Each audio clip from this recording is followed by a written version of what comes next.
Crime does not pay.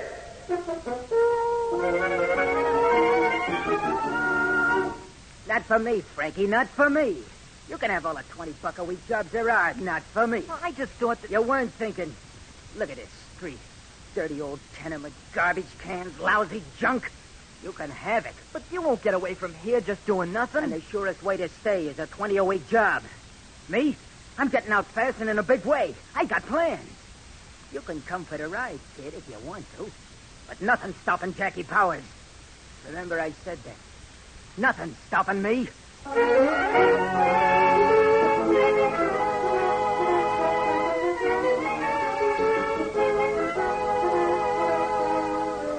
In the interest of good citizenship and law enforcement, we present Crime Does Not Pay, based on the famous Metro-Goldwyn-Mayer series of short subjects. In just a moment, you will hear The Kid with a Gun, featuring Donald Buca.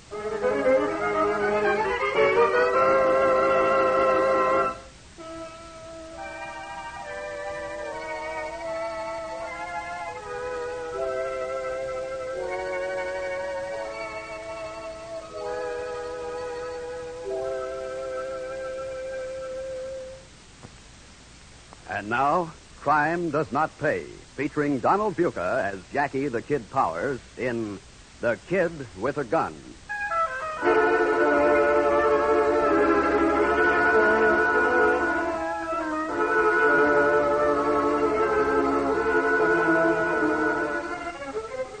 Jackie Powers was born and grew up in a big city slum. He resented that. He resented the weary tenements, the grimy flats, the tired, beaten people, among them his own mother and father. And as he sat on the stone stoop of the building where he lived, his cap on the back of his head, a crumpled cigarette drooping from his lips, Jackie made up his mind. He invited his friend Frank along with him, partly to bolster his own courage, partly because he felt he needed a partner. And so it began, on a foggy, rainy night, perfect for the operation the kid had in mind. Why don't you say something? Nothing to say. Gee, I never thought stealing a car was so easy. Hey, take it easy, Jackie. It's wet out there. It's strictly the speed limit, Frank. Going to a job, that is. Think I want to get picked up for driving without a license? I never thought of that. You got to think of everything. Go through a red light, for instance. Prowl car stops you, flatfoot asks for the registration, boom, up you go. And a larceny rap for stealing the crate.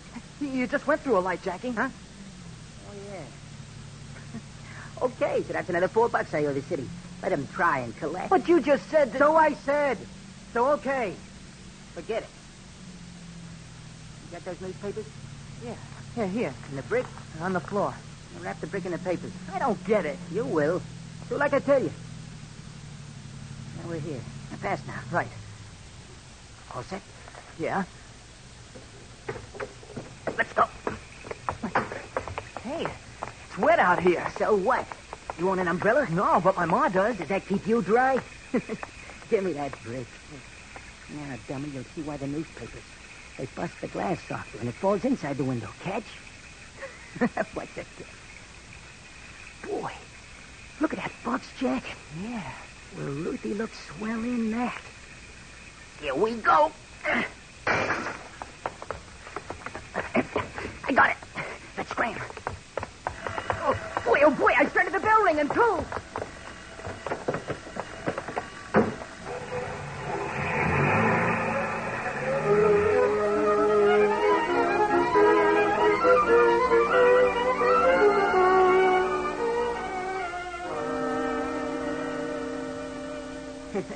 How do you like it, Ruthie? Oh, it's beautiful.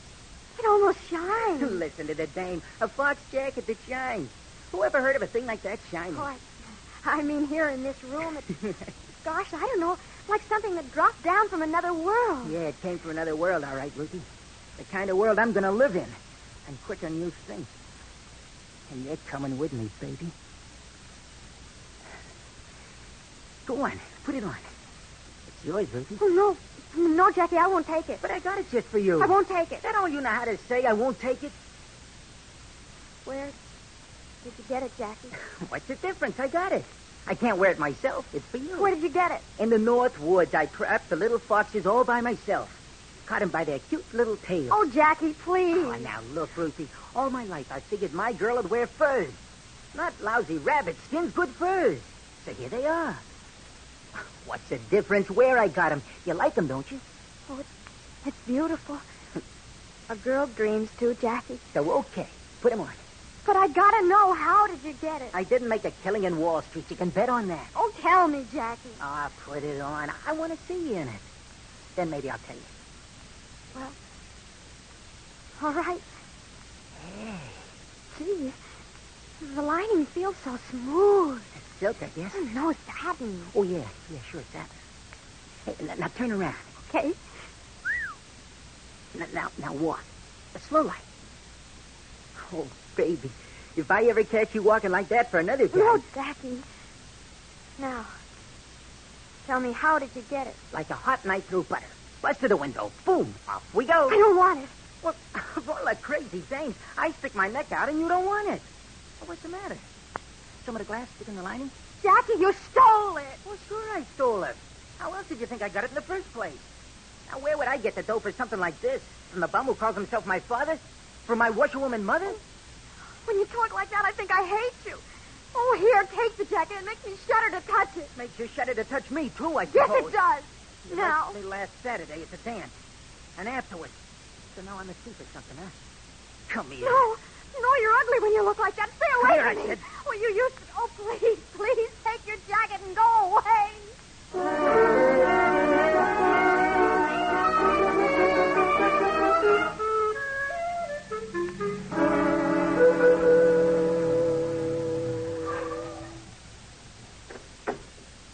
Okay, let's get at it. No burglar alarm. I cased the joint.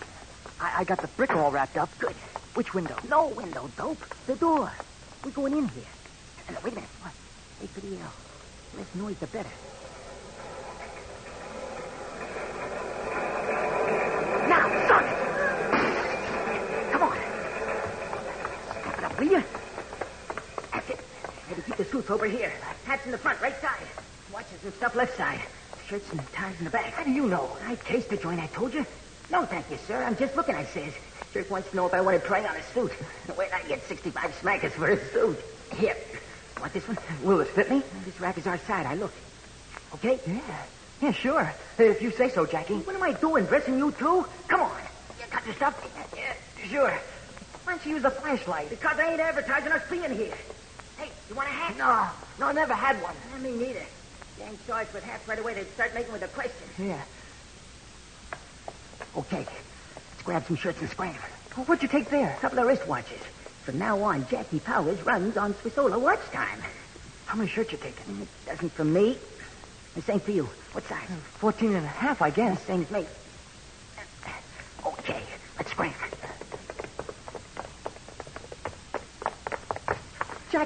Jackie, the car. We took care of that, Sonny. Drop those suits quick. Yeah, sure. Sure, I didn't do nothing, honest. I didn't do nothing. Duck you. Come back here. Stop or I'll fire. Jackie, stop! The cop's got a gun!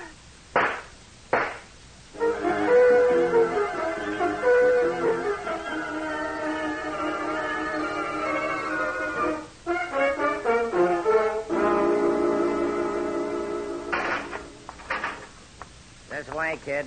Snappy now. Ah, save it, Cheese. Oh, one of those, are you, Powers? So what? You'll find out. In this college? Right here. We handle your kind by the dozen. Older and tougher, too. Hey, you forgot something, Cheese. I ain't gonna be here no 4 years. No. But you'll be back.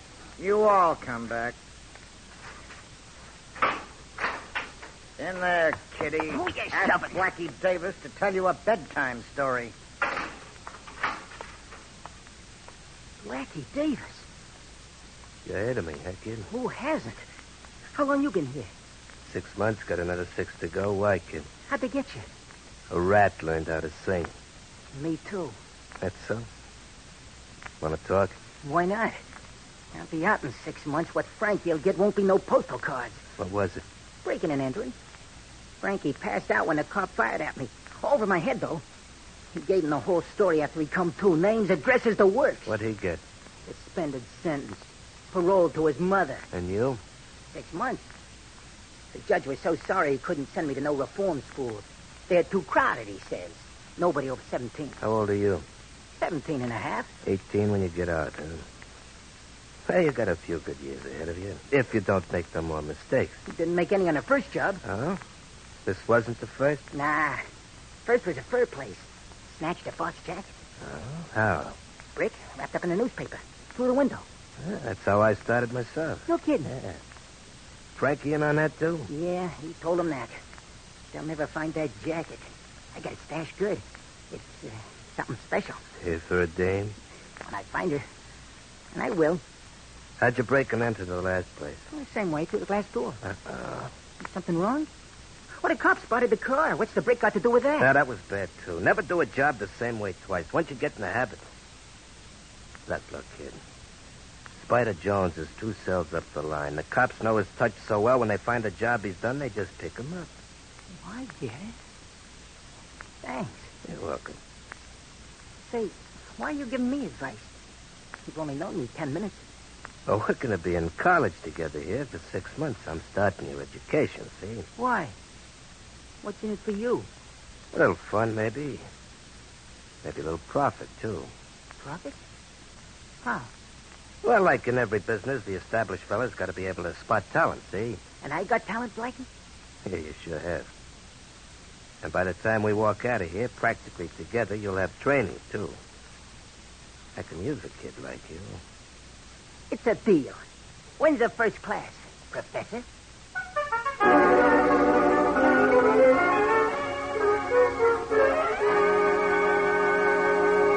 In just a moment, Crime Does Not Pay will continue with this story of The Kid with a Gun.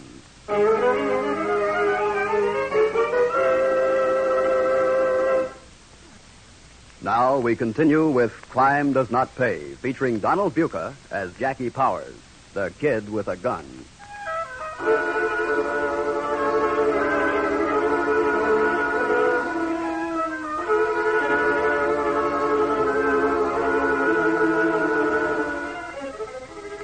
Yes, Jackie Powers went to college, and with an expert professor. The seeds which had been planted in Jackie's mind, in the environment to which he had been born, were well tended by Blackie Davis in that cell in the state prison. And they sprouted and bore fruit when Jackie came out of prison at the age of 18. By the time he was 21, he was Jackie the Kid, second only to Blackie Davis, fast with a knife and faster with a gun. And at long last, Jackie was living the life of which he had dreamed. Hey, Gladys, Yes, kid. I got something to show you. You got something to show me. Yep. Extra special. Take a look, beautiful. Go ahead. Try it on. Hey, that's a honey. Gee, they don't make 'em like that anymore. Had it 4 years. Well, that was before you had your vacation. Uh-huh.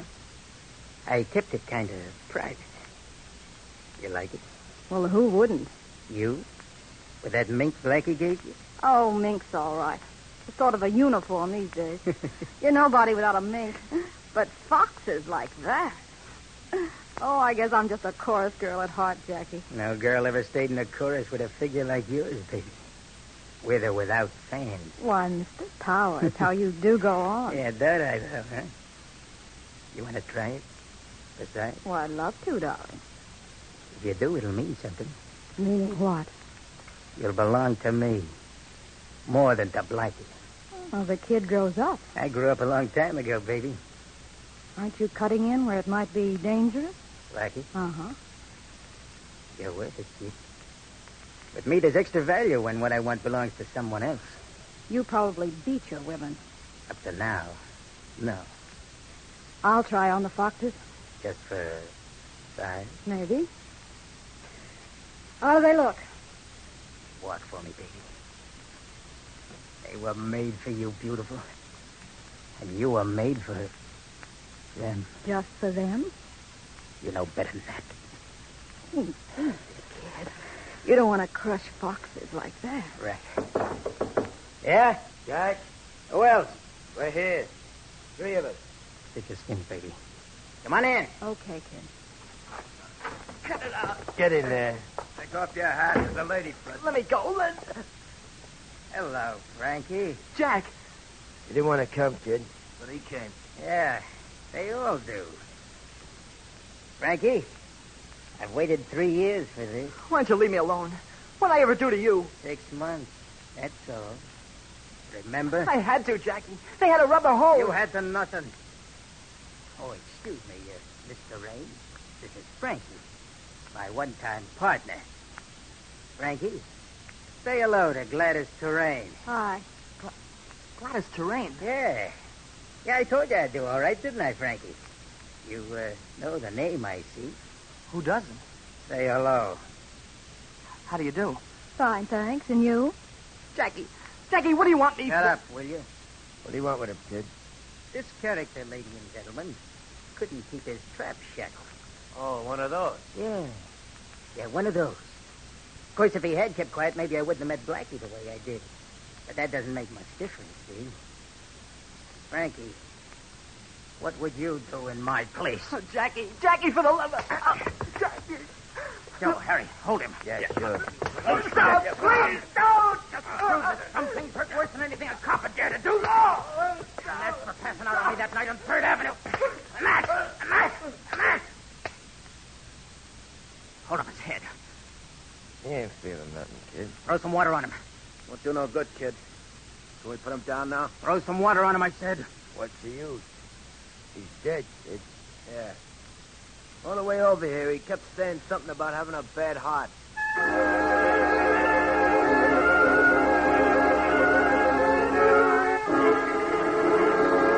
You're a fool. You haven't the brains of a louse. The kid didn't know he had a bad You heart. stay out of this, Gladys. Okay. I thought I told you to be careful. If you got to kill, do it away from your own place and mine. We got away with it, Blackie. Nobody will ever find the body. Joe and Harry lugged him out like he was drunk. Just dumb luck is all. Oh, for crying out Shut loud. up. How many times do you need to be told? I don't need to be told. Not anymore, I don't. Well, now you know everything, huh? I get along. Without me to wet nurse you, you'd last as long as ice in July. You bore me, Blackie. I got a trick or two. You know, Gladys, I think this brat needs a brief lesson. Of course, I probably shouldn't waste my time or dirty my hands, but for his own good... Stay away from me, Blackie. I'm warning you. Yeah. There'll be more where that come from. Blackie, look out. He's got a knife. That kind of a trick. Oh. That was one trick he didn't teach me. Nobody slaps me around. Somebody's screaming it. And if somebody did? All right, Jackie. Put away the heater. Not till I know where you stand. Well?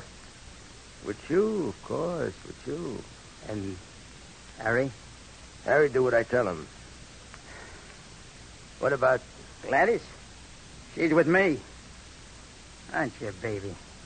Yeah, naturally, kid, of course. She likes foxes, Joe. Big, fluffy foxes. What about Blackie? I got an idea about him, Joe. I understand the Flatfeet have been looking for him for some time. Let's make them a little present, eh? You and Harry drop him on the steps of City Hall sometime tonight. I'd like to join you, but me and my baby, we got a little celebrating to do.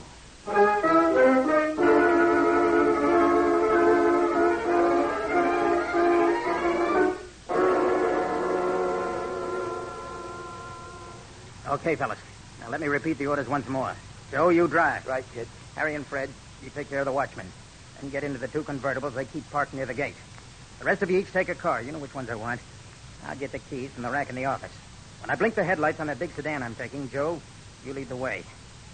When the wild Irishman sees how many used cars he has left tomorrow morning, he'll be wild, all right.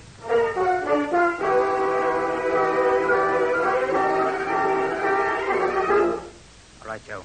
10 seconds. Right. First time a whole chain of jewelry stores is busted open in one night. And on the same second, each store. You ain't kidding. Ready? Heave it.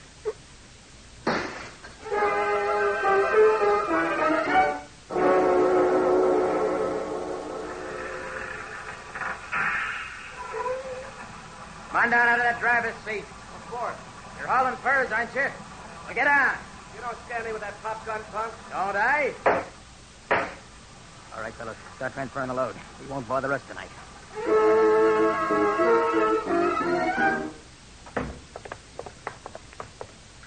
Okay, Alex. I'm taking over the club. You're taking nothing, kid. I built this club. My boys and I mean to keep it. Alex, I told you want to keep this club, you put Gladys up in lights. And pay me $1,000 a week. And I told you... Sorry, Alex. You asked for it.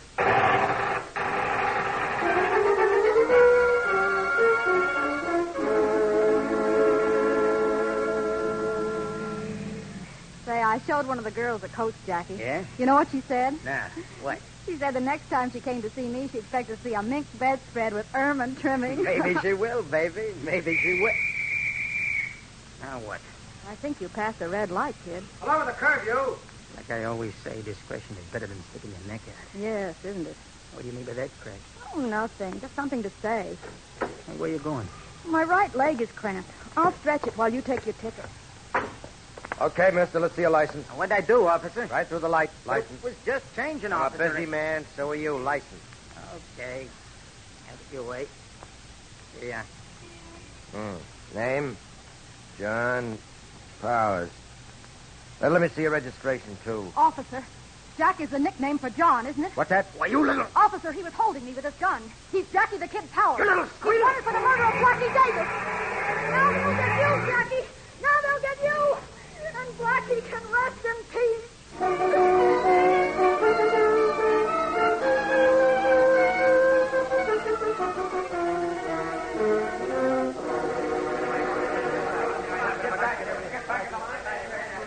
Keep those people back there. Back out of the line of fire. Yes, sir. All right, now, back. Look, miss, if you insist on staying here, I can't be responsible. Oh, I don't care. I swore on Blackie's grave I'd see him get it. No sense getting it yourself. We'll take him alive, I hope, and we'll need your testimony. Got it ready, Lieutenant. Tear gas, too? Yes, sir. You took an awful chance, miss. Well, I had to, I guess. For once, I didn't figure the odds. All right, Powers, are you coming out? Come and make me. Don't be a fool, Powers. The alley's covered. Come on out. Come and get me, Blackwood. For the last time, Powers. All right, men, so we'll save the city the cost of a trial. Tear gas and then the gun. Fire.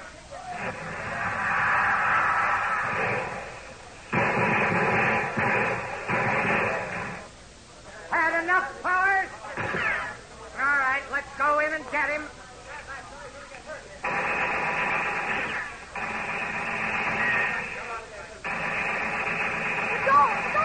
No, miss. It's been blown off its hinges. Now, that's all there is to it now. Inside there, we'll find all that's left of Jackie Powers.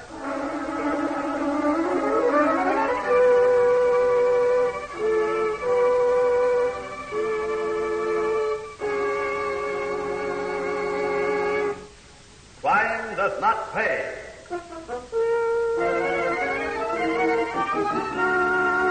Donald Buca, who was featured as the Kid with a Gun, will be back with you in just a moment.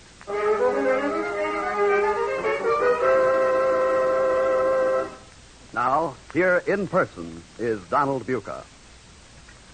Almost every day I read in the newspapers, as you do, of some criminal who has been caught or convicted who had a background like Jackie. His story is one among thousands of crime and its penalties. Of crime that has its roots in social ills which we will one day cure. But that cure is the responsibility of all of us. And it deals with better living conditions, better education, more jobs, and all that sort of thing. It's very true that all men are born equal. But both good and bad citizens are made, not born. Once we have eliminated the conditions which make bad citizens, we'll have eliminated much of the crime which plagues our modern civilization. Yes, playing Jackie Powers made me think. I hope this story made you think a little, too. It's another case which proves once again that crime does not pay. Thank you, Donald Buca.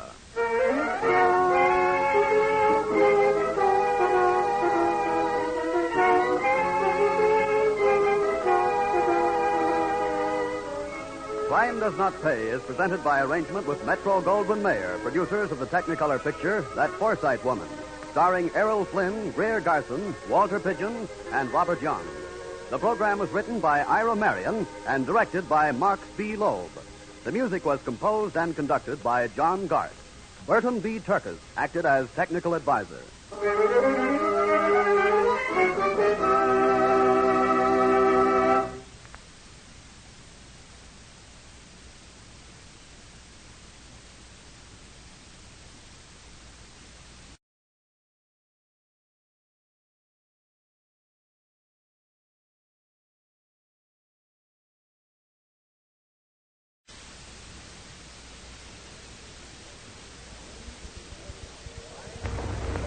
Crime does not pay.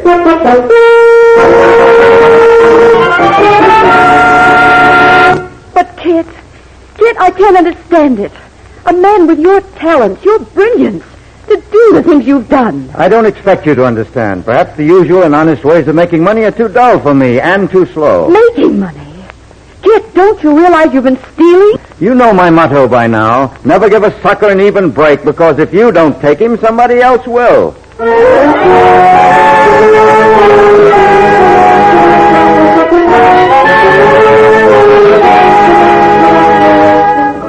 In the interest of good citizenship and law enforcement, we present Crime Does Not Pay, based on the famous Metro-Goldwyn-Mayer series of short subjects.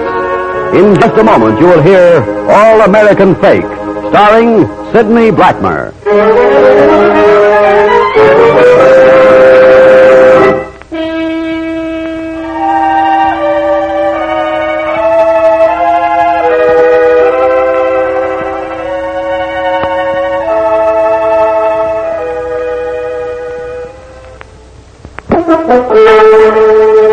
And now, Crime Does Not Pay, starring Sidney Blackmer as Taylor Dunn, alias Kit Marlowe, in All American Fake.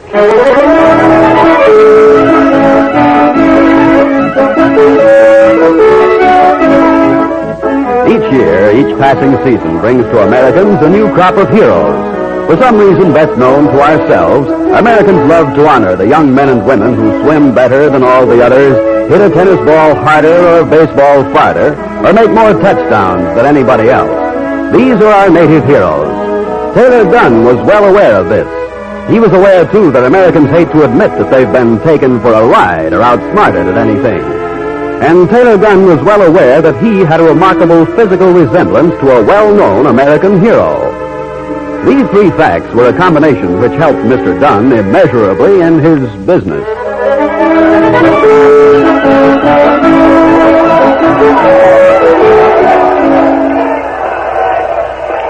Boy, oh boy, a real Garrison finish. How many seconds left to play? 50, the announcer said. But I'll never understand why they take time out of the moment like this. Yeah. Seems to me with seconds down and goal to go, a team would keep hammering until they put the ball over. It's quite simple, Ragged, old man. This is the point where the quarterback wants help from the coach. So they call timeout, and a substitute comes in with instructions. That sure builds up my blood pressure. What a spot for a coach. Field goal would be easy. Just tie the score. Touchdown and win, but State's line may hold him. Here comes Weston out of the huddle. We'll go in a minute. Listen. Oh, I hope it's a line buck off tackle. They'll try that now and kick it. They have to on fourth down. Western better do something fast. We will. Weston's out of the huddle. All right, on my back. What am I? He has it. Running straight through. Comes up a hole up tackle. Through. What am I doing? He's over! There's the gun. That's a touchdown. The Western's game 9-6 without the extra. Brother! How do you like that? Yeah, they should have used that power play in the first place. Hey, you know what you're talking about, don't you, Marlowe? Well, yes. Now, in my day at Weston... Hey, are you Marlowe? Kit Marlowe? Well, that's my name. That Kit Marlowe? Well, I confess I am. Well, I thought you looked familiar. Well, wait till I tell my boy I belong to the same club as Kit Marlowe of Western University's Rough Riders. Oh, you think it'll mean anything to the new generation? Mean anything? Listen to the man. He doesn't know he's immortal. Yeah. Man, I saw you make that 70-yard run against State in your last game. Never forget it as long as I live. I'm proud to know you, Marlowe. I'm doggone proud. Oh, thank you, gentlemen. But, well, I guess those days are gone forever as far as I'm concerned. Oh. I'm strictly a businessman now. If I'm not too inquisitive, Marlowe, what is your line? I guess you'd call it, well, promotion. Sales promotion in a way with a touch of jobbing in it. Any particular line? Well, right now, office supplies, you know, stationery, pencils, rubber bands, that sort of thing. Any real money in that? There can be. You won't believe this, gentlemen, but right now, my problem is rubber bands. Oh, you mean you can't get any? Oh, just the opposite. I could if I could finance the deal. You mind explaining that? Oh, not at all. I know where I can buy a carload at 68 cents a pound. Normally, they cost 78. And I've got a customer who will pay $1.25 a pound. That's not a bad margin, Marlowe. Well, why don't you swing the deal? It's a cash operation. I've got to pay cash for the bands in the first place, and unfortunately, all my ready cash is tied up in typewriters of all things. How much do you need, kid, old boy? 2,000. No, but I wouldn't think hold it, my boy, hold it. This is strictly business. I'll write a check for 1,000. McDonald here will do the same thing. Well... or a cut of your profit. Oh, but you gentlemen don't know a thing about Don't know me. a thing? Why, the whole country knows about Kid Marlowe. And that name's good enough for me anytime, any place.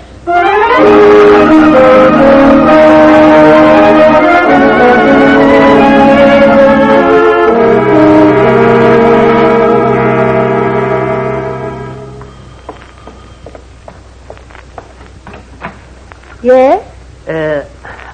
I beg your pardon. Is this the Marlowe apartment? Mr. Kit Marlowe? Yes, I'm Mrs. Marlowe. My name is Davis. Leon Davis? Yes, Mr. Davis? Is your husband at home? Not right now, I'm afraid. Oh, I see. Can I help you? Well, that is, no, I don't think so. It's about a business deal. I guess only Mr. Marlowe. I think you'd better come in and sit down, Mr. Davis. Oh, yes. Thank you. Thank you very much. Well, nice place you have here, Mrs. Marlowe. Thank you. Now then, Mr. Davis. Well, I invested $275 in Mr. Marlowe's stationery business.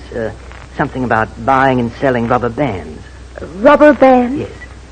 Are you sure you have the right Marlowe? Well, he is Kit Marlowe, the former football player, isn't he? Yes, he is. Oh, then he's the right Marlowe.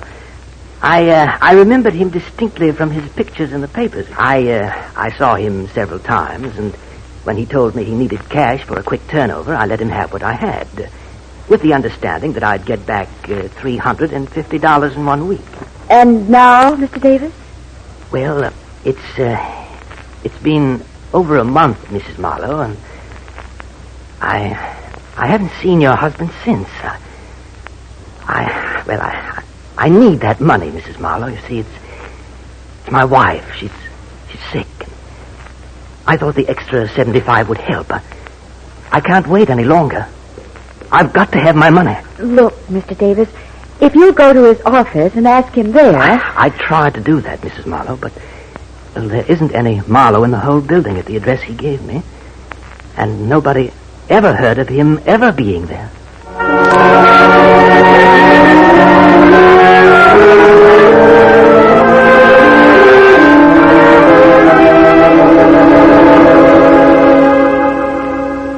And that poor little man, Kit. I felt so sorry for him. The world is full of poor little men like that, Helen. They'll always be little and they'll always be poor. I told him I was sure he had the wrong Marlowe. After all, you've never been in the rubber band business in your life. Did you get rid of this Davis, dear? Oh, I convinced him it must be another Marlowe. Someone he only thought was the football player. Oh, he brought that up, did he? Yes, but he went away after a while. That's fine. Kit. Yes, dear? He's not the only one who's been here. What? I haven't told you. I didn't want to bother you, but... Kit, they all tell the same story. They all say it was the football player. Can I help it if some swindler's using my name? And they all talk about recognizing you from the newspaper pictures. Now, look, Helen, my face isn't so out of the ordinary that someone with a faint resemblance couldn't impersonate me. You don't think for 1 minute, dear, that I'm sorry, dear. Maybe I did doubt you for a minute. After all, we've been married nearly 2 years, and I've never seen your office.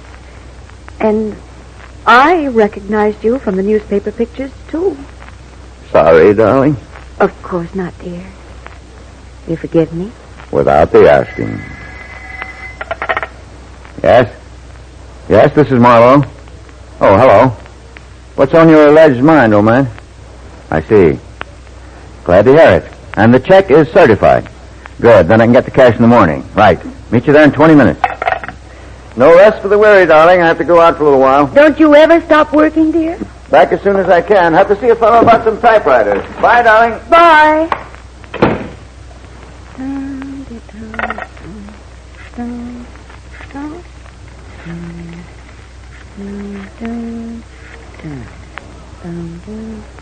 Oh, hello, Martha. Well, this is Helen Marlowe. I hate to bother you, but you know about these things. Tell me, if a person wanted to learn the whereabouts of a famous graduate of a college, how would you go about it? You write to the Alumni Association? I see. Well, thank you, Martha. No one special. I'm just interested in learning the whereabouts of a football player I had a crush on a long time ago.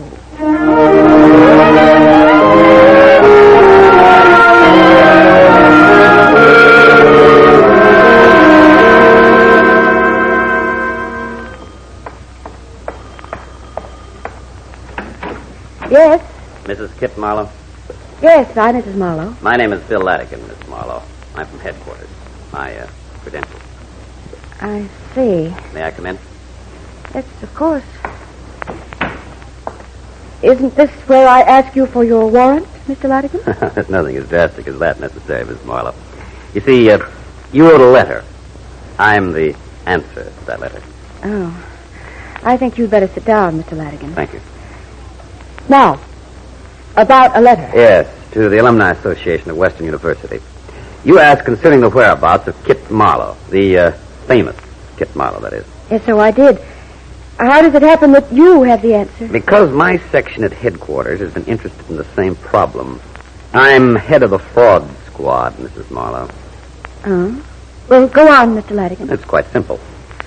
The Kit Marlowe who went to Western University is still there, teaching physical education. And any other man who says he's that Marlowe is practicing a fraud.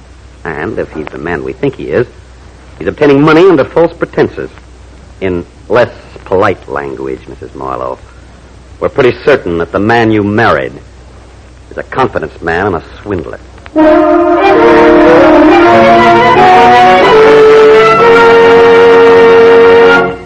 In just a moment, Crime Does Not Pay will continue with All American Fake.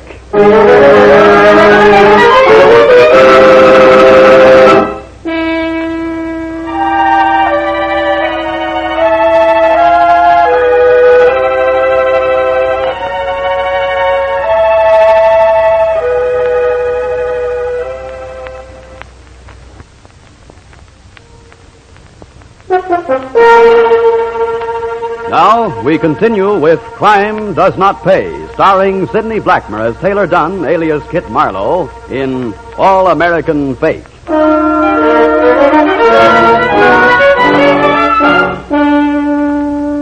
When Helen Marlowe recovered from the first shock of learning that her husband was literally not the man she thought he was, she took the only action which seemed possible to her. She faced her husband in their living room and stated flatly, Kit, we're through. I think you're being foolish, Helen. We've had a good life together. I believe we loved each other. Aren't you being just a trifle too squeamish? I'm married to you, and I don't even know your right name. Will it make you feel any better to call me Taylor Dunn instead of Kit Marlowe? Our marriage is perfectly legal in any case, you know. Thank you for keeping me an honest woman. Legally, at any rate. You're very welcome. You seem to think you've been clever, not criminal. I don't consider it criminal. It isn't any worse than taking the sheep in the stock market, is it? People go into the market at their own risk. People go into any deal at their own risk. That's my way of looking at it. Then you won't give back the money. Why should I? Will you give me back my good name and my pride? If you insist, my dear. Of course, I'll always have a soft spot for you, no matter what I'm doing or where I may be. Thank you again. Will you be getting out of town now? On account of your friend, Detective Lieutenant Latigan? I doubt it. There's not a thing Latigan can do about me until someone signs a complaint. And no sucker wants to tell the world that he is one.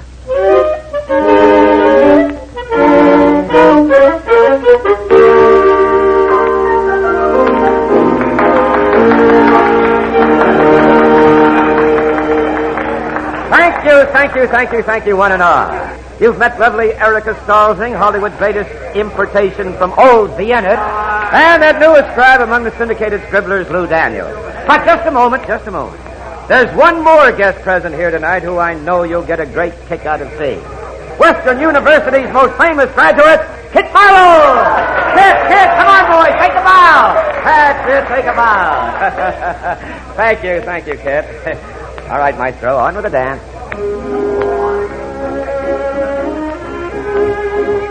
Marlowe, I don't think we've ever met. No, but I know your face. How are you, Daniel? Good. Well, as a matter of fact, I'm here by royal command. Movie royalty, that is. Well, is that so? Yes, Erica, Miss Stolzing, asked me to bring you over to her table. Well, that is an honor. Lead the way. Good. Come on along. Excuse me. Pardon me. Erica, my dear, your wishes are law. May I present the great Kit Marlowe? This is a pleasure, Miss Stolzing. I'm so happy, Mr. Marlowe, that you would be so good to join us. My escort, Mr. Leffen. Well, how do you do, sir? How do you do? Please to sit down. Yes, sit down. There's so much I want to ask you. Oh, thank you. Ask away, Miss Stolzing. Folks, pardon me for barging in like this, but I've just got to say hello to Kit there. To me, Lieutenant? Well, Kit, don't you remember me? That Navy game when you knocked me cold. Me, Bugsy Johnson.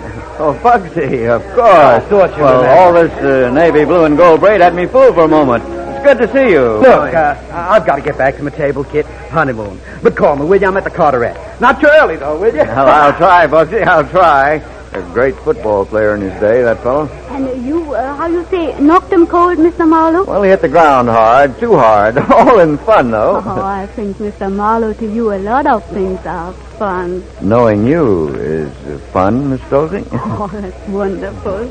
No one has said that to me before. Oscar, we will see more of this wonderful man, much more.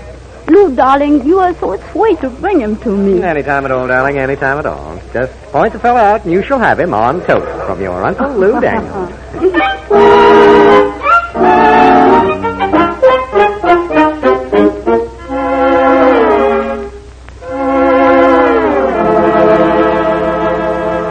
Kid, darling, you look worried. Don't you think he looks worried, Oscar? He looks normal to me. Look, Erica, you're wonderful, but there's not a thing you could do, understand? But this is nonsense. When the American man says such things, it is money troubles. This much I've learned already, and in Hollywood I'm not yet. I'm right, Oscar? The Queen is always right, my dear. So now, Kid tells we, my Oscar and I, will fix. No. Oh, I'll be all right in a few days. But this is so foolish. You tell us we fix. Now, today, I have money.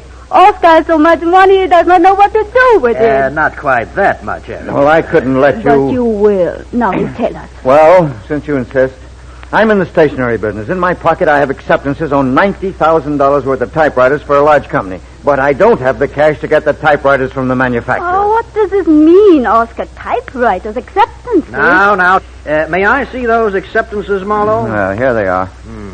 Yes, they look all right to me. You sure these signatures are genuine? They better be. Wait, both of you, wait. I'll be right back. Oh. What is she up to? Who knows? She's Erica Stolzing, the one and only. Now, look here, Marlowe.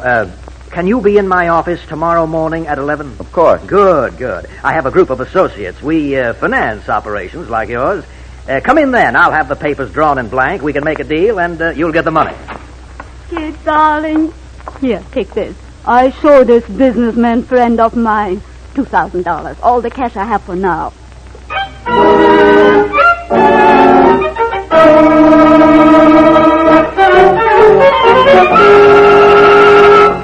But this thief. He must be caught. If you are a policeman, Mr. Latigan, you will put him in prison. I'd like to, Miss Stolzing. I've been after him for months. Now, if you'll sign the complaint... Complaint? Of course I'd complain. You understand, of course, you'll have to appear against him. Appear? Oscar, what does it mean, this appear? In court, Erica, on the witness stand. But I cannot do. Why not, Miss Stolzing? Oh, this will be very good. 2 weeks I'm in this country, not yet in Hollywood I am.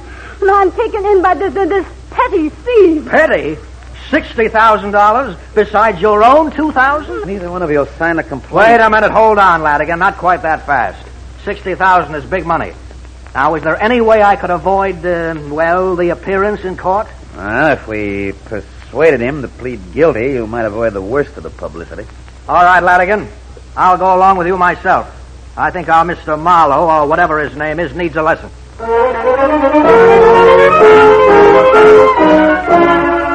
How about it, Mr. Liggett? Has this Marlowe ever been back here at the club? Oh, we haven't seen a sign of him. He knows what would happen if McDonald and I laid eyes on him. $1,000 bills don't grow on trees. You get around, Mr. Daniels. Can't you help us? Well, the fellow's dropped out of sight completely. But it's sure a laugh. Lefferts taken for $60,000. And Erica. You thought he was really Marlowe, too, didn't you? I sure did. But he didn't get one red cent of my money. Look, Mrs. Marlowe. Miss Henderson now, if you don't mind. Right, Miss Henderson. Is there anything you can tell us of his whereabouts? I haven't seen him since I threw him out. But his right name is Taylor Dunn, if that's any help to you. Help to us? Holy smoke, at last we got a break. Okay, Washington, this is Ladigan. Hello, Higgins. Did you find anything? So he was caught once. I get it. First offense, suspended sentence. Fingerprints, of course. Wonderful. Look, send me a copy, will you? I'll start the routine inquiries. We'll get that fella if we have to circularize every post office and substation in the country. Let's say it again. Slowly now. Taylor Dunn, served hitch in Army. Honorably discharged with rating as Master Sergeant. Higgins, you run a check for me on all recent re-enlistments in the United States Army.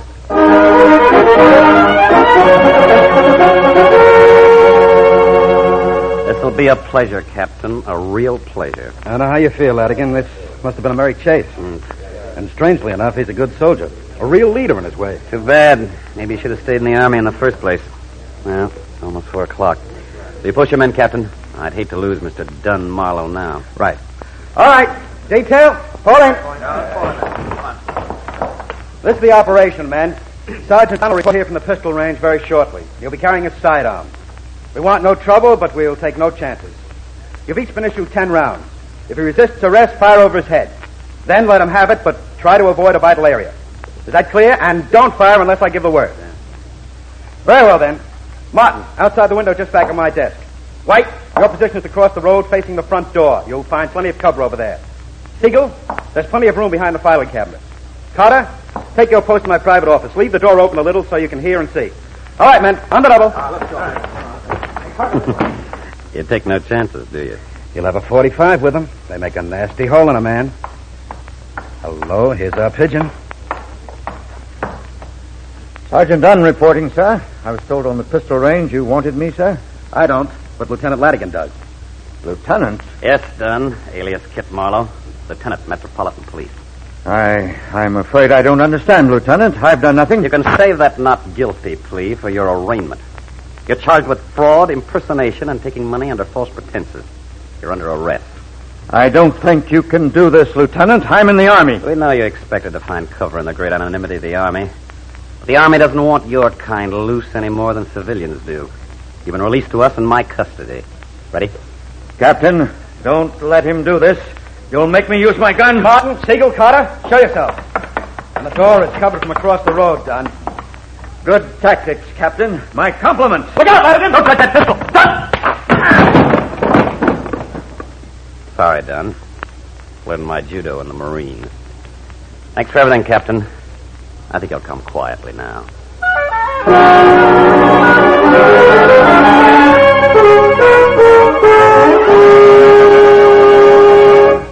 Crime does not pay.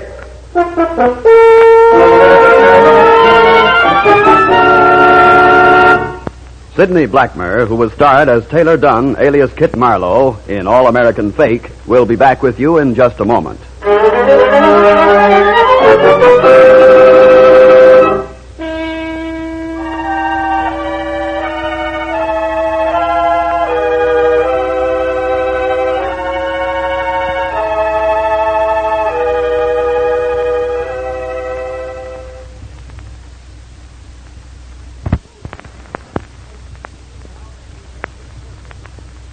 Now, here in person is Sidney Blackmer. I'm sure you'll be interested to learn that Taylor Dunn did plead guilty and received a sentence of 2 to 5 years in prison. And I think, too, that you had the same feeling listening to his story as I had in playing it. A feeling that this man was not basically bad, that he was misdirected somewhere along the line, and then aided and abetted by two things which are so common in our American life: the adulation of heroes and the eagerness of so many to turn a quick profit without too much worry about the exact methods. This is the kind of public carelessness, the kind of indifference in thinking and in citizenship, which are so fundamental in the growth of so much crime. Believe me, protection against crime begins not in the police station, but in our thinking. The basic responsibility for law enforcement lies not with the policeman on his beat, but with you and me in our everyday lives. Crime does not pay. Thank you, Sidney Blackmer. Crime Does Not Pay is written by Ira Marion and directed by Marx B. Loeb, with music composed and conducted by John Gart. Technical advisor is Burton B. Turkis. The events, characters, and names used in the story you've just heard are fictitious. Any similarity is purely coincidental.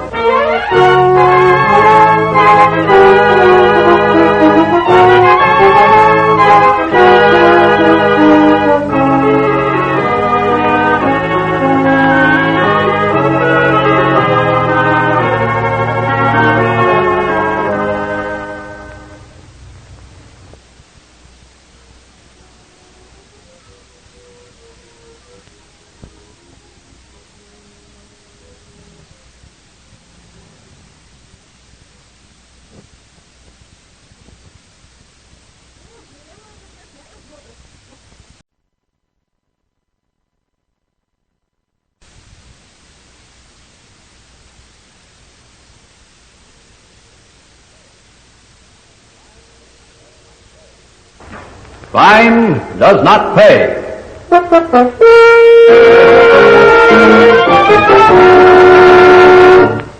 My advice to you, Mrs. Foster, is talk. Not me. Nobody makes me talk. You're going before the grand jury in 3 days. You'll have to talk. If you don't admit what we know you know, Mrs. Foster, you'll be indicted for perjury. So what? You think I care? Will you support me? Will your grand jury pass the hat or something? They'd rather look at my legs. They'd pay for that all right if I was still in show business.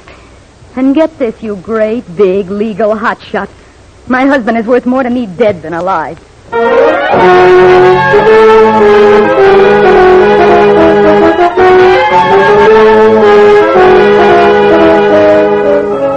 In the interest of good citizenship and law enforcement, we present Crime Does Not Pay, based on a famous Metro-Goldwyn-Mayer series of short subjects.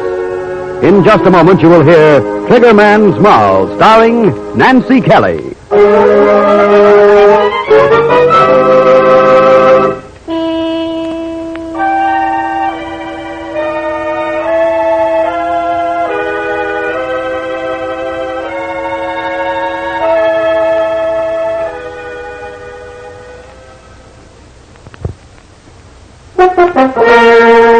Now, Crime Does Not Pay, starring Nancy Kelly as Liza Foster in Triggerman's Moll.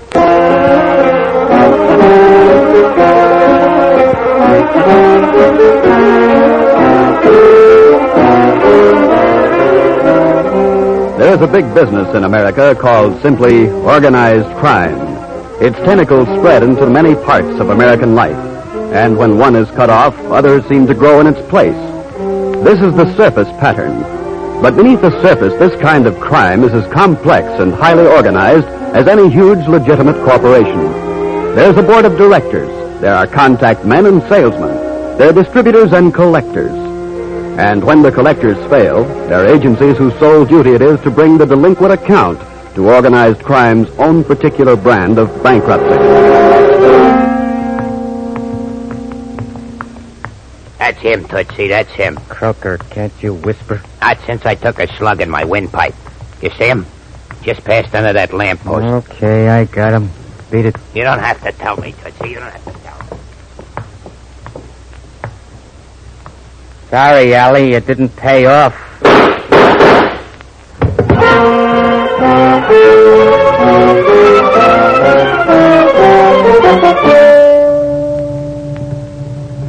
They're about due. The car is gray. Spotlight on the driver's side.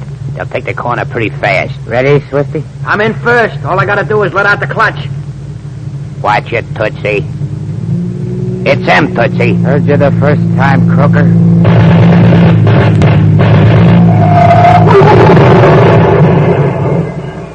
Okay, Swifty.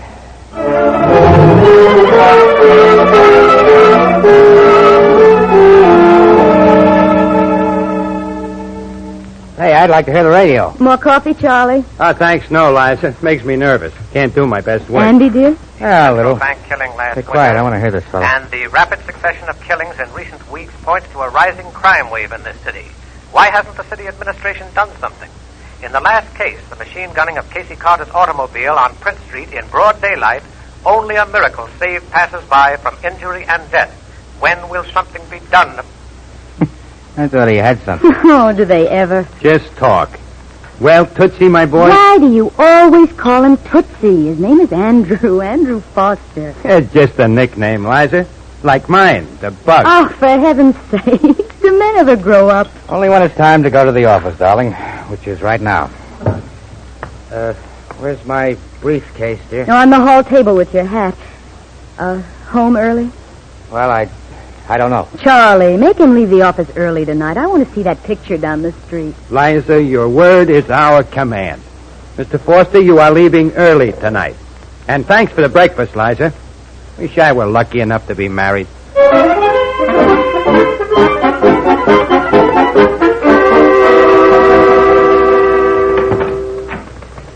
Good morning, Mr. Foster. Morning, Daisy. Mr. Morgan. Morning, Daisy. Any mail, Daisy? It's on your desk, Mr. Foster. There's a special memo for you right on top, sir. Oh, thanks. See you later, Charlie. Right. Lunch, maybe, if you're not too busy? Maybe so. Now, let's see.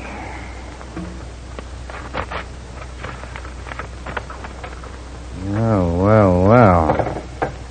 Yes, Mr. Foster? Daisy, did you type this memo I have from Mr. Ennis? Yes, sir. About the matter you're to look into at 419 Oleander Place. Yeah, that's the one. Who's the commission agent on the deal? Mr. Croker Thompson, I believe, sir. Thank you, Daisy. Oh, Daisy, if my wife calls while I'm out, tell her I expect to be finished early so she can look for me around 4:30 this afternoon.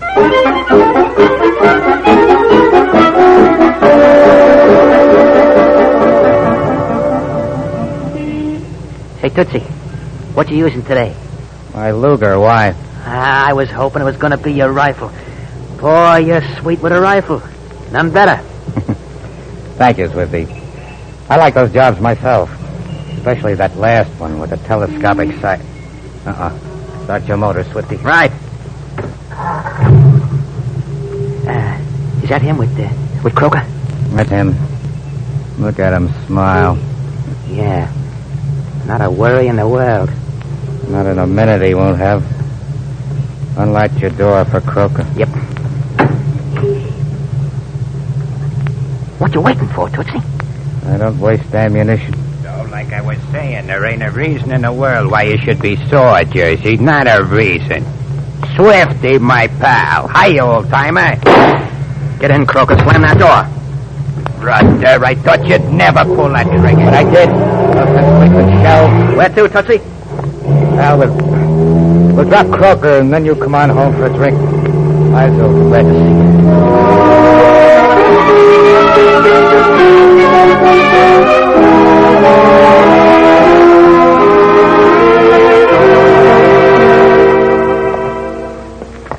This is us, Swifty.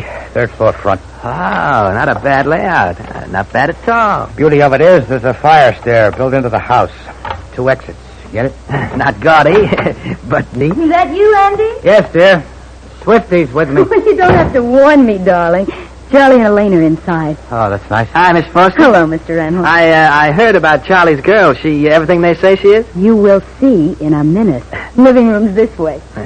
Now, that's what I told him. Andy's here and Mr. Reynolds. Oh, hey, Tootsie and Swifty. Sorry I missed lunch, fellow. Hello, Elaine.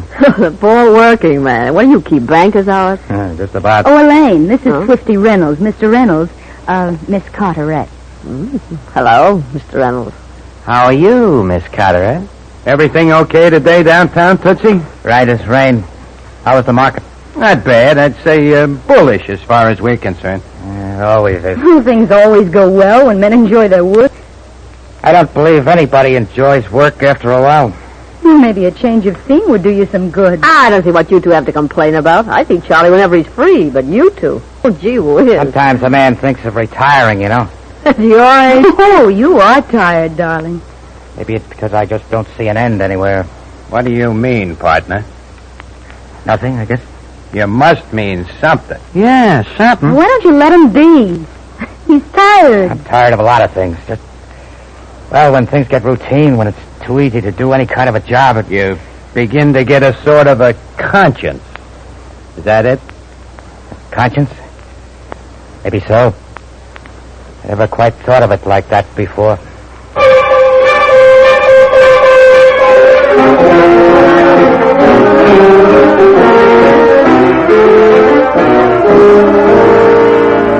You better say that again, Swifty. Well, I wouldn't have thought anything. Only the day after he said that about a conscience, it took him 2 shots to complete a deal. And that ain't like Tootsie. No, it isn't. Maybe he doesn't like his work anymore. Could be. All right, Swifty, you can go.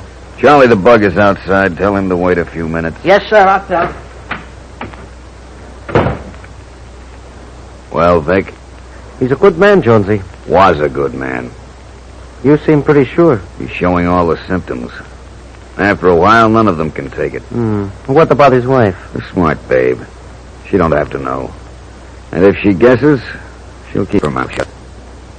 Besides, without a corpus delicti... All right, I'll get Charlie. Now, there's a good man. Come in, Charlie. Right. Well, Vic, Jonesy. Yeah. Soon? In cases like this, the sooner the better. I'm his best friend. You know the rules. Who else? Where? You pick it. Disposal? Call Daisy. Ask her for the disposal squad. All right. When? Tomorrow morning. After breakfast.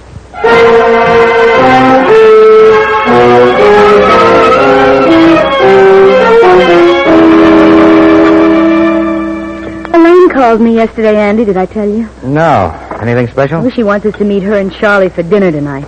Well, if I can. Oh, you're not going out of town again. I had a note from Vic yesterday late. He said I might have to. Oh. Where's Charlie this morning? I'm picking him up at Max's. Oh, that's funny. Why? Well, he's always here. Even Charlie likes to change the routine once in a while for luck. I see. For luck. Don't you believe him? Charlie never needs luck. Every man needs it sometimes. It's when his luck runs out. Well. Andy, I'm worried about you. You've been so upset lately. Me? Upset? Look at that hand. Steady as a rock. Let's see now. Briefcase, top coat, hat. Well, Andy, kiss me, please. Sure. How's that? No, Andy. Like this. Yeah. Fellow'd think he was going off to the moon, not just out of the office. Goodbye, darling. Goodbye, darling.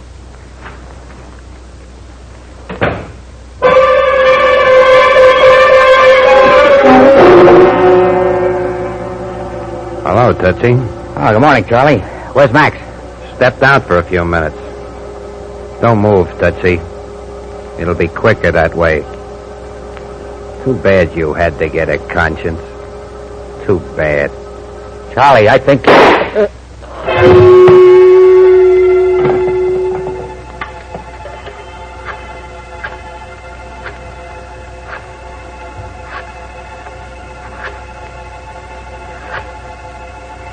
Franklin 25689. Daisy, this is the Bug. There's a situation at Max's place needs clearing up. Send the disposal squad over at once.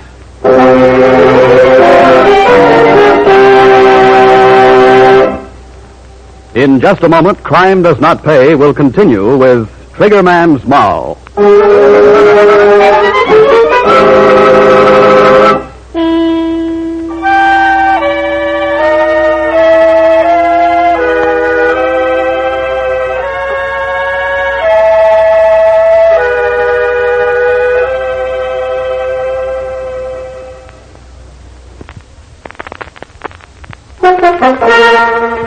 Now we continue with Crime Does Not Pay, starring Nancy Kelly as Liza Foster in Triggerman's Mow.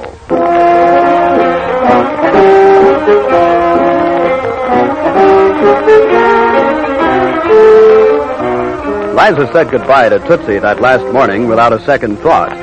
When he failed to come home that night, she felt certain he'd been called away suddenly, and she'd hear from him in a day or so.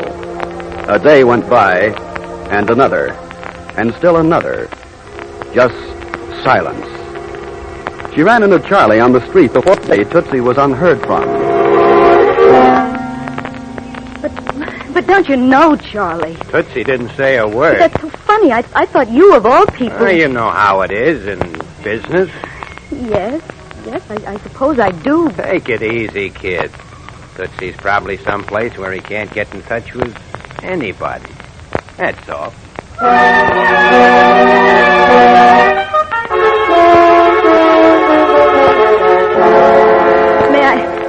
May I speak with Daisy, please? This is Daisy. Oh, this is Mrs. Foster, Daisy. Oh, yes, Mrs. Foster. I wouldn't bother you at the office, but I haven't had any word of my husband for a week now. Do you know where he went? I'm sorry, Mrs. Foster, but we have absolutely no information as to his present whereabouts. I see.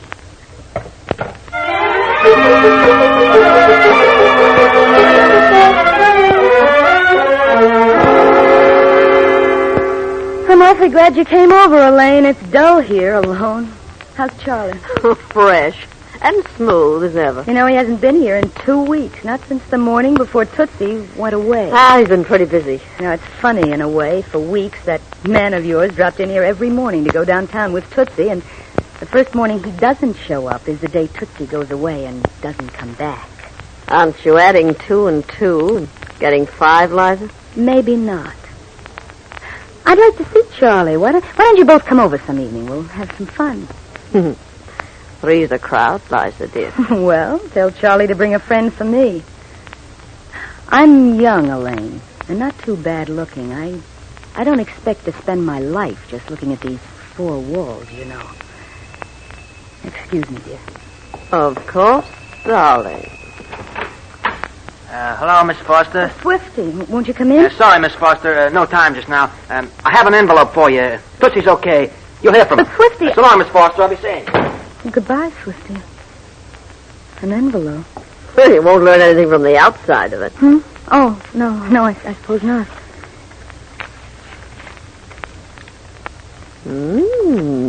Long and green, isn't it? A pretty picture. It's a nice round number, too. $100. From Tootsie, do you think? You heard what Swifty said. He didn't say the money came from Tootsie.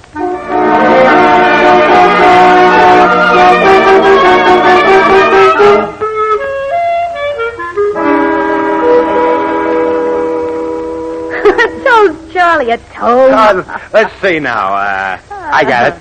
To the guy who gave his wife the happiest 2 years of her life by staying away from her. Yeah, Tootsie. $10,000. 10 G's. That's 10 grand. Hey, what's with you, honey? Money in the bank? I'm figuring 100 weeks at 100 a week, 10,000 smackers. Any man worth that. Hey, what started this? My insurance policy. Every week I get $100 from Tootsie. Hey, you know, I almost forgot about that. Not bad, though, is it? All you gotta do is sit here quietly. It's worth 5 G's every year. Tootsie was a good provider, but never that good. Well, Swifty isn't pretty, but I sure enjoy seeing Liza, shut him. up. What's that racket out there? Charlie. Liza, put our glasses away. Drop the ashtrays quickly. You've been here alone. Grab your hat, Elaine. Elaine, you mink. You don't want the cops to get that, do you?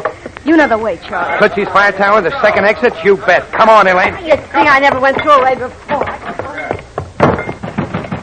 Just a minute. Stop the stalling, sister, and open up. This is police, and we've got a warrant.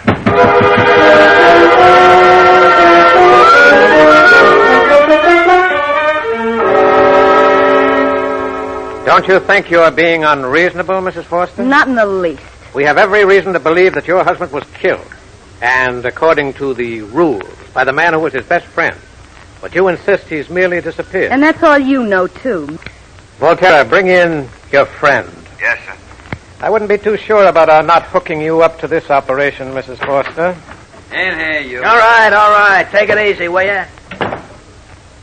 Well, Mrs. Foster, I never saw this man in my life before.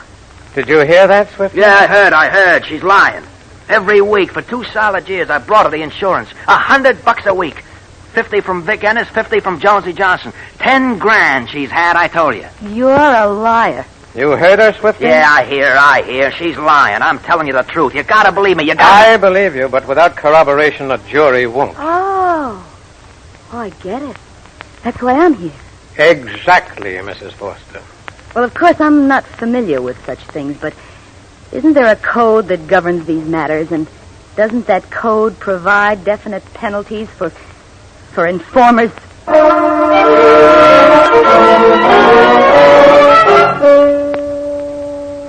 Ready, Volterra? Yes, sir. Plugged in, threaded, and focused. Now then, Mrs. Foster. Oh, it's so nice of you to provide movies, Mr. District Attorney, and right in your own office, too. A feature picture? Yes, featuring you. All right, Sergeant. Yes, sir. I want you to watch these pictures carefully, Mrs. Foster.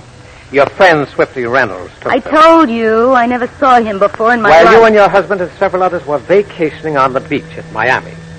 You see, there you are. You're charming in a bathing suit, Mrs. Foster. That is not me. Just somebody you'd like a jury to think is And there's me. your husband. And there's a close-up of Vic Ennis lighting your cigarette. And, of course, you recognized Charlie and I Elaine. never went to Miami. Never. You seem to be having a fine time in Miami in those movies, Mrs. Foster. I never saw any of those people, any of them. Do you get it? All right, Sergeant. Yes? Well, all right, go to it. Sergeant, take this Jane back to her room. The boys have located Charlie and his moll over at a place called Max's. Let's go.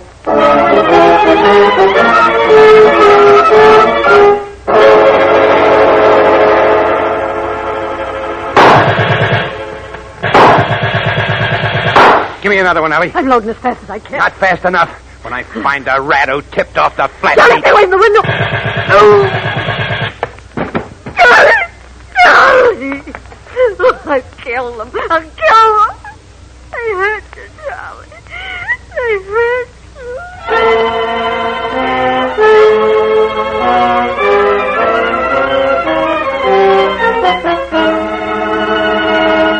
Elaine, be quiet. This is what they want. This is why they put you in with me. You told. You squealed on Charlie and they shot him in the belly. Shut up, you idiot. It was Swifty Reynolds. I'll kill you. Let me get my hands on you. I'll kill you. Stay away from me now. Stay away from me. Dying with a bullet in his guts, and you did it. You did it because you knew he did what... Elaine, let go. Let go with my bare hands. My hands. Let go my hands. All right. For 2 years, I kept my mouth shut. My men bleeded 2 years, and I never bleeded once. But you dirty blonde, you had the gall. All right, break it up, both of you. That's enough. You were there. You killed my Charlie. Come along, Mrs. Foster. The DA wants you.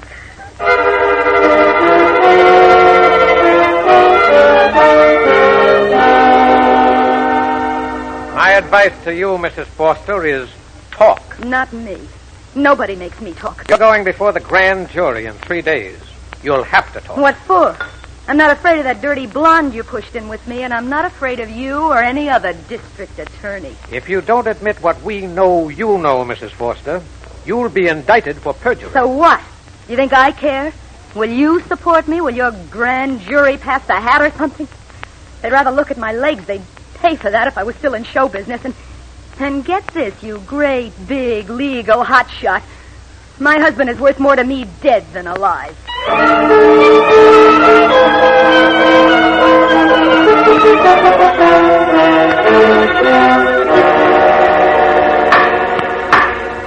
Eliza Foster, it is my duty as the judge in this court to sentence you for the crime of perjury of which you have been duly convicted. I am limited in this duty by what the penal code of this state provides. I wish I could send you away forever.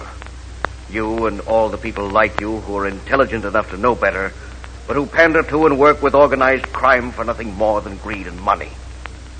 However, under the law, I am limited as follows. 2.5 to 5 years in state prison and a fine of $10,000. If you are unable to pay that fine out of your funds, I direct the parole board to extend your term in prison at their discretion. All right, take her out. Oh, no. Now it's your turn. But I'll get out. You can keep me there 10 years, but you'll not get 1 cent of my money. Not you, nor the DA, nor any of your fly cops. And when I get out...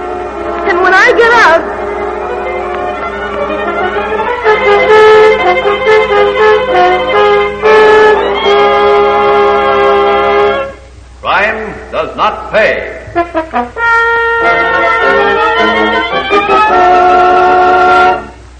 Nancy Kelly, who was starred as Liza Foster in Triggerman's Moll, will be back with you in just a moment.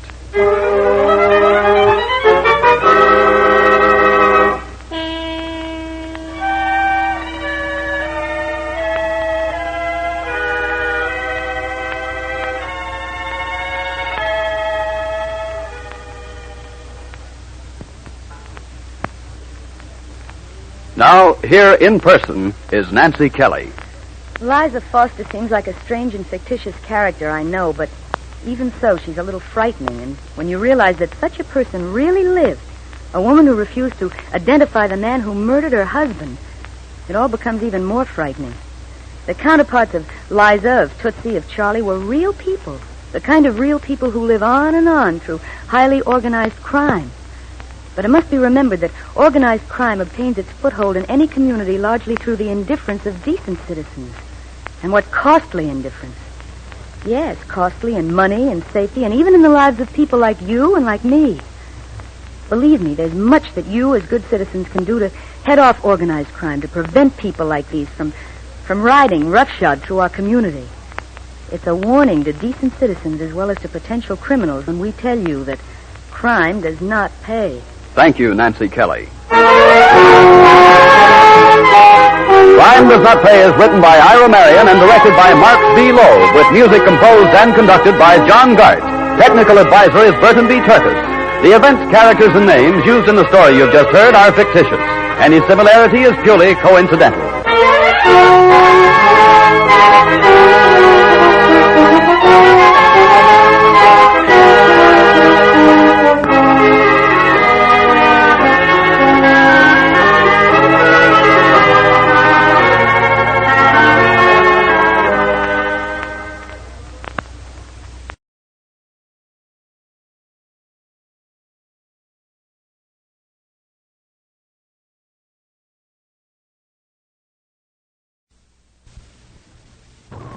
Crime does not pay.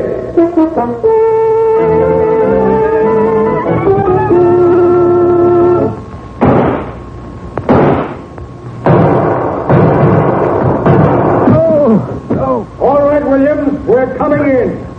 Well, come on in, blast you. I can't stop you now. You broke my arm, that's what. Foreman Williams, you're under arrest. Charged with forgery, resisting officers of the law, and murder. Oh, murder, is it? Who did I murder, huh? You got a corpus delicti? You'll find out in due time. All right, get off that floor now and come along. I demand proper medical attention. You can't prove no murder, you can't. Because you ain't got any corpus delicti. No body of the crime.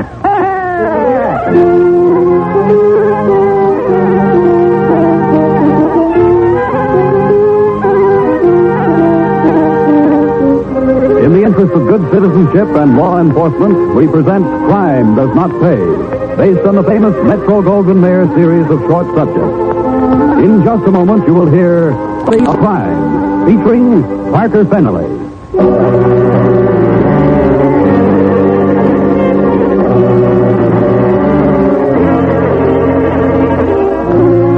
There's little doubt that one of the major motives, if not the major motive back of crime, is greed. For instance, Norman Williams was a fairly prosperous farmer in a western state at the turn of the century. But Williams, deep in his heart, wanted far more than he had, and didn't particularly care how he obtained it. His neighbors and the good people of the town nearby thought of Williams as another ordinary, decent citizen. That's how it happened that Ted Curtis, the owner and proprietor of Curtis Livery Stable, barely gave the matter a second thought the stormy night when Norman Williams turned up at the door of his establishment.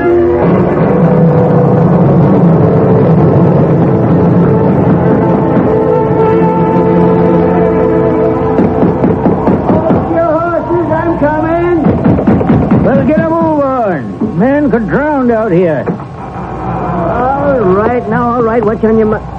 Norman Williams. What you doing out on a night like this? No time for talk, Curtis. My horse took it into his fool head to bolt on account of the thunder. Will you rent me a rig? You ought to be putting up at the hotel. Will you lend me a rig? I'm getting home tonight, storm or no storm. Oh, all right, take it easy. No cause for temper. Come on inside, you can have the buckboard. That's good enough for a night like this. And give me a hand while I harness up for you.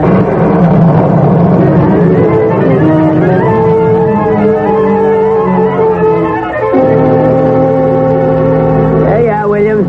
That'll be $5, payable now. I'll give you $2. You want to get home tonight? I'm risking the horse and the buckboard. $5. $2.50. Settle for $3. Here's your $3. Yeah. Now let me get out of here. Still don't see why you had to have a rig. Take it easy now. Take it easy. Road's probably pretty bad out your way. I'm driving here. Get up. And don't use that whip cutting your hair short. Nosy Parker, that one. Oh, there. Pull up. All right, ladies.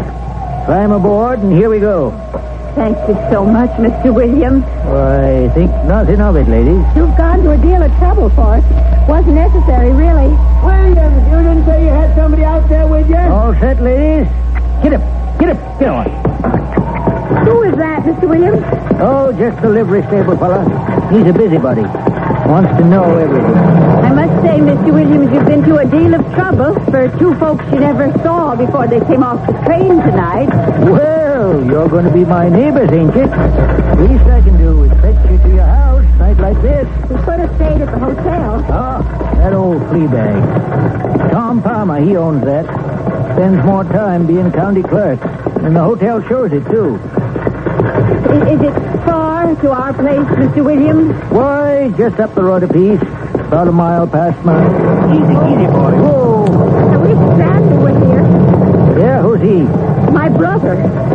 But, like you said, your father left you the homesteader. That's right, Mr. Williams. You say something, Mr. Williams? No, I was just thinking. Ain't much of a son and a brother to let his ma and his sister travel way out west all by themselves. Oh, Stanley's a good boy. But we couldn't afford but 2 tickets and still have enough left for incidentals. Oh, there. City boy, city. Oh. Will we make it to our place, Mr. Williams? It's considerable out of your way, too. You're mighty nice to take such trouble. Why, matter of fact, ladies, if you wouldn't mind my hospitality, I'd be glad to put you up at my place tonight and take you over to yours in the morning. Oh, that'd be just more trouble. Or less, Ma. Well, Alma's probably right, Mr. Williams. We'll be happy to accept your offer.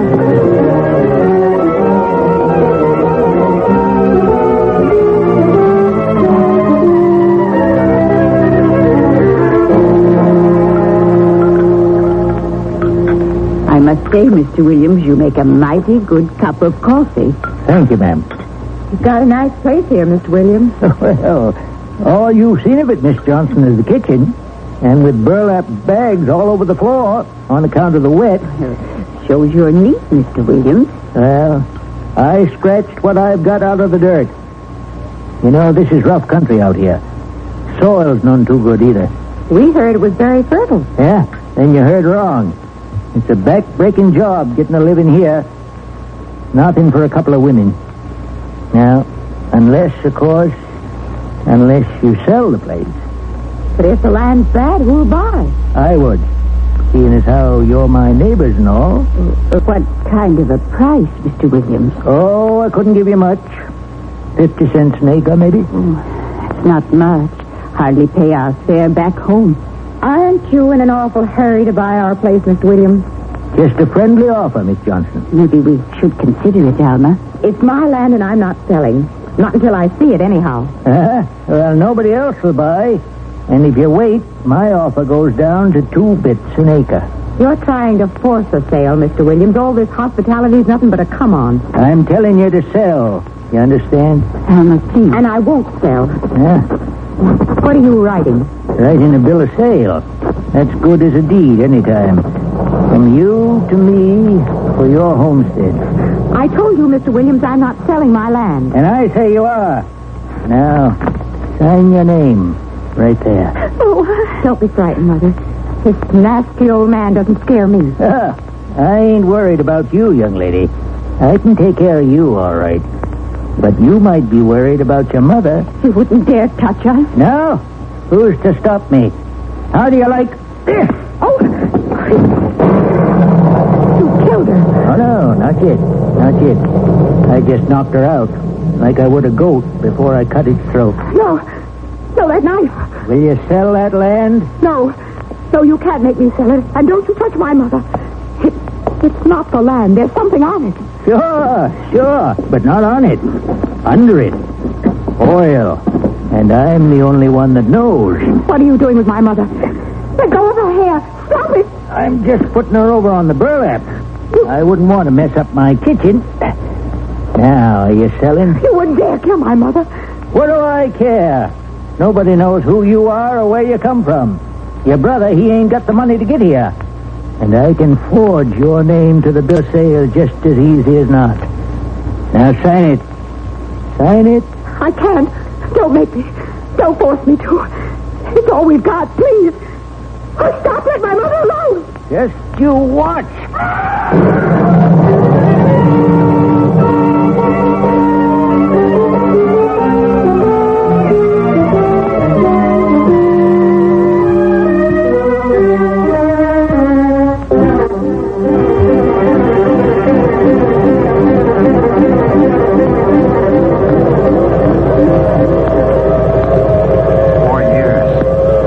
4 years. Not one word. As if I never had a mother or a sister. No answers to my letters. Nothing. 4 years. Get a shovel, get a shovel, get a shovel, get a shovel. Why didn't they answer? What's happened? Did Alma marry? Did my mother marry again? Are they in trouble? 4 years. Long time. Long time. Get a shovel, get a shovel. Sarah, wake up. Wake up. Come on, wake up. What's that? Get a shovel, get a shovel. You are a sound sleeper, son. You. Are we almost there, conductor? I never saw anybody sleep like you do in these hard seats. Hey, what's all this about a shovel? I don't know. Must have been dreaming.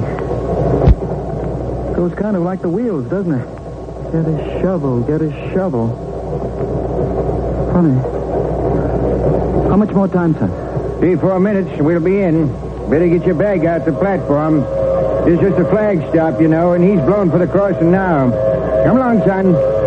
Beats me why anybody wants to come to this down in the first place.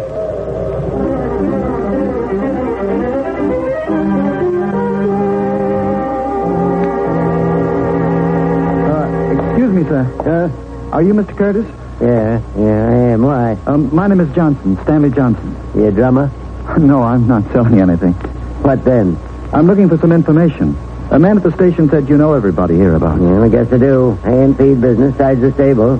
You looking for somebody? Yes, my mother and my sister, Sarah and Alma Johnson. Nobody with that name around here. But there must be. If I don't know them, they ain't here. But they came here 4 years ago. My father left them some land. Around here, you say? Yes. I bought their train tickets myself. What land? I believe it was called the Swenson Homestead. Norton Williams has that land. Filed a deed on it 4 years ago. 4 years ago? Yeah, there was oil on it. Petered out after a while, but Williams turned himself a nice penny while it lasted. 4 years ago? Mr. Curtis, you're sure there never were any women named Johnson out here? Huh? My mother was a small woman. Gray hair, blue eyes. But my sister was tall and very strong. Say, now wait a minute.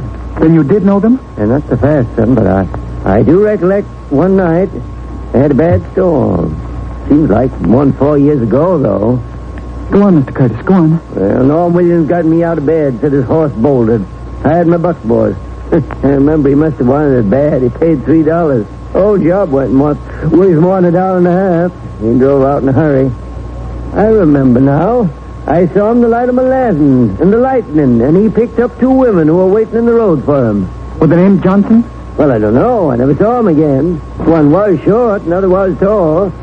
I guess I remember because I thought at the time it was kind of funny, him paying all that money and letting the women stand out there in the rain. Mr. Curtis, would you rent me a rig and give me directions to the old Swanson homestead? I'll drive you out there myself and charge you only $2. It's a deal. And could we take along a shovel? Sure. What for? Just a hunch. Something I thought of on the train.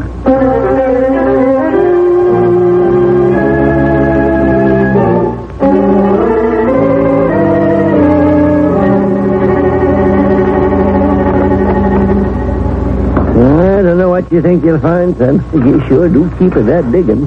How far down do you think you are? Maybe 4 feet. Hey, look at this. It ain't nothing but an old burlap bag.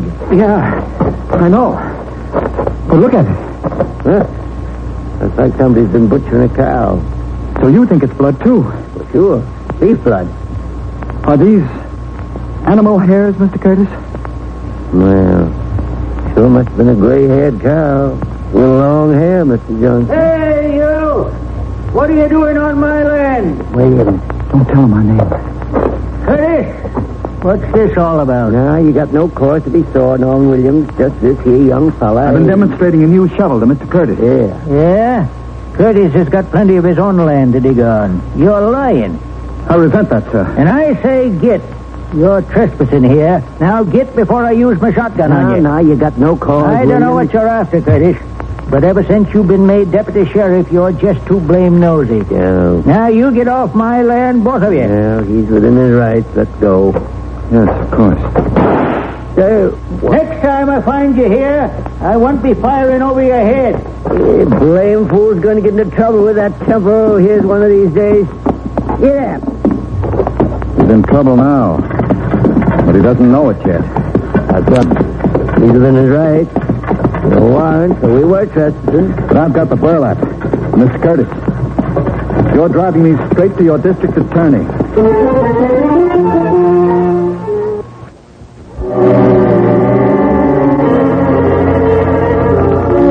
With the stained burlap bag safely under the seat of Henry Johnson and Ted Curtis drove to the county seat.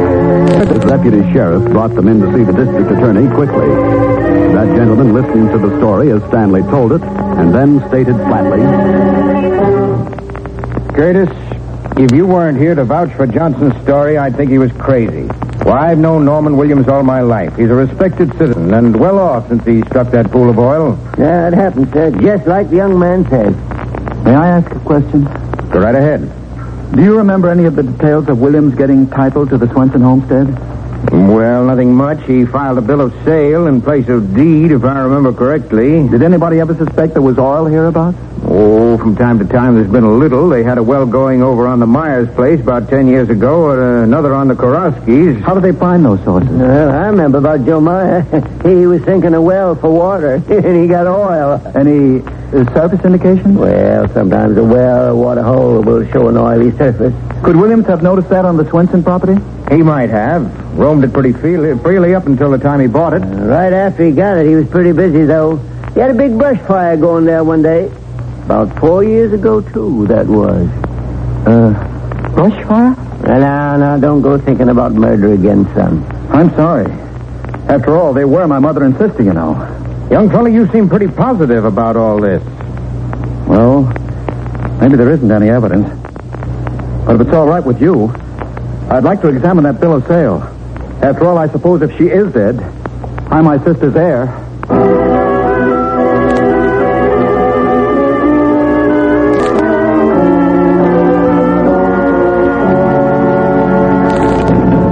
I remember it perfectly.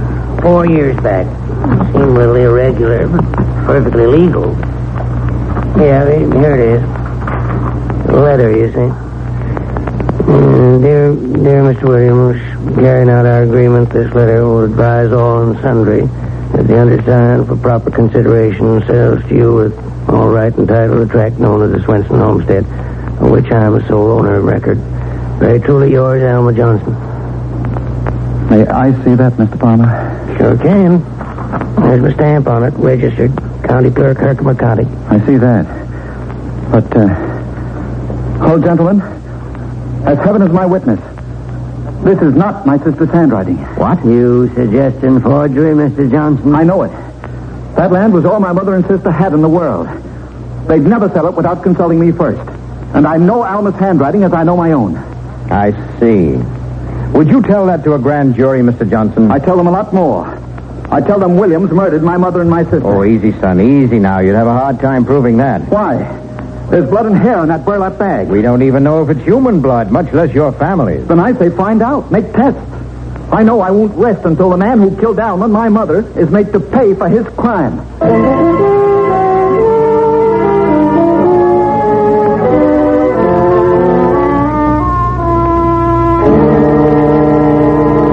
Norm Williams? You home? What did me? Williams, you in there? Sheriff and me would like to talk to you. I don't want no visitors today. Come back tomorrow. Sorry, Williams. We gotta see you now. Come on out, Williams. Oh, we'll come in. You don't come on my property, Ted Curtis. I got a warrant. We have a warrant. Yeah. Let's see you serve it, Sheriff. All right, Williams. You're under arrest. Hey, come and arrest me. My house, will they? No lawmen will get in here. Oh. All right, Williams, we're coming in. Come on, Blackie. I can't stop you now. You broke my arm, that's what. Norman Williams, you're under arrest. Charged with forgery, resisting officers of the law, and murder. Oh, murder, is it? Who did I murder, huh? You got a corpus delicti? You'll find out in due time. All right, get off that floor now and come along. I demand proper medical attention. You can't prove no murder, you can't. You ain't got any corpus delicti. No body of the crime.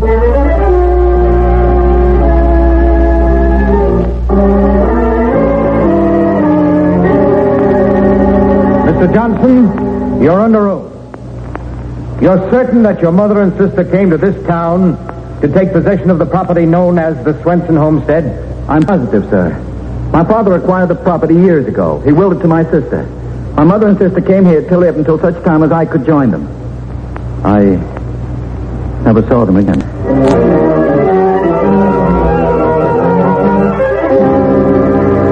Mr. Curtis, the night of that storm 4 years ago, did you see anyone besides Mr. Williams when you rented him the buckboard? And I didn't know them, sir, but I did see two women by the light of my lantern and the flash of lightning.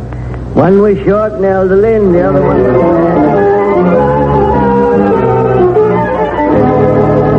Now then, Dr. Sims, are you an expert on blood analysis? I am, sir. You conducted on the blood on the burlap bag marked Exhibit A for the state. I did. And what did you find? I found it to be human blood beyond any doubt. Did it take a large amount of blood to make that stain? No one could lose that much blood either. Dr. Sims, please answer the next question carefully. We're attempting to set a precedent in this case, as the state has conceded that no actual corpus delicti has been found. Dr. Sims, about the gray hairs found on that burlap bag. They are human hairs, sir. Yes, and doctor, did they come from the head of a living or dead person? The roots are still in the microscope. Hair from a corpse, sir, never has the roots attached.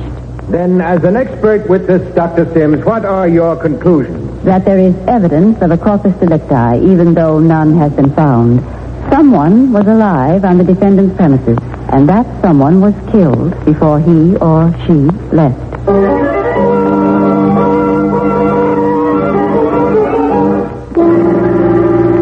Mr. Williams, answer me this. Did you know the people you are accused of murdering? And did you murder them? I never saw them. I never killed no one. And nobody can prove that I did. But this county is going to pay through the nose for my broken arm.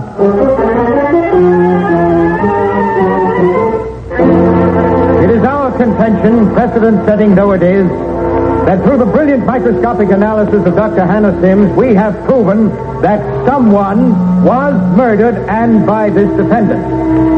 True, as my learned colleague has emphasized so often, there is no actual corpus delicti, but we have evidence that one did exist, which was later destroyed in a certain brush fire on the defendant's property, if in no other way. On this evidence, we ask that your very...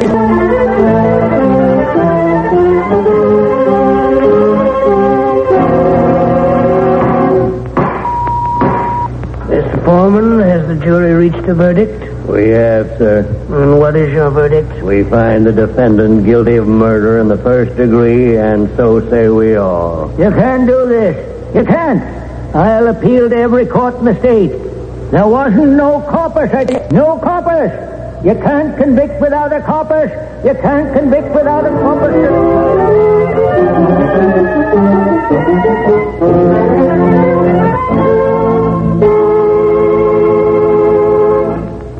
Crime does not pay.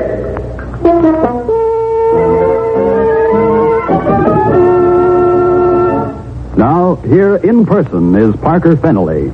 The case of Norman Williams, as you heard it, is one of the famous cases in legal history.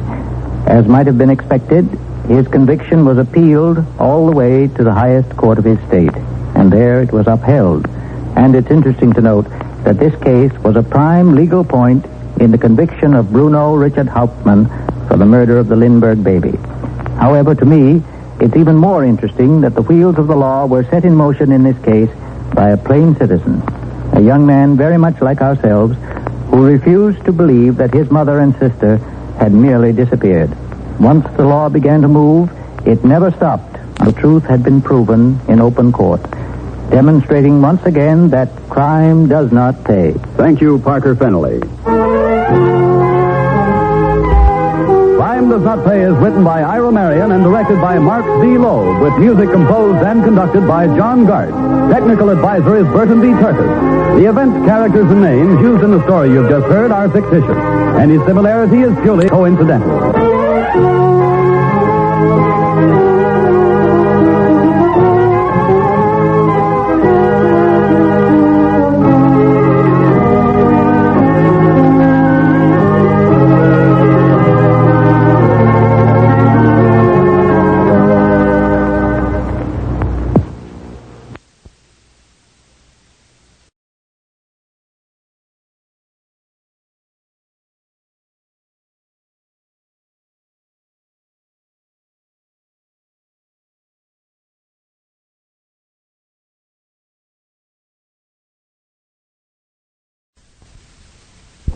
Crime does not pay.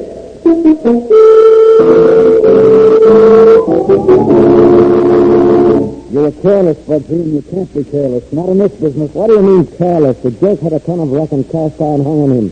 How could it come out? I don't know, except the paper says something about gases in the body making the stiff flow rocks and no rocks. Sure, it's physics and chemistry, that's what. So now we gotta go to college and study physics. There's no finish to this. What about careless finish? Can you make that scientific? Yeah, I'll make it scientific. I'll fix things good with an ice pick.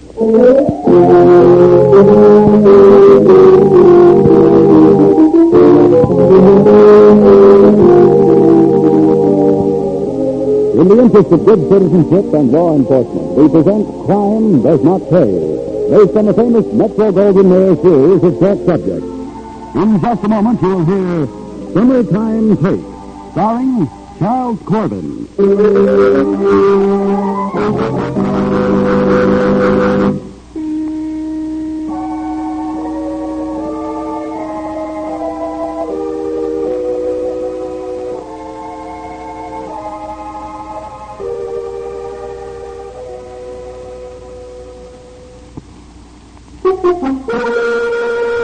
Now, Crime Does Not Pay, starring Charles Corbin as Bugsy Portnoy in Summertime Take.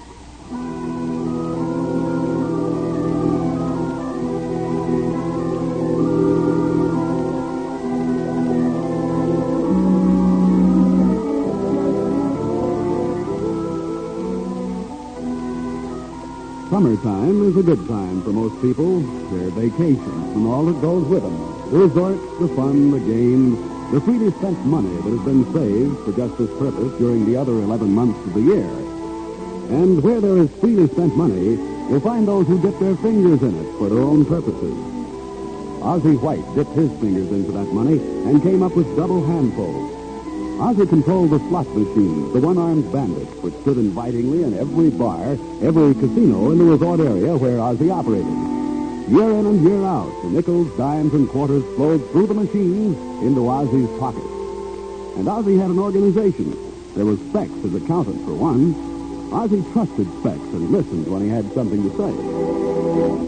I don't like it, boss. It don't look good to me. Oh, what's wrong? Last year, the machines at Swan Lake gave us twice the take we're getting this year.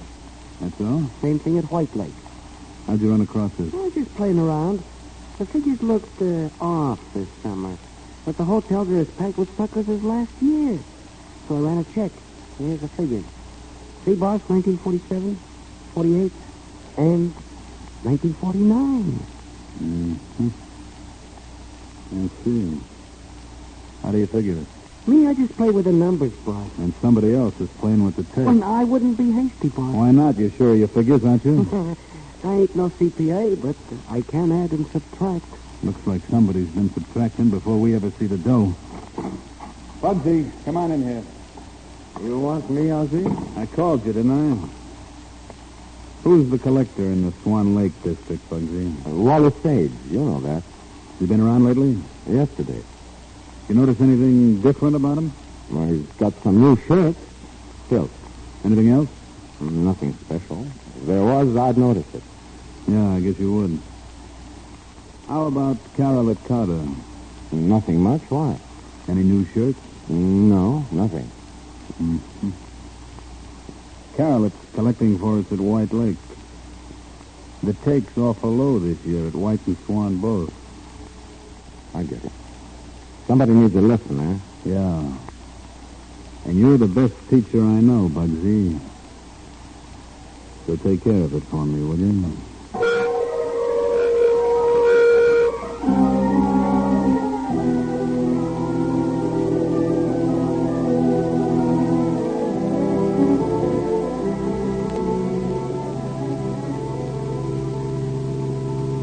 Nothing like the country this summer, I always say. Nice of you guys to go out of your way to take me up to the lake. Think nothing of it, Wally. Think nothing of it. Keep your eyes on the road, Smithy. Well, don't worry about him, Bugsy. Smitty's the best driver I know. I like to sit next to him just to watch him work. Bugsy likes the back seat. That's where he works. That's the lake up ahead, Smitty? Yeah. Pretty in the moonlight, ain't it? Nice view. There's a better one up ahead. I like this one. Talk for a minute, Smitty. Let's enjoy the moonlight. Sure. Never thought you were romantic, Bugsy. Oh, I got my moments. Yeah, you certainly have, Bugsy. Boy, quiet out here. Nearest place is the inn, 5 miles up the road. That's so. Hear what he said, Smitty? Yeah, I heard. Get your end of the rope, Smitty. Oh, Smitty. Oh, I got it, Bugsy. Now hold it. Yes, I'll teach you, Wally. When you collect for us, you collect honest and turn in every nickel. Every nickel. Keep done, Bugsy. Nothing like it, Smitty. Piece of rope over the head from the back seat, crossed ends, you pull on one, I pull the other. The guy just can't make any noise. First pull breaks his windpipe. Yeah, smooth. Let's get rid of him. Right.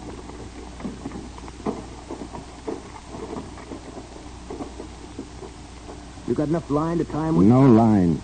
Picture wire. Rope will rot in the water. So get the stuff out of the trunk. Okay, sure. I always figure this is simpler and faster than a cement jacket. Twice around the ankles, and the arms cuffed behind. Very neat. Here's the slot machine base, Bugsy. Plenty heavy. Now, there's a terrific idea if I say so myself. The jerk dips into the tape, so we hang a base around his neck. That'll teach him. Twist that wire tight, Smitty. Yeah, I got it. It'll teach him all right, but we'll keep him down. Plenty of rocks. That's why I picked this spot. Here. I'll hitch this one to his feet. You got the clippers? Yeah, my back pocket. Here. Good. That'll hold it. Right. Come on, take his head, Betty. Hey, can't we drag him? He's awful heavy. And leave the marks on the ground? Ozzy wouldn't like that. Ready? Lift. Never thought of that. Hey, the far to the point? Just a step or two. Water's plenty deep off the point. Oh, what a night for a swim. Look at the moon on the water. Yeah, Wally likes the country. Hey, next time, let's take the body to the edge first and try the weights on there. We got something there, Smitty. Ready? Set. Okay. So swing him. Toss him out as far as you can. When I say 3, let him go. Right with you.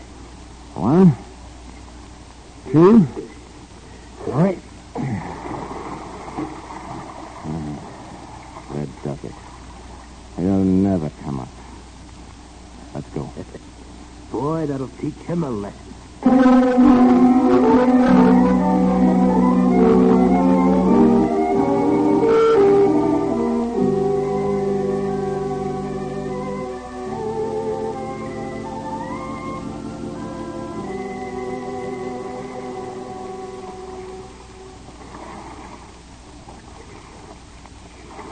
Oh, Jimmy. Isn't it heavenly up here? You never been to Swan Lake before? No. Have you? My second summer. What do you like about it? Oh, everything. Mountains, the sky, and the lake. It's never cold, this lake. Not like some I've been in. Well, that's because it's artificial. Fed by small streams from the mountains that were dammed up years ago. What are you, a walking encyclopedia? No, a rowing encyclopedia. Oh, sometimes I wish the summer could go on forever. Betty? Yes, Jim? Betty,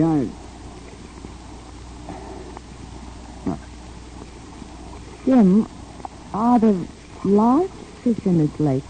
Well, they stock it with fish from time to time. Trout, mostly. They don't grow very large. I see. Why? I saw a fish. It was sort of white and large. Seemed to be floating. Well, fish don't float unless they're dead. Where is it? It's over there. Turn around to the right. Looks more like a white glove to me. Maybe it is. Funny, a glove floating out here. Let's get it,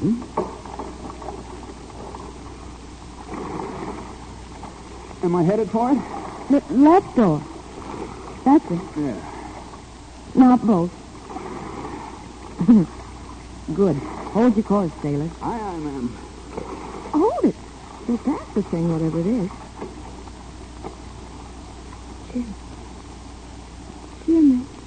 What is it? It's attached to something. Let me see. Betty, don't look. For heaven's sake, don't look. What is it? It's no glove. It's a human hand tied to another. Oh. The body's floating just below the surface of the water.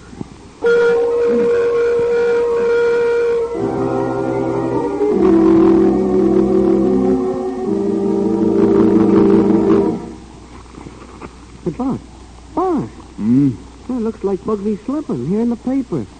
Body found in Swan Lake, tentatively identified as that of Wally Sage's small-time object. Give me that. Yes. From the condition of the body, which was in a remarkable state of preservation, it was judged that the gangster had been dead about a week. Identification was made from the face. Bugsy, come on in here. What's wrong, Ozzy? Wrong. Here, read it. Oh, he came up after. What's the matter? You slipping? I don't see how. Smitty and me, we barely lugged him with a slot machine base tied to his chest and a rock on his feet. Read the end of the story. The body might have remained at the bottom of Swan Lake indefinitely had not the warm waters of the lake accelerated the accumulation of gases within it. Police authorities pointed out that gases retained within the body brought about the buoyancy sufficient to overcome the weight lashed to the body. Oh, for the rotten luck. Looks like Wally had stomach trouble. Gas. 1 week.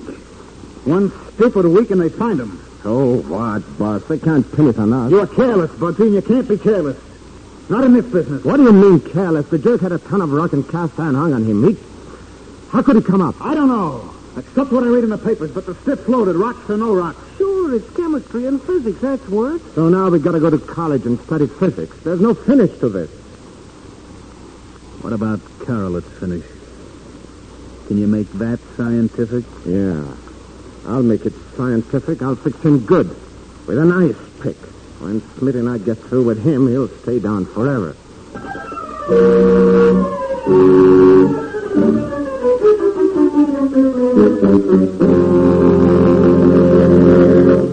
In just a moment, Crime Does Not Pay will continue with Summertime Take.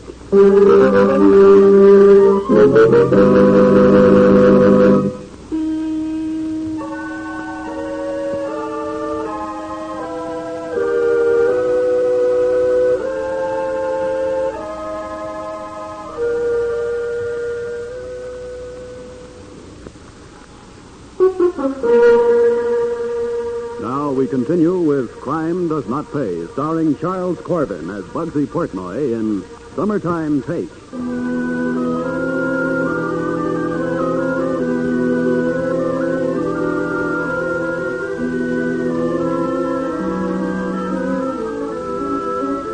The summer moved along. The collection from the slot machines went on, and Specs checked his figures on receipts against the preceding years.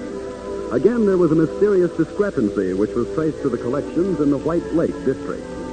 Apparently, the lesson taught Wally Sage had failed to have its proper effect on Carolette Carter. And so it happened that once again, a car sped along a highway with Smitty in the driver's seat, Bugsy in his usual place in the rear, and Carolette Carter in front, next to the driver, next to death.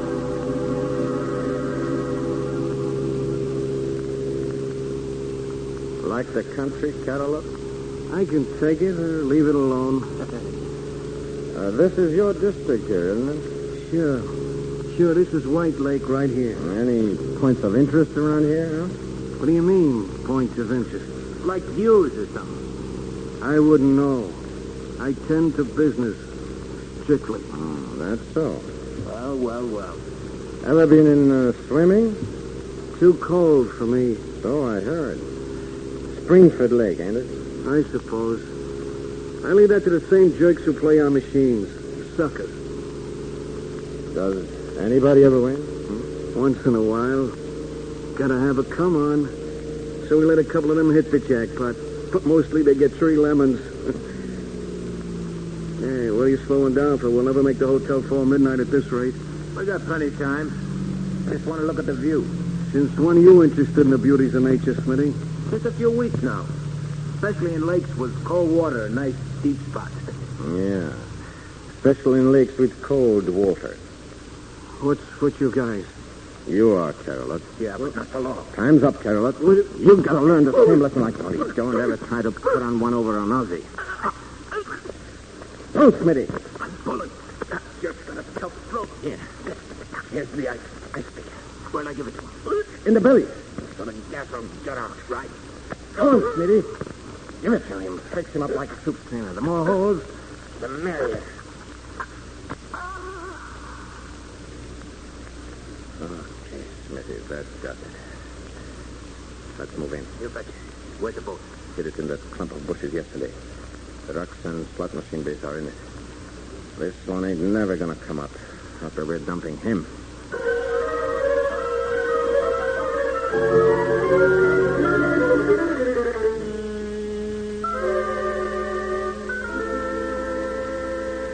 Bugsy, meet Bullets Morgan. How are you? Glad to know you. Ozzy tells me you know your business. Thanks. Bullets is the new collector up White Lake way. Yeah. Ozzy told me how you took care of my predecessor for him. Nothing to it. 2 months now, and he's still feeding the fish. Yeah? Thanks, here, Ozzy. You got your radio on? No, why? There's a news broadcast in a minute. You better catch it. Why? It's all over town. They found Carolette. What? That's all I know. The newsboys sent it out. You can get it on the radio. See you later. Bugsy, turn on the radio, will you? Nothing on now but news. I know. Turn it on. Sure. I never knew you were interested in their national situation, Ozzy. I'm not. Business is too good around here. Shut up now and listen. And so much for the news picture overseas. Here at home, a sensational development is the discovery of the body of Carolyn Carter, found floating in White Lake, upstate. Carter, a mobster thought to have been connected with a gambling racket, was strangled and stabbed at least 15 times, probably with an ice pick. Wired to his body were several weights, and it is apparent that he had... He couldn't come up. He just couldn't. But he did. I don't see how. He was so full of holes and gas just couldn't stay in. But it did. When did you use the pick on him, Bugsy? What do you mean? Before or after you killed him? During. Oh, you gotta do it after. Why? We had a job like this back in Detroit. When you stick 'em before, the blood runs to the holes and stops them up, see? I get it. I never thought of that. It looks like you never thought of a lot of things, Bugsy. But 2 months, Ozzy. It's 2 months. It's a cold lake. It's like an icebox. What do you want me to do about it? There's nothing you can do about it. We just got to ride along and watch our step for a while, that's all. They can't tie it to us. Well, next time you'll know. Yeah, sure. Well, that's that. When are you going to show Bullets his territory, Bugsy? Anytime he's ready. No time like the present, I always say. Why not? Smitty's got a car. We can drive up now. Suits me. Okay with you, Ozzy? Sure. The quicker the better. Go on, beat it, both of you. Have a good time. But don't play the machines. That's a sucker's operation.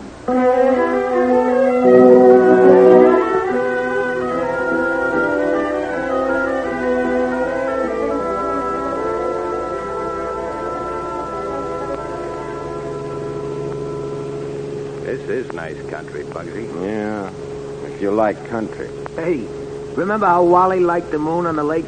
And then over comes the rope? You two really have that operation down to a science. And how? Bugsy sits back where you are, see?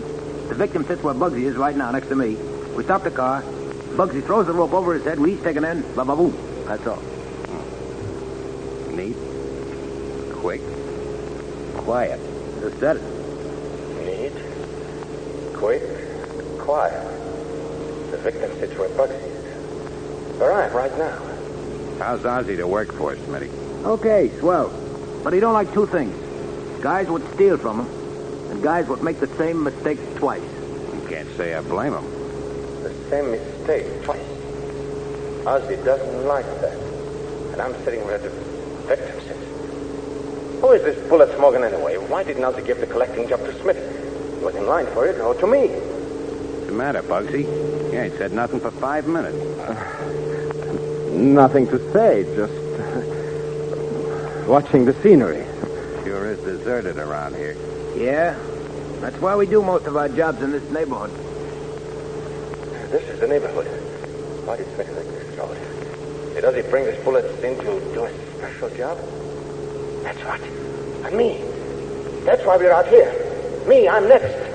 Next on the heat parade. What's the matter, Bugsy? You sick? You're shaking like a leaf. No, nothing. What's the matter, guy? You seen a ghost? Hey, when Bugsy gets to say ghost, brother, it'll be more than one. They're kidding. Like I did with the others. They're trying to keep me from seeing where we're heading. Hey, Bugsy, you want I should stop for a minute? No, don't stop. Hey, what's with you? You don't get me. Not like with Wally and Carol. I know the tricks. You don't get me. He's gone nuts. Bugsy, cut it out. No, I'm getting out. I want to live. You don't get me. You don't get me. Hey, Bugsy, leave that door alone. Bugsy, you're nuts. No, I'm getting out. I'm getting away now before you tie a rock to my feet. Up all Come on, Smitty. We gotta find him. Brother, Ozzy'll have our next. Yeah, find him in these woods at night? Where? Which way did he go? Back this way, into the tree. No. You don't get me in no woods. Not with Bugsy nuts and packing a piece. Besides which, I ain't no Indian. I hate the country.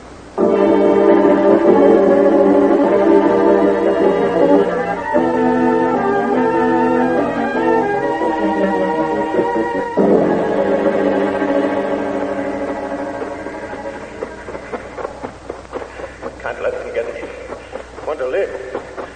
Gotta get to the floor. Careful. Maybe a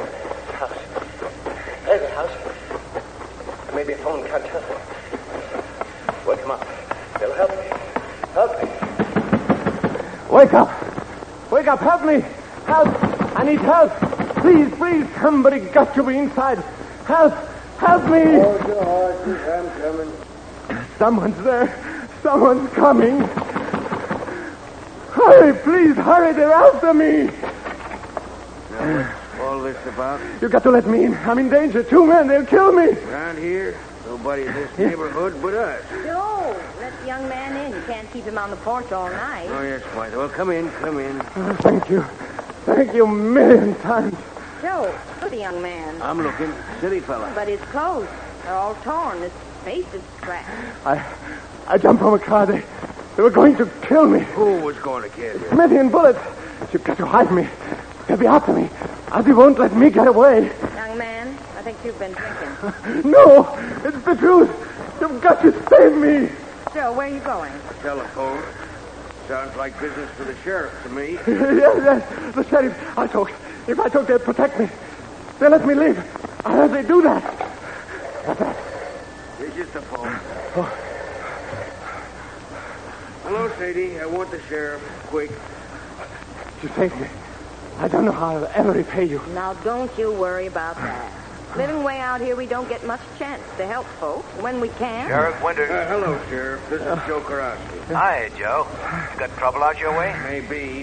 Hold on. We got a visitor. I'll let him talk to you. Here, young man, take the phone. Yes. Thank you. This is the sheriff? Yep. Who are you? This is Bugsy Portnoy. You know the name. Never heard of it. You heard of Ozzy White? Yes.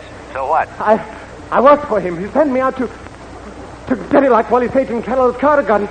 Tonight. I know how they got it. And I was going to get it too, only I jumped before... How do you know how they got it? I did it both times, but I want to live. I got to live. You can save me, but you got to help me. I'll tell you everything. Please, please, come for me. They're looking for me now. Hurry, hurry. I live in jail. Outside, I'm dead. I'm dead. Come for me. I don't want the rope and the water and the gas inside. I'm afraid. Afraid. Hurry, please, please. That's the only thing I know.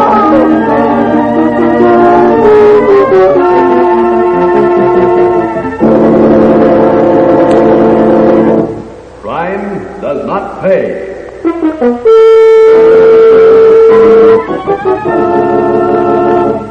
Charles Corbin, who was starred as Bugsy Portnoy in Crime Does Not Pay, will be back with you in just a moment.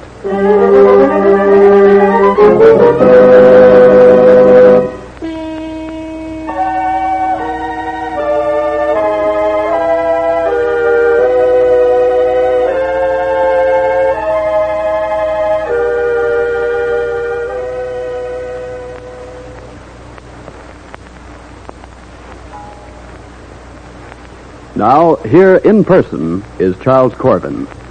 Believe me, Bugsy Portnoy was an interesting character to portray because his swaggering, his viciousness, and his eventual and inevitable breakdown are typical of the small-time gangster with his usual delusions of grandeur. However, it is just as interesting to notice the contempt in which the other characters held the plain people, whose coins in the slot machines made up the summertime take. These are people like you and me. People who lend their support to criminals because we don't stop to think about what we are doing. Because we are misled so many times by the simple words, innocent amusement. You see, in the end, it is up to us to stop this kind of criminal activity by the simple act of refusing to lend it our support under any and all circumstances.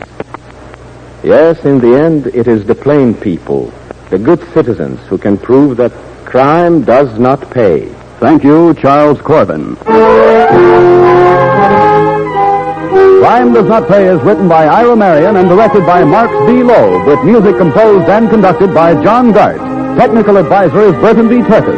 The events, characters, and names used in the story you've just heard are fictitious. Any similarity is purely coincidental.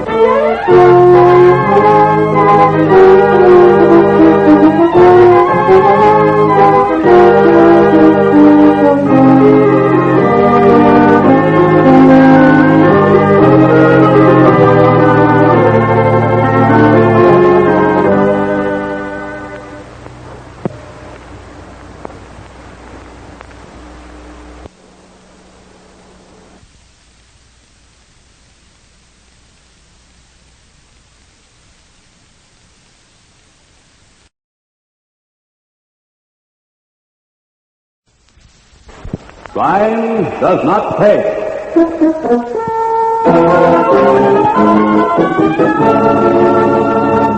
I don't like it, I tell you. I don't like it. Me neither. This ain't no hideout worth the dough. Those whistles, they give me the creep. All right, so it's not the Waldorf, but the food's good. I'm sick of the lot of you. If something goes wrong, you whine like sick puppies. Well, it was your idea in the first place. Get out of this, you. Excess baggage. Now, Mary, the kids have a right to beef. Well, maybe, but this is getting to be a habit. We came down here for a purpose, remember? We're staying out of sight as far as the cops are concerned, and you're mighty Vic Reynolds. If I told you once, I've told you 50 times, play this right, and we'll have Vic out of business. He'll be out, and we'll be in. But you don't take over by whining. You use your brains and lead. Keep that in mind for a lot of you.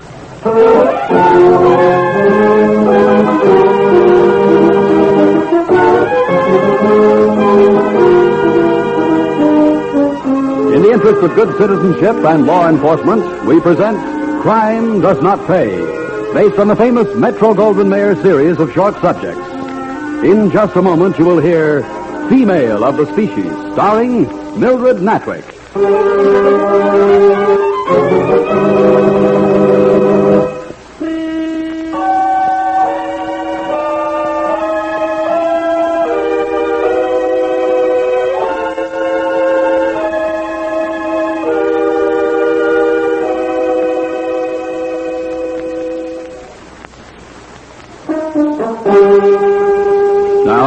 Crime Does Not Pay, starring Mildred Natwick as Mary Curtis in Female of the Species.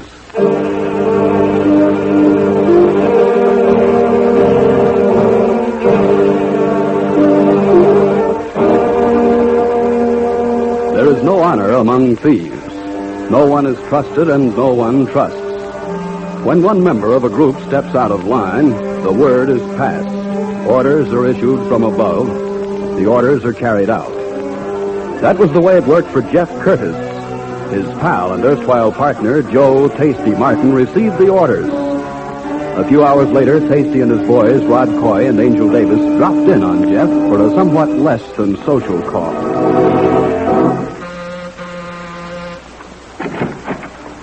Hiya, Jeff.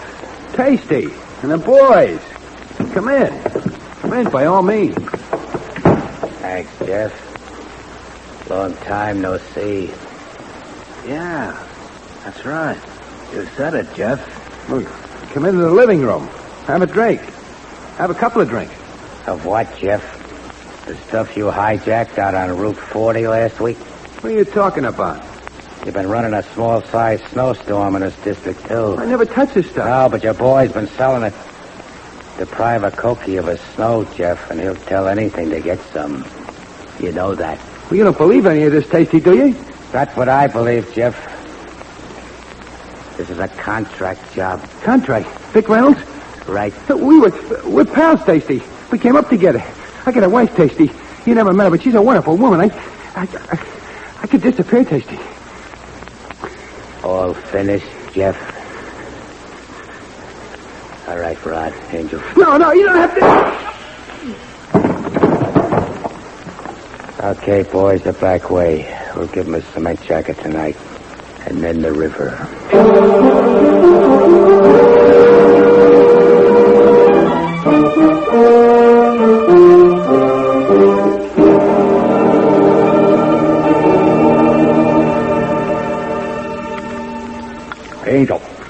Angel, where'd you find this caviar?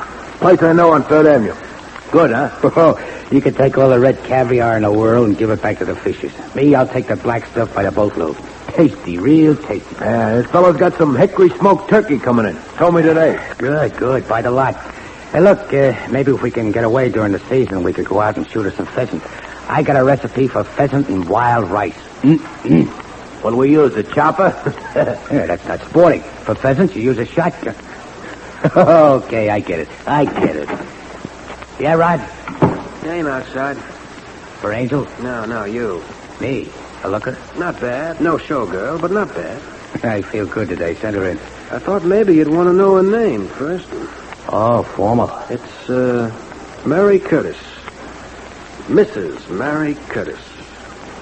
Jeff's? That's right. You don't want to see her, Tasty. She might have a knife on her or something. Want me to have sweetheart? Give her a going over? No. Send her in. And take Angel out with you. Look, Tasty, don't take no chance. Come on, Angel. You know how he is when he gets an idea. I'll go, but I don't like it. Some people take awful chances. All right, Mr. Curtis. Thank you very much. All right, Rod. We'll be out here, Tasty. Well, how do you do, Mrs. Curtis? Sit down, won't you? Thank you. If I'd known where to reach you. Jeff was one of my best friends. I know. That's why I'm here. Oh. Some coffee? Special blend made just for me with a touch of Turkish in it for richness. No, not just now, thank you. What can I do for you, Mrs. Curtis? Oh, I'm not sure. I wanted to see you. Sentimental reason? Oh, more on the practical side. That's so. Yeah. Happens I'm without funds, at least funds sufficient to keep me in the style to which I've been accustomed for any length of time. I thought Jeff carried insurance. The company exercised an escape clause. There's no proof of death, no body, no certificate. I'll have to wait 7 years. That's a long time to starve in. Well, no reason why you should starve. Well, I know. That's why I'm here. Do you think I had anything to do with Jeff's death? I don't know. Frankly, I don't care. I don't understand that, Mrs. Curtis. Call me Mary, Tasty. It's much shorter. Be glad to. I'd like to know... What I want? Yeah. It's the satisfaction of getting back at the party you and I both know was responsible for Jeff's finish. Why come to me, Mary? Jeff told me a lot about you. I saw your picture. I liked what I heard. I liked what I saw. You and Jeff together might have done big things. Jeff's gone. Well, that leaves... You and me. Yeah. Together? Well, do I pass inspection? You do. I think I'll take that coffee now, Tasty, with a touch of Turkish in it.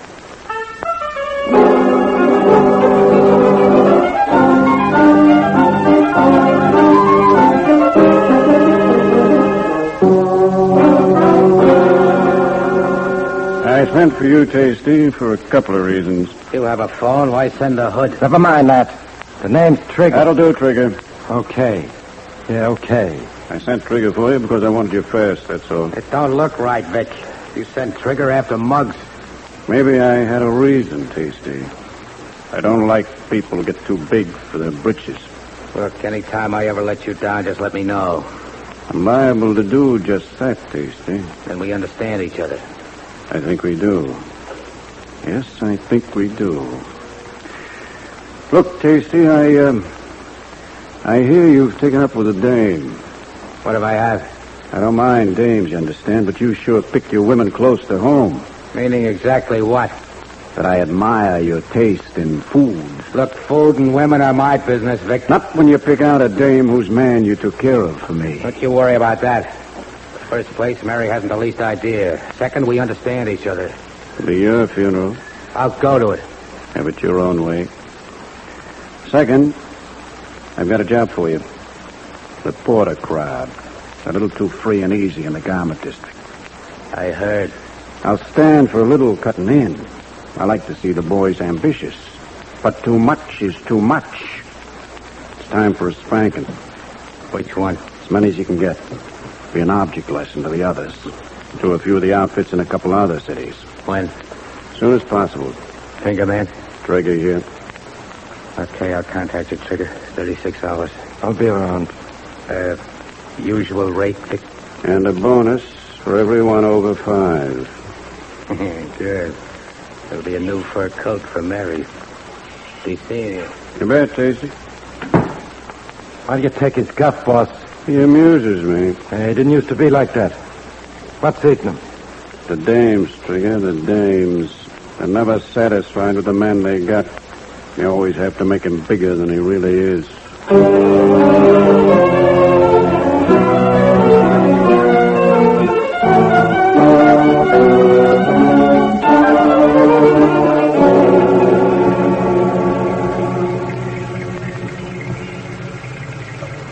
this is the building, Tasty? You saw Trigger like I did. Yeah, I saw him. I hope we get away with this one. Too many people around to suit me. That's why it's so pretty. By the time the dummies pick themselves up from the sidewalk, we'll be far away. You in gear, Angel? I'm getting a callus from holding down a clutch pedal. Watch her ride. Here they come. Let's Porter in the middle. They look like they had a real successful meeting with whomever they were meeting with. Listen to him, whomever, he says. All right, Rod. Here's where they get it. Everybody hit the sidewalk. Like a wall. Get going, Angel. Get going.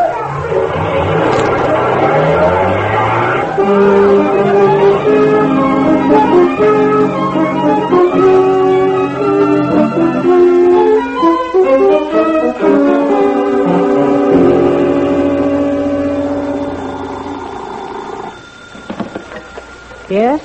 Is he there? Just a moment. For you, Tasty. Thanks, Mary. Hello, Tasty speaking. You know who this is. Leave out the names. Wires may be tapped. He done? Definitely. You slipped this time. I earned my bonus.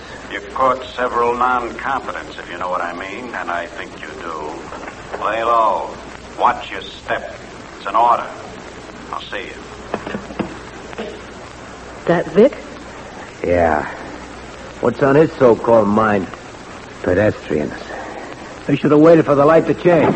The heat's on, Tasty, and I mean on. It's all over, Tasty. Hold on. Cross my heart. I had a tail, but I lost him by changing from taxi to trolley to taxi like Rod told me. What do they want me for? Everything. Narcotics, killing, shakedowns. Narcotics. The Fed's in on this? Oh, it's awful. It's just awful. And Vic's down on us, too. He phoned. Oh, great. Just great. Well, we gotta hide out for a while, that's all. Yeah, but where? If the town's so hot. Then that's the place to stay.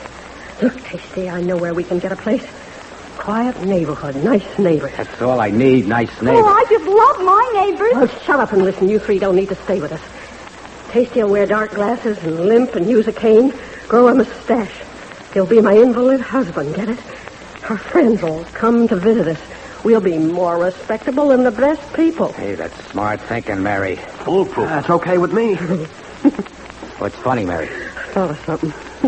If the people in that neighborhood are like they used to be, you won't be getting caviar for gifts, Tasty. It'll be calf's foot jelly, homemade.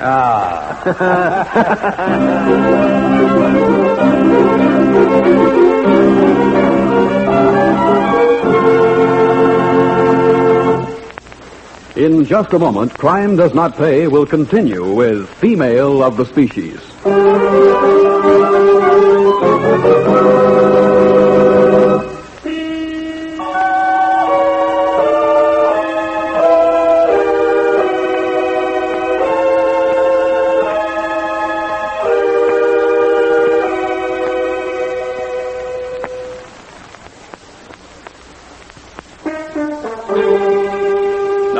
We continue with Crime Does Not Pay, starring Mildred Natwick as Mary Curtis, with Ken Lynch as Tasty in Female of the Species.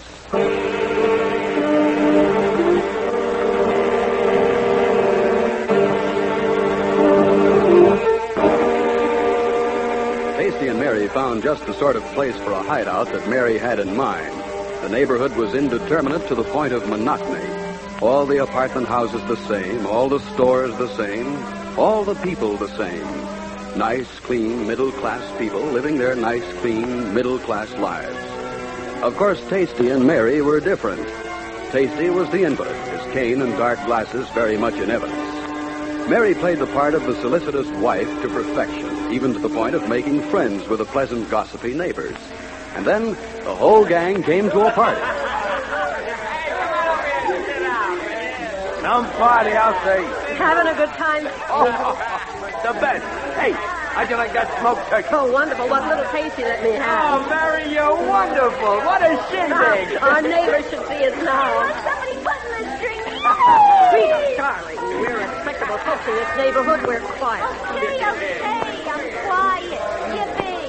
Cut it out, sweetheart. We got Tasty to think of. I'm thinking of Tasty. I'm always thinking of him. Well, that's nice to hear. How are you, beautiful? Beautiful. Say, all the boys... It's no use, kid.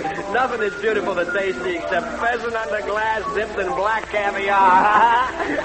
How's the world look to you, Tasty? Oh, without the dark glasses, perfect. How you like his mustache, boy? Well, it does something for him, but what? Well, I couldn't exactly say. Hey, what time is it? It's just 10 o'clock. Turn the radio on, somebody. Riley's on the radio, and my spies tell me he's talking about me tonight. It's on, Tasty. Ask Riley to come and see you. Talking about Tasty. Tasty's famous, honey. Did you know? Tasty's a big man. Don't you forget it. Quiet, I want to hear this. And what are the police doing about all this? The Reed Street Massacre is only part of it. This man, Joe Tasty Martin, is involved in more rackets than you or I would care to shake a stick at. Dope peddling, the shakedowns, organized murder. But can he be found? I ask you, can he be found? No. The police of 3 continents are looking for him. What? Holy smoke. He's been reported in Mexico, in Paris, in Rome, in Buenos Aires. More gasoline has been expended on wild chases after him than would be used in a 4-engine bomber on a coast-to-coast flight. And still Tasty Martin is at large. Something's wrong, I say. Well, what do you know? I'm a world traveler. Ask Riley. He knows.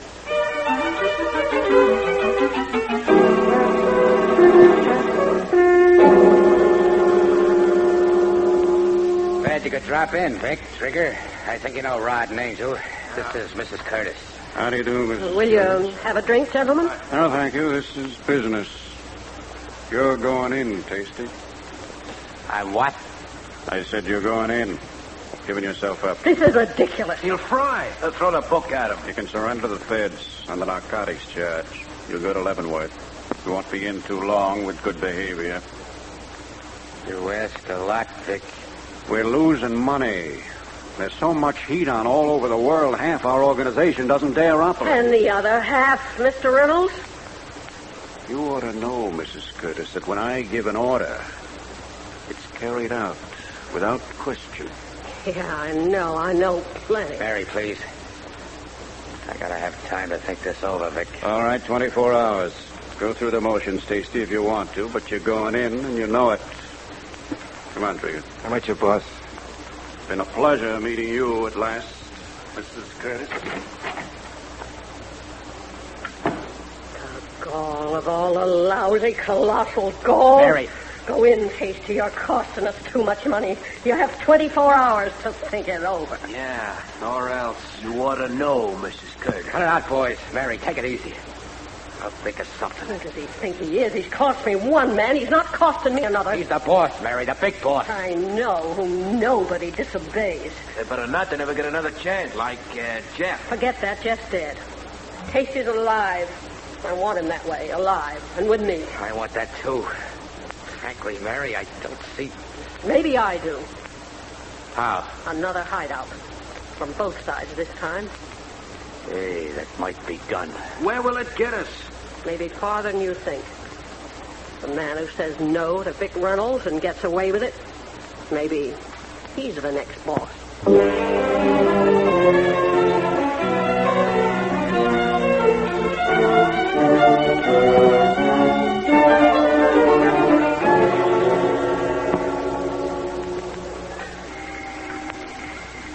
I've got to hand it to you, Mary. A barge on the waterfront.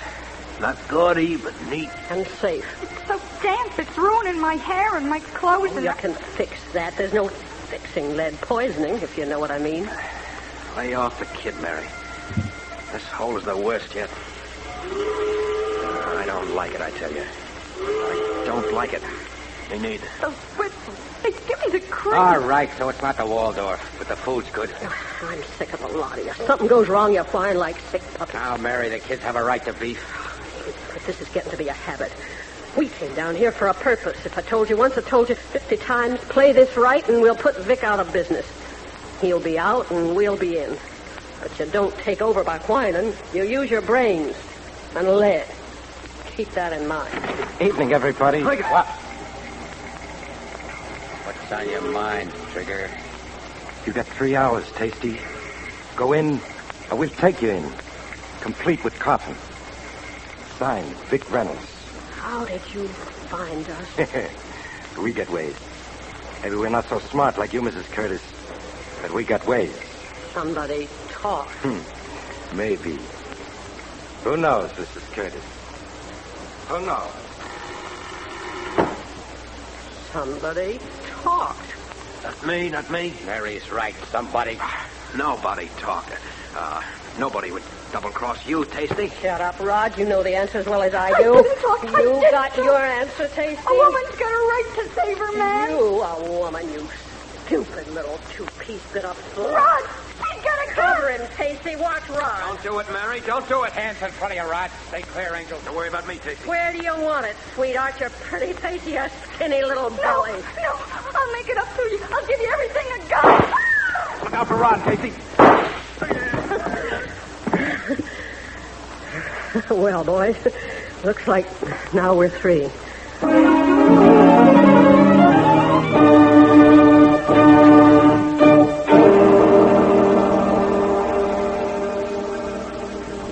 Tasty, you awake? Yeah. Is Angel all right? Angel's okay. I'm going to look.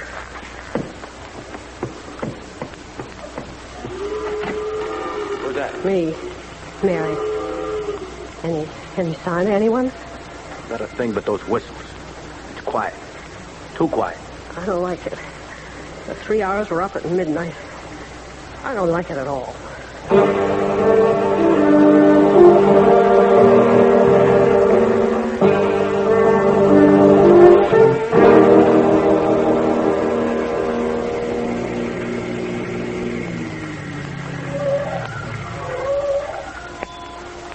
This is the place, Davy.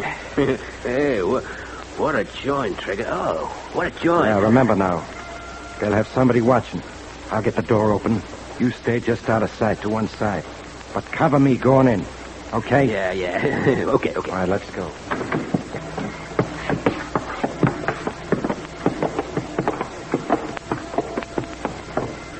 You all set? Oh, stop worrying. I'm with you.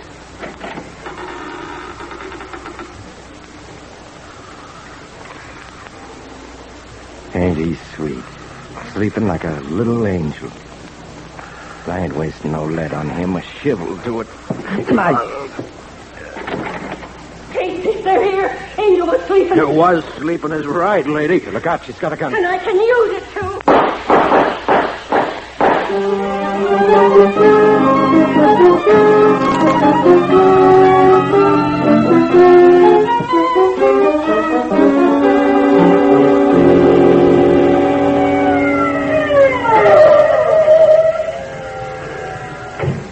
You the police? We got the call. You phone in? Yes, sir. At the barge? Yes, sir. All right, come along. I'd rather not, sir. You're safe. They're all dead. I looked once. The fellow with the knife in his throat. I'd rather not again, sir. I heard the guns. I looked and I called you. Okay, stay here. Let's have a look, Pete. All right.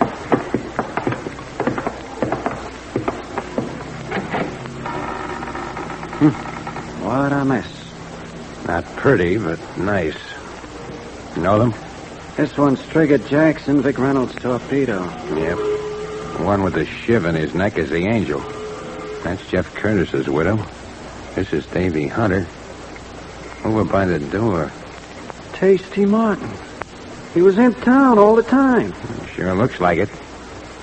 Well, nothing to do here but send for the meat wagon. Something funny? Yeah, I was thinking.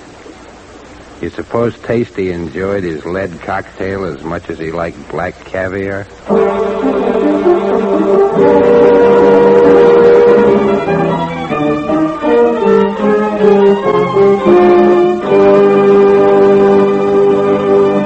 Crime does not pay.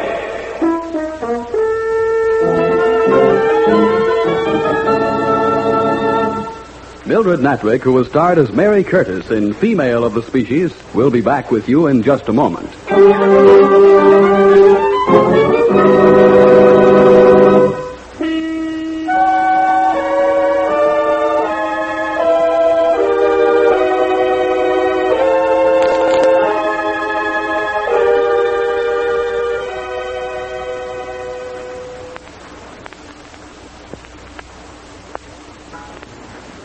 Now, here in person is Mildred Natwick. Perhaps I should take umbrage when the old saying, the female of the species is more deadly than the male, is applied so perfectly to a character like Mary Curtis. But if this role serves the purpose for which it was intended, then no woman need be angry over the title, because the purpose is a simple one, to help decent citizens everywhere understand that they can protect their homes and their pockets by refusing to aid and abet organized crime in any way. Men like Vic Reynolds and Tasty Martin and women like Mary Curtis are helped to power every time people like you and I put a dime in a slot machine, fail to take an interest in the control of narcotics, shrug off corruption in high places. We, you and I, can take the profit out of violence by taking a real and active interest in the enforcement of the law and the administration of justice. Only you and I can prove the truth in the statement that crime does not pay. Thank you, Mildred Natwick. Crime Does Not Pay is written by Ira Marion and directed by Marx B. Loeb, with music composed and conducted by John Gart. Technical advisor is Burton B. Turtis. The events, characters, and names used in the story you've just heard are fictitious. Any similarity is purely coincidental.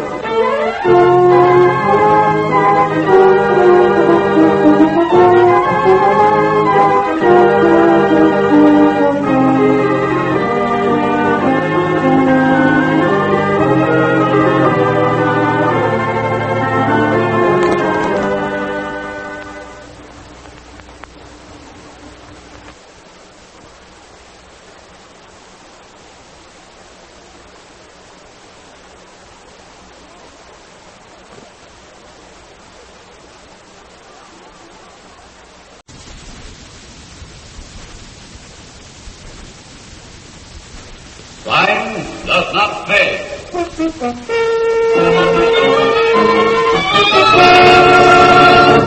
Yeah, I'll take Lobster Diavolo every time. Nothing like it. Boy, that red sauce. Sure it ain't the spaghetti, Phil, on account of it looks like rope? Yeah, could be. Why you use a rope all the time, Phil? A gun or even an ice pick would be quicker. Like today, Puggy almost got away. Yeah, maybe Dookie's got something, Phil. Look how that jerk bit my hand. That's because you're slipping, Tiny. You didn't used to have to stick your hand in their mouths. Well, that still don't answer Dookie's question. Yeah, Phil. Why a rope all the time? It's simple, like ABC. We all got records, ain't we? And you carry a loaded piece when you got a record, it's another felony, ain't it? Carrying concealed weapons, see? Well, I've been wise to the flat feet since I've been a kid. And nobody can prove in no court that you had a weapon on you when all you're carrying is a piece of rope.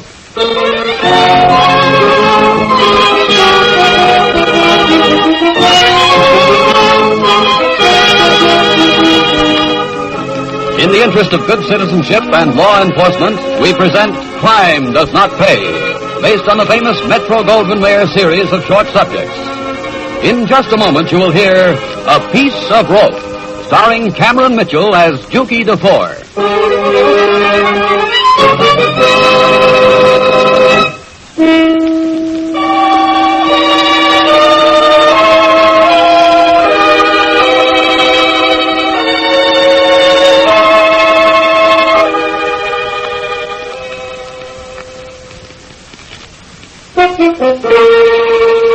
Now, Crime Does Not Pay, starring Cameron Mitchell as Dukey DeFore in A Piece of Rope.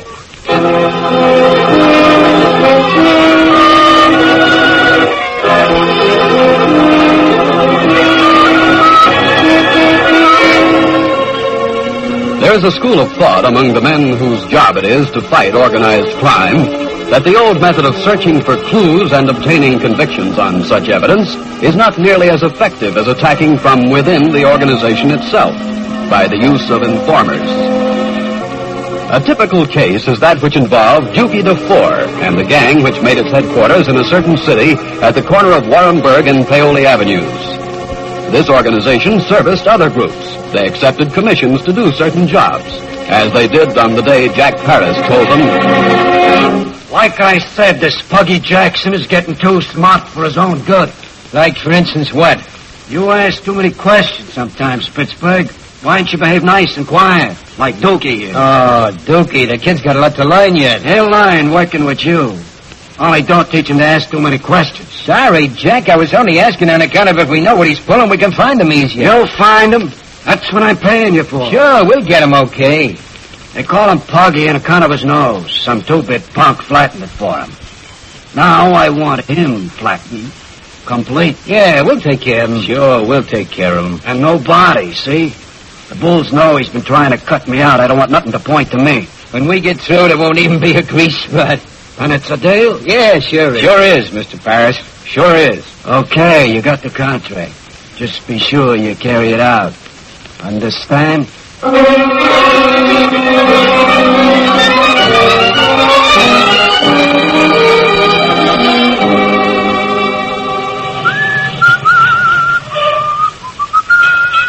Hey, Phil.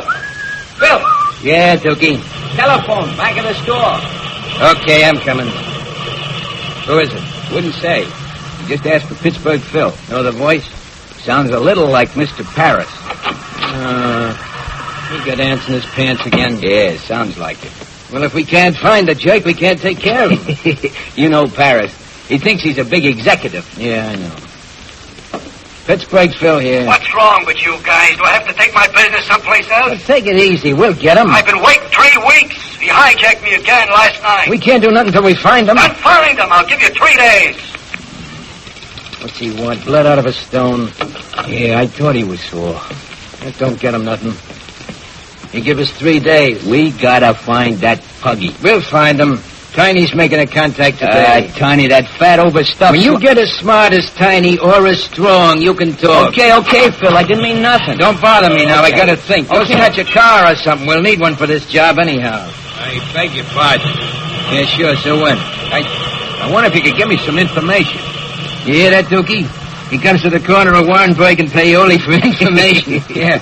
That is, I was told I could find Tiny Schultz around here.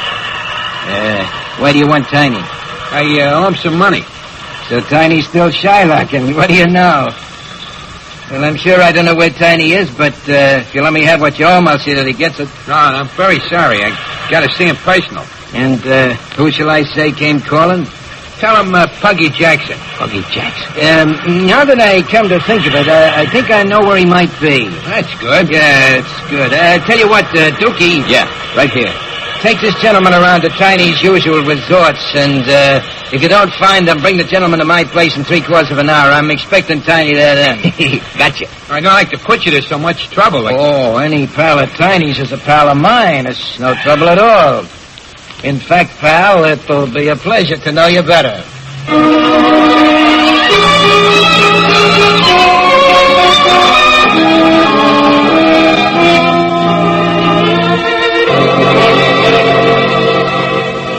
Josie, the rest of us girls, well, I think you ought to know how lucky we think you are. Lucky?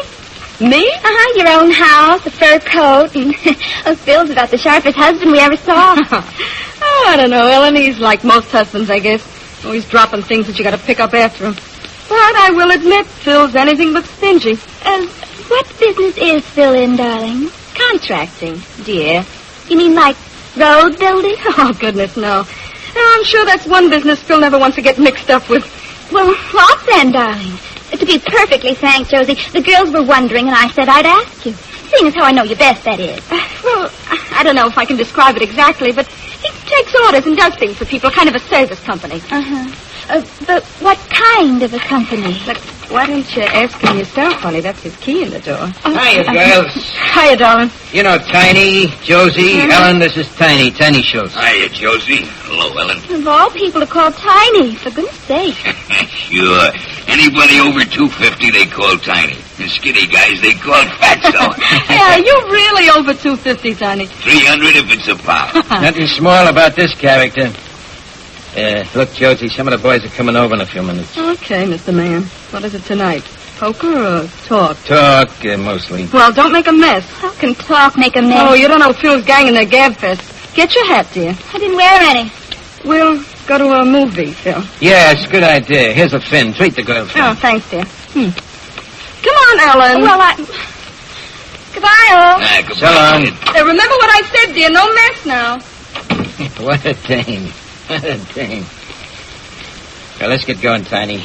Dookie will be here with the jug in 10 minutes. The usual? Yeah, straight chair next to the door, big chair facing it. Yeah. That way. When the door opens, he'll see only you, and I can get him from behind. Yeah. How's this? Okay, sit down and read that newspaper. How am I doing? Swell. What are you using? Here it is, Tiny, the usual. 4 feet of brand new wash line. Now all we gotta do is wait.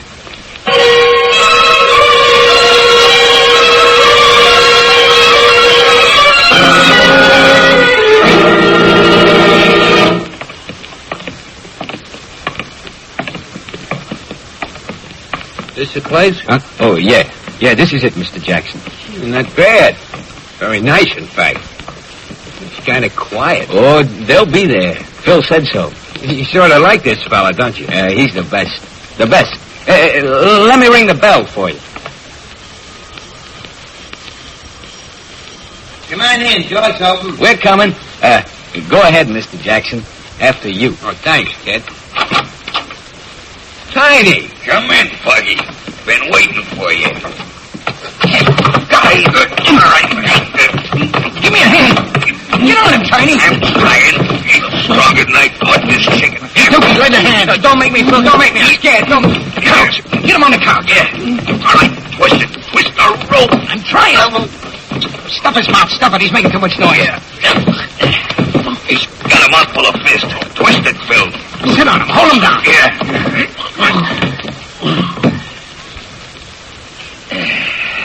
Yeah, it does it. Brother, this character was strong. Hey, he's dead. Yeah, he's dead. Look what the dog did to my hand. That fella could get lockjaw from a bite like that. You got any mercurochrome, Phil? Iodine's better. No, it stings too much. Well, go look in the medicine chest. Josie's got all kinds of junk in there. I hate iodine. Hope she's got mercurochrome. Ain't got my wind back yet. Maybe I'm slipping. Nah, you ain't slipping, Phil. You done fine. Dookie, get some of that newspaper, quick. You gonna read the paper? Give me it, will you? Hey, you got mercurochrome. What are you doing, laying them out in steak? You heard Josie when she left. No mess on the rug, she said. It's all I need now. Trouble with my wife. You ain't gonna leave him here like this, are you, Phil? You got the car? No, I didn't have no time. I was taking him around the back. You can use mine. Mine for the night, anyway. Okay, roll him up. The rest of the rope is under the couch. Yeah. Here's the keys, Dookie. Go out and start the engine. Thanks. I'll have the car ready by the time you come out. Okay, usual way, Tiny. Knees up, head down. Put him in a ball. He'll burn better that way.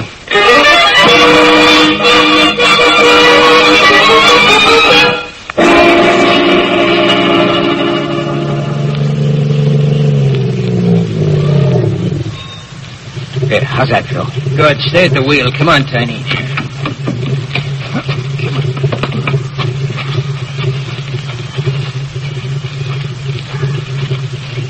You got the gasoline? Yeah, right here. Boy, it's quiet out here. And Dookie and me, we was riding around. We spotted these empty lots. You got them? By the rope, like a satchel. Funny how a guy who weighs so little could be so strong. Yeah, this good enough. Now the gas.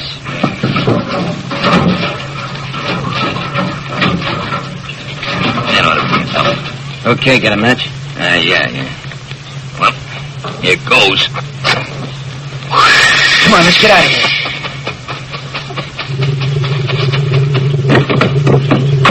All set, Phil? Yeah, get going. Hey, don't he make a pretty bonfire?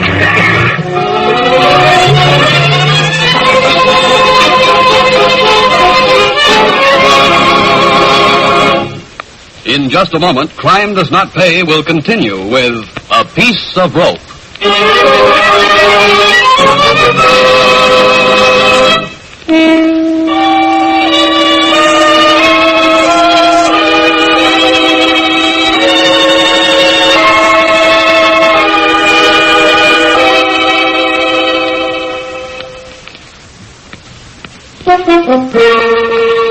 Now, we continue with Crime Does Not Pay, starring Cameron Mitchell as Dookie DeFore in A Piece of Rope.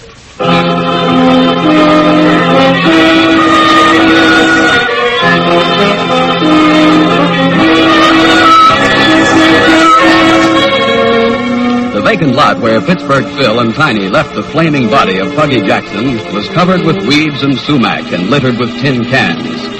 Half a block away was a row of small houses. From one of those houses came a boy of 16 or so to watch the crackling bonfire. From the back door of another house came Emma Adams, in her hand a pan of water for her dog. Emma saw the flames and the boy standing there. Angrily, pan of water and all, she descended on the boy. How dare you start a bonfire here? I ought to call the police. Honest, Miss Adams, I didn't start it, honest. Just like all boys your age, do things before you think. When those weeds catch, they'll set fire to the sumac bushes. Everything's dry as a bone. The whole neighborhood could burn down for all you care. But I didn't do it. I was just watching. That's what you all say. I'm going to put it out. Okay, put it out. See if I care. Right there. Hey, there's something in that fire. It ain't wood. Miss Adams, stop it. Hey, cut it out, Miss Adams. Somebody will think I hit you. Hey, stop. What's going on here? What are you up to, young fella? It's not me. It's not me. There in the fire. Officer, a dead man in the fire. In the fire. Stop that yelling now, lady. You're safe, I tell you. Young fella, get to a phone quick now. Call the precinct. Tell him Officer Martin told you. Give him the address. Run now, run. There ought to be a radio car close by.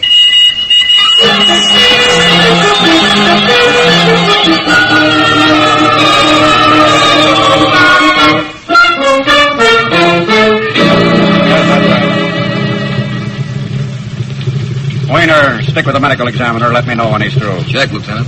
Now then, Martin. Like I said, Lieutenant, I heard the lady screaming just as I finished talking to the desk sergeant in the call box up the block, so I beat it over here, and you know the rest, sir. I wish I did. This the lady, Martin? Yes, sir. Mrs. Adams, this is Lieutenant McKenzie, 51st Precinct. Oh, yes, sir. You live around here, Mrs. Adams? Yes, sir. That house, just the edge of the lot. And as I understand it, you saw the flames and came over here. Yes. I was so angry. I saw that boy standing here. Mm-hmm. I thought he started it, and it's so dangerous in dry weather. I had some water for Skippy, that's my dog. I threw it on the fire. Oh. And that's all you know? Yes, sir.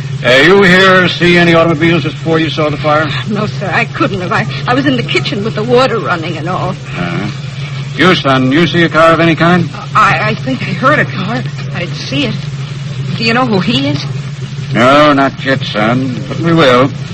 Yes, Weiner. The ME says he was killed and brought here. Strangled. Rope was deep in his neck. Fire didn't reach it. Oh, can I... That is, may I... Yes, Miss Adams, you can go. We'll call you if we need you. Oh, thank you, Lieutenant. Thank you. Any chance to identify Weiner? Plenty. His face is okay, and they had his hands inside his legs, so we ought to get fingerprints. Well, what do you know? A break. All right, tell the boys in the meat wagon they can have him, and we'll see him at the morgue in half an hour.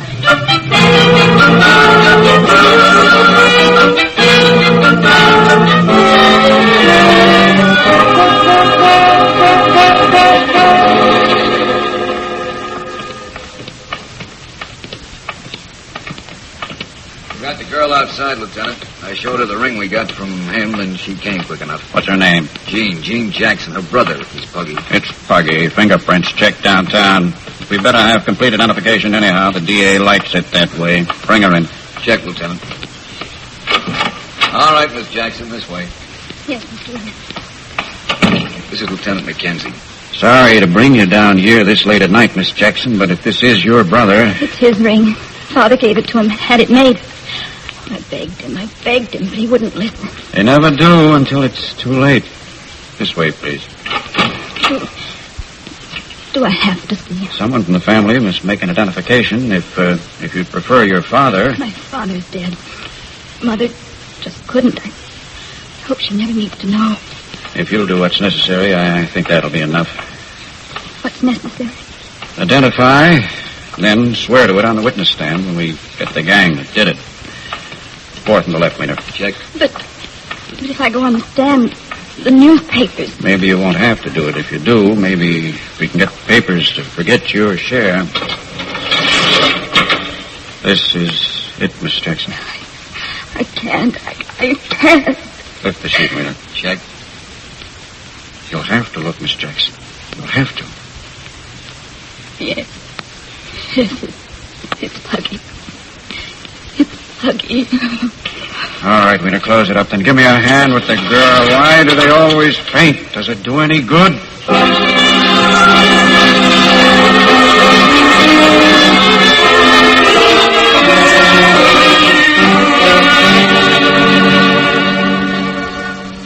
So what have we got, Weiner? What have we got? We got a body, period. We haven't got that anymore, literally speaking. It was released for burial yesterday. Then we got a funeral to go to. Watch. What for? I know who'll be there. You know more than I do. The mother, the sister, a few relations, Pittsburgh Phil Stone, Tiny Schultz, Dookie Dufour. How do you figure that? Her handwriting is all over the job. The method, the attempt to dispose of the body, the rope especially. Those boys know you can't prove a rope is in violation of the concealed weapons law. They never carry guns. Smart. Very. But if we start from the idea that they did it... But why? Puggy never worked in that district. They were hired, as usual. Go on. They have a weak sister in their outfit. Weak or not, I'd hate to turn my back on any one of them in an alley. Except Dookie. The kid? Right. I've got an idea, Weiner. Dookie doesn't know us. He's never seen either of us. Come along, Weiner. We're going for a little ride. Out to the corner of Warrenburg and Paoli Streets.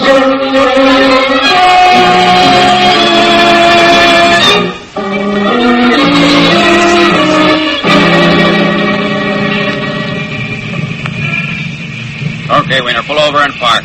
Leave the engine running. Check, Lieutenant. Watch yourself, Lieutenant. Don't worry, I'm a big boy now.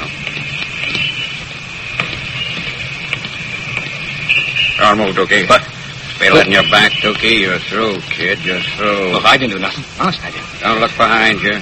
You do, and you'll never see anything again. No, please, shut honest. up. Do like I tell you. See that black car across the street? Yeah. Okay, start walking nice and easy, just as if you were going for a ride.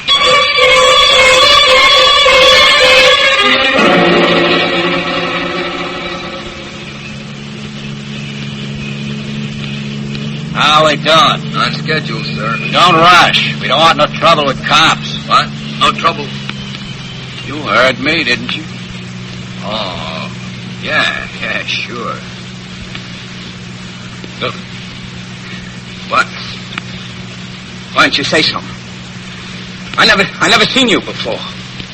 Puggy Jackson never saw you either. Who's Puggy Jackson? Look, where we going? Where you guys taking me? What do you care? You're not coming back. Look, I didn't do nothing. All I did was take orders. You can't blame me if something went wrong. We got a job to do, that's all. You understand that, Dookie? Yeah, sure. Look, I got some dough. I got it stashed. You can have it if you let me go. All of it. Nobody will ever know. I'll disappear. Change my name. You can tell your boss you took care of me. I never did nothing, I tell you. Nothing. Just, I was the driver is all. But I never touched anybody. Not even Puggy. You hear that, Joe? He says he never touched Puggy. He says. But I didn't. So you are some of Puggy's boys. But I never touched him. I just drive the car after. Just after I drove the car. Look, I'll give you the dough. Like I said. If you let me live. See? I want to live, you see? And I'll do more. I'll think of the others for you. I'll show you. Pittsburgh Phil and Tiny Schultz. They did it. I watched them. They did it. I tell you. I never laid a hand on them. Honest. You gotta believe me. You say something, will you? Don't just sit there like a statue or something with a gun in your pocket. Say something. I'll play ball. Yeah. I'll finger him for you. I know lots. More than anybody thinks. Say something. Please, you gotta let me go. You gotta. Could I tell him, Joe? Yeah, tell him, put him out of his misery. Okay, might as well. No, don't shoot. Let that gun alone. Don't take it out, please. No gun, Dookie. Just my hand in my pocket. Cops never carry guns in their pockets. They might catch it in the lining. You cops? Yes. Want to see our badges, Dookie? Cops. I spilled my guts to cops. You want to live, don't you, Dookie? What do you mean? You want to fry, Dookie? Fry? Fry? No, I'll talk. Oh, I'll talk plenty. I want to live. Tell me I can live if I sing. Please tell me. On the radio, Wiener. Tell him to pick up Pittsburgh Phil and Tiny Schultz and turn back. We'll take this punk in with us. Check, Lieutenant. Here we go, Dookie. After you sing, home to Mama. No, you can't do that. I'll talk. I'll talk, but you got to give me protection. I can't go home. I wouldn't live a day, not if I talk. One way or the other, I'm done. You got to protect me. I'll tell. Everything I know, I'll tell you. But you got to help me. You got to give me protection. I want to live. You got to help me. If I help you, you got to help me. You got to.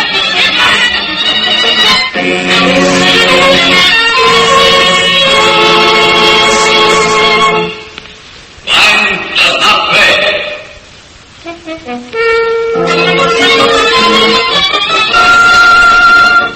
Cameron Mitchell, who was starred as Dukey DeFore in A Piece of Rope, will be back with you in just a moment.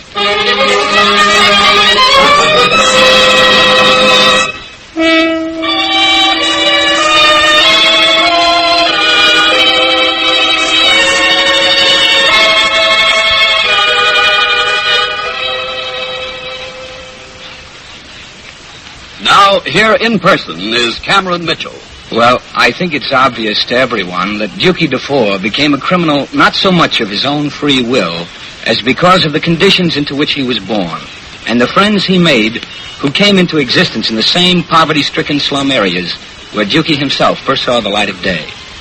It follows, then, at least to my way of thinking, that a certain responsibility rests upon all of us more fortunate citizens. Our own complacence, even the shameful little thrills we get when we read of murders and other sadistic crimes in our daily papers, tend to encourage, rather than uproot, the organized crime which has such a tight grip on so many phases of our national life. And in the last analysis, it falls on us, even more than on our police, to prove to one and all that crime does not pay. Thank you, Cameron Mitchell. Crime Does Not Pay is written by Ira Marion and directed by Marx B. Loeb, with music composed and conducted by John Gart. Technical advisor is Burton B. Turkis. The events, characters, and names used in the story you've just heard are fictitious. Any similarity is purely coincidental.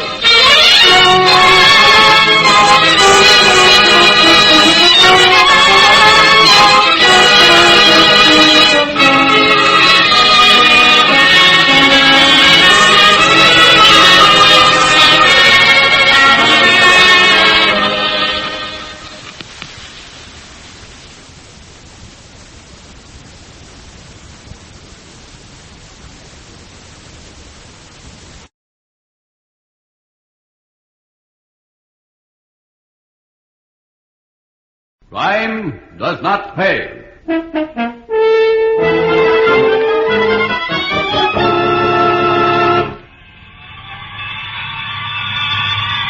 Sylvie, I'm going out. This time of night? What for? The fire is near here. You and your fires. What are you, a little boy? Stop chasing fire engines. Grow up. That was my mistake, growing up. Of all the silly things to say. Silly, that... What else is there to do for excitement? I could mention a few things, like taking your wife out, for instance. I mean real excitement. Action. Like the ladders going up, the hoses dragged up the fire escapes, people jumping into nets, all the bells, the sirens. Oh, what's the use? They're coming back already. A small fire. Someday there's going to be a real fire in this neighborhood. A real fire. Nick, stop it. When you talk like that, you frighten me.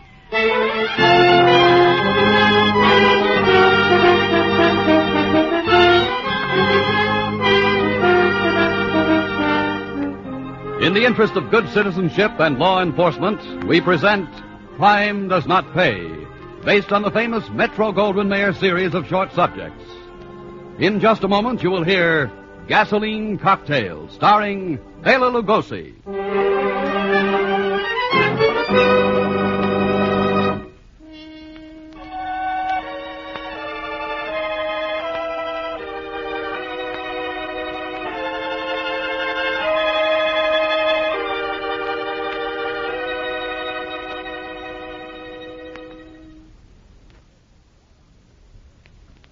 Now, Crime Does Not Pay, starring Bela Lugosi as Nick Segadin in Gasoline Cocktail.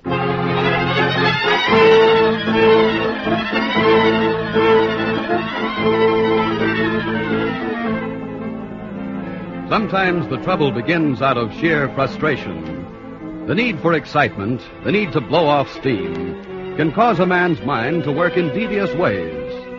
There's the thrill holdup, the beating administered more to the world at large than to the immediate victim, the theft for the sake of the dare it represents. With Nick Segadin, it was the lighted match, the licking flame, and, of course, the roar and scream of the fire engines racing through the city streets. Two lines in the front door. Line up 74 and 56 engines. Then pipes standing by. Third floor's gone, Chief. All right. Pull out the men from 25 truck. Denny, turn in the second. This one's too hot for us to handle without help. Yes, sir.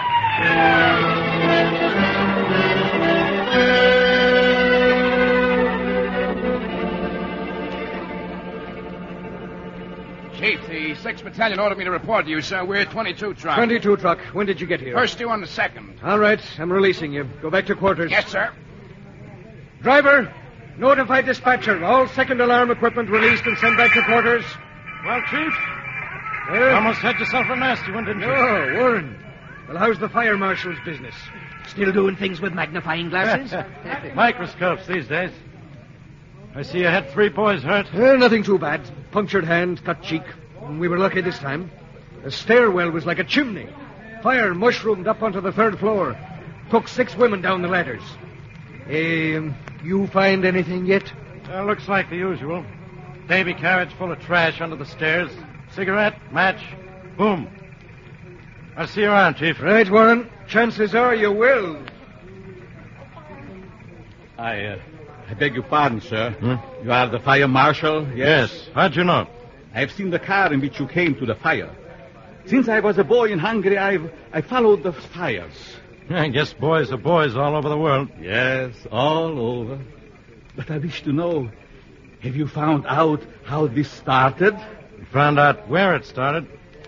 Why do you want to know? Oh, it's just that I'm interested in these things. And this is a bad one. Bad isn't the word for it. We're just lucky no life was lost. Yes, very lucky indeed. Thank you very much. If people only were more careful where they throw matches.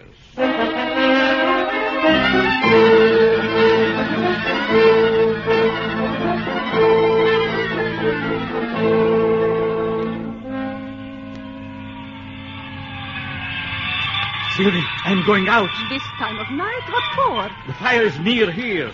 You and your fires. What are you, a little boy? Stop chasing fire engines. Grow up. That was my mistake, growing up. Of all the silly things to say. Silly, is it? What else is there to do for excitement? I could mention a few things, like taking your wife out, for instance. In the old days in Budapest, you ran after the engines with me. Now I wish I hadn't. There was excitement then. Now what? A job to go to. With men I would not care to look at. Then back to this house, day after day, night after night. No, Nick, not night after night. And even though you don't care to look at the men, you look at a girl, all right. Sylvie, this is... I know her name, Edna Hall, and her address, 5546 Erie Street. Yes, I know. But if you think, Nicholas Segadin, that I let go of you, you are wrong. Wrong. But don't you see this is all in your mind? In my mind? I have walked past her house. Of course there is a house in your mind. All this is like myself and the engines. You wish for excitement, and there is none. So, my poor Sylvie, you make it up out of your head that I, your Nicholas, go for rides in a car with another woman.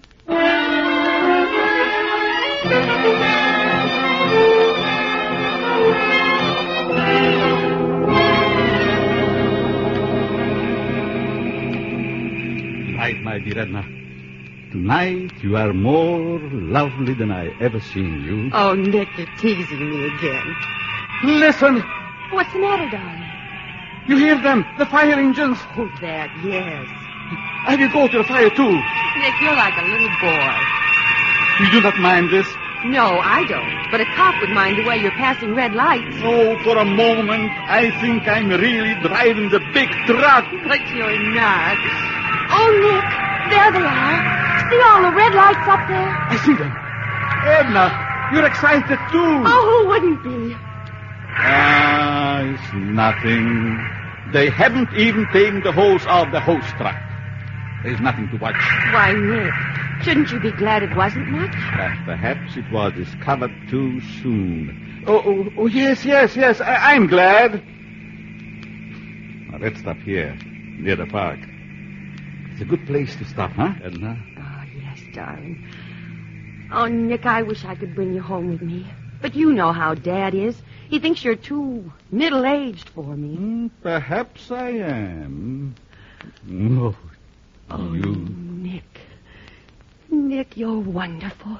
And you are more than wonderful. I cannot be without you. Is this a proposal, Nick?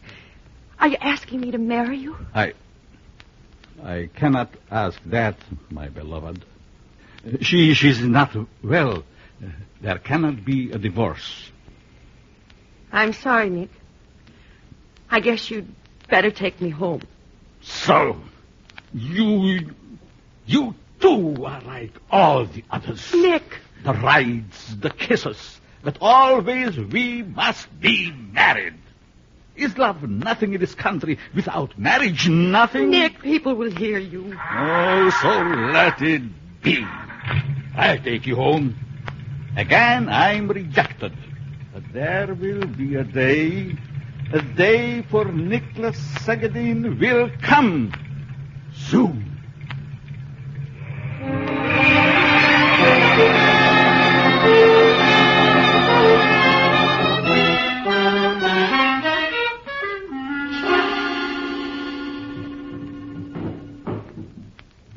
Nick, what in heaven's name are you doing in that closet? Looking for something. Why didn't you ask me first? All right, I ask you second. The glass jug in which came the wine from your father. Where is it? Right up there on the shelf. I straightened the closet yesterday. Thank you. You need this rag, Sylvia? No. What do you want with it? Oh, always questions. Oh, Nick, you've been like your old self these past few days. You've been home at night. I told you once I'm not changed. What do you want with the jug? I am cleaning the seats in the car. So I will draw gasoline from the tank into the jug, and with that rug, I will wipe. Very simple, isn't it? Oh, be careful, won't you, dear? Careful. Yes. Gasoline burns and explodes. Be careful. Yes. I will be careful. Very careful. But like everything in this world, if the gasoline explodes in the proper place, it is all right. Explodes? Where, Nick? Where? Where else but in the motor of the car? Where else?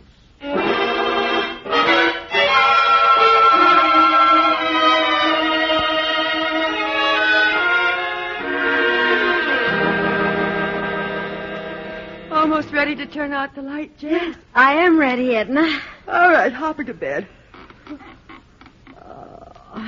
Oh, your bed is softer than mine. That's one reason why I like to spend the night at your house. What's the other reason? I like to talk in the dark like this. What about, Jen? No, just anything. It's easy to talk in the dark. That's why I come over. You know, Edna, you're only a few years older than I am, but you know so much more. I'm flattered. I wish it were true. Jen! What's that? Through the window. Somebody threw something. It's burning!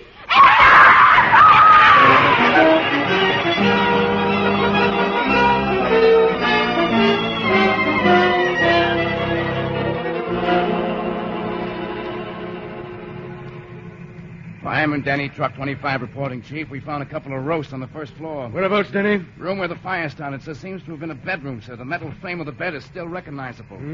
Anything on the man in the other bedroom? Yeah, doctor says it's smoke poisoning and shock. He'll be all right. Okay. There's a public ambulance coming down from City Hospital. Have it take the bodies to the morgue. But don't bring them out on the street until the ambulance is here. Yes, sir. And notify the dispatcher I'm releasing 22 truck and 74 engine. Well, if it weren't for those 2 deaths, this might not have been as bad as it looks.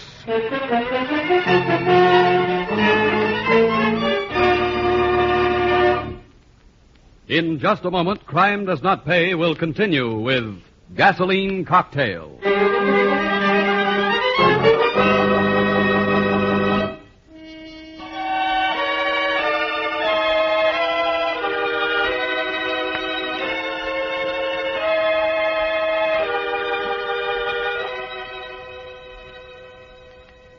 Now, we continue with Crime Does Not Pay, starring Bela Lugosi as Nick Segadin in Gasoline Cocktail.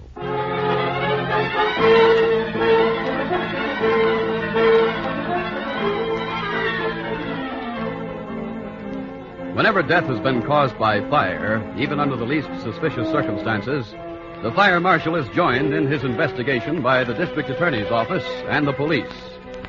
Therefore, the day following the death of Edna Hall and her guest Janice, 3 men checked over the wreckage of what had been the girl's bedroom. Fire Marshal Warren, Assistant District Attorney Morrison, and Detective Stein. The girls must have been sleeping soundly for it to get so much headway. A neighbor who pulled the box said he heard what sounded like an explosion. Seen anything of a gas heater or an oil stove? The building's steam heated. Oh. The men on the first truck to respond said it looked like an oil fire to them. Hello. Find something, Marshal? What's this look like to you, Morrison? Piece of glass. Too heavy for a light bulb, but... What do you think, Stein? Oh, perfume bottle, maybe. One of those things girls like to have on dressing tables. It's a mighty big bottle. Look at the curvature of the glass. Yeah, I see what you mean. Oh, wouldn't the heat of the fire have melted it? Not without blackening it some. Anyhow, I found this in a corner behind the fire. Behind it? In this oven? Yeah. Notice that corner near where the window was? Barely a smoke mark. Something forced the fire away from there and tossed this glass fragment in there. Explosion is right, then. Hey, wait a minute. How about this? Looks like the neck and the handle of a gallon jug. Saw it a minute ago and passed it up. It's the same glass as the marshal's fragment. The microscopes will prove that for us. Now, hold it up the light a minute. Yeah, sure. Here. There. See those bits of, lint, I guess, on the inside of the bottleneck? Yeah, they look like it. One will get you 10, they are. That's how it started, all right. A jug of gasoline with a lighted rag in its neck tossed through the window. Boom. Molotov cocktail. What's that, Sam? I said Molotov cocktail. We use beer bottles against Nazi tanks in the Bulge. Same principle. And pretty much the same effect.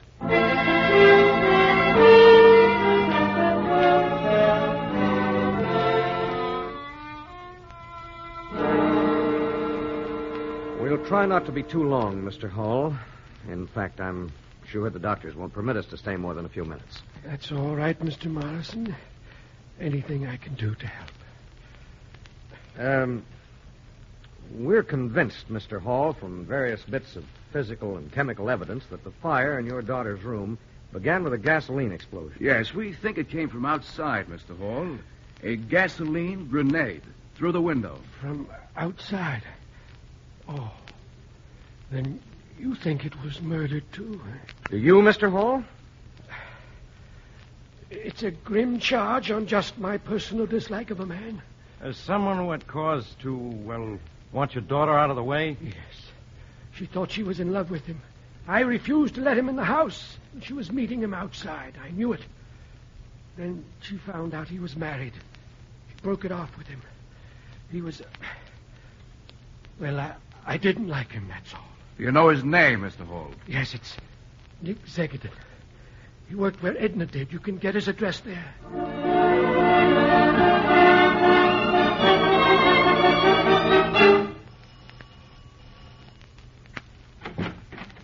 Yes? Mrs. Segadin? I am she. I'm from the district attorney's office. My name is Morrison. This is Fire Marshal Warren, Detective Stein. May we come in, please? You can see our credentials if you wish. Oh, no. Come in. Thank you very much. Sure. Please, sit down.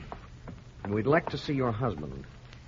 We understand he hasn't been to work for 3 days. I'd like to see him, too. When did you see him last, Mrs. Segedin? 3 nights ago.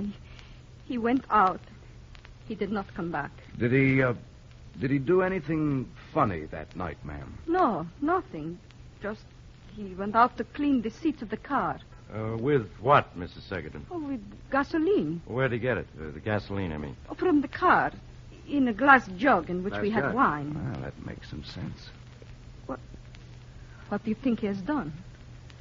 We think he killed someone. A girl named Edna Hall. And we think he used the gasoline. You better tell us where he's gone, ma'am. I don't know. I knew she was dead. I saw it in the paper. I don't know where he went. One question, ma'am. Does your husband have any family anywhere in this country? Yes, an uncle, Joseph, in Miami. But he wouldn't go there. Thank you, Mrs. Segedin. He might not go there, and then again, he just might. All right, Stein. It looks as if you're going south this year, if only for a day or two.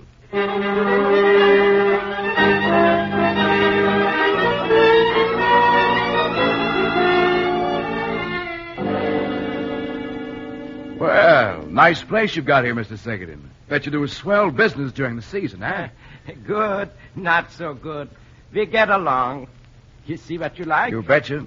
5 pounds assorted. 5 pounds we must make up. He's not ready. Not many 5-pound customers this time of year in Miami, huh? Not many. You do not mind waiting? Oh, no. Go to it.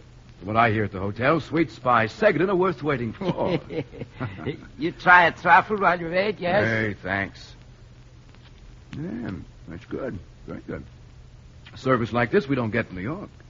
You live in New York? Yeah. My hometown. I have nephew in New York. That's so? What's his name? Maybe I know him. If you do, you know my name. He is Nicholas Segedin, and that is a name nobody forgets. Besides, he moved just last week. That's so?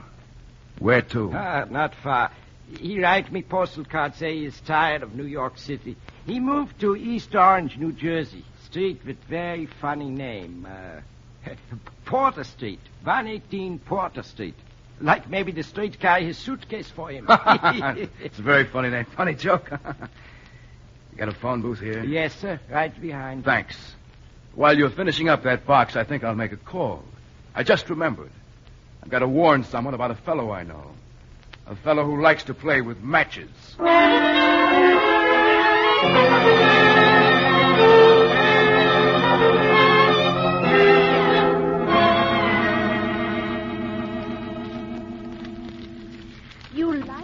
You like the fire in the fireplace, Nicholas. Very much. Why? You stare at it so. All day you watch the fire. I'm lucky, Lena.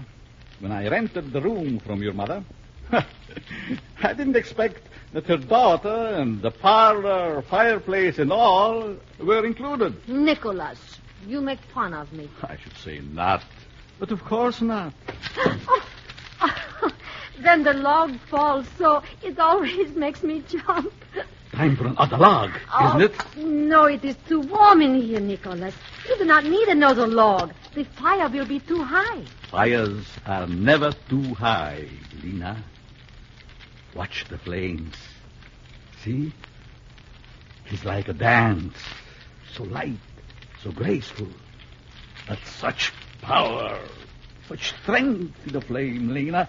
Even from a little match. A whole house sometimes. From a single little match. Nicholas, you must not talk like this. What then? Must I talk about your eyes, your hair, your pink cheeks? You do make fun of me, Nicholas. I don't know about flames, but I know when someone makes fun of me. You are a silly one. Come back here. No, I will go upstairs. I don't like you, Nicholas. I thought I did, but I don't. What's wrong with me? Lena, my dear. I don't know. Inside, maybe something is wrong.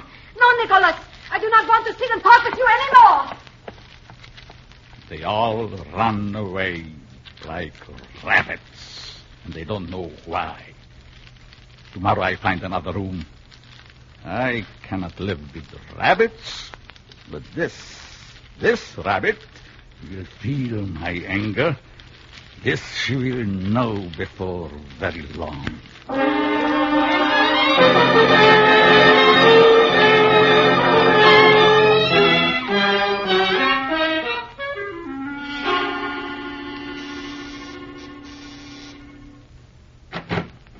Miss Korsky? Yes? Your mother in, Miss Korsky? No, officer. She's downtown. May we come in? This is Mr. Morrison, New York District Attorney, and Fire Marshal Warren.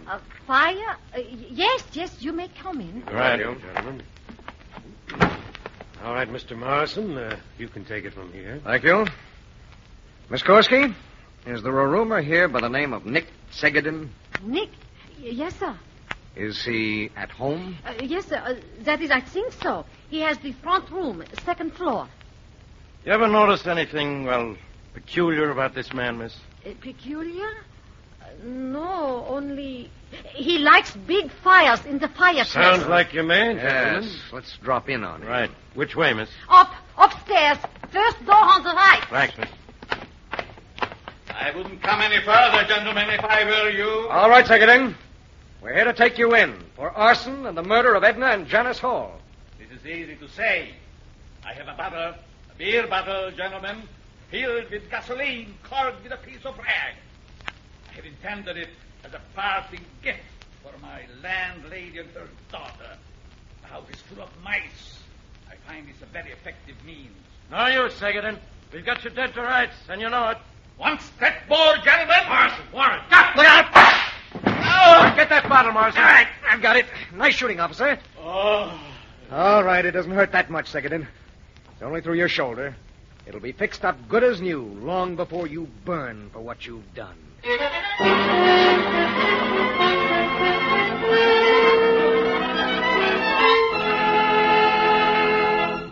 Crime does not pay.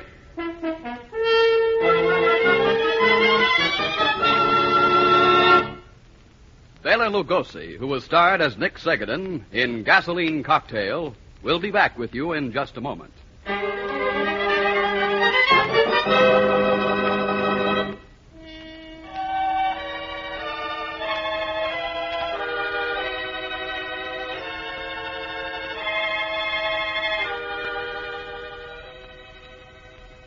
Now, here in person is Bela Lugosi. It is perfectly possible that Nick Segedin is more to be pitied than censored. Legally, Nick was sane, and he paid the penalty exacted by society. But society itself bears a large part of Nick's guilt. Nick never found proper training in education. Nick never found the opportunity to release his energies in the right direction. So you see, as always, it comes back to us, the responsible citizens of our community. If we see to it that the roots of crime, the social conditions which breed gangsters and warped people like Nick are removed, we will have taken a long step on the way to a better world for ourselves as well as the criminals. Crime does not pay. Thank you, Bela Lugosi. Crime Does Not Pay is written by Ira Marion and directed by Marx B. Loeb, with music composed and conducted by John Gart. Technical advisor is Burton B. Turtis.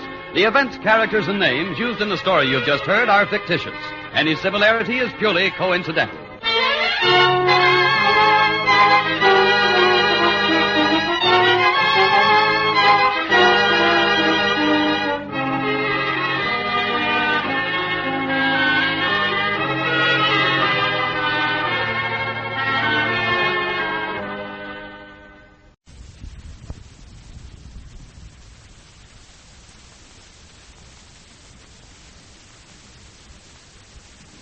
Crime does not pay.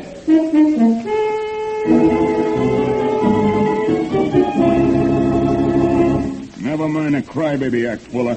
You're old enough to know what you've been doing. You've got to give me time, that's all. Just some time. Signed this IOU, didn't you, for 10 grand? Look, Coppy, if you'll only have patience, if you'll only wait a little. I'm coming into money in my uncle's will. How long am I supposed to wait for that? Only until my uncle dies.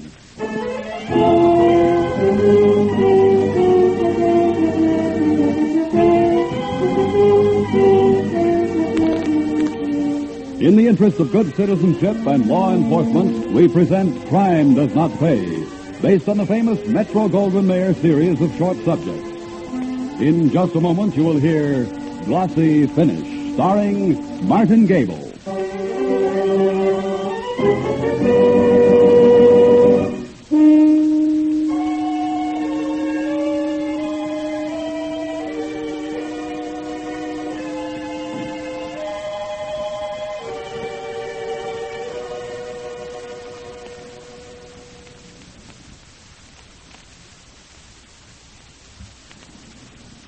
Now, Crime Does Not Pay, starring Martin Gable as John Fuller in Glossy Finish.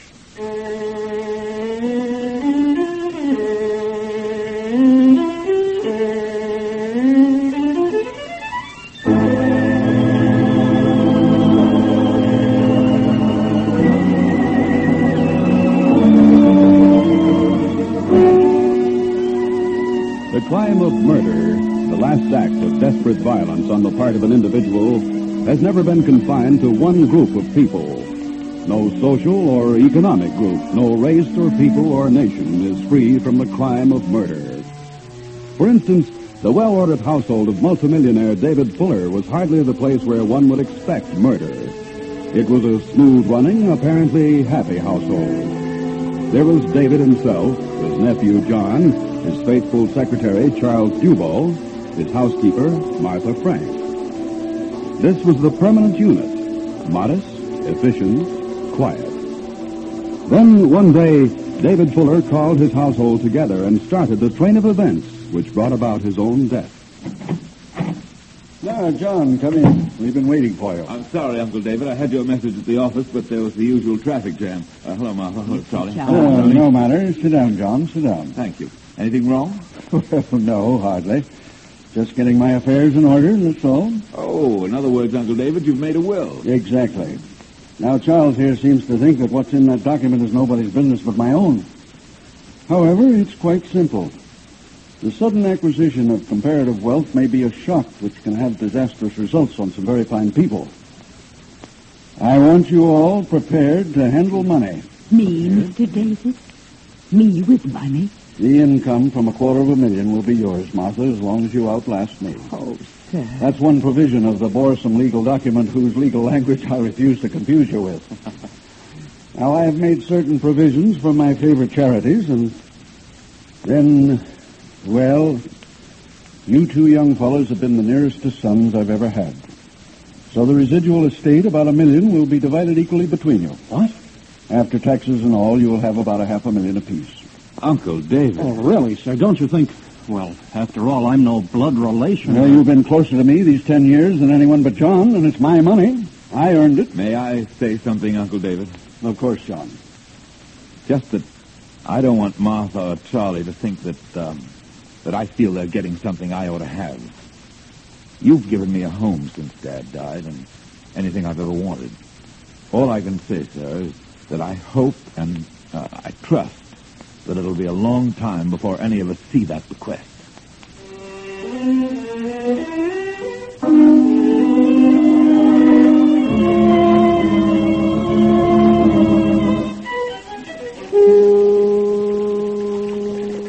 Uh-huh.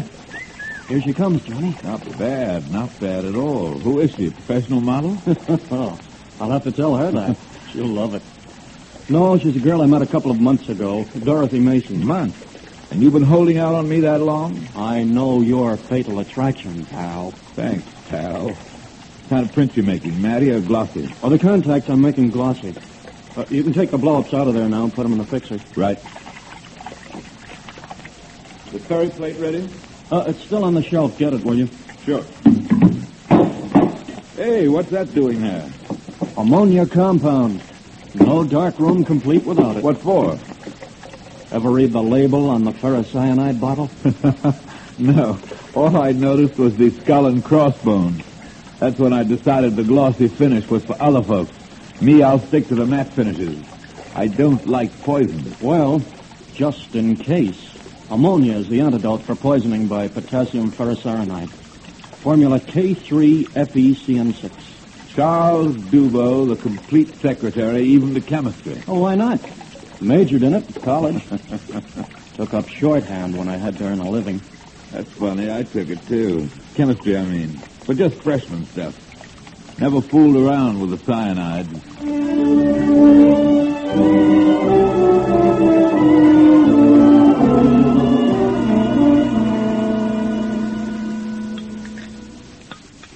Will you excuse me, Uncle David? Well, you haven't had your coffee, John. I know, but I've got a date for 8:30. I can just make it now. She must be important, eh, Charles, if John's so anxious to be on time for us? She must be. Anyone I know, Johnny? No, nobody that either of you knows. Will you pardon me, please? Yes, of course, John. Run along. Thank you, sir. Do you expect to be late? No, not very. Excuse me, Mr. David, Mr. John. Will you have coffee in here or in the library? Library, Martha, please. Mr. Charles and I have a few papers to go over. Very well, sir. And Mr. John? Martha, I'm going out. I may be a little late. Now, before you go to bed, will you leave the chain off the front door for me? My rheumatism's been bothering me, Mr. John. I'll be going up as soon as the kitchen is in order. Perhaps Mr. Charles... Oh, I'm going home tonight, John, so the chain will be off after I let myself out. Oh, well, my young man, you're going to make a night of it, it seems. If going straight home to bed is making a night of it, sir. And my appointment's in the nature of business, Uncle David. Listen to the Martha, and let's get along with what we have to do, Charles. Maybe I can get you on your way earlier than you expect.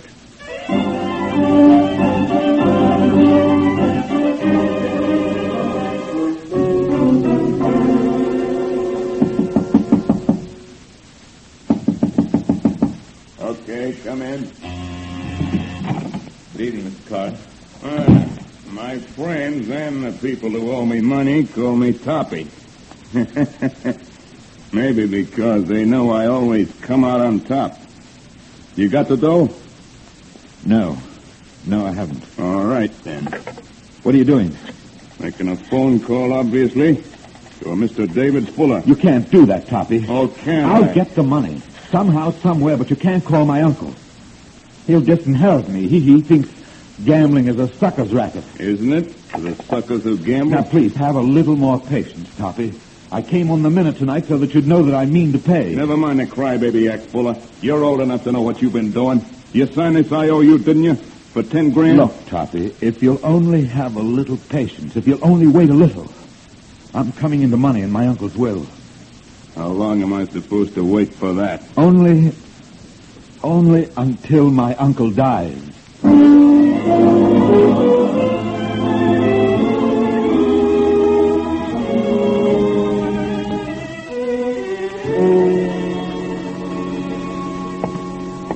Good night, Mr. Fuller. Yeah, good night, Charles. Oh, Charles, my watch seems to have stopped. What time have you? 12:15, sir. Well, thank you. Good night. Good night.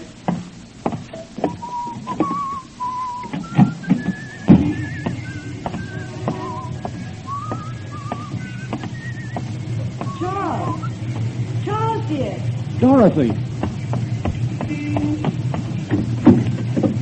Dorothy, darling. I figured your boss and benefactor couldn't keep you all night, so I waited. I'm sorry, darling. I couldn't help it.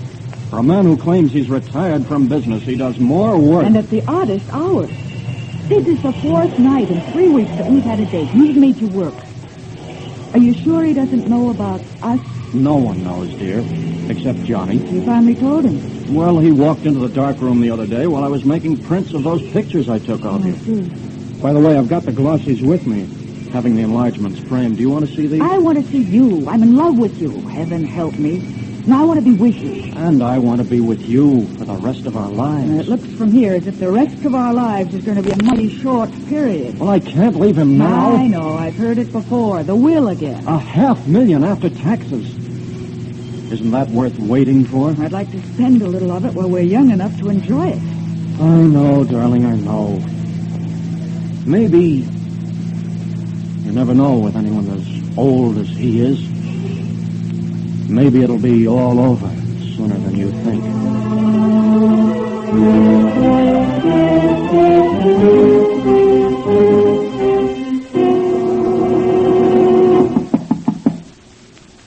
Mr. Fuller. Mr. Fuller, it's 9 o'clock. Mr. Fuller. Are you up, Mr. Fuller?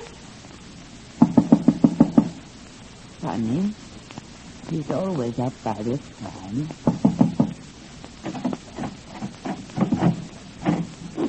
Funny. Smells almost like almond paste in here. Mr. Fuller. Oh, no. It's the Fuller. Oh, no! Martha! What's wrong, Martha? Martha, stop that! Martha. Uncle David. He's dead. He's dead in his bed. My poor Mr. David. Martha, stop it. Did you close the windows? Windows? No, I never touched anything. And Martha, that long-necked laboratory bottle on the night table. Have you ever seen that bottle before?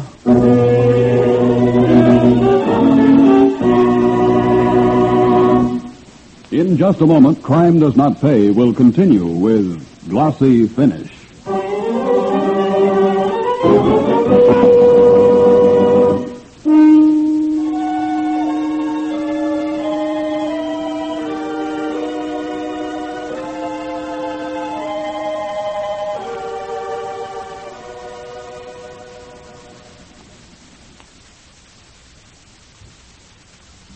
Now, we continue with Crime Does Not Pay, starring Martin Gable as John Fuller in Glossy Finish.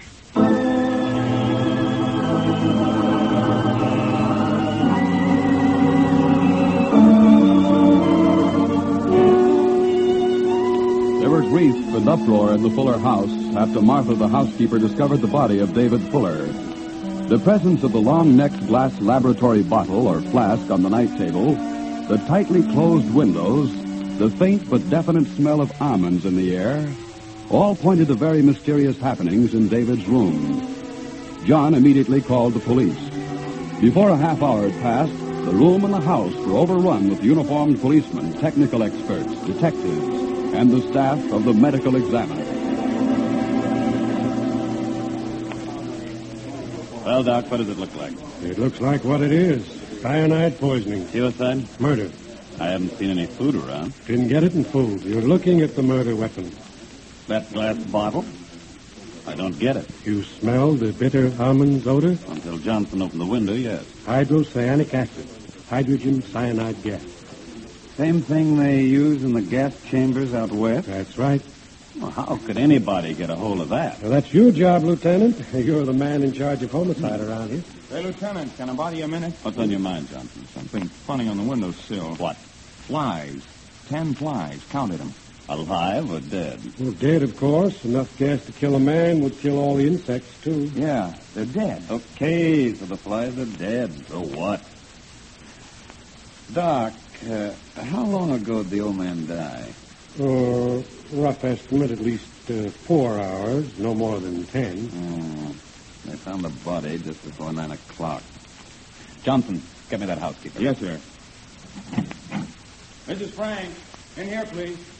Yes, sir. Mrs. Frank, perhaps you can help us. Well, I'll try, sir. Is there any poison kept around the house? Oh, no, sir. Only the usual roach paste and things like that. Doc? Arsenic base. No good. Is there any other kind of chemical around here that you know about? Well, do they use chemicals in photography, sir? Do they use chemicals? Easy, Johnson. Oh, yes, sir. Miss Frank, will you show us the dark room, please, for the place where the work in photography is done?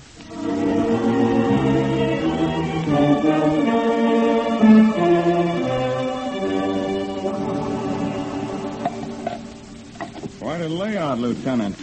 Look at that enlarger. Yeah, plenty of money spent on this. But plenty, Lieutenant. The young men had this as a hobby, I guess, sir. The nephew and the secretary? Yes, sir. Say, look here, Lieutenant.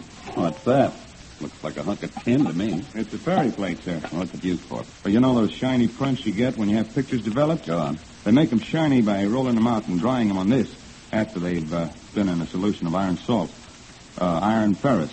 Fairy plate. How do you know so much about all this? I used to play around with photography myself when I was a kid. You said iron salts, Johnson? Yes, Doc.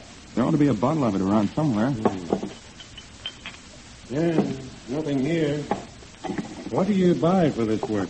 Well, there's lots of trade names. The stuff is potassium ferrous cyanide, though. Ah, that does it. K3FeCN6. Explain yourself, Doctor. Simple enough.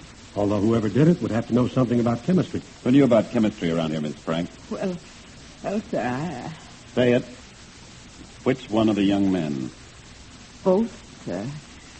They both took chemistry in college. Better and better.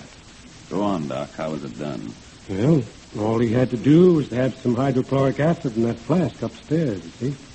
He sneaks into the room while the old man's sleeping, puts the flask on the table, drops in some of this ferricyanide. The hydrogen from the acid combines with the cyanide. Boom. That's all. Death from hydrogen cyanide poisoning. You're sure of this, Doc? Sure as I can be before we analyze what's in that flask. But I'll bet roughly 50-1 on it. Well, we know how, but why? He was pretty rich. It was in his will. You know anything about that will, Mrs. Frank? I'm in it, sir. A trust fund. And the boys? Well, Mrs. Frank? They both... he told us once. They both get a lot of money, sir. Well. All right, Doc. Get going on your analysis. Johnson, get those two young gentlemen ready for me. I'll take them on one at a time. Yeah, Lieutenant. Well, what's bothering you? Two ready-made suspects, and you're worried? It's those flies, Lieutenant. They've got to fit in somewhere. I'll be doggone if I can figure where.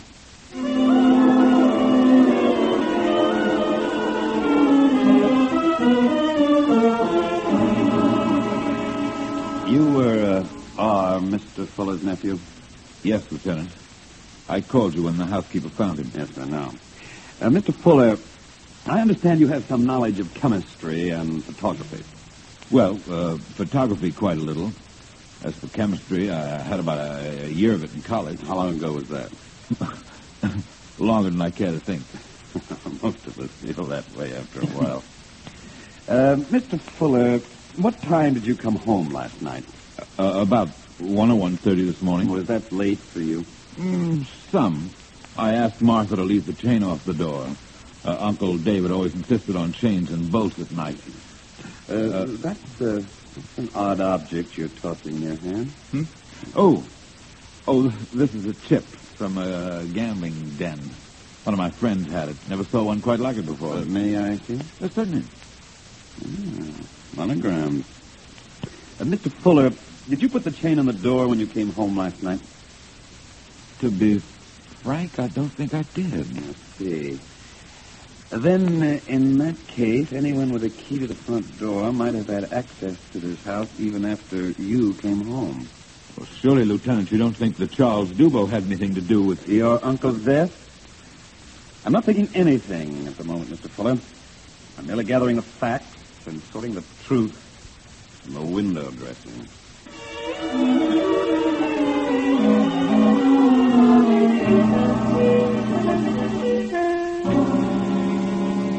So your story, Mr. Dubo, is that you called goodnight to Mr. Fuller. He answered you when you left this house about 12:15 and did not come back. Exactly, Lieutenant. Do you have any corroborating evidence? You mean an alibi? Yes. I'm afraid you'll have to find an alibi, Mr. Dubo. You had motive, opportunity, an excellent knowledge of chemistry by your own admission. All right, Lieutenant. My alibi is Dorothy Mason. She lives at 419 Sutter Street. Dorothy will tell you the truth.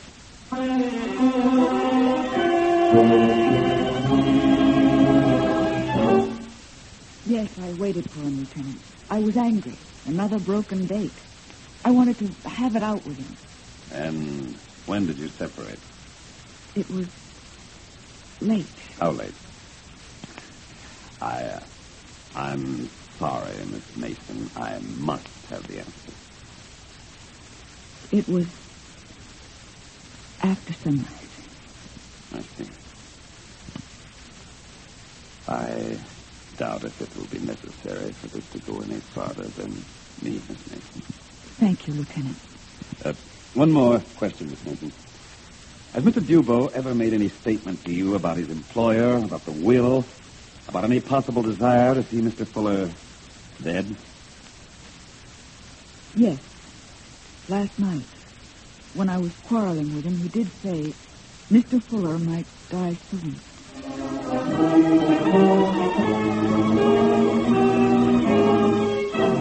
All right, Poppy, this is one of your unique chips, isn't it?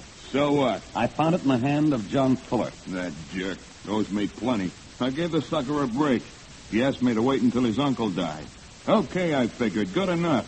$10,000 in live money is worth more than taking care of a fathead like Johnny Fuller.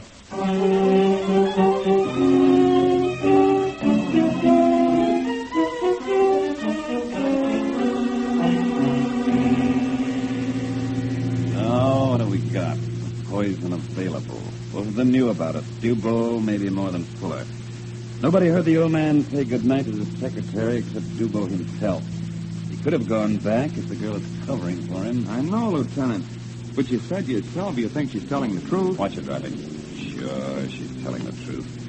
But the old boy could have been dead when Dubois left the house. Well, my candidate's the nephew. Why? Any more than the secretary? Well, he knew the same stuff as Dubois. And he was in the house all night. At least the housekeeper says so. You heard her yourself. Up all night with rheumatism. She heard every sound in the house. She says the nephew never left his room. Yeah, sure. Maybe he wore woolen socks. No noise. Only one thing we left out, Johnson, the time. It had to be done between 11 at night and 5 in the morning. Well, that's how we've been figuring. But there's something else we left out. What, for instance? The flies. 10 dead flies on the windowsill. You and those flies, Johnson, for the love of... Hey, wait a minute. Think you got something? I think I've got the killer. Turn back, Johnson. Use a siren. We're heading for the residence of the late David Fuller.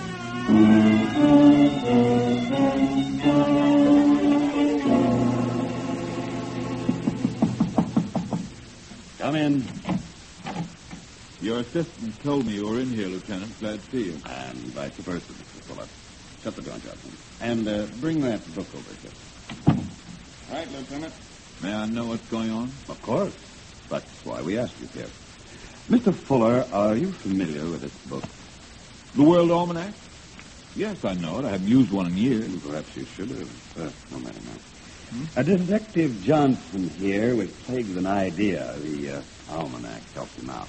You're talking in riddles, Lieutenant. You explain it to him, Johnson. Be glad to. It was the flies, Mr. Fuller. Those dead flies in the windowsill of your uncle's room. Those again? We had quite a few chuckles over your flies, Detective. Yes. Well, Mr. Fuller, it's funny about flies. They sleep at night. Yes, so they do. On walls and ceilings, don't they? Glad you noticed that. But these flies were on the windowsill. Something drew them to the windowsill. And that's where the almanac came in. You see here on this page, Mr. Fuller. Table of sunrise and sunset for the month of June. And the date of your uncle's murder was June 19th. And the sun rose at 4:22 a.m. that day, which means it was light as early as 4.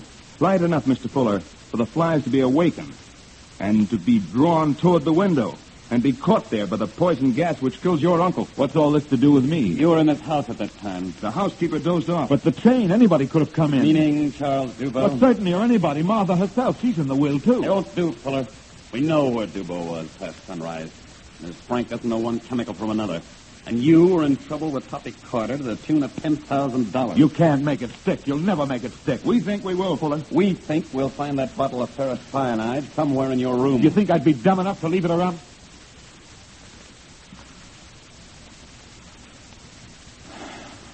All right. You win. But I came close, didn't I? As close as anyone could and not get away with it. Like coming close to winning at Toppy's and then dropping every dollar.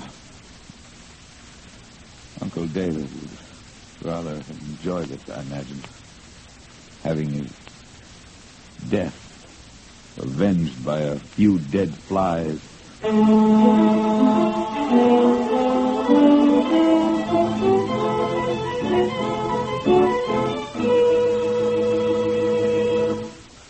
Crime Does Not Pay.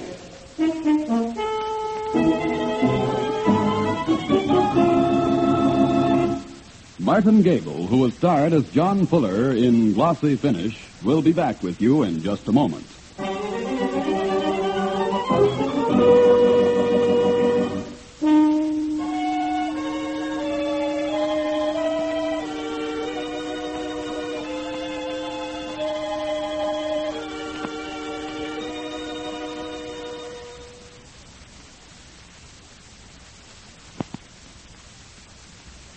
Now, here in person is Martin Gable. I think that in attempting to evaluate John Fuller's crime, we need to go far deeper than the surface motivation of the money he would have inherited if he'd not tried to hurry the inevitable. You see, there are thousands of potential John Fullers all over our country. Young people who are caught by the thrill of gambling, who don't care where their thrill-seeking habit may lead them, who eventually, and one way or another, will have to pay their debts.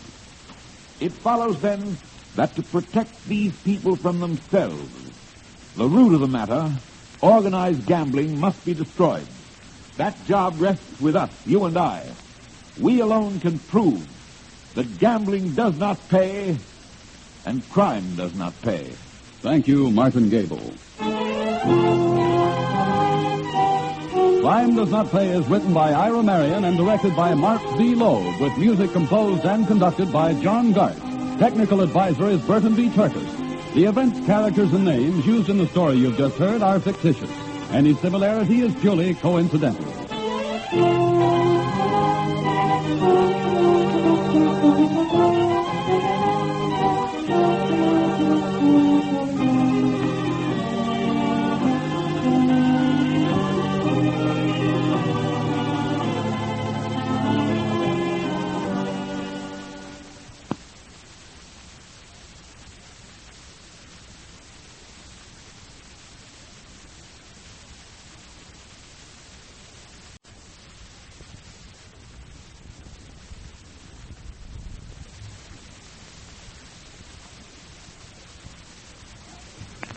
Crime Does Not Pay.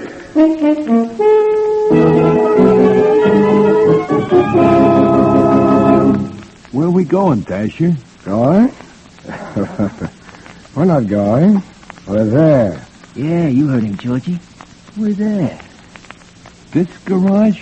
Sure, what's wrong with the garage? Just the place for a nice friendly game. Come on up the ramp, Georgie. I don't feel like playing, Dasher. Sure you do. You said so. Yeah, but I just remembered I don't have no dough on me.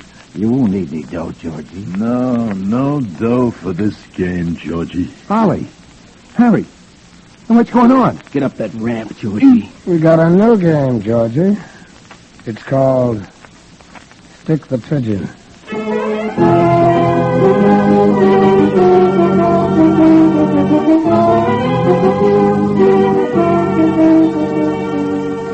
In the interest of good citizenship and law enforcement, we present Crime Does Not Pay, based on the famous Metro-Goldwyn-Mayer series of short subjects. In just a moment, you will hear Dead Pigeon, starring Myron McCormick.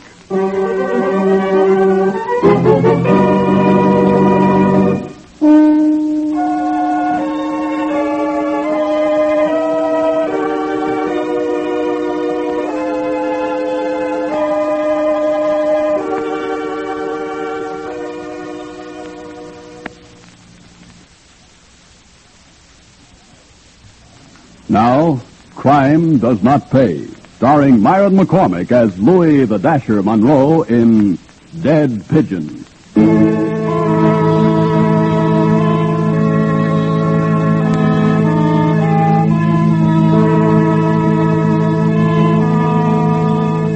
They breed in the slums of the big cities and in the slums of the rural countryside, those parched earth, sagging roof slums of the farmlands. They want what others have, and when the proper means does not exist, they take what they want, making jungles of their minds and living according to the jungle's law of kill or be killed. They give each other nicknames for color. Louis the Dasher, because of his velvet-colored topcoat and pomaded hair. Ohio Ollie because of the tune he whistled. Jack the Kid for obvious reasons. But Harry Roper had no nickname. His last name was enough.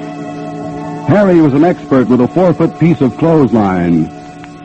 They met, these four, as the general staff under the Dasher's command to consider a matter of security.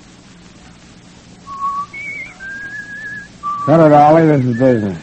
Oh, meeting called to order. You heard the Dasher. Go ahead, Dasher. Make with the talk. It's a cinch. George has got to go. George? That punk, what did he ever do? One word. Pigeon. George? A stoolie? You heard me. It don't seem possible. Quiet down. Listen to the kid. I'm walking down East Main, see? Minding my own business. That's different for a change. Cut it, Ollie. Okay. So you was walking down East Main. Yeah. About a block up the line, I see George.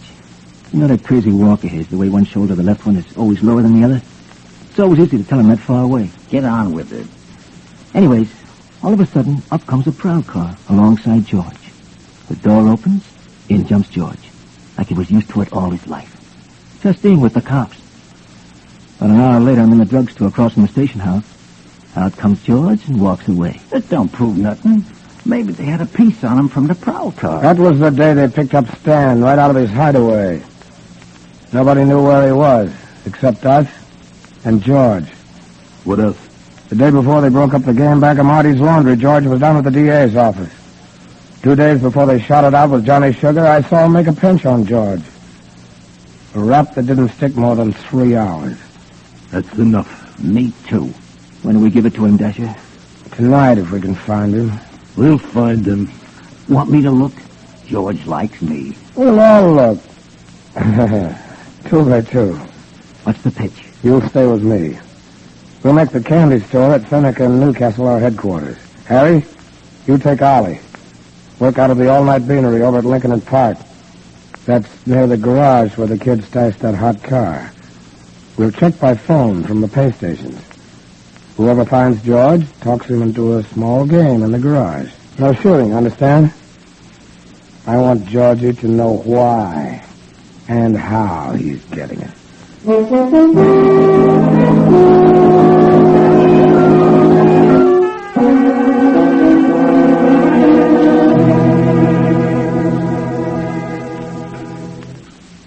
Any calls, Ollie? Nothing. This is my 3rd cup of coffee and nothing. How much coffee do you think I can drink? Never mind that.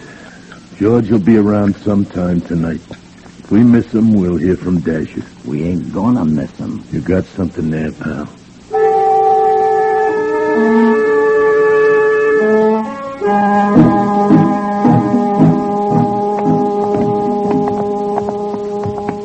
How much longer are we gonna walk, Dasher? Till we find him. Why'd we use the car? My feet are killing me. George wouldn't get in a car. Anyhow, wear shoes the right size. The dames don't care if you got big feet. You suppose Harry and Ollie found him? If they did, Pop's got a message over at the store. This kind of thing always spoils a party for me. Think how the party's going to be spoiled for Georgie.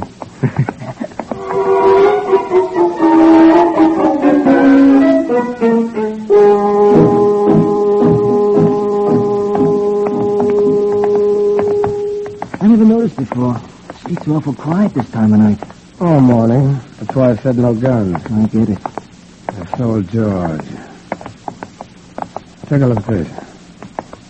It's over here under the lamppost. What is it? A note. Read it. Meet me in my office Wednesday, 10 a.m. Tom Edwards. Hey, that's the DA. Let's walk. I figure we'll plant that note on George. When the cops find him, they'll find a note. Newspaper boys will get it and print it. And everybody will know George was a stoolie. They'll pin it on us. Don't worry, kid. First, Edwards is DA in the next county. He couldn't be interested in us. 2, I want everybody to know. The other pigeons will know, too. I think the warning will take. Dasher, you're a genius. Smart enough, anyway. Dasher, up ahead. Close to the buildings. Other side of the street. It's dark in there. Wait till he gets near the lamppost. Yeah, it's Georgie. I know they'd walk any place. Come on, kid. Right. Hi, Georgie. What's your hurry? Oh, hiya, Dasher. Going any place special? No place special. Interested in a little game, maybe? Maybe? What's cooking? Blackjack. Oh, I'm lucky at blackjack. Where? Central Garage. We made a deal with the Grease Monkeys. What do you say we go over and take a hand? Sure. Why not? Let's walk. Why are you so lucky at blackjack, George? Well, any combination of 7 is my lucky number. I get it. Think you ought to play tonight? Why not? Today's the 11th. Oh, the date don't mean nothing. Just the cards? And the dice. There's Pop's corner. Lights are still on around here. Night Owl show at the movie. Wouldn't pay for Pop to keep open otherwise. It'd pay Pop to stay open only for us. Any other neighborhood, it'd attract too many nosy cops.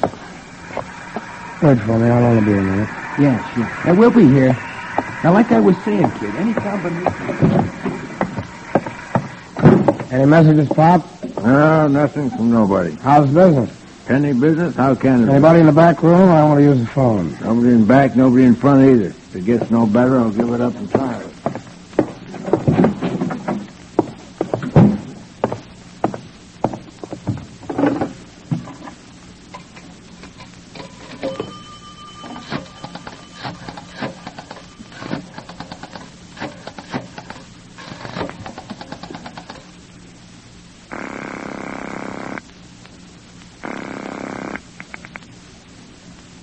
Hey? Right. We got him. Check. 15 minutes. And double check.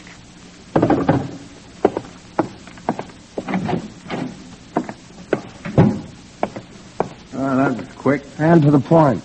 Pop. Yeah.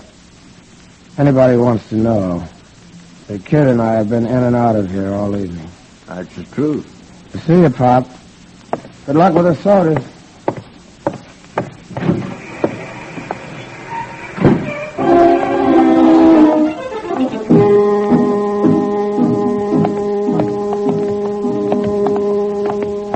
We almost there, Dasher? Almost. Why? My feet hurt.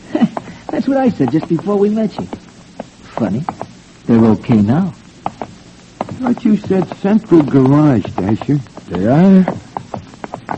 Where are we going, Dasher? Going? We're not going. We're there. Yeah, you heard him, Georgie. We're there. This garage? Sure. What's wrong with the garage? Just the place for a nice, friendly game. Come on up the ramp, Georgie. I don't feel like playing, Dasher. Sure you do. You said so. Yeah, but I just remembered. I don't have no dough on me. You won't need any dough, Georgie.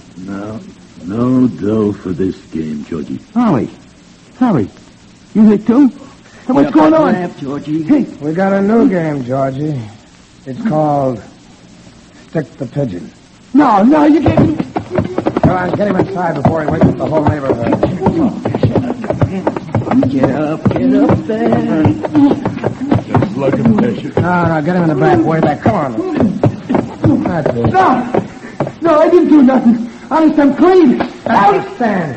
And for money. And for Johnny Sugar. I couldn't help it, Dasher. They had it on me for that Mercer Street job. They was going to fry me if I didn't talk. Now, Dasher. What else did you tell him? Nothing, I swear. Let me go, Dasher. Let me live, Dasher. Dasher. Show him, Harry.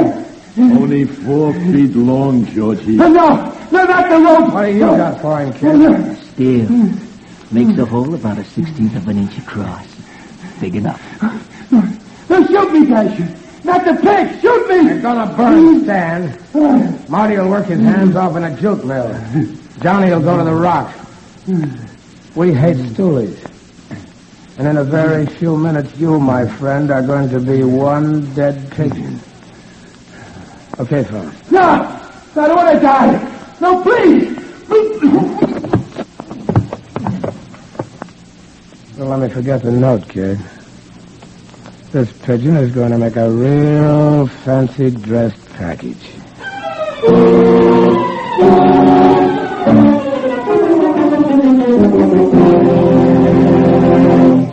In just a moment, Crime Does Not Pay will continue with Dead Pigeon.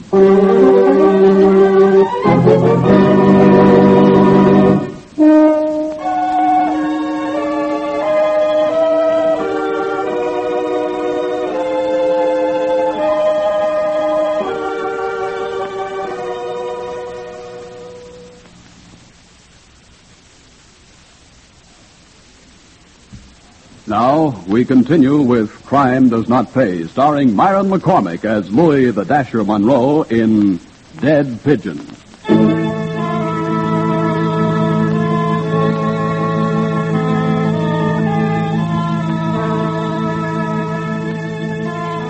They found George, the dead pigeon, next morning. The stolen car into which his body was tossed was abandoned on a quiet, tree-shaded residential street. A passing policeman noticed the cloth of George's coat caught in the door of the locked car. One look through the window, and that particular policeman was on his way to the nearest call box. Shortly thereafter, prowl cars, squad cars, an assistant medical examiner, and the wagon from the city morgue converged on the spot. That tree-shaded residential street was quiet no longer.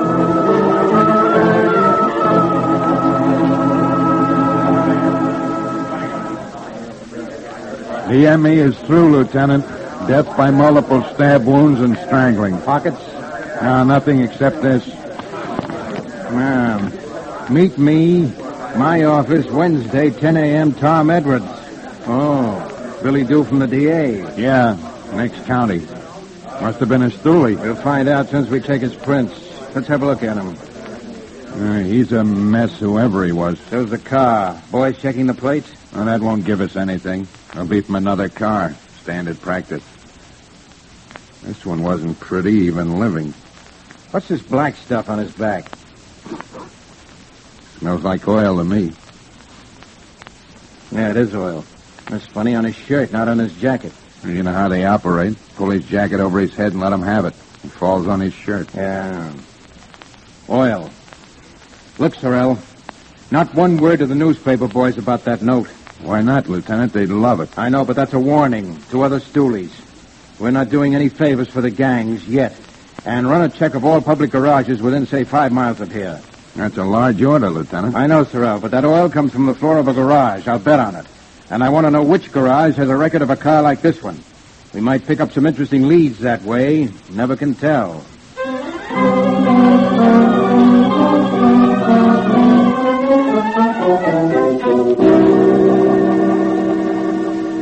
Company's come, Lieutenant.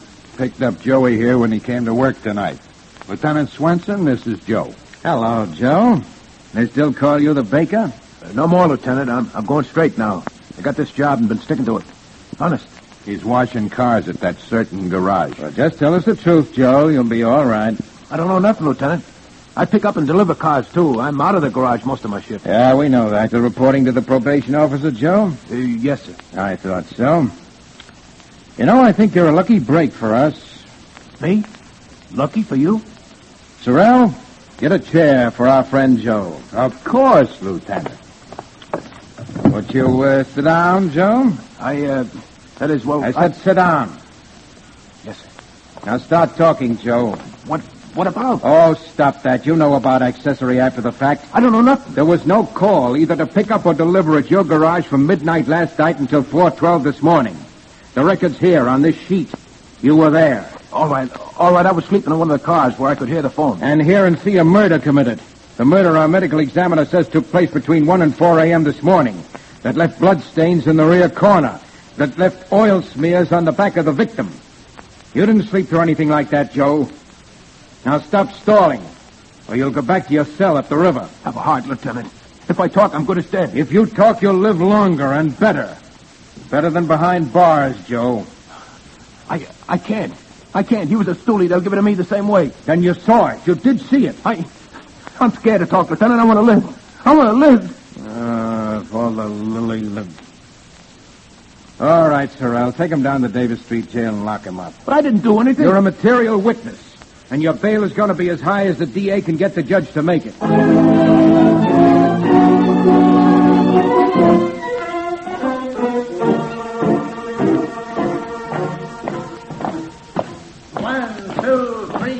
1, 2, 3, 4. Keep step. Hey, you're here to exercise, no exercise. This ain't no playground. Keep moving. Blackie, No you heard? You know the rules. Joe the Baker is here. Cell 23. Material witness, George the Pigeon. Pass it. Check. Hey, Phil.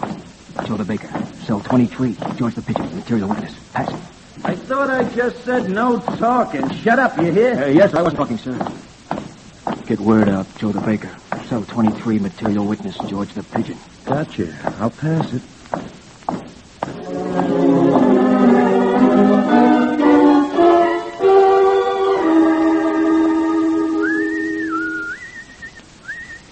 Here I am, Keys. Is that you, Wally? Yeah. No name's Jert. Sorry, I heard something on the grapevine over Davis Street. Spell it. They got a witness on that Pigeon killing. They couldn't. Who is it? Joe the Baker, remember? Yeah. Where was he? Asleep in a car. Noise woke him up. Brother. Dasher will want to know about this. Fella, you earned your money this time. We set the bail? Yeah. $100,000. Looks like they want to keep him.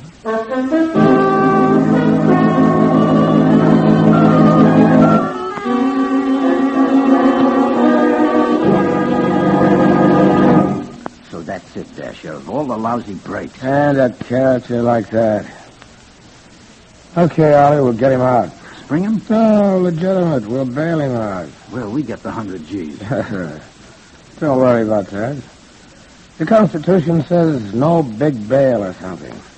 I'll send a mouthpiece into court in the morning. He'll get that bail reduced, and we'll put it up. Get it? And then what? When Joe the Baker walks out, we'll be waiting for him. He'll jump bail, all right. They'll never find him. And it'll be worth every cent it'll cost us.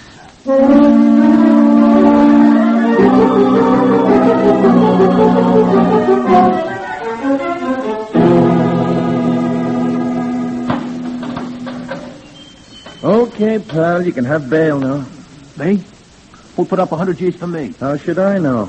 Only it wasn't that much. Some mouthpiece talked to the judge. It's down to 10 G's. So long, Joe. It was nice knowing ya. Drop us a postcard, Joey, if you can. Get going, pal. I ain't going. What? I don't know who put up the money. I ain't got no mouthpiece. I ain't going. Can't make me go if I don't want to. I don't want no bail. I want to stay here where I'm safe. You think I'm crazy? The minute I step on the street, I'm dead. I won't do it. Nobody can make me.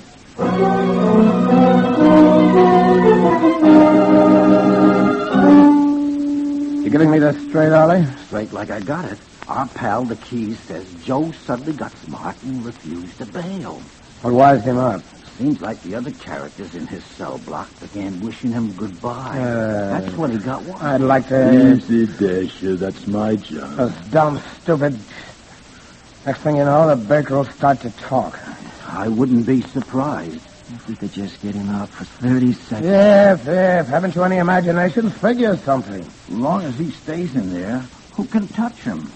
Well, how about a writ or something? Well, they're holding him as a material witness without a charge for his own protection.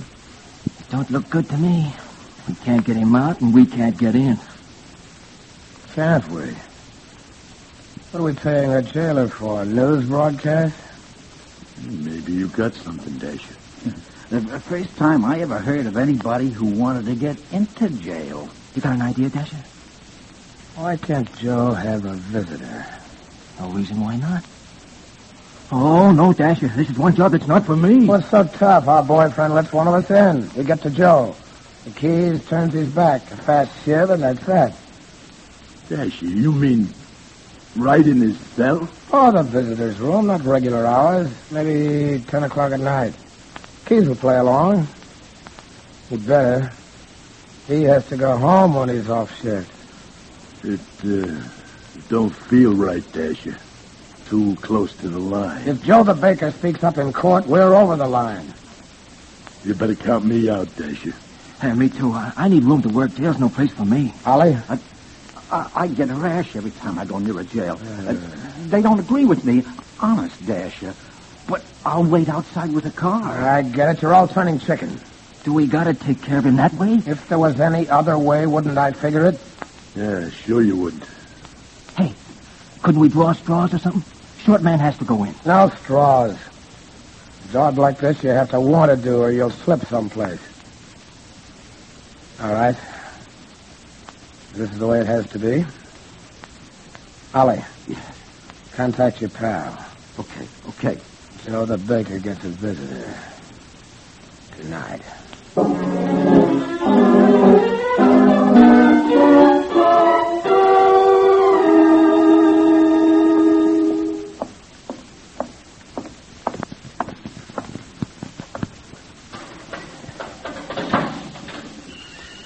What's that? You got a visitor, Joe. Visitor? Me? You want to see me, and since when visitor's 10 o'clock at night? Yes, too many questions. Come on. Hey, I don't understand. Come on your feet, Joey. Let's go. Okay, I'm coming.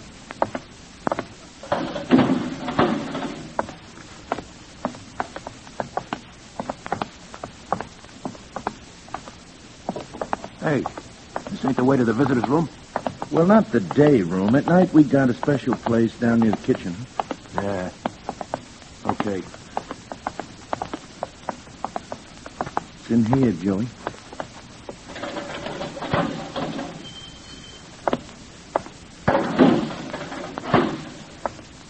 Hello, Joey. Nice to see you. Dasher. Shut up. Don't use my name. Keep away from me. Keep away. Help. Keys. Hey, Keys. Keys won't help you. He's gone to bed. Don't come near me. Don't. I'll crown you, Dasher. Don't come close. Put down that baseball bat, Joe. Take your medicine like a man. Ice cream. Chocolate ice cream. We use the bat to pack the ice to the ice cream freezer. What a break. Put it down, Joe. Be nice, and I'll make it quick. Otherwise, in the belly. Come on, put it down, Joe. I won't. You don't get me, Dasher. I'll break your arm. Put away that shiv, Dasher. Put it away. You're gonna get it, Joe, just the way Georgie got it, and you know about that. I saw you. Keep away from me, Dasher. Sorrel, get Joe's back. All right, Dasher, drop that knife. Look out, Flatfoot. I thought he was going to cut me. I thought he was going to cut me. I will, you lousy... Wait till he... Got a hard chin, Dasher. My jaw. My jaw's cracked. Your bracelet's on him, Sorrel. You didn't figure we'd have a tail on you, did you, Dasher? You didn't figure we'd pick up Ollie and the kid and Harry in the car outside. And you didn't figure to fry for killing Georgie, did you, Dasher? You just didn't figure a lot of things.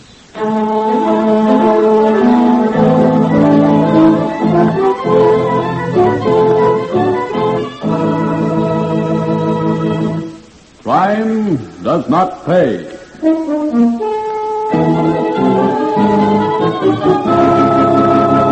Myron McCormick, who was starred as Louis the Dasher in Dead Pigeon, will be back with you in just a moment.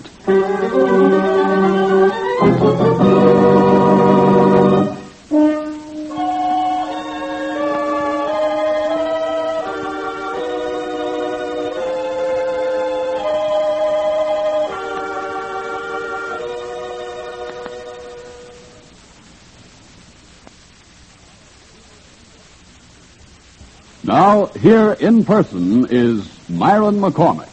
I know that many of you believe that the world of Louis the Dasher, Ohio Ollie, and George the Pigeon is a world of fantasy, drawn from the vivid imagination of a writer of crime stories. I'm glad that you can believe this, but the fact remains that you must not believe it, because this world really exists. This is shocking, I know, and you have every right to ask not only what is to be done about it, but how it happened, and how such things can be prevented. The police do what can be done. This underworld came into being largely because of the kind of greed that breeds in slums and dire poverty. These things can be rooted out at their source. This is a basic goal toward which our civilization is moving. When we have reached that goal, you and I and all good citizens, then we will have demonstrated once and for all that crime does not pay. Thank you, Myron McCormick. Crime Does Not Pay is written by Ira Marion and directed by Marx B. Loeb, with music composed and conducted by John Gart. Technical advisor is Burton B. Turtis. The event's characters fictitious. Any similarity is purely coincidental.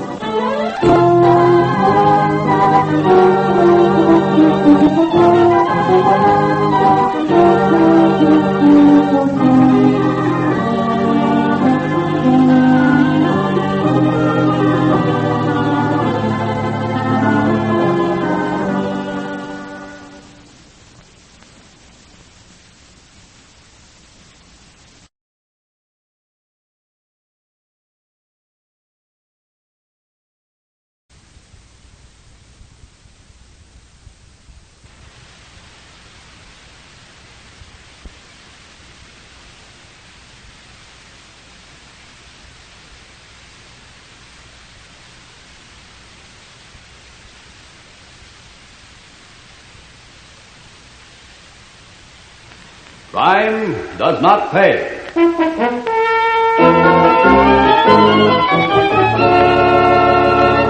How much you get for the coat, kids? Half a C. Not bad at all. Oh, it's so bad it stinks. Eddie. Save it, Jackie. You know it as well as I do. We take a chance on jail, snatch the coat, the price tag says $250, so the Fagin gives us half a C. 50 lousy bucks. That's a sucker's racket. It's beer and pretzels, ain't it? I hate beer, and pretzels only make me thirsty. So beautiful. Maybe you got an idea? Have I got an idea? Gather round, boys. Have I got an idea?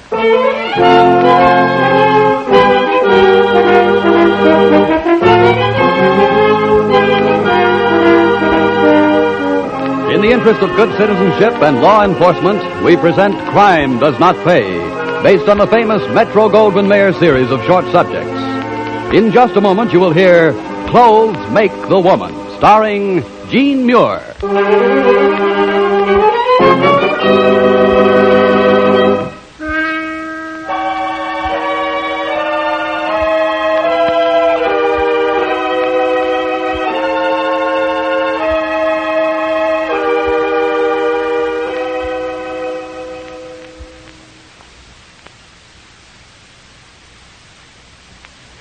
Now, Crime Does Not Pay, starring Jean Muir as Betty Page in Clothes Make the Woman.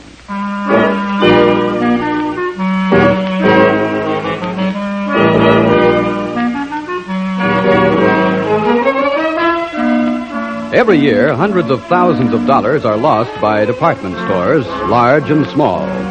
Lost through the activities of shoplifters. Every store maintains its protective force, its detectives, but still the losses mount. In the end, the thieves are caught. But the stolen goods have passed through the hands of the fences into the possession of perfectly decent citizens who are susceptible to bargains. Betty Page and her boyfriend Jackie Benson worked in this racket.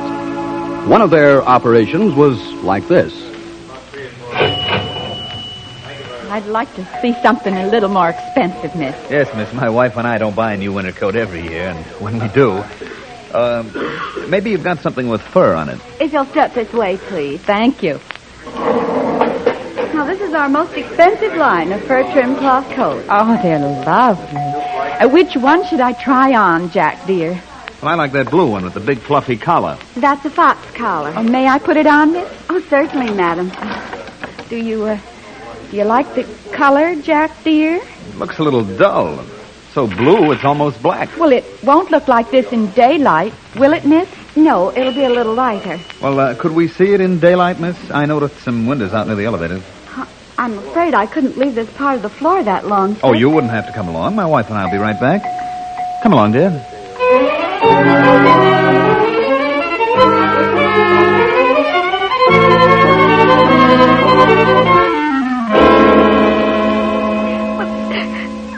Mr. Stack, they seem like such nice people. They all seem like nice people, Carter. They fool even me, sometimes. Really, Mary, how could you have let it go so long before you called me? But it is a long walk to the windows for the elevators. We were so busy I didn't dare leave the floor, Mr. Martin. Oh, no. $250. I don't know how I'll ever pay it back. Now, easy, young lady. The store is insured, you know. Now, tell me once more exactly what happened. Like I said, Mr. Stack, they seemed like such a nice couple. You hear the names? Just Betty and Jack. Go on. Well, she liked the coat. He wanted to see it in daylight. I let them go to the elevators with it. Their windows there. Oh, I'm so sorry, Mr. Martin. She left her own coat on a chair. A coat worth $12.50 at the most. And after they asked to see the more expensive models. You're altogether too trusting, Mary. Not anymore, I'm not.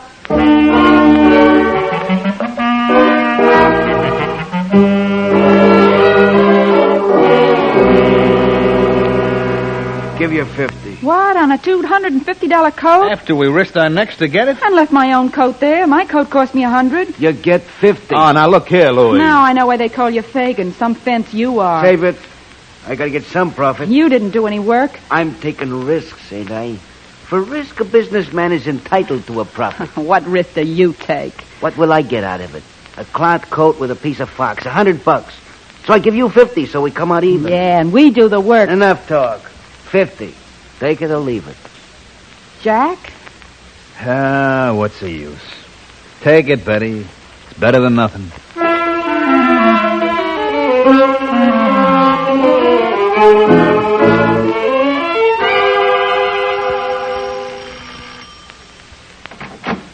Joey, hiya, fella. Cold. I could use a drink. Hey, Betty, it's a dip. Hi, Joey. Beautiful, a man wants a drink. I heard him. I'm reading the paper. Okay, honey. Betty's sore, Joey. Fagan chiseled us as usual. Louis? That thief? Yeah. Well, he pays as much as anybody. I suppose. This stuff ain't as good as it would have been if we'd have got more for the coat. Not too bad. How much you get for the coat, kids? Half a C. That's not bad at all. Oh, it's so bad it stinks. So beautiful? Maybe you got an idea? Have I got an idea? Gather round, boys. Have I got an idea? Right here in the paper. The newspaper? Uh-huh. You're in on this, too. We'll need an extra hand. What's my cut? 3 ways equal. Out of what we get from Louis? This idea'll work so slick there'll be plenty for everybody, even at Louis's rate of pay. Hey, it sounds interesting. Go ahead, kid. Just let me read you this. See the picture? What, that society dame? What's she got that you ain't, baby? That sable coat. 10 grand if it's $1. So, kid, so? Listen. Mrs. Louise Williams, shown above at a recent charity function in smart Rosedale Manor, is one of the sponsors of the Milk Fund luncheon to be given at the home of Mrs. Joseph Barton 2 weeks from today. Also present at the forthcoming benefit affair will be Mrs. Barlow Sampson, Miss Josephine Howard, Mrs. Barton.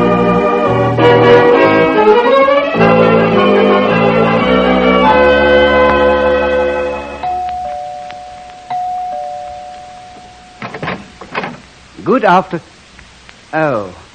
The service entrance is around at the back. Sorry, there's no time for that. Mrs. Barton called us at the last minute and told us the luncheon guests will be arriving in just about 45 minutes. Very well, come in. Where do you wish to set up? Anywhere convenient off this foyer. Joe, give me a hand with the coat racks. And, I'm Jameson. Yes, well, Jameson, where can the lady go to freshen up? There's a lavatory down the hall. 3rd door on the right. Thank you, Jameson. These are the bases for the coat rack, Jack. Pass of the load. Okay. Pull around the back and get comfortable in the car till later. Right, till later. Shall I send someone to lend a hand with the racks? Well, you could hold this hand. No, I guess you couldn't. Is there anything you will need before the guests arrive? No, but there's nothing I'll need. Except for you to go ahead and tend to your buttling, if that's the word. How do I look, darling? You in black satin. Yeah, it's neat. How'd you pour yourself into that? And why? There's no men around this operation except me, Joey, and that Jameson. Oh, that's why, dear. Some of these society ladies show everything they've got, and I intend to keep your mind on me and the job. Are the racks ready? All in place. Hey, look at the frail coming down the stairs. That's Mrs. Barton, you dope. Now you know why I'm wearing what I'm wearing. May I ask, please, what you're doing here? I'm terribly sorry, Mrs. Barton. You are Mrs. Barton, aren't you? Yes, I am. Explain yourself, please, young lady. Well, your butler, Jameson, called us. The Acme Portable Hat and Coat Checking Service. This is our specialty service in private homes. And half of our tips go to the fund which the functions we service are given for. That's a nice idea. Strange Jameson didn't tell me he'd called you. Well, he called just half an hour ago. In the rush of preparation, he must have forgotten. Perhaps. I've been dressing during the last half hour. Oh, excuse me, the door. I'll answer it, madam. Never mind, Jameson. I want you to check the service pantry. Thank you, madam. Oh, what a life he leads. Yes, madam. No, madam. I'll do it, madam. Quiet, you fool. Louise, darling. Marty, dear. I'm so glad you came early. But I thought I might have something to do. Not a thing, darling, not a thing. Except have a cocktail and keep me company. Well, that would be a pleasure.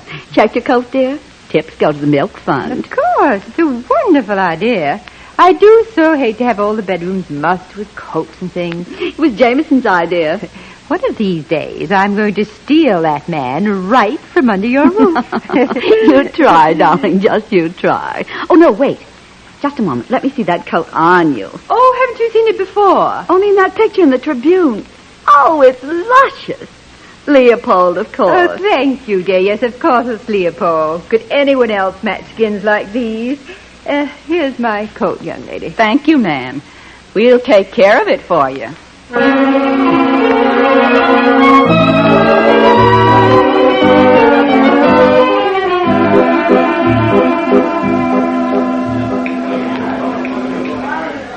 May I compliment you, young lady, on the way you've pleased Mrs. Barton's guest? Thanks, Jameson. Now you've said your piece. Run along. Well, really. After all, one could be polite. What's with him? Is he on a make or something? Could be. I understand black satin has an effect on some men. Oh, it has on me, baby. Nothing any of the dames in there was wearing can make them look like you. Save it, darling. We got work to do. He hear you? Sure. Joey heard me. He's coming. Okay, kids. I'm out here waiting, all set. Here they come, Joey. Wait till Louis sees this haul. Mink, Persian lamb, broadtail, sable, and all real. Here, Joey. Here's the first load. There's about 30 coats here. No, Jackie, not all of them. You want to leave some? Got him. Next pile. Hold it, Joey. Betty's going nuts. Not me. I'm smart. The 3 coats you just put through that window are worth about $15,000. Okay, we take 6 more, including Louise Williams. We'll have over $50,000 in the haul. But we leave the rest. So nobody will suspect anything until the women whose coats we took come looking for them. By that time, we'll be miles away. Get it, Jackie? Got it, beautiful.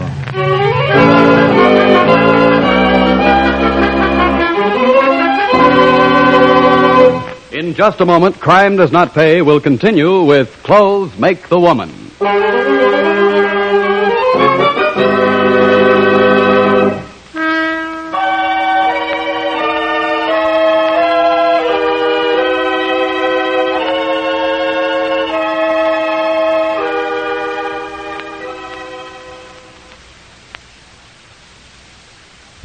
Now we continue with Crime Does Not Pay, starring Jean Muir as Betty Page in Clothes Make the Woman.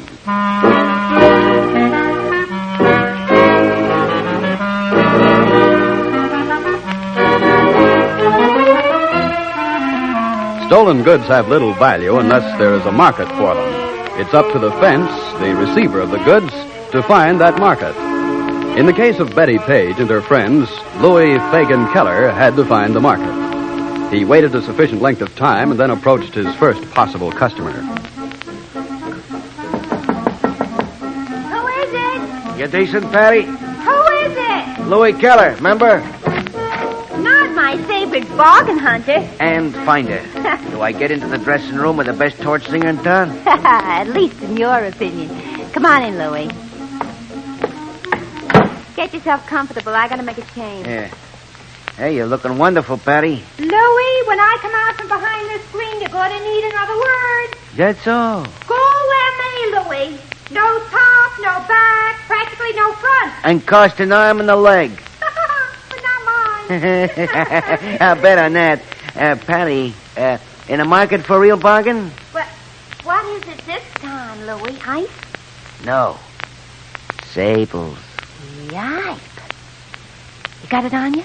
I'm not crazy yet. You don't carry 10 G's worth of sables around like they were silver foxes. Are they hot? Now, you know me better than that, Patty. Do I? Say, how do I look? Good enough to eat, and then some. Sables go good with gold lame. Not hot sables. I don't peddle hot stuff, Patty. You know that. Well, how then? Well, some people went broke. I bailed them out of hog. Wife gave me the coat for cash. Oh, I believe you. How much? 5 G's? Too much. What's your offer? 2.5. Not a nickel less than 3.5. I gave 2 for it myself. 3.5. It's a deal. When? Tonight, when you finish your last number. That, Patty, is Keller's service.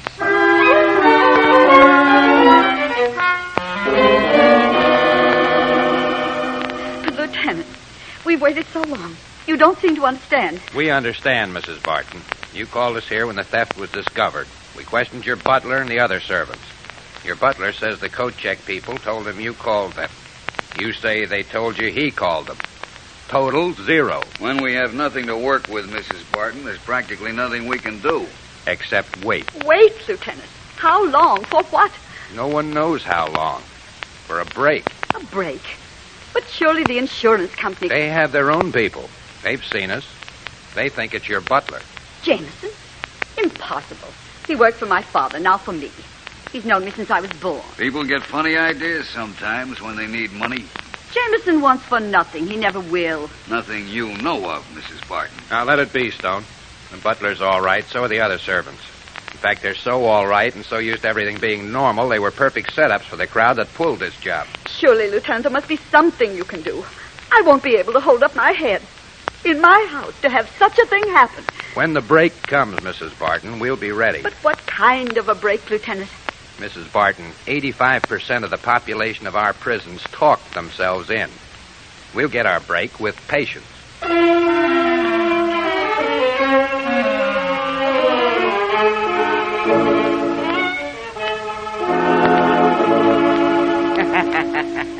You should have seen her drool when she saw that coat, Patty. I drooled myself. I wish I could have kept it.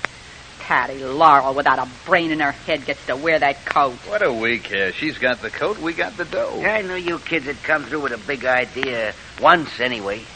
Once? What do you mean by that? Well, you can't pull a stunt like that again. Oh, can't we? Now, look, Betty, let's not take chances. We pulled down $15,000 on that deal and no income tax either. Shut up and listen. Okay. Aren't you riding high, kid? Never mind that, Fagin. Get this. There hasn't been a word in the papers about the Barton job. Not one word. How they hate to be taking, that kind of people. But okay, that means nobody's talking. So for the next job, we pick a spot a few miles from Rosedale, and nobody'll be wise. Smart as a whip. But not too soon. There's no sense taking chances when we don't have to. What scared you, darling? Dick Davis. Who's he? You remember, don't you, the party Joey threw to celebrate our haul? What, that little one with a squint? That's him. Best second story man I ever did business with. Yeah, well, he's in a tank. What? Yesterday. Went back to a neighborhood too soon. Picked him up, caught him on a job. Oh, so he pulled a boner. And he had a piece on him. Armed robbery, 20 years. Poor Jake. His own fault for getting caught. They won't take me that way.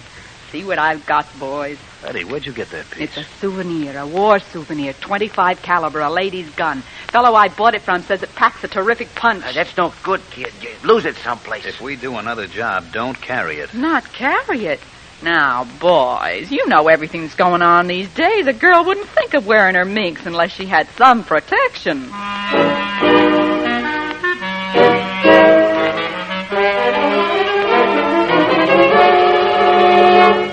Look, Davis, we're not playing dominoes. You got a choice. 20 years to life for armed robbery, or we'll pin the 4th Street killing on you. You can't do that. You can't, Lieutenant. You wouldn't burn an innocent man. Oh, wouldn't I? But I don't know nothing. I always worked alone. You know that. Please, Lieutenant, give me a break, will you? You had to have someone sell your hauls for you. Who was it? I sold it myself. Peddle it. Honest. Stone, is the conference room free, the one downstairs? If it isn't, it will be. Say, did you know, Lieutenant, they just did a new soundproofing job down there. Yeah, man could yell his lungs out and nobody'd ever hear him. Wait a minute. That's so. How nice. What do you say we test the soundproofing with little Richard here? No, you can't. It's against the law. Listen to who's talking now, Stone. Against the law, huh? Well. Could I make a deal? What kind? Or maybe you drop the arm part of the charge. What for? Will you? Let's see the size of your merchandise. It's the gang that pulled the Rosedale Manor job. The Rosedale job? You in on that? No, not me. But I went to a party. They were celebrating, see? Jackie Benson, Betty Page, Joey the Dip Waters, even Louis Fagin Keller, the fence. You see, that is Joey, he had a few too many, see? I got the whole layout. Is it a deal, Lieutenant? Is it?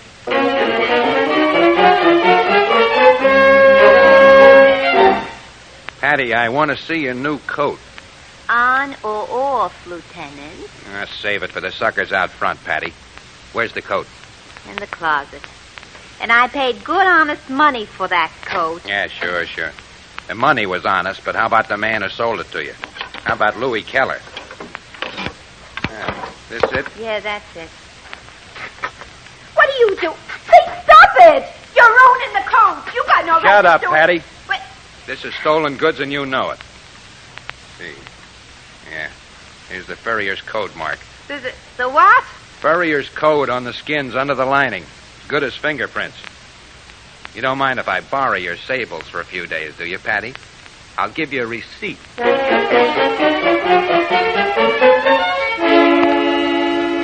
Well, Mr. Leopold? But of course it is my coat. I know it even without the markings. Whose is it? Mrs. Williams, Louise Williams. For her I made it. Special. I matched the skins like no other coat in the world. You keep a record that'll stand up in court. But of course, always, you know that, Lieutenant.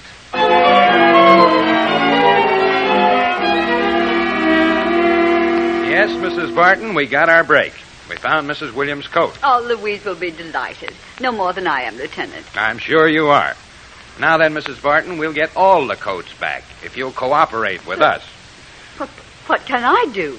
You have a lot of friends, Mrs. Barton. Do you think one of them would go so far as to arrange a benefit affair like yours? Say, someone who lives about 10 miles away from you, Mrs. Barton?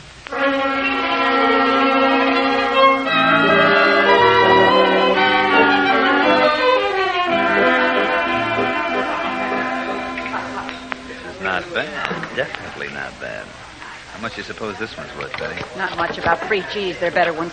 Where's Joey? You whistled for him 5 minutes ago. It's a different layout here. What's eating you? I don't know. I just don't like the feeling around here. For the love of Mike, the girl's getting sensitive. Sensitive? Didn't you notice who's here?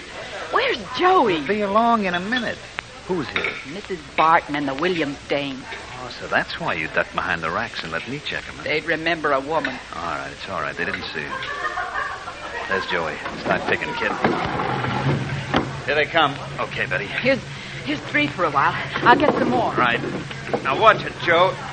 Hey, Betty, that's not Joe at the car. No, it's not, Benson. Cop. None of that. There's no exit for you, Benson. I told her we couldn't pull the same stunt twice. Where's the dame? Betty. The dame's crammed, Lieutenant. What? She came out from behind the coat racks with a gun. Got out the door before we could grab her. Oh, we'll get her. You take care of this monkey while I get out the alarm.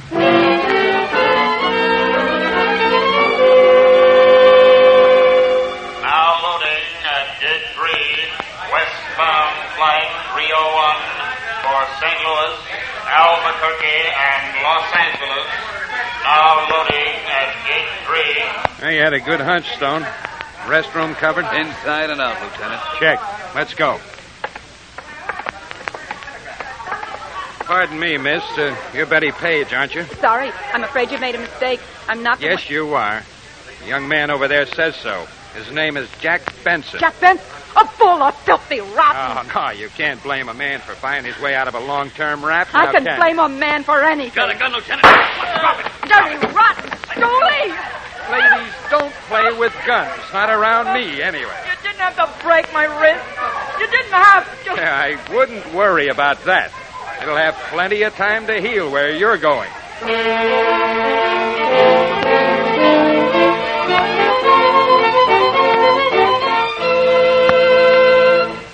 Crime does not pay.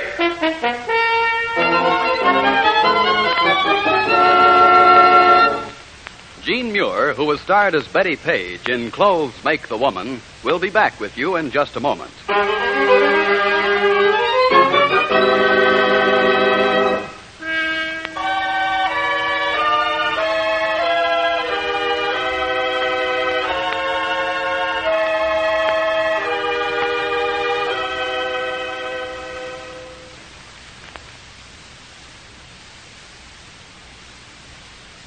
Now, here in person is Jean Muir.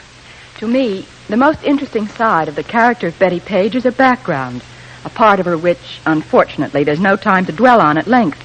Invariably, though, girls like Betty Page reached and passed a point in their lives where they were denied the nice things they saw other girls have, through no fault of their own, and denied, too, the means to get those things honestly. With a good education, a job of the future, Betty would have become a useful citizen. Her mind, and she had a good one, would then have worked for, not against, society. It follows, then, that the fundamental causes of Betty's career in crime lie at the door of society as a whole. It is up to us, the everyday citizens, to understand those causes and to destroy them, because for us, as well as for the Betty Pages of this world, crime does not pay. Thank you, Jean Muir. Crime Does Not Pay is written by Ira Marion and directed by Marx B. Loeb, with music composed and conducted by John Gart. Technical advisor is Burton B. Turkis. The events, characters, and names used in the story you've just heard are fictitious. Any similarity is purely coincidental.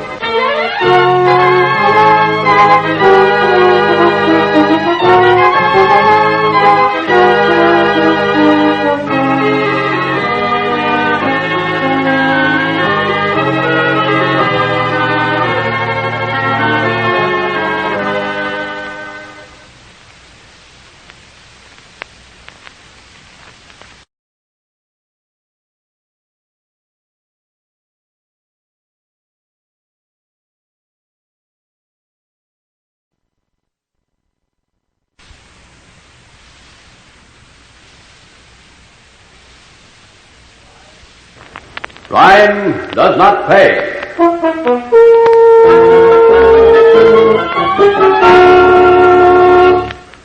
Mac Davis sent you, didn't he? What difference does it make who sent me? He got Vic. He doesn't need me, too. You were there when Vic got his. You know the rules. Rules were made to be broken, Chuckles, by smart people like you and me.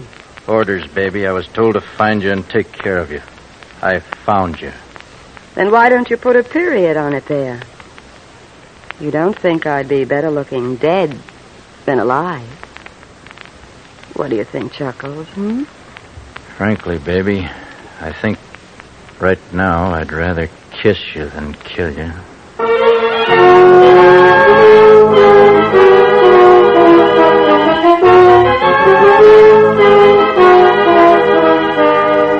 In the interest of good citizenship and law enforcement, we present Crime Does Not Pay, based on the famous Metro-Goldwyn-Mayer series of short subjects. In just a moment, you will hear Law of the Jungle, starring Alan Baxter.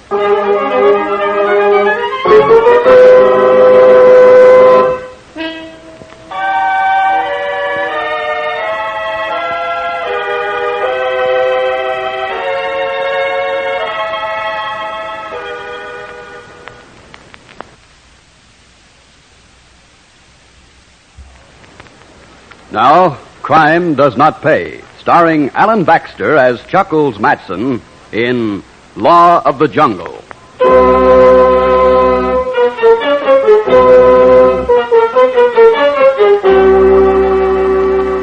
The word organization implies a set of rules. The laws of organized crime may be summed up in one phrase: obey or die. The law of the jungle. The policemen of organized crime are the triggermen, like Corey Taylor and Bantam Smith. Corey and Bantam were engaged one evening in the performance of their job, at which they were experts.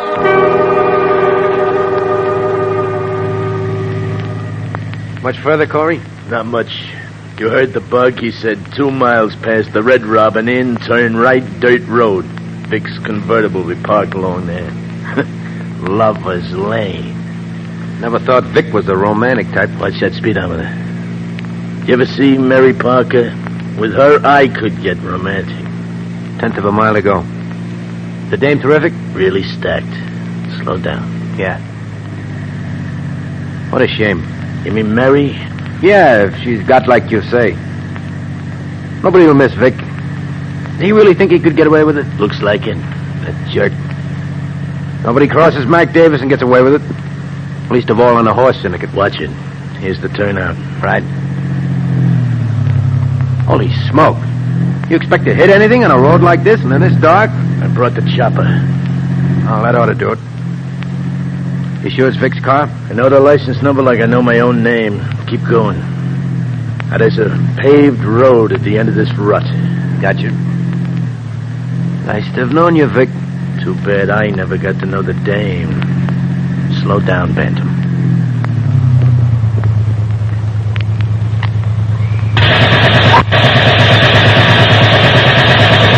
Let's go, Bantam.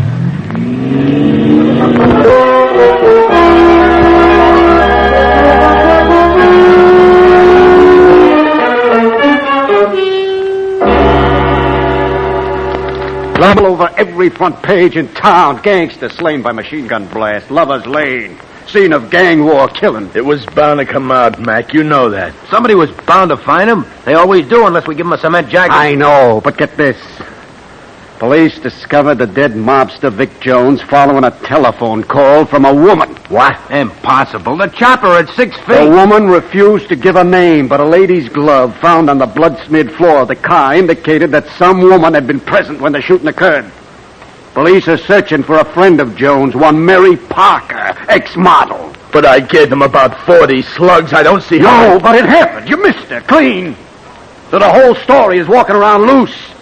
I gotta start all over again. Let us take care of her. Go on, get out fast before I lose my temper. And on the way out, tell Chuckles I want him. Okay, Mac, if that's the way you want it. Yeah, sure, boss. We'll tell him. Sometimes I wish I was running a one-man racket like the old days. You want me, Mac? Yeah. Can't you smile once in a while? A job you want done, Mac? Yes. a job. I want you to get Mary Parker. Yeah, I saw in the papers the boy's missed her last night. Don't you miss. Piece of sash cord never misses. I know. Not when you're twisting it. Okay, get the Parker dame. What's she look like? Pictures in the paper, here. Anything with some clothes on? You're a cold fish. No, that's all. Okay, where'll I find her? She's got half as much brains as she's got looks. She's still running. Which way? Where do you suppose the trail starts? Vic had a place for her over on Stanton Street. You might start there. Right. And keep going until you find her. All women talk too much.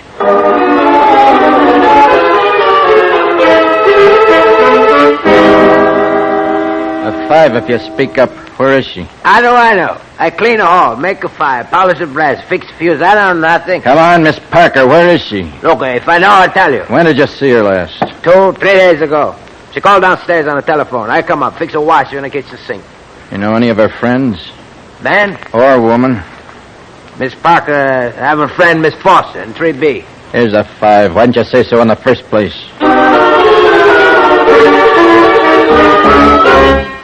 You got no right in here, and I'm not talking. I don't know you. I'm here, and you're talking, Miss Josie Foster. Where'd you get my name? You forget it's on the bell? Now talk, Josie. Where's Mary? I haven't heard from her since... Since her boyfriend got his. Okay, now where is she? I don't know, I tell you. More of the same, or do you talk now? I don't know where she is. I don't know. Give me a chance, will you? Vic had a place out near Thomasville. She probably went there, if any place.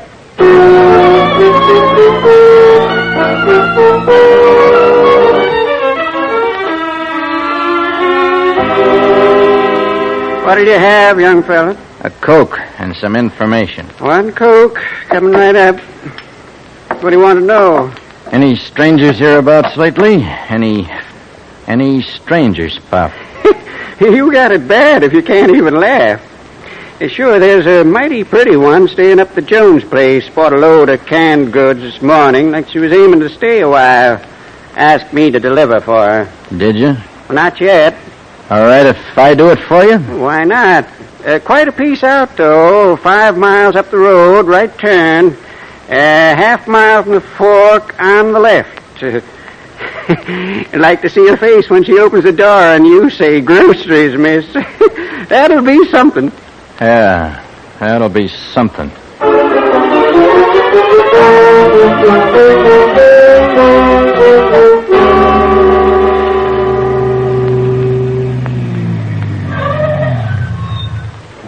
Mama don't want no peas, no rice, no coconut oil.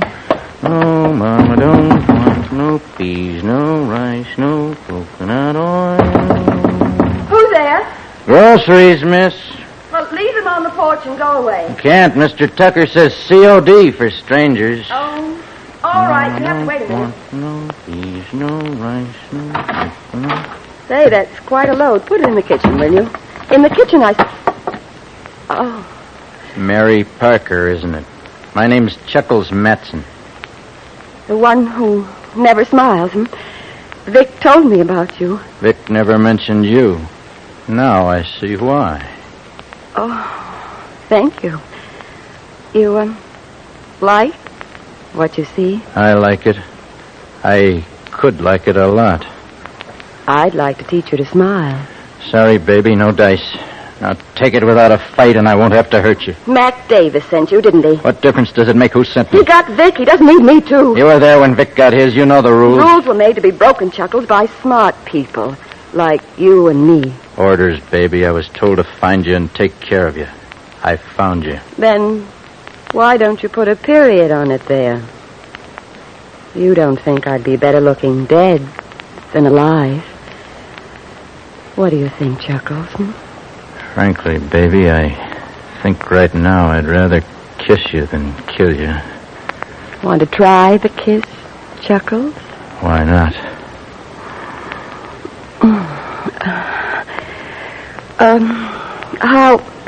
How did you find me, Chuckles? What difference does it make, Mary? I found you. Real Put a period on it there.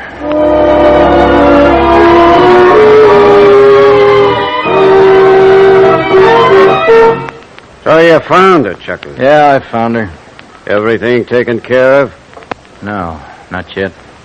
Chuckles, I sent you out on a job. I know you did. Nothing to worry about. You didn't take care of her. That wasn't the time or the place. You going soft, Chuckles? Me? Not in your life, Mac. Then why? I traced her through a dame named Josie Foster. I know her. One of Vic's ex-boys taking care of her. And through a wise guy of a storekeeper. The trail's a mile wide. Okay, so what? So, when the time comes and the place... How long? I gotta get her confidence so I can take her off someplace in the car and dump her. That's all. And meantime? Meantime, nothing. She'll talk. You can't be with her all the time. Maybe that's what I intend to do, Mac. Be with her all the time. Until her time is up.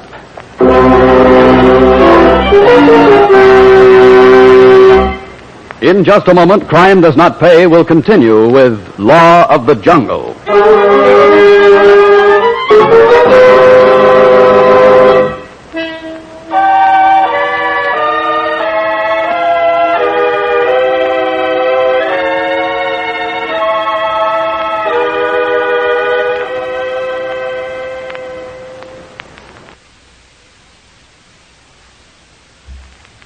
Now we continue with Crime Does Not Pay, starring Alan Baxter as Chuckles Matson in Law of the Jungle.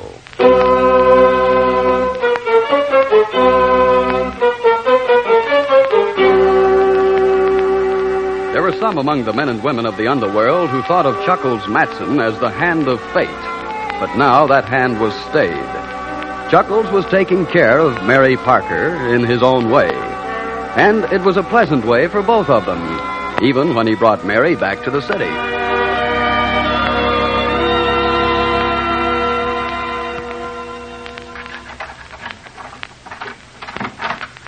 This is it, baby. This is what, darling? Your place. Oh, Like it? Like it? Oh, Chuckles, it's just beautiful. Why, it even has a view. Stay away from that window, baby. What? Oh, I see. Mac doesn't know about this. Or us. You're taking an awful chance, darling, if I'm still... Yes, you are. You'll always be. You know that. Oh, Chuckles, I'm scared. It's all too good to last. It'll last longer here, kid. It's only a hop and a jump from my own place, see? And Mac will take it easy if I'm around town more than if I was with you in the country. Where does Mac think I am? In Thomasville. And you didn't tell him about this place. Nobody knows about this place, baby, except you and me. It's ours. Nobody muscles in here. You know, I think that's the closest to a proposal you've ever come. I think you do love me in your way, darling. I'm beginning to think you really do.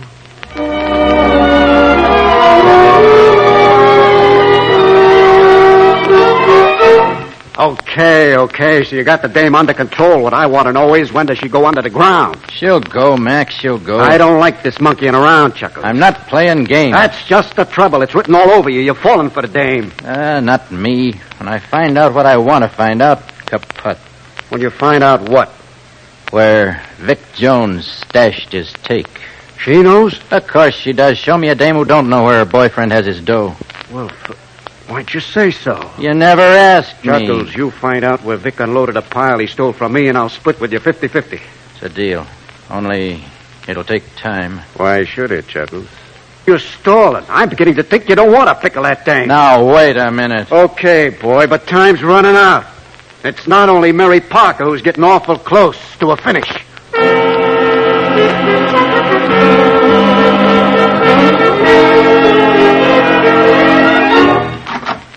There she is, boss. Who do you think you are forcing me to come here? Sit down, Josie, and try to act like a lady. Who are you? Mac Davis. The boss. Hear that, Bantam? The lady knows me. Are all your gorillas bums like this one? Shut up. Quiet, Bantam. What's wrong, Miss Foster? Well, if he'd have told me who he worked for, I'd have come a lot easier. I've been wanting to see you. Remember that the next time I send you for a lady, Bantam. I will, boss. Now then, Miss Foster, I wanted to see you. You wanted to see me. A good start. I think we'll get along. What has been on your mind? You sent a frozen-faced character looking for Mary Parker. Yes, I understood you're a friend of hers. I was. But I understand you tipped off Chuckles concerning Mary's hideout. Chuckles? Him? Oh, that's a laugh. Oh, he does laugh once in a while. What about him? Just he slapped me around before I told him, and I don't forget things like that. Keep talking, Josie. I know where he's hiding Mary. So do we, in Vic Jones' place in Thomasville. We can take her any time we want. That's what you think. What? Shut up, Adam. Where are they, Josie? You'll, take care of him if I tell you? One way or another, yes. He's gone soft on her. I saw her in town a week ago and followed her. He's got her in a flat on West Warren Street. Pretty ritzy. He's crossing you, Mr. Davis. Thank you, Josie. Thank you very much. You're welcome. Now, what did you want from me? Exactly what you've told me. So Mary Parker's right here in town after... What if she is, Mac? I told you why. Yes, but not where. Has Frail been spelling her alleged mind? Next time you won't be so free with your fists, Mr. Chuckles Matson. You must be nuts. For the last time, Chuckles, take care of Mary Parker. I told you, Mac, I'll do it after she tells me... Stop it. Vic had no kick. His boys split it after we took care of Vic. I've known that for months. Make up your mind, Chuckles. It's Mary or Mary and you. You know the law. Don't cross me, Chuckles. I'd hate to have to put you in a cement jacket.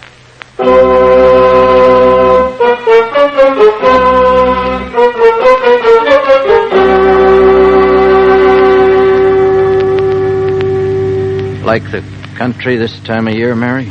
If a city girl can like the country at any time, then I do. Ah, good. Of course, the company might have something to do with it. Oh, thanks. Anything wrong, Chuckles? No, nothing. Why? Oh, I don't know. You haven't been like this since the first time we saw each other. Mac give you an assignment? Yeah. Couldn't you quit the racket, Chuckles? You know better than that. We could just keep on driving. They'd never find us. I found you. Well, are you sorry, darling? You think I am? No, I guess not. Then you guess right. Any reason to stop, Chuckles? Just the view.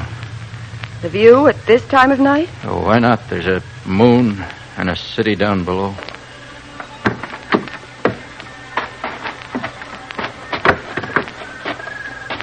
We are being romantic, aren't we? Why not? Once in a lifetime. Why not? Over here, Mary. Come on. Oh, it is lovely, Chuckles. You know, darling, you can be sweet. I wonder what you were like when you were a little boy. Look at the moon, Mary. Where? In your eyes, darling? No, up there. Isn't this view something? It is. But you could almost look at it the rest of your life, I guess. Yes, Mary. The rest of your life. No, don't. Don't fight, baby. It'll go easier. It won't hurt. Sorry, baby. It was you for both of us. I'll bury you here, baby, so you can see the view the rest of your life.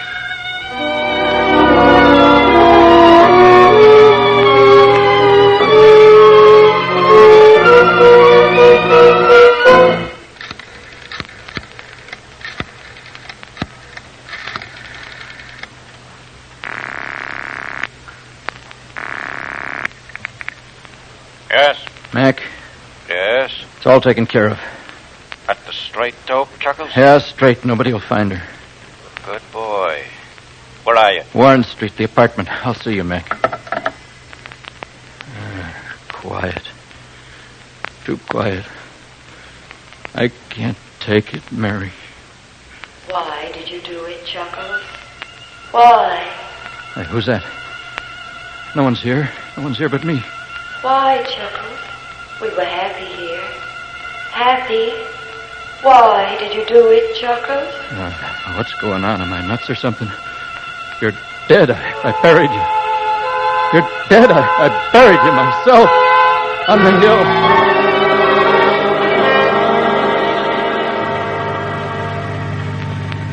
No such thing.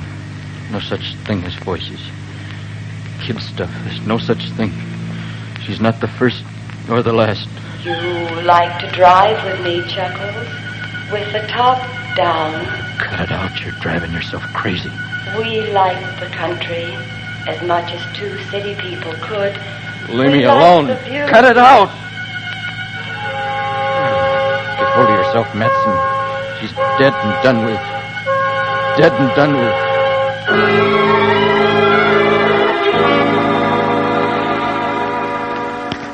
I'll open. I'm in. I'll go along for the ride, Chuckles. Me too. Anybody raise? How many, Mac? Give me 3. Look at them, Chuckles. Are they worth what you did to me? Are they? 3 for me. I'll take 2. Look at Mac. Just a racketeer. With all his money. A penny anti-racketeer. Look at Corey at Bantam. Wake up, Chuckles. I said 3. You asleep or something? Snap it up. All I want is 2 cards. Are they worth my life, Chuckles? Are they? Are they? Chuckles. Are they? Oh. Sorry, how many did you want, Mac? I said 3. Sorry, I was thinking. Cash me in, will you, fellas? I'm just spoiling your game tonight.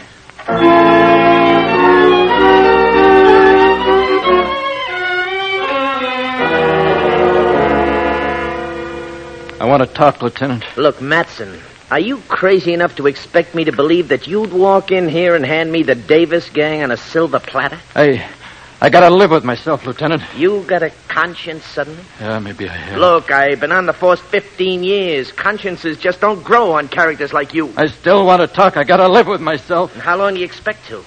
Live, that is, after you do talk to me. I don't know. Not very long. Well, far be it from me to look a gift horse in the teeth. Let's have it.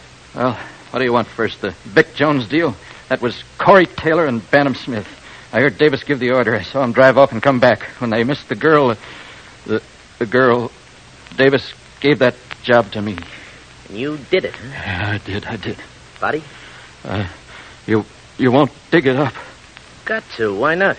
Because she's got a view where I put her, Lieutenant. Oh, I know you're nuts. A view? For a corpse? I'm not nuts. You gotta believe me. You gotta. The DA will send me to the booby hatch if I come to him with this. All right. Do what you want. Only get Davis and Taylor and Smith and the rest of them. I'll show you where everything is. I'll give you the whole thing. You gotta believe me. Then you can fry me anything you want. Only you gotta get them. You gotta. I can't see them walking around alive. I can't. So you got conscience, did you, Matson? You know, maybe the best punishment we could dream up for you would be to just let you live.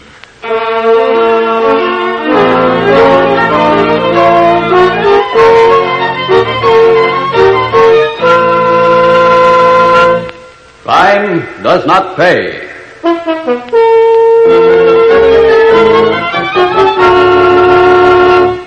Alan Baxter, who was starred as Chuckles Matson in Law of the Jungle, will be back with you in just a moment.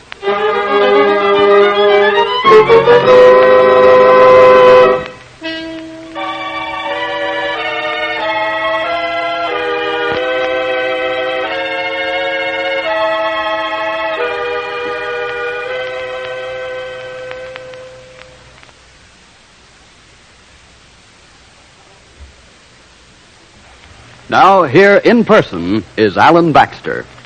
You've just heard a story of crime and violent death which dealt with people we can hardly call pleasant.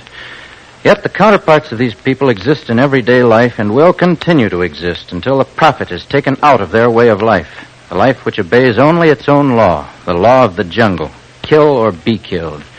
Mac Davis and his well-organized mob operated a gambling syndicate. Their profits came from the sucker money, the bets placed through them by otherwise decent citizens who wanted to turn an easy dollar, make a quick profit themselves. When decent citizens everywhere stop supporting this kind of organized crime, the prototypes of Mac Davis and Chuckles Matson will disappear. In other words, only people like you and me can make certain that crime does not pay. Thank you, Alan Baxter. Crime Does Not Pay is written by Ira Marion and directed by Marx B. Loeb, with music composed and conducted by John Gart. Technical advisor is Burton B. Turkis. The events, characters, and names used in the story you've just heard are fictitious. Any similarity is purely coincidental.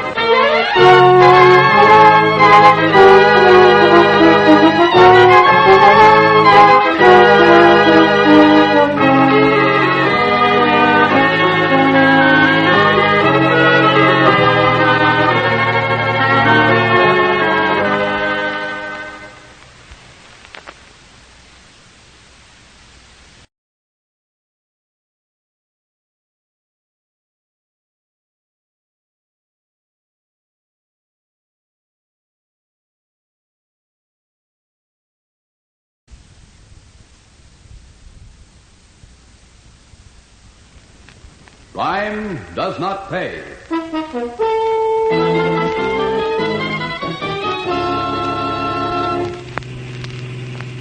Jimmy. Oh, Jimmy, darling, how can you even think a thing like that, much less say it out loud? Because it happens to be true. You heard them tonight. But they weren't talking about you. Now you're trying to protect them. You're my girl, aren't you? Jimmy, or are you? Sometimes I just don't recognize you at all. Well, then take a good look, Diane. Because I'm the guy who never got overseas during the war. And everybody's been laughing at me ever since.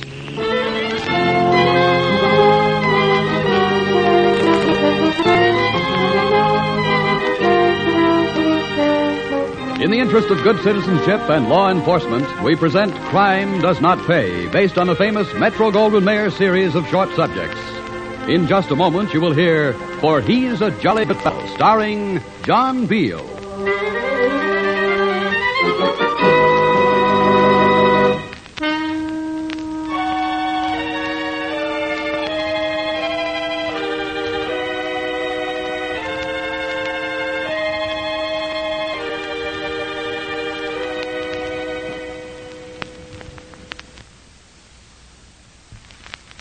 Now, Crime Does Not Pay, starring John Beale as Jimmy Lodge in For He's a Jolly Good Fellow.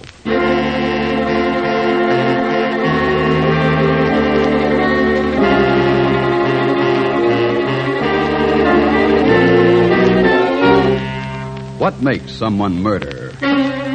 There aren't many motives, and this crime is committed much more often by amateurs than by professionals. Perhaps that's because there is so little profit in murder. Man or woman raises his hand against his fellow over love, greed, revenge. In the case of Jimmy Lodge, it was revenge. Revenge for a fancied injury. Actually, Jimmy had the kind of life everyone envies. Plenty of money, good looks, education, and a lovely girl to whom he was to be married. Typical of Jimmy's life was one evening at the country club. It was spring. No one had a care in the world. I couldn't say the same thing anyway. Sure. Jimmy, I think this is the best Saturday night ever. Yeah, well, I'm glad, darling. Diane, dear, have you and Jimmy set the date yet? Well, not yet, but soon, Anne. Very soon. Yeah, as a matter of fact, we're keeping it a secret. But very soon.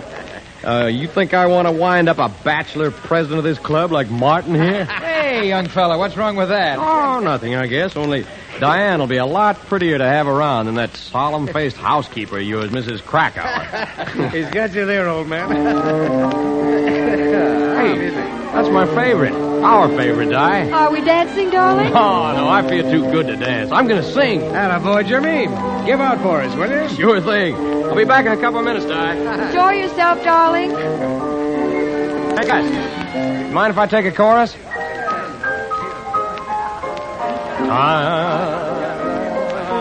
Time on my hands, you in my arms, nothing but love in view. Then if you fall once and for all, I'll see my dreams come true. Moments to spare for someone you care for, one love affair for two.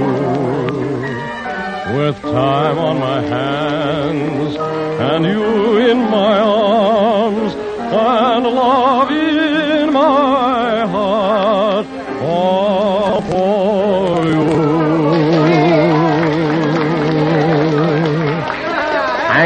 Thank you, one and all. I bow. And now, if you'll excuse me, take it, Gus. And I don't know, Martin. Exhibitionism has a variety of motives. Well, personally, I never could stand a show-off. A show-off is a show-off, that's all. Well, you know how it is. Some people just never grow up. Darling, you were wonderful. Simply terrific. Oh, not bad. Not bad at all. You'll do, son. You'll do. Oh, will I?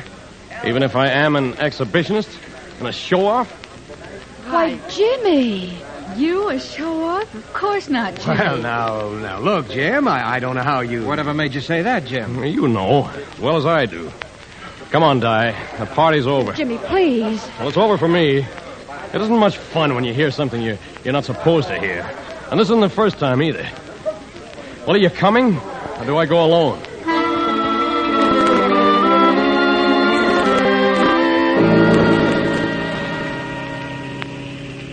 Jimmy, where you got this idea, I'd like to know. Oh, he's a jolly good fellow, which nobody can deny. Yeah, except everybody does, behind my back. Jimmy. Oh, Jimmy, darling, how can you even think a thing like that, much less say it? Because it happens to be true. You heard them tonight. They weren't talking about you. Oh, now you're trying to protect them. You're my girl, aren't you? Or are you? Jimmy, sometimes I just don't recognize you at all. Now, well, then take a good look, Diane. Because I'm the guy who never got overseas during the war. I've been lacking ever since. So that's all the ridiculous ideas. Ridiculous? Just wait. You'll see how ridiculous it is. When I get even. Laugh at me behind my back, will they? They'll laugh on the other side of their faces after I get even. If they can laugh, then...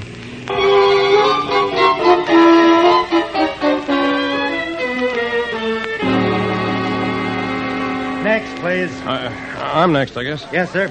You have a box available? Here's your application. Now, fill it out, pay the fee, and I'll give you your key. Thank you. Pen and ink at the desk, sir. Post office pens. Well, here goes nothing. Name, Jack Lyons. 3343 West 63rd Street. City. State. Fee paid. Purpose. Purpose. Would they be surprised if I wrote down purpose? Murder.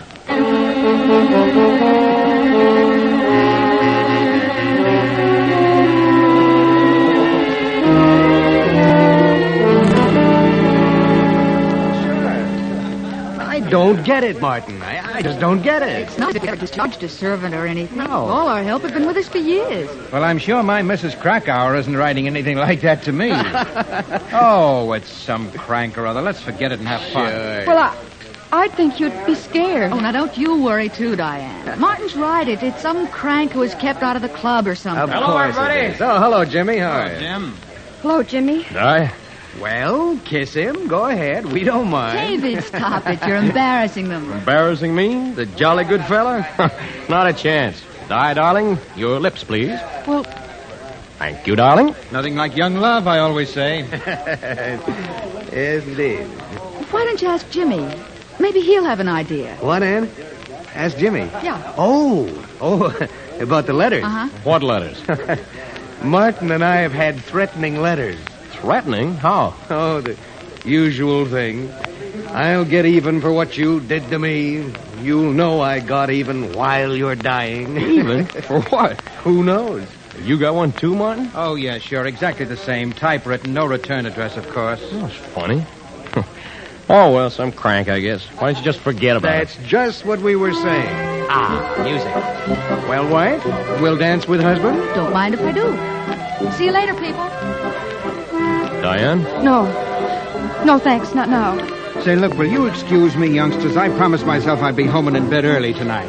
Oh, yes, of course, Martin. Well, it's very early for you, isn't it? What will the club do without you? Oh, it'll run itself one night anyway. Good night, Diane. Jimmy. Good night, Martin. Yeah. Good night. Jimmy, Yes, darling? did you write those letters? Oh, what in the world gave you that idea? Jimmy, did you? Why, don't be foolish, sweetheart. Why, if I wanted to do anything about getting even with those guys, would I write a letter about it first?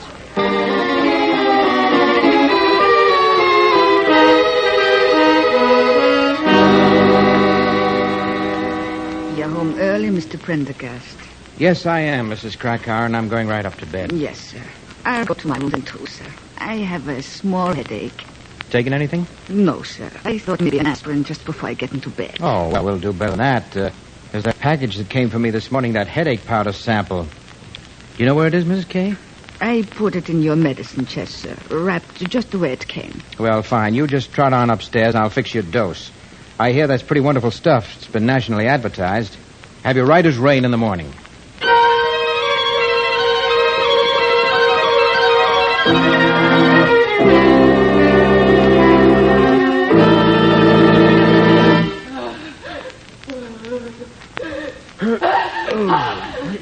What is that? Mrs. Krakauer, is that you? Where are my slippers? That's good. Where's the light? Just never can find anything in a hurry. Yeah, that's better. Here they are.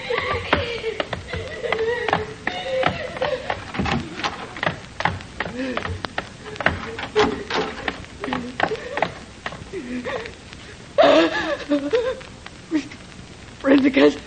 Mr. Prendergast. Miss Krakauer, what's the matter? My feet. My feet. Well, Mrs. What in the name of heaven is the matter? They itch so. I can't stand it. Something's stabbing my stomach. My stomach. Doctor, please. Yes. Doctor. Yes, sure, of course.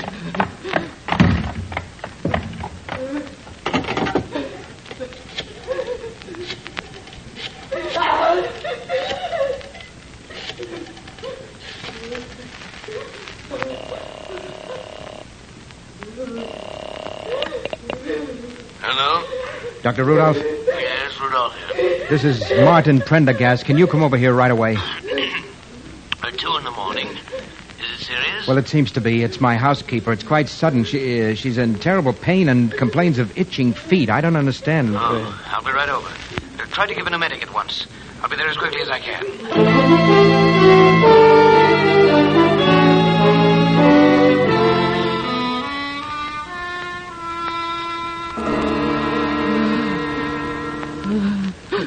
Well, Doctor? Is she better? I've done everything possible, Prendergast. Well, then she is better. She's dead. Why, I can't believe it. Well, you'll have to. It's a fact.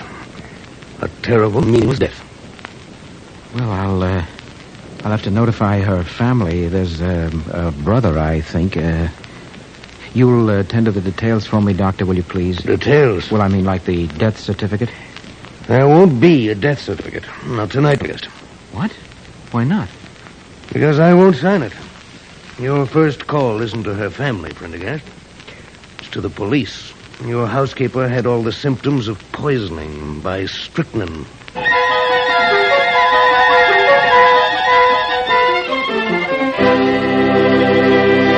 In just a moment, Crime Does Not Pay will continue with For He's a Jolly Good Fellow.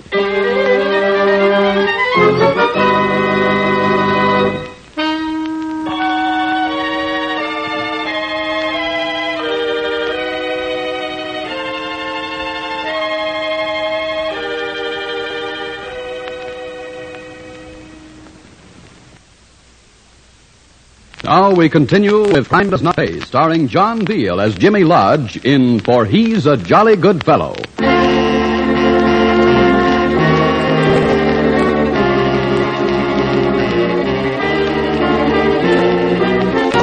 Martin Prendergast obeyed Dr. Rudolph automatically. He called the police and then Mrs. Krakauer's brother.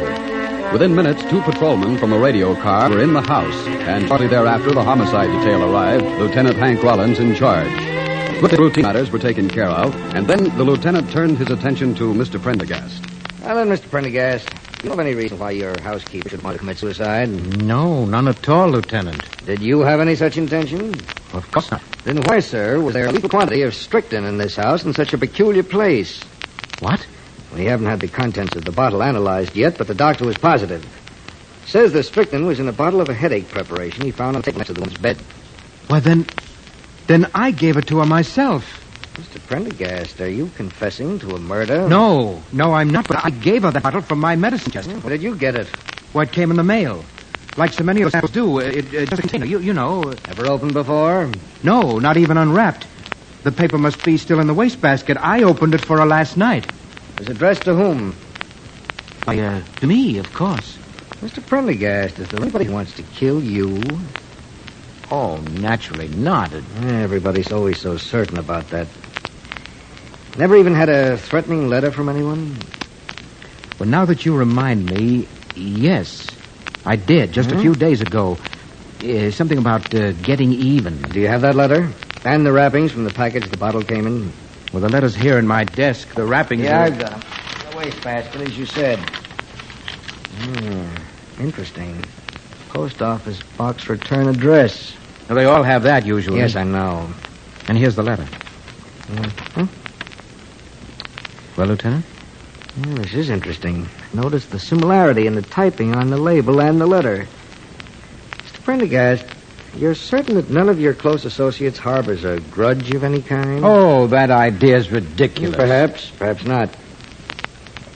Look, I have a lot of detail in this case today, reports, autopsy, all that, but I'll appreciate it if you'll invite me to your club tonight as a guest, without mentioning that I happen to be part of the homicide detail. You do that for me, Mr. Prendergast?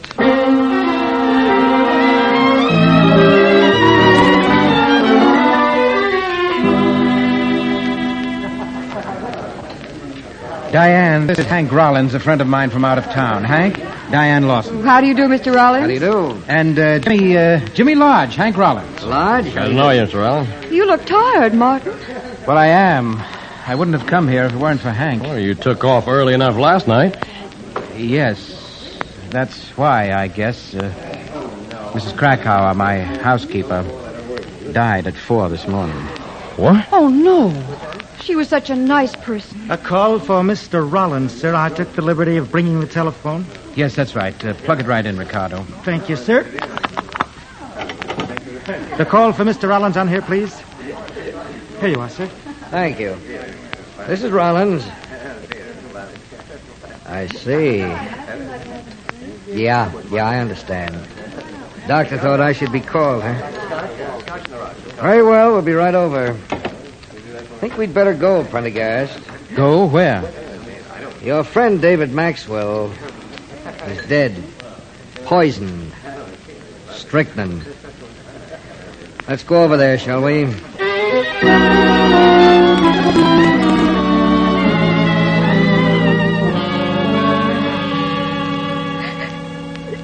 But why? Why my David, Lieutenant? That's one of the things we've got to find out, Mrs. Maxwell. Just one of the things. And strychnine, cyanide at least is merciful. This conversation isn't helping Anne any, I'm sure. Oh, if it'll help catch the devil who killed David. We'll get her, Mrs. Maxwell. Now, if you feel up to answering a few questions. Anything. You say your husband took some headache powder? Yes. A sample. What? It came in the mail yesterday morning. In the mail? Well, why do you... Martin, you didn't get some, too. He did, Mrs. Maxwell. Tell me, did you get a threatening letter also? Yes, you'll find it over I there. have it here. And the wrapping from the bottle. Well, that's just like mine. Yes, isn't it? Same post office box. Even the same typing. Notice the open part of the E clogged with dirt. The I is out of line. The A has no top. Yeah. Well, one thing is clear. The same person tried to get you both. He missed you, Mr. Prendergast. And I'd be careful if I were you from now on until we catch this murderer.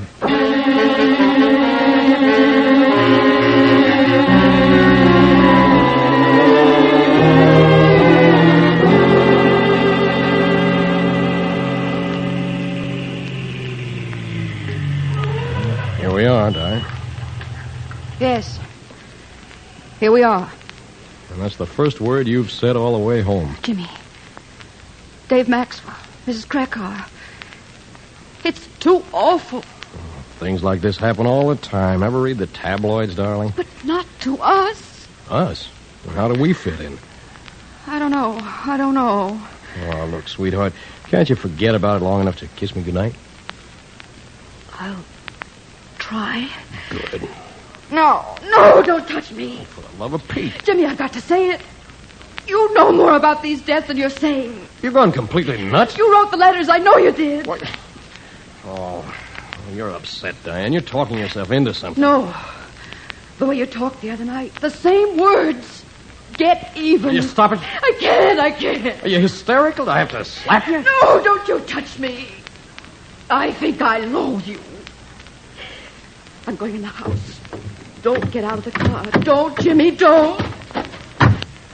Diane, why do you talk like this to me? Because not once since I started talking have you denied you did it. Goodbye, Jimmy, goodbye.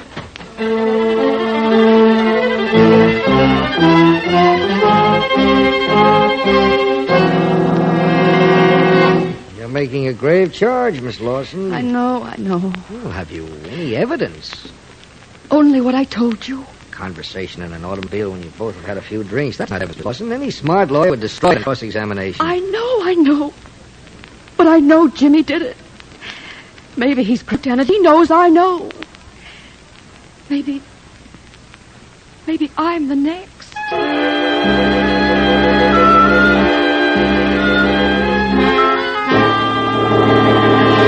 But this is incredible, Lieutenant. Absolutely incredible. Murder is an incredible crime. Well, what could Jimmy Lodge have had against David and me? I won't believe it.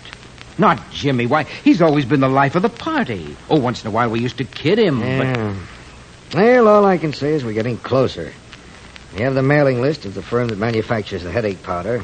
I had a request for samples from a post office box in this city.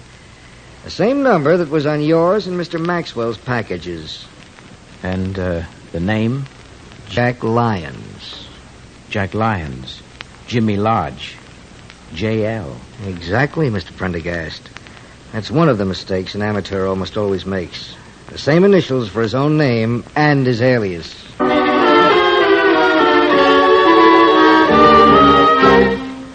Now, I know you see a lot of people every day, Mr. Andrews, but this Lyons who rented this box from you, you think you'd know him again? Yes, sir. I think I would. Yeah, why? Well, he spoiled 3 application blanks, Lieutenant. He made that blank when came to this space to be filled in for purpose.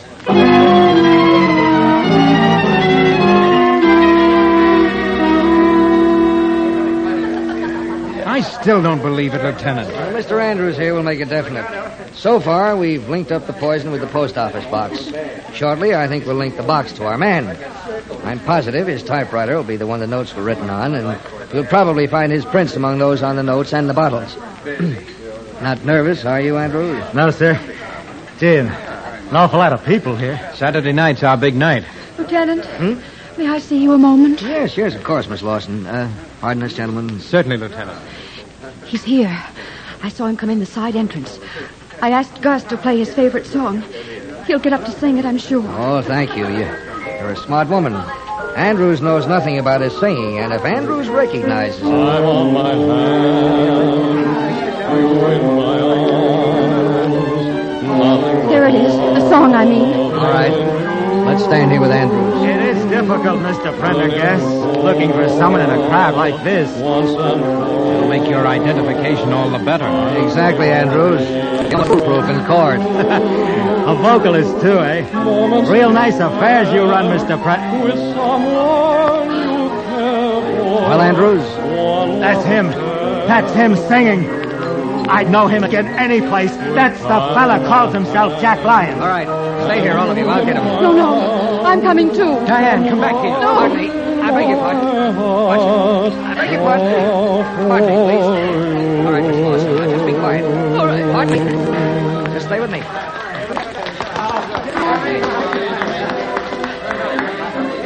Excuse me, Lodge. Oh, it's you. And with my girl. Oh, Jimmy. Sorry, Lodge. I'm Rollins, homicide.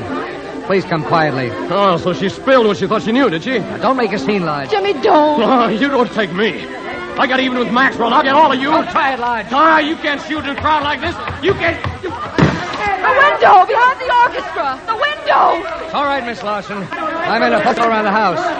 He won't get very far. You can depend on that.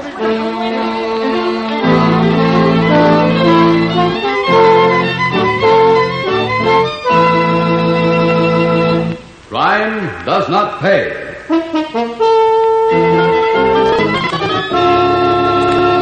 John Beale, who was starred as Jimmy Lodge in For He's a Jolly Good Fellow, will be back with you in just a moment.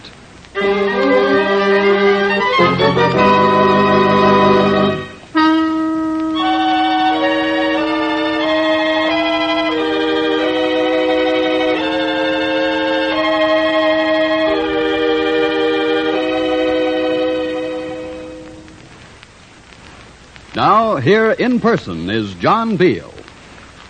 Jimmy Lodge might have gotten away with it, as the saying goes, even after Diane went to Lieutenant Rollins, if he hadn't left a trail behind him. A trail of similarities in the two deaths, and in the way the poison was introduced into the households of the victims. But the fact is that no matter how clever a criminal may be, one way or another, justice is always served. And inevitably, the perpetrator of a crime learns the cardinal lesson that crime does not pay.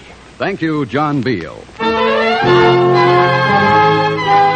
Crime Does Not Pay is written by Ira Marion and directed by Marx B. Loeb, with music composed and conducted by John Gart. Technical advisor is Burton B. Turkis. The events, characters, and names used in the story you just heard are fictitious. Any similarity is purely coincidental.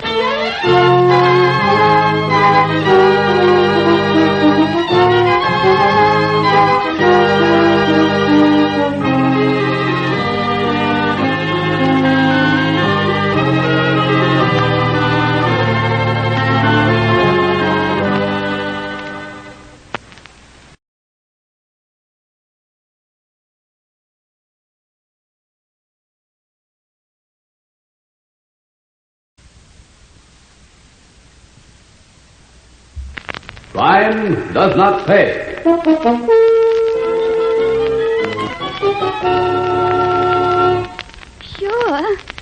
Sure, I like you a lot, Happy. I like the way you laugh all the time, too. Yeah? I like to laugh. I have fun. Lots of it. I don't think your kind of fun is nice fun, though, Happy. What gave you that idea, baby? It's your eyes, Happy. You don't laugh in your eyes. You'll get used to me, baby. You'll have to. On account of you saw me in Cottonmouth with the rifle, see? But you said it was for hunting. Sure it was for hunting, sugar. You don't think that jerk across the street just dropped dead, do you? From lead poisoning, maybe?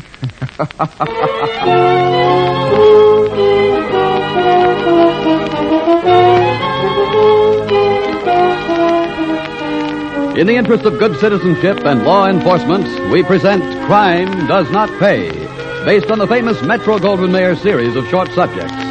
In just a moment, you will hear Death on the Doorstep, starring Donald Curtis.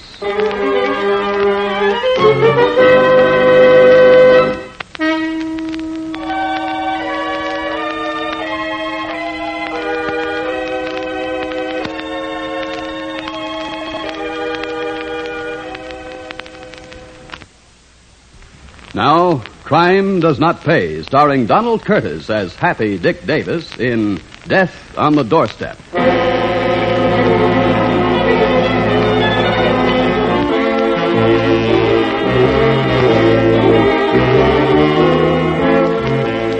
The workings of organized crime are far more complicated than most people realize.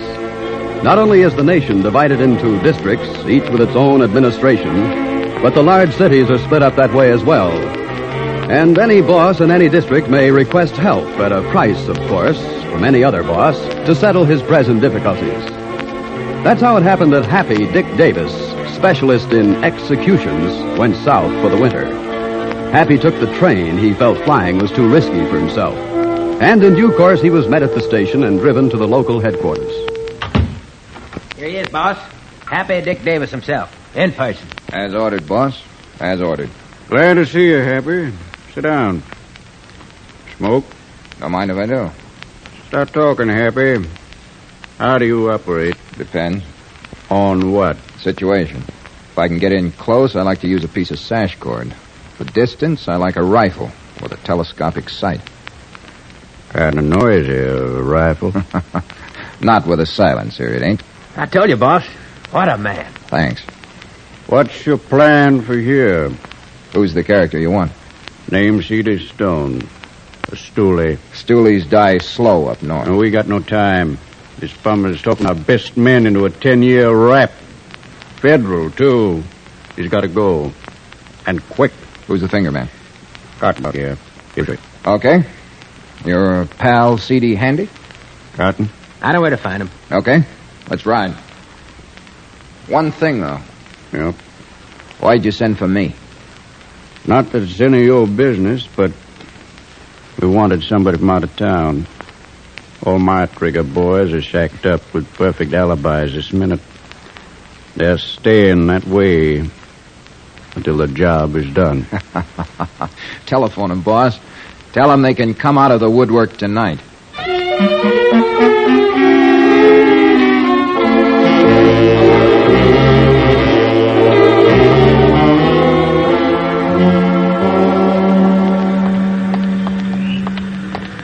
Not much of a town you got here, Cottonmouth. We do all right. 40,000 folks. 13 schools, 4 movies, 2 libraries, and 87 churches. What for, all them churches? Nothing else to do Sundays is all. What do you do for fun? We'll show you when the job's done. It ain't gonna get done walking the streets like this. C.D. hangs out in a couple of these pool rooms. He'll be all along soon. Oh. Why they call you Cottonmouth? The cottonmouth is the snake with the most poison in the swamps around here. Take it for yourself. I get it. Look, if I'm supposed to do this job alone, are you going to tag along after we find this jerk? Yep. What for? Boss's orders. Why? He says you laugh too much. You guys don't trust nobody, do you? Nope. Uh-huh. What about your alibi? Airtight. She'll swear on a stack I was with her. She'll wish it was true. Tomorrow night. That's a promise. Thanks, pal. You know, one of these days I'm going to marry that dame. Hey, look at there. Huh? C.D. Which one? In the cap. Case in the move. I see. Kind of scrawny. Shouldn't be no trouble. Oh, he's going inside. Imagine he's going to the movies. Come on. Hey, you going after him in there? Yeah, I want to blow this dump. All them churches must have funeral parlors attached. But the joint will be packed. They got a western. All the better. I'll get him with the rope, and we'll get out before anybody knows nothing. After they find him, it'll be a mob scene. Nobody will remember nothing. Brother, you sure know your business. Yep, that's why the price is high. How many did you wish, please? 2, baby. You for me, and a friend of yours for a friend of mine. I meant tickets, big boy. So did I, till I caught the looks in your lamps, kid. Say, you must be from out of town. How'd you guess? Hey, if we're going in, Happy, we better get My friend here's afraid he missed the shooting. Here you are. 70 cents, please. Thank you, sir. Don't mention it. 70 cents for 2. Cheap down here. Come on, Cotton. Did you see your pal C.D. looking at the cheesecake and the pictures in the lobby here? He just went in this minute. Come on. 2 tickets, right here. There he is. Turn down the aisle. Hey, that's me. He's sitting on the aisle in the last row. Is it? How can I reach him with the rope? Why do they build these walls back at the last row? Keeps out drafts, I guess. What do we do, Happy? Wait till he comes out? No, I want to get this job over with. Hey, that ought to do it. What ought to do it? A fire axe. There on the wall. Hold everything. Hey, Happy, don't try it. Nice heft to this. One clunk and boom.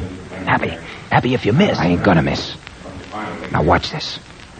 This is gonna be a cinch. Hap, look out. He's getting up. Oh, for the love of Mike. The dope must have seen another seat down front. Yeah, of course. All my life I wanted to do a job with a fire axe, and now the jerk has to be a movie house seat jumper.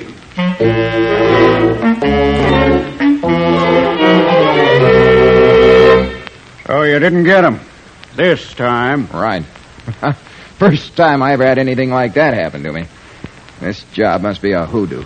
Could happen to anybody, Hap. You work out of this world. You don't miss a trick. But I'll miss my train if I keep shooting the breeze. Train? What train, my friend? Next train, north. Sorry, boss. I paid good money for this job. You'll get a refund. My outfit guarantees delivery or your money back. I told you I wanted this thing taken care of now. CD's got to be put away. Not by me. By you. Any ideas on how? I have. Now, never mind your newfangled ideas. Cottonmouth will get you a car. You can park in front of CD's rooming house and let him have it first thing in the morning. If you haven't got a piece, I'll give you one. No cowboy jobs for me.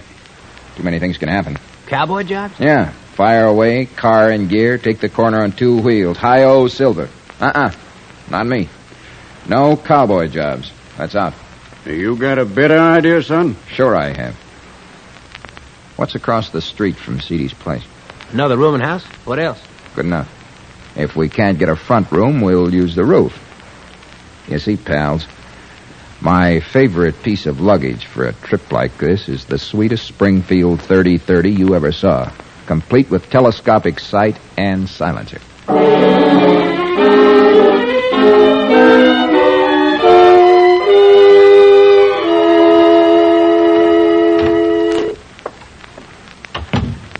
Hello, Mr. Davis. Hiya, kid. My name's Selma. I told you that, Mr. Davis. Yeah, and mine's Happy. I told you that. I know. Then why don't you use it, baby? Stop being so formal. My ma always told me to call a man friend Mister. It's more polite. Didn't your mother ever tell you about coming into a fella's room by yourself and closing the door? Ma tells me about that every day. But you're not just a roomer, Happy. You're from New York. Come here, baby. How old are you, Selma, baby? 21. Why? Well, because, kid, it's a rule up where I come from that you always ask the landlady's daughter her age before you kiss her. Like this. Oh, Happy. I'm so happy. That's me, kid. Yeah, happy makes 'em happy, coast to coast. You know, kid, this is about the best layout I ever volunteered for. Volunteered for? Didn't I tell you? The firm I work for always gives us salesmen a chance to volunteer for a tough territory to show how good we are. We make good, we get a bonus. I usually volunteer, and sister, you ought to see my bank account. Well, if you're a salesman, why do you stay here all day and play with that rifle? Just waiting for my customers.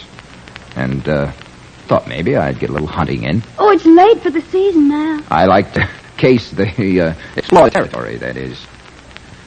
Give us another kiss, baby. Ma says I should always watch my step. Oh, she does, huh? What's that funny thing on the end of your rifle? Oh, that's a recoil absorber, like they have on tank guns during the war. Saves my shoulder from the recoil. That must be a mighty powerful rifle, Happy. Thinking about rabbits and maybe a deer. Oh, beg your pardon, miss. Oh, that's pretty all right. How are you, Mr. Jackson? Happy to see you so soon. Selma, this is the customer I was telling you about. Oh, well, excuse me. Ma'll be wondering anyhow. Happy to know you, Mr. Jackson. Same here, miss. Who's the dame? Landlady's daughter. Well, what's cooking? He'll be out in a minute. Was up on his landing. Heard him tell his wife he needed cigarettes, so I came right over. Great. Well, the windowsill makes a perfect rest for the rifle. Where do you want me, Happy? On my left, behind. Where you can see, but you won't get in my way. Okay here? Okay. Perfect. The telescope puts that doorway right in this room. That him? No, not yet. That's him, Happy. That's his last cigarette he's lighting. Like the top sergeant says, squeeze the trigger. Out of this world, Happy. Beautiful. Boy, ain't a silence or something? Yep, clean. Right between the eyes. Come on, Cottonmouth. Let's blow. The back way. This neighborhood ain't going to be healthy for us in about 10 minutes.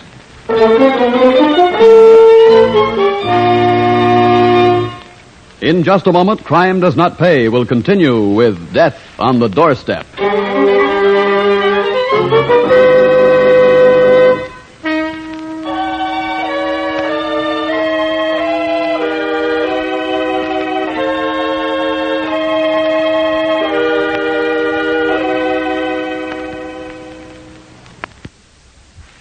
Now we continue with Crime Does Not Pay, starring Donald Curtis as Happy Davis in Death on the Doorstep. A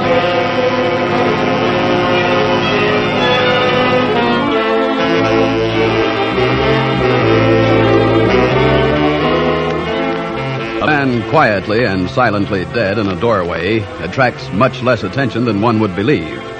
Happy Davis knew this and took full advantage of it. Thus Happy and Cottonmouth were safely and gaily celebrating their achievement in the big shot's quarters by the time the first sirens announced the arrival of the police at the scene of the crime. And it was almost 3/4 of an hour after C.D.'s death that Sergeant Taylor of the local homicide squad straightened up from bending over the body and said, Get back. Come on, get back. All right, Hall. Guess we've done about everything we can at this point. Looks like it, Sergeant. Simpson? Yes, sir. Got good, clean prints from the body? Yes, sir, but there's no doubt of it. He's C.D. Stone, all right. Another stoolie they caught up with. There are plenty more where C.D. came from, but we can't let him get away with this. He'll feel too free with the others, so we got work to do. No weapons around here. I got the boys checking sewer gratings up and down the street. Sure a neat job. One hole right between the eyes. I wonder now. From the way he fell, he was facing the street. Usual finger job. He came out of the house, stopped on the doorstep. He was pointed out. They let him have it. Off they go. Any stolen cars been reported since yesterday? Anybody around here notice a car or hear a shot? Checked. Not even a backfire. Now look at the position of the wound. Above the bridge of the nose. Yeah. Now, how'd they get him there? If they fired from street level, while he was standing here, 4 steps up. Maybe from the side. No, not a chance. Directly from in front. So, they walked up to him first. No. Give me a hand here. Lift him up. Okay. Yeah, that's it. Now face him out toward the street. This way? Yeah. Now, you see what I mean? The angle was down. He was shot from above. Airplanes now? Okay, put him down. Let the meat wagon have it. I think we're going visiting. Across the street.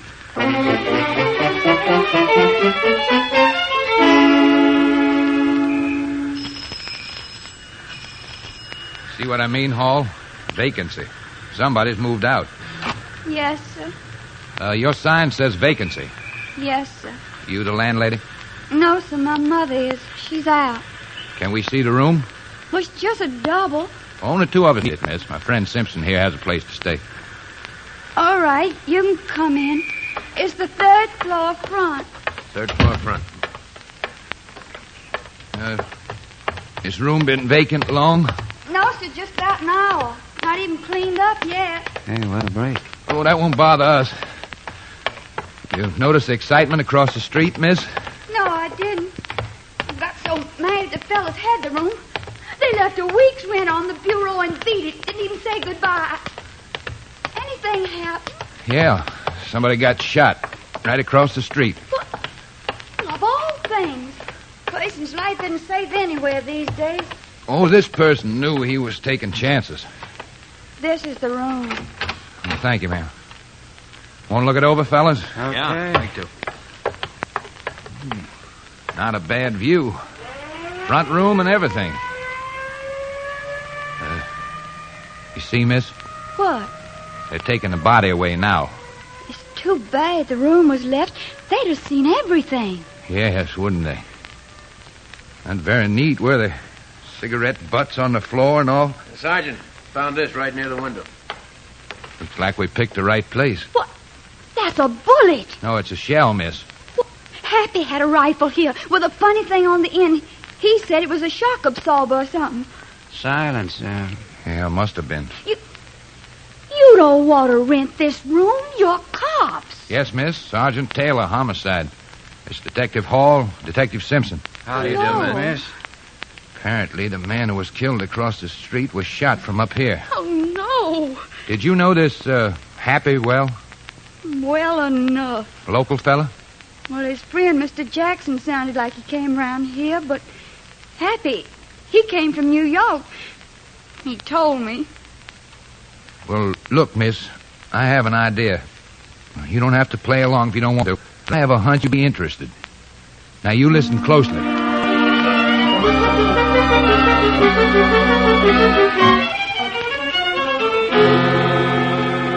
You couldn't know how neat it was. CD stops on the stoop. See, that's a cigarette. That's all. Right between the eyes. Sure you got away clean? Clean as a whistle. Good. Back perfect. I got a little something for you, Happy. Sort of a bonus. Oh. A G-note for yourself. Hey, that's all right. Some jobs are worth volunteering for. You gonna take the night train, Happy? Well, you might as well. I'll let your boss know what a great job you did. Oh, I don't know. Maybe I'll stick around a few days. Hey, it's the dame, boss. What dame? The landlady's daughter. That sort of thing ain't safe, Happy. Dames is poison, south or north. That babe don't know from nothing. Except that a fellow from New York is different. Well, he talks different anyhow. Well, so can she. Don't worry, boss. Say, can I use the phone? Well, you're on your own now. Go on, help yourself. Thanks. You know, can't get used to dialing only 4 numbers. New York, we got 7. Hello? Hi, Selma. Oh, it's you. Surprise, baby. You walked out awful quick, Happy. I come into some money awful quick. How's about helping me get rid of it tonight? You mean dancing, maybe? Nothing else but. Pick you up, say, 8 o'clock? 8? All right, honey, I'll be ready and waiting. Bye. See you later, kid. See what I mean, fellas? Talk different, and a dame is a lead pipe cinch.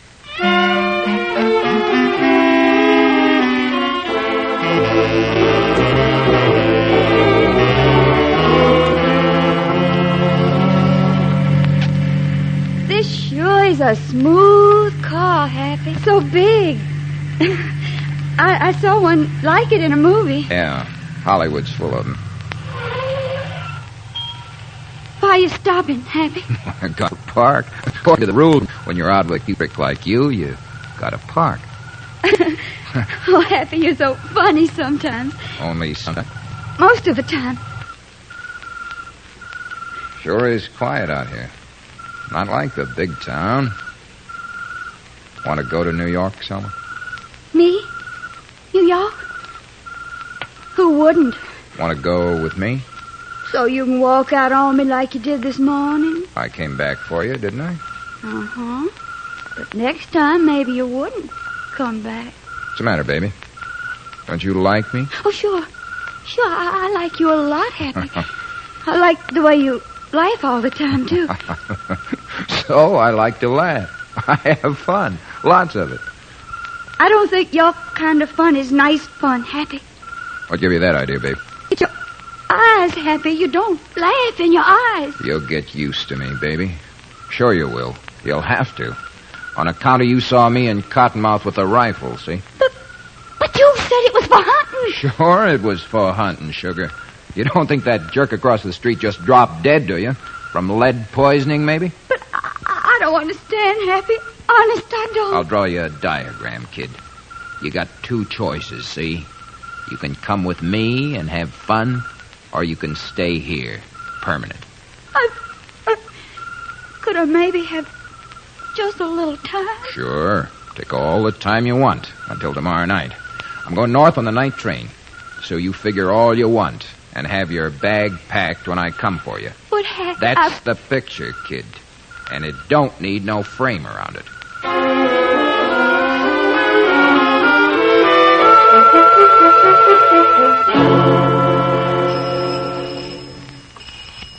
Just a minute. Happy, you did come back. Told you I would, baby. Ready for the big town, sugar? Well, I'll come on in the parlor, will you, Happy? Okay, kid. Well, I make it snappy. We got 40 minutes to the train. Now, you ought to be darn glad you're getting away from the rubber plants and the doilies, sister. Happy, I just don't know. That is, I'm not going with you. You nuts or something? I'm staying here. That's the way you want it, huh? Well, I can't leave my mother alone. Happy! What's the matter, baby?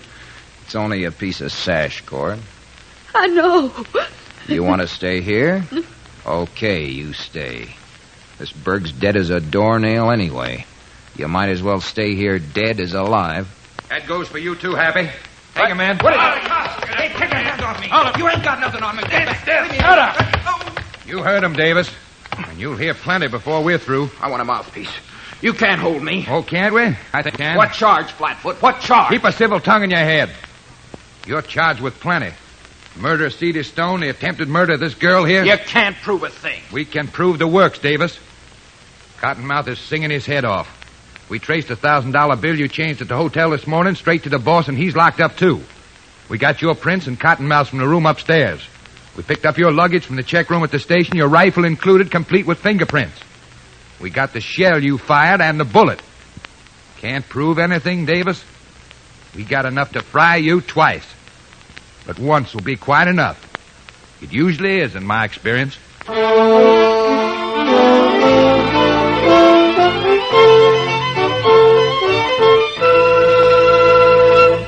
Crime does not pay.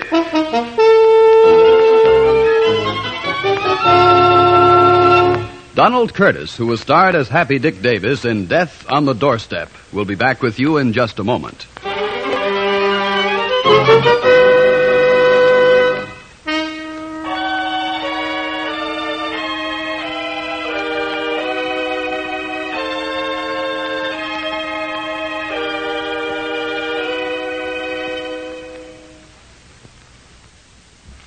Now, here in person is Donald Curtis. It's apparent to my thinking, and as we have demonstrated, that even cool calculating killers like Happy Davis are weak on the long run. But that run doesn't have to be long. It can be cut very short by courage and clear thinking of everyday citizens. Once they realize that organized crime feeds only on the indolence and carelessness of people like you and me. Think that through, and you'll understand that in our hands rests proof that crime does not pay. Thank you, Curtis. Crime Does Not Pay is written by Ira Marion and directed by Marx B. Loeb, with music composed and conducted by John Gart. Technical advisor is Burton B. Turkis. The events, characters, and names used in the story you've just heard are fictitious. Any similarity is purely coincidental.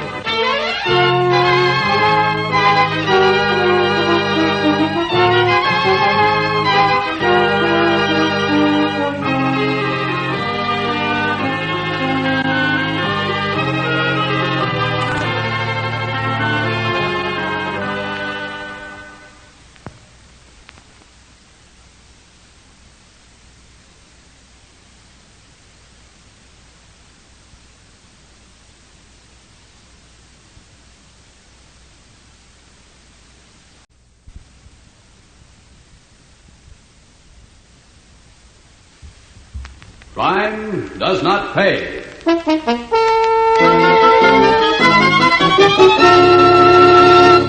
going to give it to you, Spieler. I know they are. That's the thanks I get. Am I your lawyer or ain't I? Sure you are. And do I do the worrying or don't I? What's a mouthpiece for? To do the worrying. Take the headache. Yeah, I'd do for a bellyache. From lead or an ice pick. Cut it out. Never. Do something for me, Spieler. Will you, huh? Sure, Charlie. Natch. What? Make him give me the rope. I'll black out first thing. I'll never feel nothing. That's the easy way. Make him do it that way, Spieler. Make him. You got it. That's all you got it.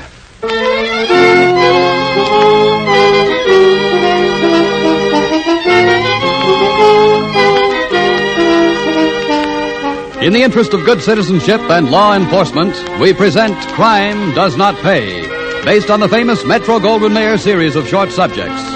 In just a moment, you will hear Kangaroo Court, starring Richard Durr.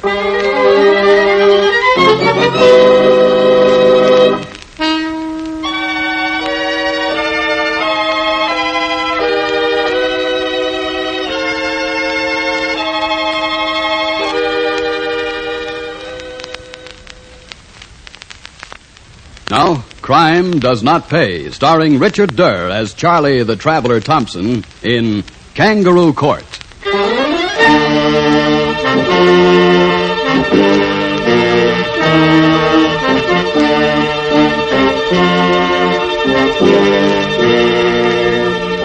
Organized crime is a vast hierarchy, from the remote leaders on the top down through the district bosses to the everyday hoodlums at the bottom.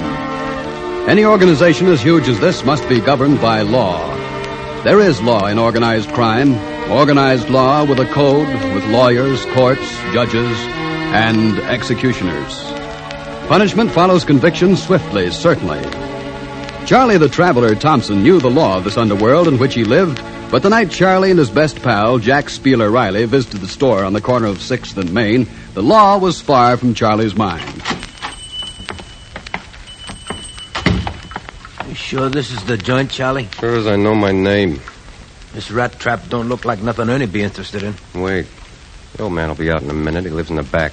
Anything you say, buddy. Yes, gentlemen. What can I do for you? Well, for one thing, you can open the cash register. Please, I'm an old man. I have so little money. You want I should slug him now or later, Charlie? No, please, wait. I opened the register. Okay, Spieler, empty the till while I keep him covered. Chicken feed. What a nickel joint this is. Okay, I got it. All week I work for what is in that drawer. Save it. Now show us the board and the floor in the back room. The board in the floor? You heard me. Give out. Now I get it. There is no board in the... You want more? Start moving. I have nothing. Cut it. The boss knows this joint. He knows what's been going on here for years. I have nothing. I'm sick of hearing you whine. Go to work, Spieler. It's about time. Now take your medicine, Foxy Grandpa. Or talk one way or the other. No, don't hit me. Not with a blackjack. No, don't hit me. Back room, Spieler. Count 3 boards from the right-hand wall. I got it. Hey, it's loose. You betcha it's loose. For crying out loud. Look at that roll. Yeah, the old boy didn't believe in banks. He's got 2 houses he rents up in the west side. Ernie says there must be 25 G's in that roll. Had the joint cased. Let's go. Right.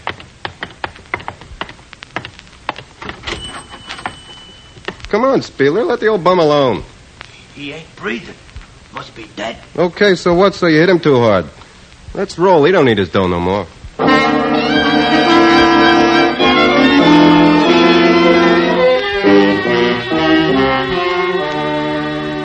A good job, boys. Too bad you had to kill the old boy, though. He was a real character. He lived too long anyway. He wasn't having any fun. Except maybe counting his kale, right, Ernie? Could be. Some of these cops have a way of getting fond of bums like that. Heat on, boss? Not exactly. Nobody knew about the roll except the old man and us. Even the cops know he never had much in the register than the papers and sodas. Oh, it's okay then, huh? If you left the place clean. Sure we did. Wore gloves the whole time. Yeah, I told Spieler he shouldn't get no splinters from the floor. He didn't know what I was talking about till I told him to pry up that floorboard. Everything's copacetic then, Ernie? Sure there were no slips? Positive. Absolutely. Okay, then in about 5 years, the Sunday papers will run the story of the dead soda jerk. Another unsolved crime. Well, what's next, boss? Nothing urgent. Good. You know, I think maybe a change of climate would do me good. What, again? Yeah, I ain't never seen California. Charlie the Traveler. What could you do in California you can't do here? Get a sunburn in February. Okay, Ernie? Sure, only why not Florida? Oh, I was in Florida last year. I want to see if the California oranges is better. Oranges or tomatoes, Charlie? No, oranges. Tomatoes is all alike any place.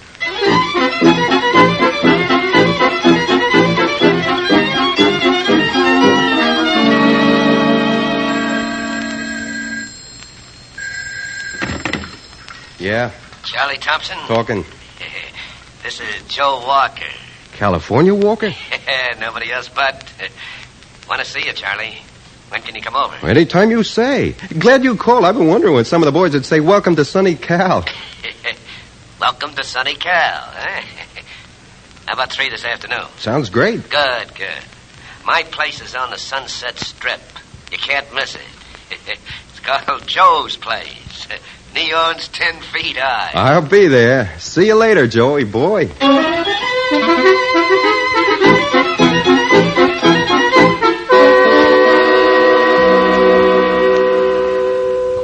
what you got here, Joe? Well, nothing better. You know Cash Liggett? Hi, Cash. Hi. Fellas, this is a place for a vacation. Another 2 days and I'll join the local Chamber of Commerce. Good. Glad you like it. Well, Charlie, I have a job for you. Me? Oh, nix. I'm on a vacation. Now, it needs your slick touch, traveler. Yeah, pineapple job. Look, fellas, I'm on vacation. And when you're in my territory, you take orders from me. You know the law. Sure, same like I was back in Ernie's district. Then he's got control over me. But I need a rest. I've been working all year. Yeah, one job will just keep you in training. I don't want it. Well, you'll do it. That's an order. We need a guy from out of town. And you're it. You understand? Okay. Don't get sore. Where and when? Tonight's as good as any. I'll have to borrow a piece. I didn't bring no tools for a vacation. Cash? We got a dozen. One'll do the trick. What about a car? We got a Butte. Cash stole the day before yesterday. Is it that hot? Well, it won't be missed too much. Owner has 2 others. So it's all gassed up and waiting. Take him over to see it, Cash. And if he's a good boy and does his job right, maybe we'll let him drive it back east. Think of the plane fare you'll save. Charlie, my boy.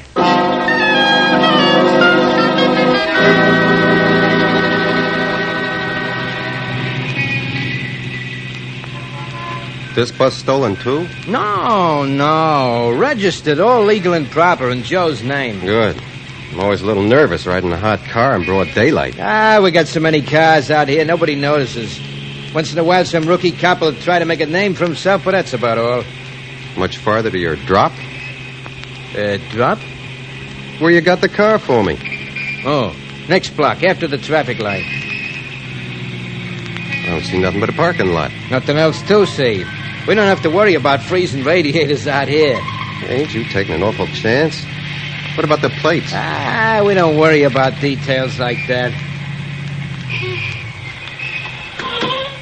All right, come on, let's go, chum. I got the parking ticket, and after you drive her out, I'll take this one back to the boss. I'm with you. You see, you gotta learn how we operate. No sense fooling with fancy plans around here. So I see. Good afternoon. Come for your car, gentlemen? Right. We left it here a couple of days ago for safekeeping. Yes, sir. Yes, sir. Your ticket, please. Well, what'd you do? Change your system? You used to ask for the tickets as we drove out. Cash. Watch yourself, Cash. Here's the ticket, son. Thank you. If you'll take your car, I'll stamp the ticket and you can pay me as you leave. That's our new system, sir. It won't delay you. I don't like it, Cash. The character knew the ticket, and there's somebody watching us from the gatehouse. Hey, the car's gone. It was a 46 Caddy. I left it over there. Scram, Cash. It's cops in the gatehouse waiting for us to move further inside. Yeah. Well, the lousy brakes. Copy! Stop them! Must have spotted the bus. Set a trap.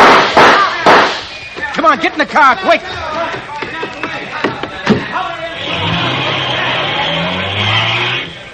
Oh, brother. I ain't run like that since the last time I swiped apples from a fruit dealer back home. Lose ourselves in traffic. They'll never catch us, and they won't dare shoot. Won't they? Once I hit the boulevard. Now, hang on. Here we go.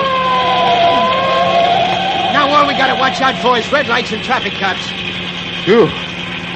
What close. Well, I'm sorry, Charlie. Thing like this hasn't happened in years. Yeah. Believe me, Cash, it never happens back east.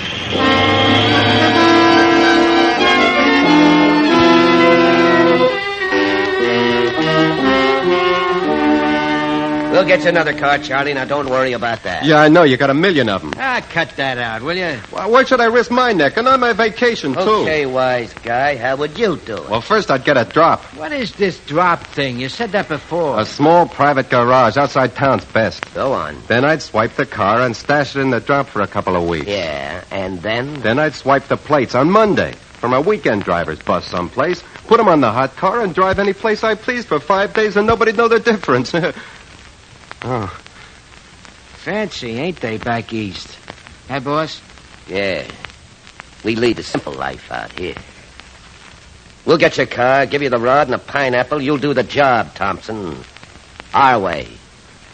You got another thing coming, Walt. Not me. You want me to bash him, boss? No.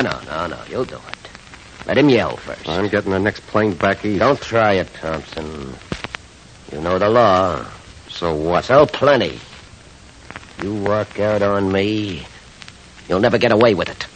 Won't I? I'm walking, ain't I? And I don't see nobody trying to stop me, neither.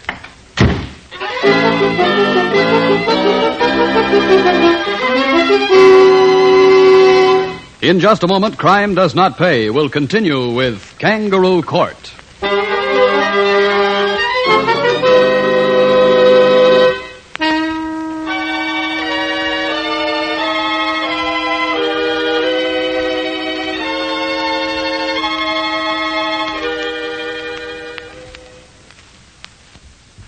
Now we continue with Crime Does Not Pay, starring Richard Durr in Kangaroo Court.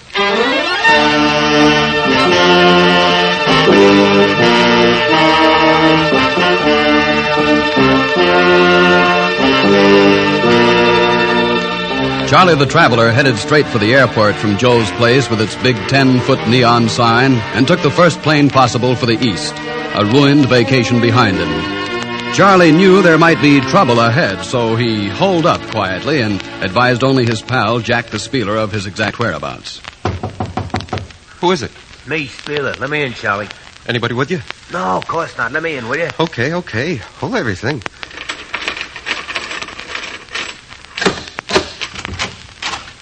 Hey, why all the bolts and stuff? You afraid of mice, friend? No, of lice. From out west.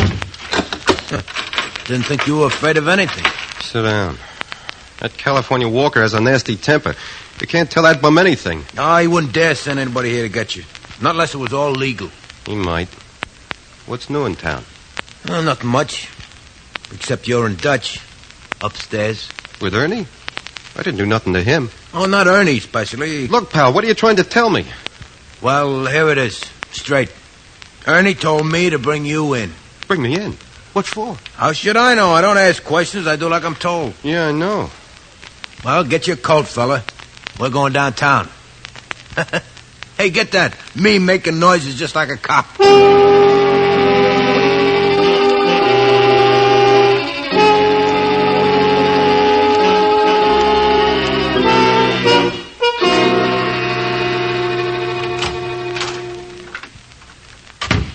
Have a nice vacation, Charlie? It was good. And lousy.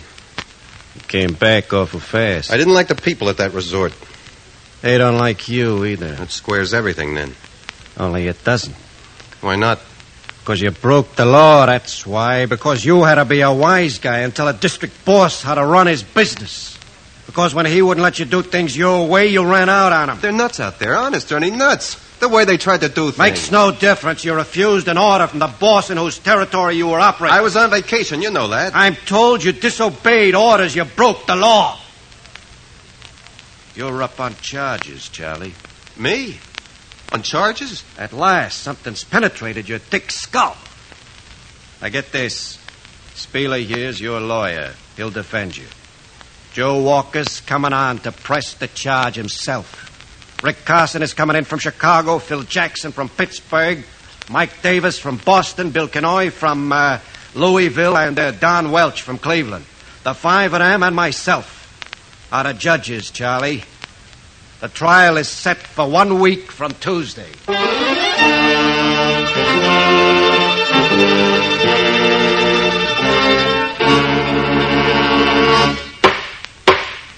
All right, Walker. Is that your evidence? That's it. And that's all I need. Any questions from the court? If I may, Ernie? Of course, Rick. What penalty do you want if we convict Thompson, Joe? Nobody crosses me that way. I want a cement jacket on him. You're pretty rough, aren't you? Well, it's my grievance, Carson. What would you do if he behaved this way in Chicago? All right, no further questions. Anybody else? All right, Walker, sum up your case. But the summations don't take place until the defense witnesses speak their pieces. You're rather familiar with court procedure, aren't you, Walker?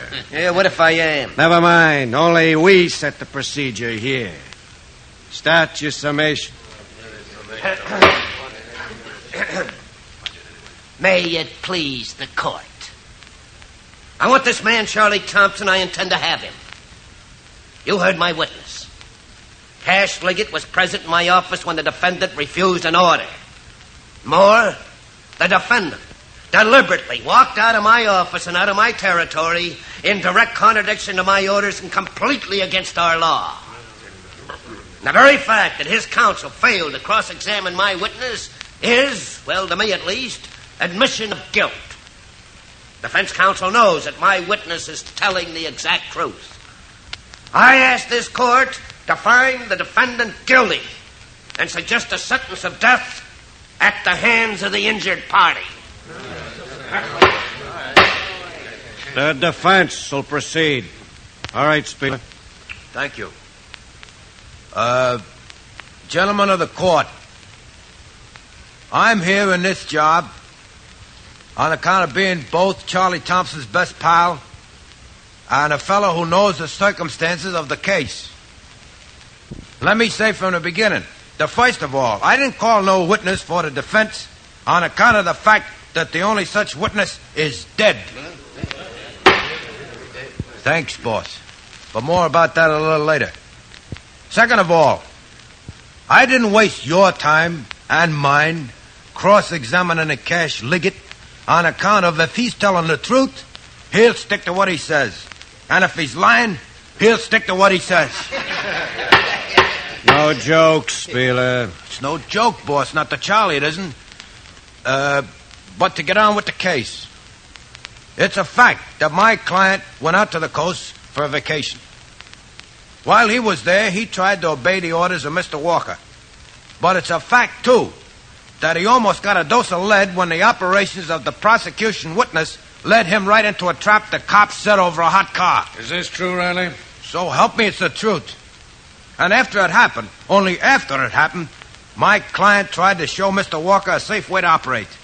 The way the defendant has been operating for a long time. But no, Mr. Walker wanted it all done his way, and the defendant felt he had to refuse. Are you admitting guilt, counselor? Yes and no, Mr. Carson. That's a really legal answer. You should have been a lawyer. They don't call me the Spieler for nothing, Mr. Carson. Get on with it, Spieler. Yes, boss. Now let me say this. The defendant would never have walked out and probably would never have refused the orders if he hadn't been under a terrible mental strain. You see, there's outside things in this case that Mr. Walker don't know about. What he don't know and what you don't know is that just that morning, the defendant, he had a telegram from home. His old mother was dying. She's the dead witness I spoke about, gentlemen. Because when Charlie Thompson walked out of Mr. Walker's place, he went straight to the airport, flew straight home, and had the final satisfaction of making his mother happy in her last moments on this here earth. Yeah, sure. My client acted out of turn, but he had a reason. And this is the truth, gentlemen. And more, I'll promise you myself, if you let him off this time, that I'll see to it personal, that he toes the mark from here on in. Charlie's too good a man to dump in a river for one mistake outside his own district and when he was under such a terrible mental strain. That's our defense, gentlemen. That's all it is. The truth and a promise to obey in the future. Thank you for listening.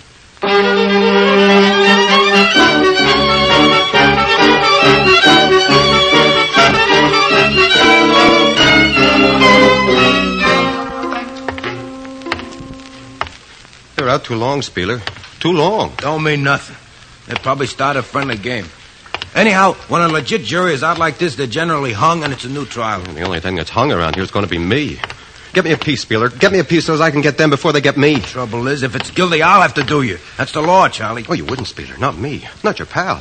Think of the jobs we done together. You wouldn't. You couldn't. If I get told, I got it.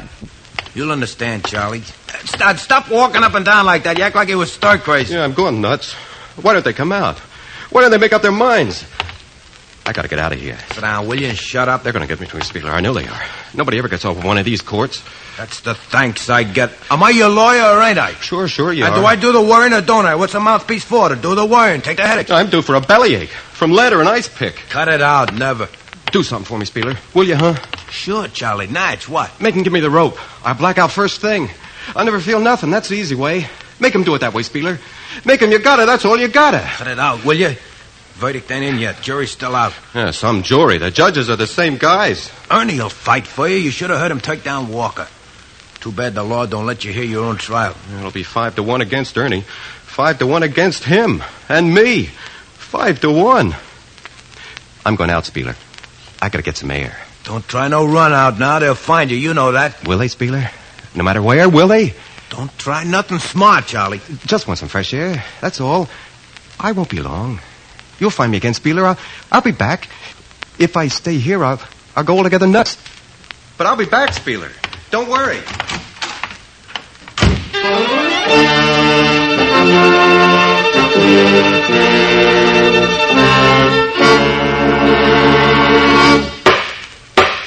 Where's the defendant, Spieler? Yeah, we rather like the idea of having him hear the verdict in person. He's gone for a walk, gentlemen. But I'll represent him. Well, get on with it. I want to catch a plane. We're all leaving before night. All right, shall we go ahead, gentlemen? All right. Yeah. Sure, Mr. Carson. You might as well. One way or the other, he'll find out. Yeah, he'll find out. As presiding judge of this court, it's my duty to announce the verdict. After due deliberation and taking into consideration the extenuating circumstances of the case, this court finds the defendant not guilty. What?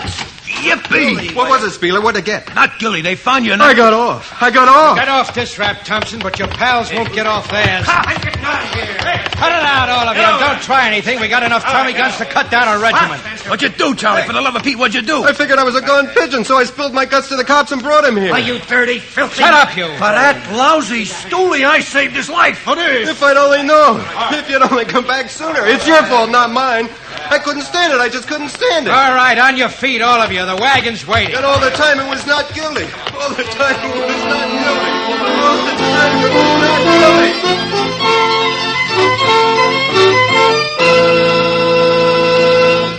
Crime does not pay.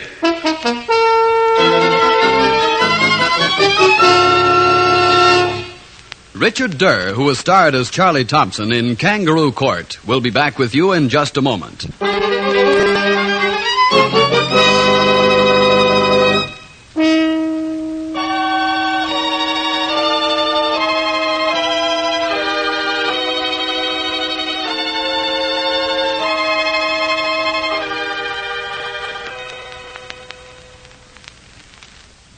Now, here in person is Richard Durr. It is a fact that every organization must have a set of rules or laws by which its members are governed. And lawbreakers, even the underworld of organized crime, are tried and if found guilty are punished swiftly. The law is always upheld. But it is a fact as well that there's no reason to wait for the gangs to punish their own offenders or for informers to assist society in the administration of its own law. All decent citizens, once they make use of their free voices in civic affairs, can ensure that society's laws are upheld, and that crime of all kinds is punished, that in the end, crime does not pay.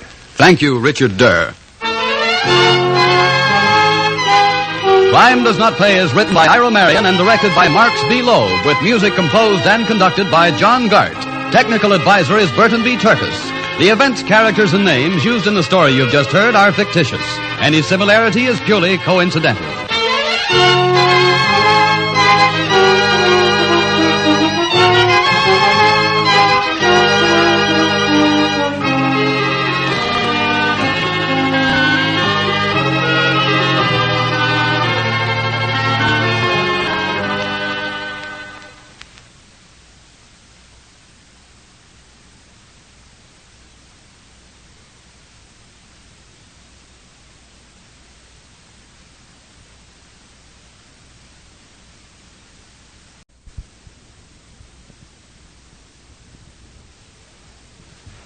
Crime does not pay.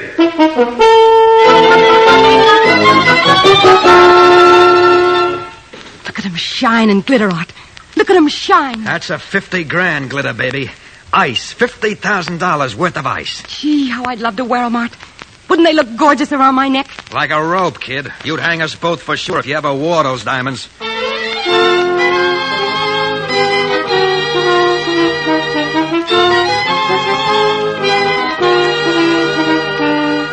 In the interest of good citizenship and law enforcement, we present Crime Does Not Pay, based on the famous Metro-Goldwyn-Mayer series of short subjects. In just a moment, you will hear What's in a Name, starring Helen Craig.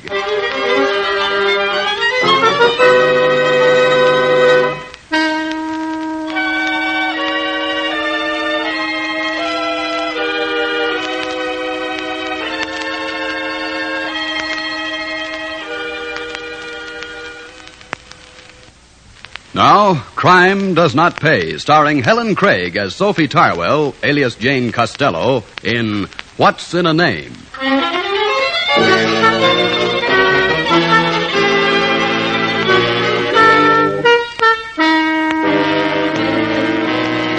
There is much truth in the old adage, no honor among thieves. There are only two successful methods of keeping thieves from falling out. One is a mutual interest in common gain. The other is force, the obey-or-die rule of organized crime. Sophie Tarwell and Art Sewell stayed together over the years because of common gain. These two had a method all their own. Sophie was the front with women, Art with the men. Their operation usually began as did the morning Sophie arrived at a very swank Florida hotel and said to the desk clerk, May I register, please? Oh, of course, miss, of course. Right here. And what kind of accommodations did you wish? A small suite. Do you have one available? We have a very nice parlor, bedroom, and bath on the east wing. On the ocean? Yes, ma'am. Here's your registration card. Thank you. Why, this is most extraordinary. We have a Jane Costello with us already. The famous stage star. Well, that is interesting. Yes. I've heard of her, of course, but we've never met. Well, at last the paths of the namesakes cross. It is strange, isn't it? And no relation? No, none whatsoever. Well, I hope you do meet one day. And here, front, please, front.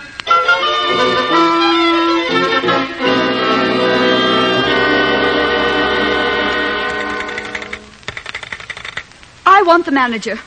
Is this the manager's office? This is Martin Coswell speaking. Mr. Coswell, something must be done about this at once. I'm not getting my mail, and that other Jane Costello is. Now, there must be some way of sorting the mail so that I won't read another woman's letters nor she mine. Yes, we've noticed your previous complaints, Miss Costello, and mentioned the matter to the other Miss Costello. We're doing our best. Please be kind enough to give us a little more time.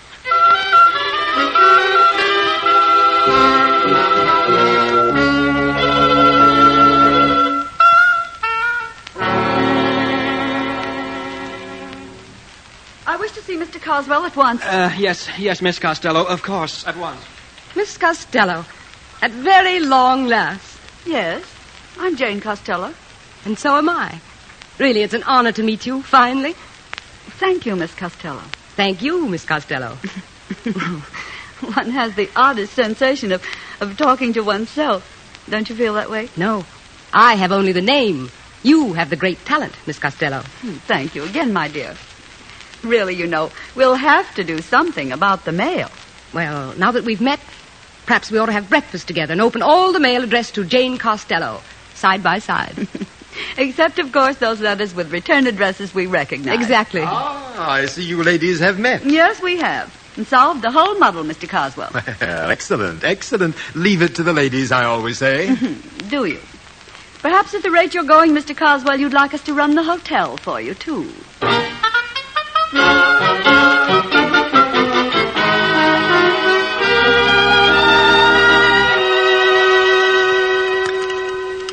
Jane, I think this has been one of the best months of my life. The weather certainly has been pleasant. The weather's always pleasant in Florida this time of the year, but it's finding a friend I'm talking about. Thank you, Jane. You know, my dear, I've been on the stage a good many years. I've played in almost every city in the English-speaking world. But there are still very few people I can really call my friends. Oh, I don't believe that. Well, I'm glad, Jane, that a coincidence of names helped us both find friends.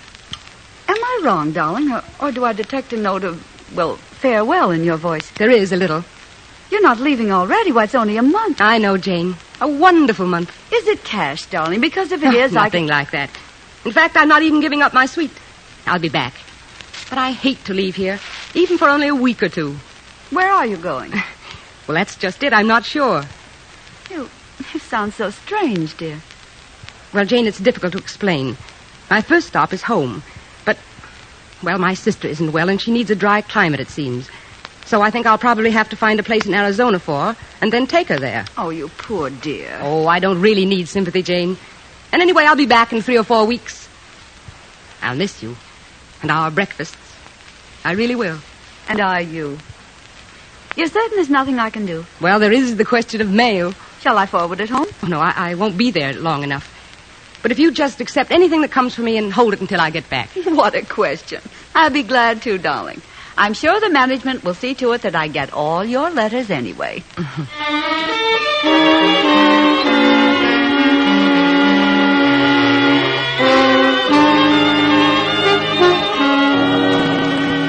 Mr. Métier. Georges Mertier, madame, à votre service. Mr. Métier, I'm looking for something really nice in the way of a necklace. You'll understand, I'm sure, the new evening gowns. One feels so bare without a fine necklace. Of course, madame. Now, madame has some limit, perhaps? Limit? Oh, you mean the price. None whatsoever, Mr. Métier. When the day comes that Jane Costello sees a... Madame Costello, I am desolate not to recognize the great star at once. 1,000 apologies. How can I serve you? I'll trust you, Mr. Métier. Let me see what you think is right for me. One moment, let me think. Yes, but of course. Jacques, tray 12 from the small safe at once. Vite. Something really special, Mr. Métier? You will see. A cascade of beauty that will take life from your beauty, madame. A piece made for a queen, made undoubtedly for you. Mr. Métier, you outdo yourself. Merci, Jacques, merci. Now, if madame will feast her eyes on this. Oh, it's so beautiful, it takes my breath away. Madame is most gracious. This I have designed myself. And the price, Mr. Métier? So that I may say my work is graced by madame's beauty, $50,000, madame. That is a fortune. Set in platinum, each stone emerald cut, the central pendant a flawless jewel, a perfect rose diamond of 20 carats. You tempt me, Mr. Métier. You really do. Madame will take it? 50,000. Yes, I'll take it.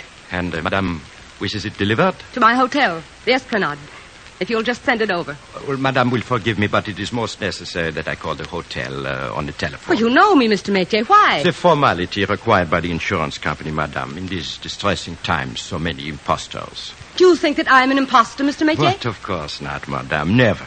However, a record of such a telephone call there must be for the insurance. If madame will forgive, I will call right here. Madame will see it is but a formality. Well, very well. If you must, you must. 1,000 thanks, madame, for understanding. Hotel Esplanade. Office of the manager, if you please. Thank you. I will ring the manager. Martin Coswell speaking. Monsieur Coswell, Georges Mertier here. Oh, yes, Mertier the jeweler. Now, how are you? In excellent health. And you? Perfect. Now, what can I do for you, Mertier? Well, here in my establishment is Madame Jane Costello. This, of course, is a formality, but Madame wishes a necklace delivered to her at your hotel.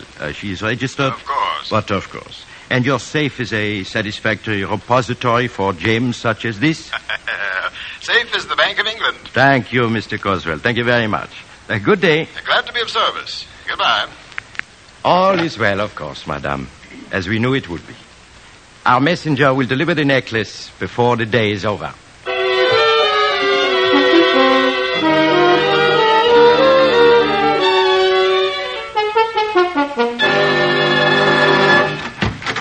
Mr. Coswell, I demand to know the meaning of this immediately. Of what, Miss Costello? Is something wrong? Wrong.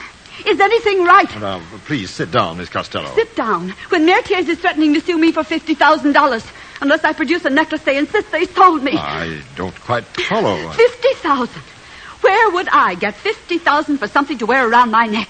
It's preposterous. If you would start at the beginning, Miss Costello, I'd be most happy to help if I can. Oh, yes. Yes, well, perhaps you don't know. Now then, listen. 2 weeks ago, I signed for a package addressed in my name. A package from Mertier's. I ordered nothing, much less a $50,000 diamond necklace. I remember now. George Mertier did call me something about your being registered here and was my safe a secure depository. Apparently not me, Mr. Coswell. My so-called namesake. She ordered the necklace, exactly. I was taking her mail and packages while she went off to Arizona. Oh, something about a sister. 2 days after the package was delivered, she blew in. Told me she'd come for her mail. I gave her the mail and her package from Mertier's. And I haven't seen or heard from her since. And Mertier's has my signature on the receipt and are demanding payment. This is quite serious, Miss Costello. I wonder if you realize how serious. Are you telling me this is not a mistake of some sort, Mr. Coswell? It's no mistake, Miss Costello. It's one of the smoothest, slickest swindles ever perpetrated. That woman? With my name, a thief? Yes, Miss Costello. I'm sure she took your name only for the obvious purpose.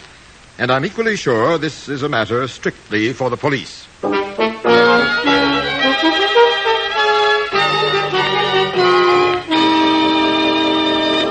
In just a moment, Crime Does Not Pay will continue with What's in a Name?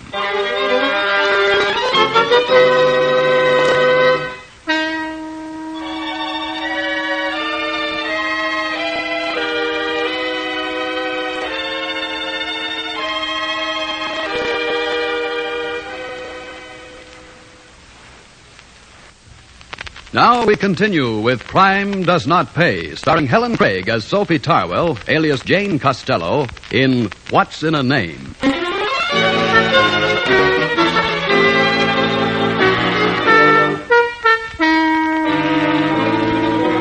Just a few miles geographically, but 1,000 miles socially from the Hotel Esplanade was a rooming house like 100,000 others across the country. Shabby, shoddy, and anonymous. Second floor rear looked out on the usual littered yard with its crisscross of wash lines. But the occupants of that room were not interested in the view.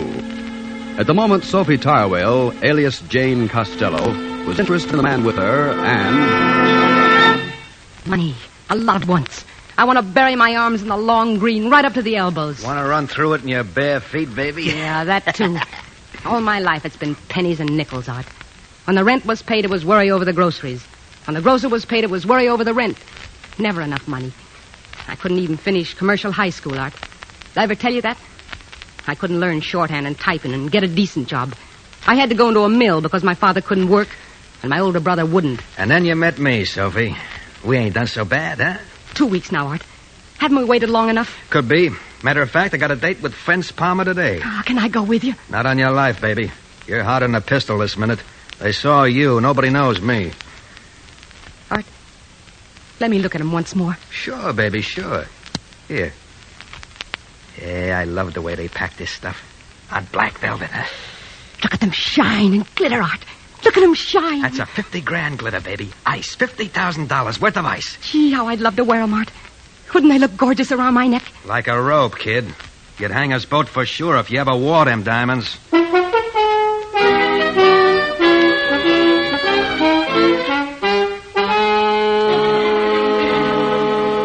There they are, Palmer. How do you like them?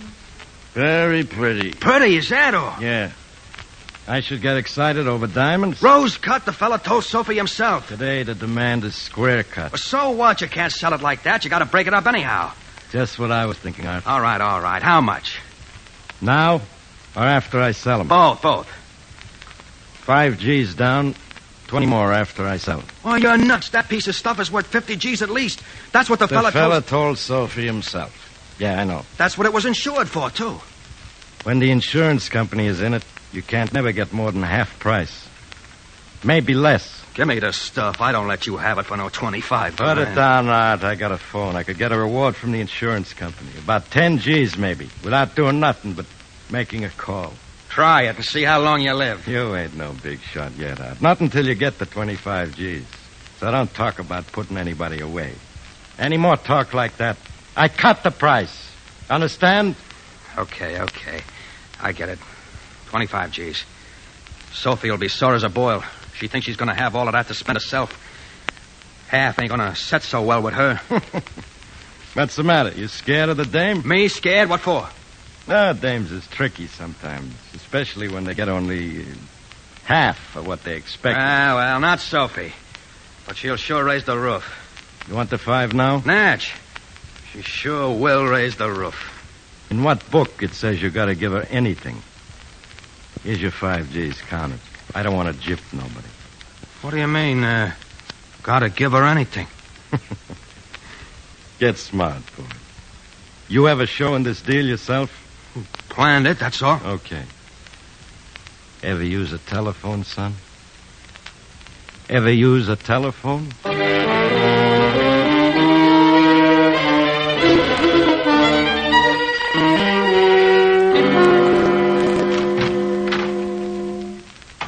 Art, how much? How much did you get? $5,000 to start. Let me see it. $5,000. In one place at one time. Looks big, Sophie? Awful big. Wait till you see the other 20. Of course, we gotta wait for that until, Only 20 more? Yeah. Oh, we'll get it after Palmer breaks up the necklace and sells the stones. You complete stupid idiot.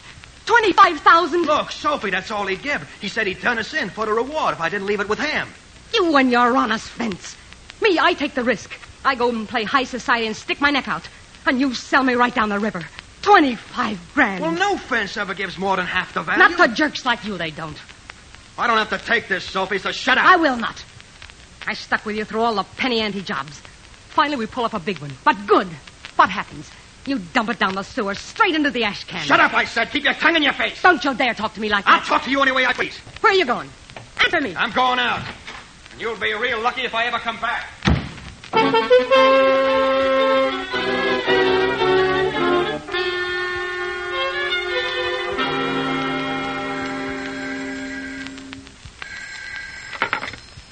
Larceny, Lieutenant Turner speaking.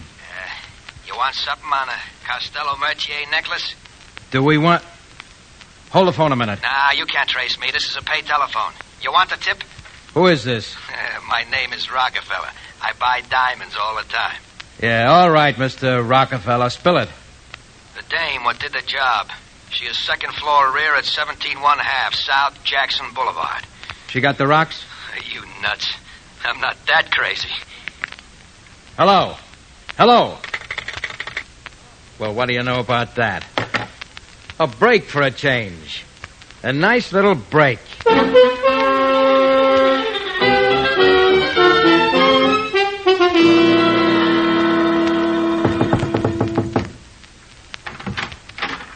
Art, you came back. Who are you? Police, ma'am. What's your name? I haven't done anything. No, of course not. What's your name? Sophie Tarwell. I haven't done anything. Well, then, Miss Tarwell, I'm sure you won't mind taking a little ride with me and answering a few questions.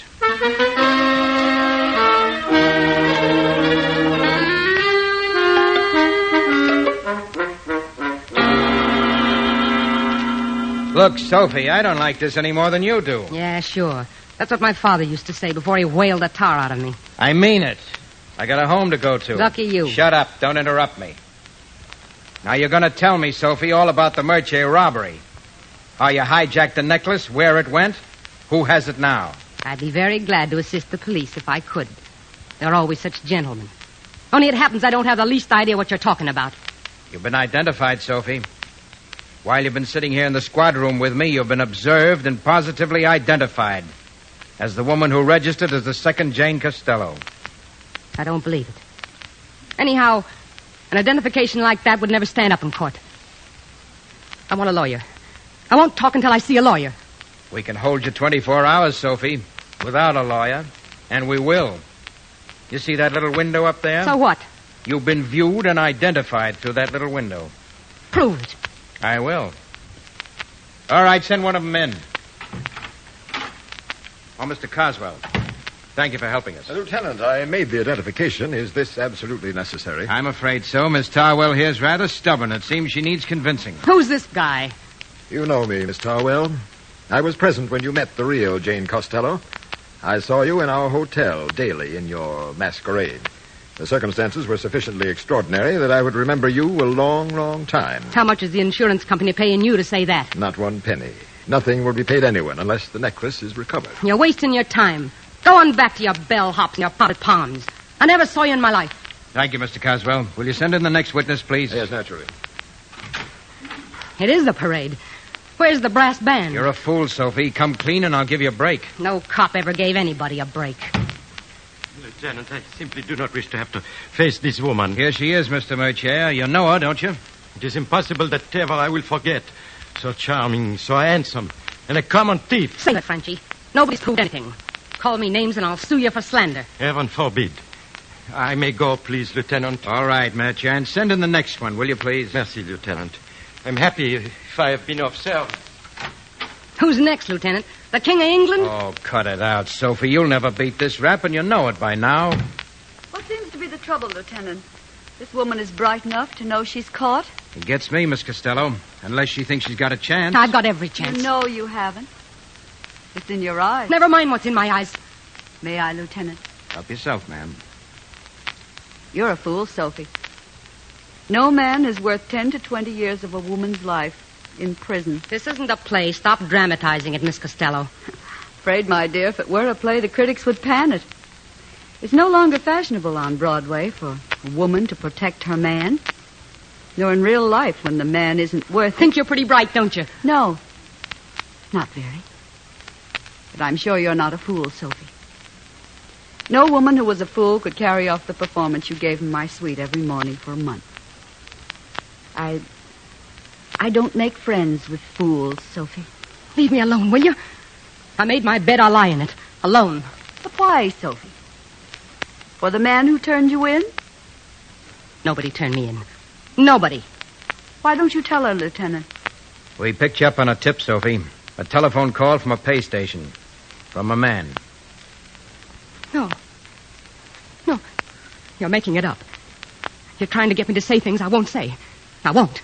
I won't. It's the truth. Who knew where you were? Who knew you were second floor, rear 17 and a half South Jackson Boulevard? No, he didn't. He didn't. But he did. You know he did. Your heart says no, Sophie, but your brains say yes. Who is he, Sophie? Where's the necklace? His name is Art Sewell. We've been together for years. I know every job he's ever pulled. I don't know where he is. But you'll find him now. I know that. And the necklace, Sophie? A fence. Palmer. The lieutenant will know where to find him. Art took it to him today. They couldn't have broken it up yet. All right, Lieutenant. A woman with a woman, Miss Costello. It's so beautiful. The stones are like fire and ice. I should have worn it once anyway. Like fire and ice, made for a queen. They mustn't break it up. They mustn't. Stop them, Lieutenant. Don't let them spoil it. Please don't let them spoil it. It's too beautiful. Like fire and ice. Like fire and ice.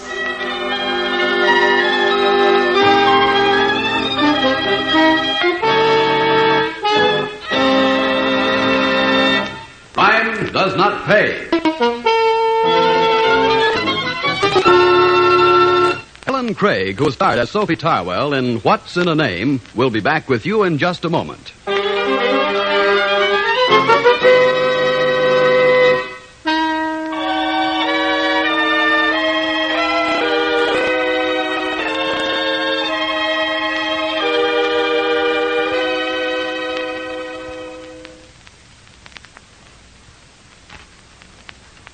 Now, here in person is Helen Craig.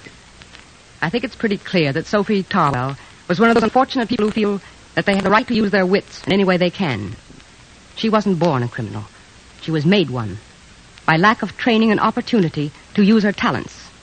When we, people like you and me, have seen to it that everyone receives training and opportunities within his or her ability, crimes like Sophie's will disappear. That will happen because, truthfully, the wrong way of life is always the hard way in the end. Inevitably, one way or another, the offender learns, as Sophie and Art did, that crime does not pay. Thank you, Helen Craig.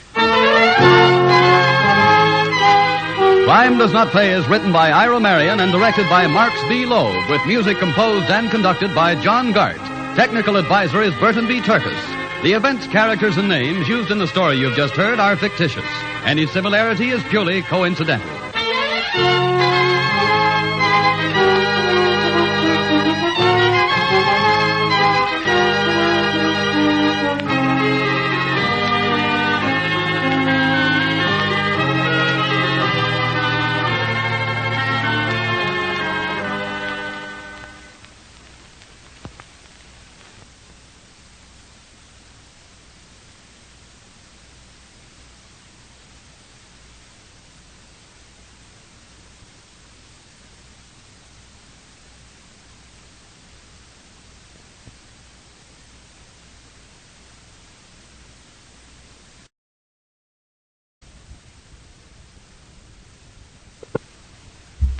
Crime Does Not Pay.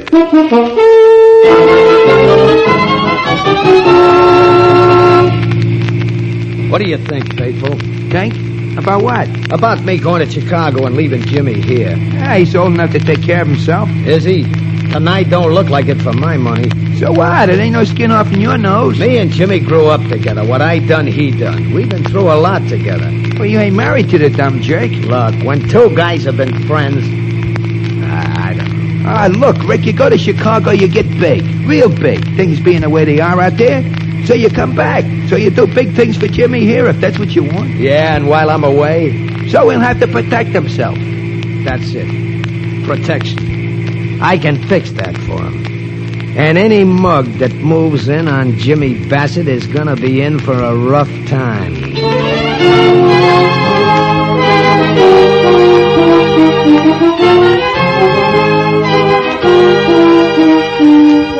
In the interest of good citizenship and law enforcement, we present Crime Does Not Pay, based on the famous Metro-Goldwyn-Mayer series of short subjects.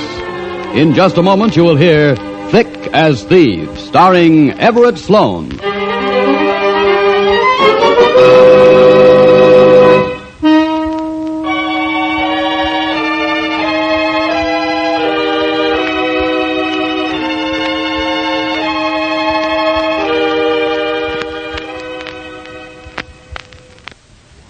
Now, Crime Does Not Pay, starring Everett Sloane as Ricky Carpenter in Thick as Thieves.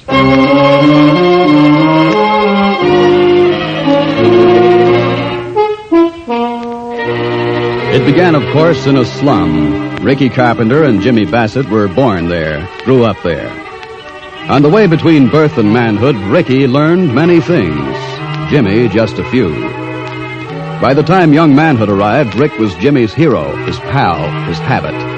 To Rick, Jimmy was a habit, period. But neither of them thought about it that way. They thought of themselves as friends, inseparable, completely necessary to each other, no matter what the job was that had to be done. Then, for jobs needing 3 operators, Faithful Hill made it a trio. You sure you know this Mark, Jimmy? Like a brother, Rick. Almost like I know you. He's doing him in it, ain't he? Yeah. Rick? Yeah? Can I use a gun tonight? Just once, can I? Not tonight. I won't miss him. Nobody could miss him. Not at this range. No, you finger him. That's your job. Faithful will drive. I'll use the piece, period. Okay. I only asked. You said 1 a.m. Okay, it's that now. How much longer? My legs got a cramp holding down a clutch. Not much longer. Here he is, Rick. Just turn a corner. Fancy pants, ain't he? Almost ashamed to put a hole in that zoot suit. What are you waiting for, Rick? Christmas. I want to give your friend a present. This ain't no time for jokes. Shut up, Jimmy.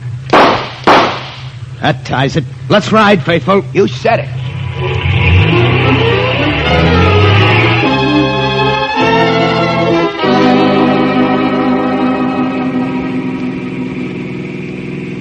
Take it easy, Faithful, and watch the traffic lights. We don't want no tickets now. Right. Well, we're sure nice shooting, Ricky. Pretty. Yeah, like we learned at PS9, Jimmy. Wait till you see the whites of their eyes. Or was that Bunker Hill? I don't remember. Was it? Yeah, it was. What now, Rick? You take the 4th Street trolley home. What are you going to do? Oh, my chauffeur is going to drive me to the 10th Street line, and I'll meet you at the room. Can I go with you, Rick? Now, look, kid, get smart. How many times have I got to tell you? When we do a job, we don't let nobody see us together. And if the flat fee check the landlady, she can say she heard us come in separate. Oh. Sorry, Rick. 4th Street coming up. You got car fare, Jimmy? Oh, yeah, sure. And enough for a couple of beers. Let me see. Here. Hey, that's my beer money. You keep the car fare, that's all. Gee whiz, Rick. Just a glass of beer. No, you know what beer does to your tongue. It grows a mile. Okay, Jimmy, on your way. Okay, Ricky. You're right, like always. See you at the room. I'll see you, Faithful. Right, see you. Go, Rick. Go. Think you take the right trolley? Only one on 4th Street. Lets him off a block from the room. You think everything. I gotta, or he'll get good and lost. What about Chicago? We're going. You and me. And him? Nah, we talked. He's scared of a new city. And here he ain't scared? He says not. Anyway, he knows how the streets run. Ain't that something? What do you think, Faithful? Think?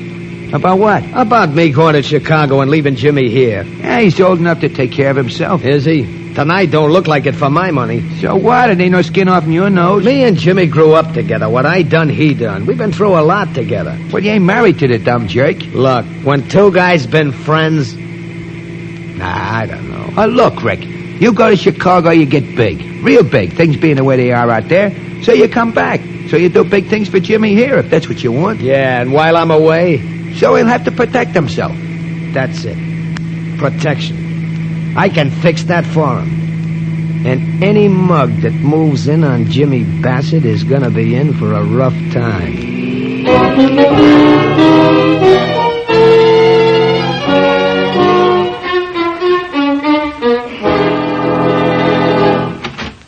Rick Carpenter's here. Let him in. All right, Carpenter. In here. Real formal, ain't you, Masters? Could be. What's on your mind, Carpenter? Jimmy Bassett. Trouble? So long as I'm out of trouble, so is Jimmy. Till now. What's the matter, you two lovebirds scrapping? Want me to have Hank here do a job on him? Save the jokes. What I want is just the opposite. I'm pulling out, heading west. You and Horace Greeley. Can't say I'm sorry. I didn't think you would be. Dividing territory is okay, but someday one guy wants it all. That's trouble. I figure Chicago's ripe for picking. You can have this burg. Thanks. What about Bassett? He ain't going with me. Well, that's news. Yeah, I figured it would be. Also, it's getting known around. And there's characters around that would figure they'd be hitting me if they took care of Jimmy. Ain't that the truth? So what? So plenty. Jimmy ain't so good at thinking things out. But in easy territory, he can handle. Go on. I want you to give him territory. Where the pickings are pretty good, but where he won't have no trouble, with the law or otherwise. What am I, a wet nurse? No, not exactly. But you're gonna protect Jimmy on account of I'm letting you have my share of this town from here on. You got a deal? Did you think we didn't? No. But make a note, Masters. Anybody touches Jimmy Bassett pays off to me.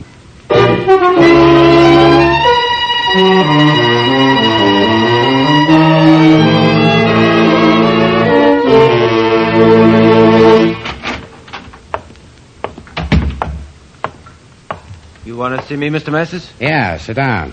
Thanks. You know Hank Carter, don't you? Sure. Hi, Hank. Good enough. What do you want me for, Mr. Masters? Ain't I been doing good? Okay. Not so good as Rick in Chicago, but okay. Yeah. He's doing terrific, huh? You hear the latest, Jimmy? No, what? The two big shots out there. They got doing some shooting. Nothing happened to Rick. Nothing, except he's ruling the roost. He's cock of the walk out there. I always knew Rick would be big boss someday. Yeah, that's why we sent for you. I don't want to go out there. I like it here. Sure, and you've been doing fine here. So good, we want to give you new territory. Thanks, Mr. Masters. I sure appreciate that. We figure you're the man to handle the waterfront. You moving in on Pineapple Johnson's district? Either that or he moves on us. Phil and me figure you're the man to do it. You really think so? Of course we do. After all, everybody knows you're Rick's best friend. And him being so big now, nobody's nuts enough to get wise with you. I get it. You mean Rick ain't even here, but he's looking after me anyways, huh? Right the first time. You want the territory? I always wanted a job like this. Boy, oh boy. Will Rick be proud of me now?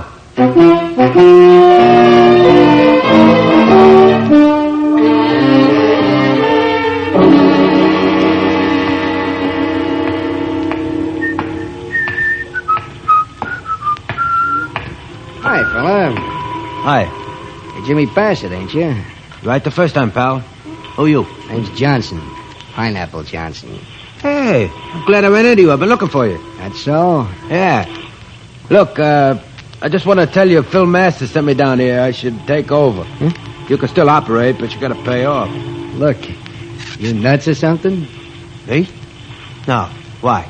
You know who you're talking to? You said you was Pineapple Johnson, didn't you? Look, are you smarter than you look or as dumb as you sound? Who's dumb? I told you, that's all. I didn't hear you with my own ears. I wouldn't believe it. Don't you know what happens to little boys like you? They talk to me like this.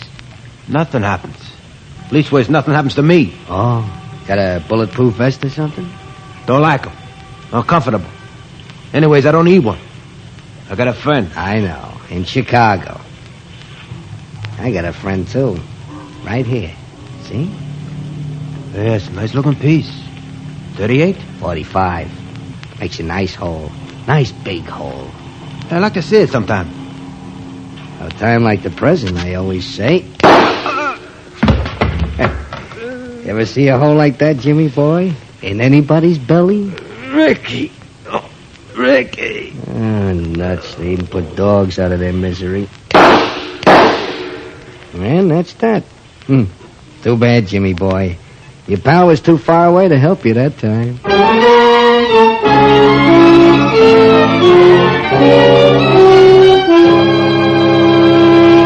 In just a moment, Crime Does Not Pay will continue with Thick as Thieves.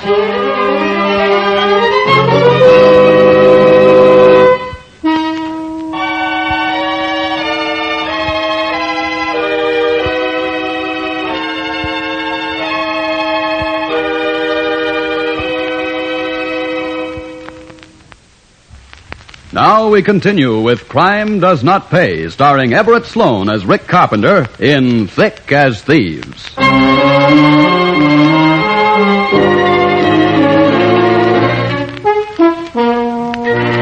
Word travels quickly on the grapevine of the underworld.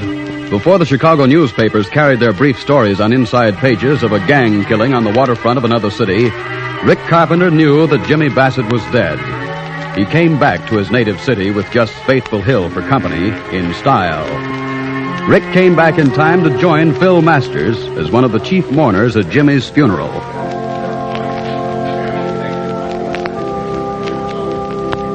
Some funeral, eh, Rick? Yeah, nice flowers. Notice the casket? Solid's bronze, silver handles. I noticed. 5 G's I laid out. So is Jimmy. Laid out. This our car? Yep. You and me and the driver. You and me and Faithful and the driver. You mind if Hank rides in the first car, too? Why not? Okay, Faithful. Right, boss. Hank, no. Not with the driver. On a jump seat like Faithful. You said it, Phil.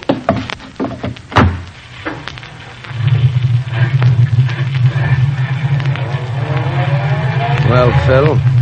Well, what? You done anything about Pineapple and his mob? Haven't had the manpower yet. You don't need manpower when you use choppers. We ain't up to those modern Chicago methods around here. Not yet. Look, I'll handle this, Rick. Like you handled Jimmy? I figured nobody touched him. You figured. Kind of he was your pal. So you let my pal go down to the waterfront alone without even a piece on him? How should I know he'd be dumb enough to... Shut up. It's like murder. Look, Rick, the mark is dead. Nothing you can do about that. He wouldn't be dead if you protected him like I said. I told you what to do. You're out of your territory, Rick. You tell him in Chicago, I tell him here. Maybe you told Pineapple, too. I told him nothing. But when I'm ready, Pineapple will be told plenty.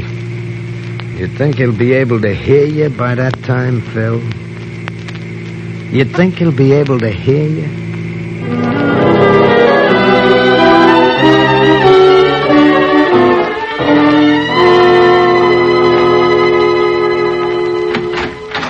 Say, Lieutenant. Yeah, Leo? We got company. Not the first time. You won't believe this till you see him. Rick Carpenter. What? That hoodlum hasn't been in this station house since he was picked up for swiping apples when he was a kid. Yeah, well, you should see him now. Diamond on his little finger, silk shirt with French cuffs, no less. This I gotta see. Call him in. All right, Carpenter. Lieutenant Cantrell will see you. Wow, so it's Lieutenant Cantrell now, huh? So it is. What's on your mind, Carpenter? Oh, you might ask a man to sit down when he brings information. You, a stoolie? Spill it, Rick. You want the character who got Jimmy Bassett? Pineapple Johnson? Oh, you know. We know more than you give us credit for. You got any evidence? The slugs from Pineapple's gun, for instance. I know Phil Masters sent Jimmy into that territory. You call that evidence? In other words, you ain't interested. Well, I wouldn't say that, Rick. We're interested, but we can wait. After all, when you mugs shoot each other, why should we waste the taxpayers' time settling your quarrels for you? Okay, I get it. You ain't interested. See you, Cantrell. Sure. If you're looking for Johnson, he hangs out with his mob at the High Hat Club. Oh, that's so, Lieutenant. You do know a few things, don't you? Thanks. Of all the gall. Of all the colossal gall.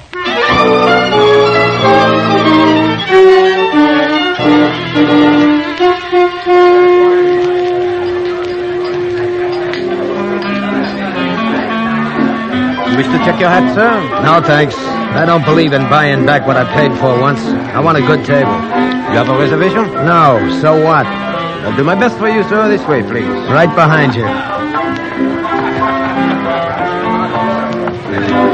This be all right, sir? It's too far back. There's a fin in it for you if you let me have that table next to the dance floor. Was that for 6 people? A fin, I said. Very well, sir. This way. Set us up around here. Here you are, sir. Fine. And for you? Thank you, sir. Oh, waiter. Over there. That party at 10 just across the floor. Is that Mr. Johnson's party? Yes, sir. That's his usual table. Thanks. Thanks very much. Well, don't stand there and stare. Scram, will you? Yes, sir. Of course. Hey, Johnson! You there! Piney Johnson! Hey, you come? Watch it, boys. It's Carpenter. You bet it's Carpenter! I thought you'd like to know where you got it from. You and your boys! Ah, shut up. Get out of my way. You want what Johnson got? Get out of my way!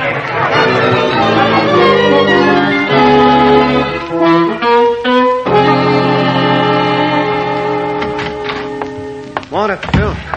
You seen the paper, Hank? Yeah. Wanted if you did. Lone gunman kills 5 in flare-up of gang war. Well, looks like we take over the waterfront with no trouble. No trouble at all. Rick? Who else? Rick and Jimmy. They sure were thick as thieves. I've been meaning to ask you, Phil. Did you send Jimmy down there on purpose? Not exactly. But Rick was getting kind of big. There's not much sense in having another boss's pal working for you, is there? Smart. Smart, Phil. Ah, well, Pineapple's out of the way. Rick's satisfied. We can forget the whole deal. Any mail? Nothing. Oh, yeah, this was at the door, that's all. It's like a Christmas card. In October? Post office always tells you to mail early, don't they? Let's see. Well, what do you know about this? Christmas greetings. Thought you'd like to have this now because it's the last Christmas card you'll ever get. Who signed it? Who do you suppose? Rick? Rick.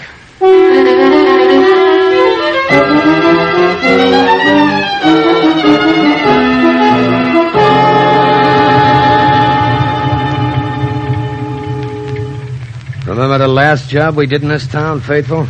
The one Jimmy fingered for us? Yeah, that's the one. The night I took his beer money away. Oh, the dope. The crazy dope. Yeah, I remember. You made him take the 4th Street car so he wouldn't get lost. I should have made him come to Chicago with us. Now, quit blaming yourself, boss. One way or another, he's bound to get it. His kind always do. I could have protected him. I shouldn't have trusted that bum Masters. Ah, cut it out, boss. You can't bring Jimmy back. No, but I can sure give him company. See why you don't hire this job out. Not this one. Even with the chopper, broad daylight, it's dangerous. Not for me, it ain't. And I want to see them die. That's all. I want to see them die. Well, you ain't got long to wait. Looks like Master's car coming this way. There, up the street. Like he owned the town, right down the middle of the street. Suppose he got your card? Sure he did. Think the government don't do its job? Yeah, I suppose. When do I roll, boss? As soon as you let him have it? No, not till I tell you. I want to be sure I didn't miss. Hold everything now. What are you waiting for, Rick? You know me. Whites of their eyes, like I told Jimmy. Like a sitting duck, just like a sitting duck. So this town never heard a chopper before. Well, it's a first time for everything. Hold that clutch, Faithful. Roll, Faithful!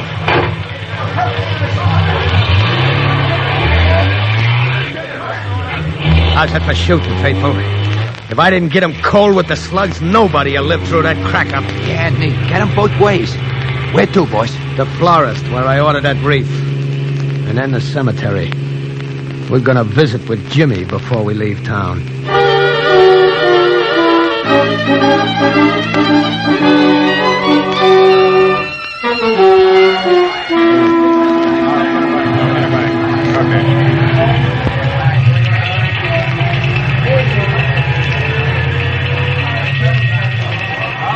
That's a beautiful mess, Lieutenant. Oh, Leo.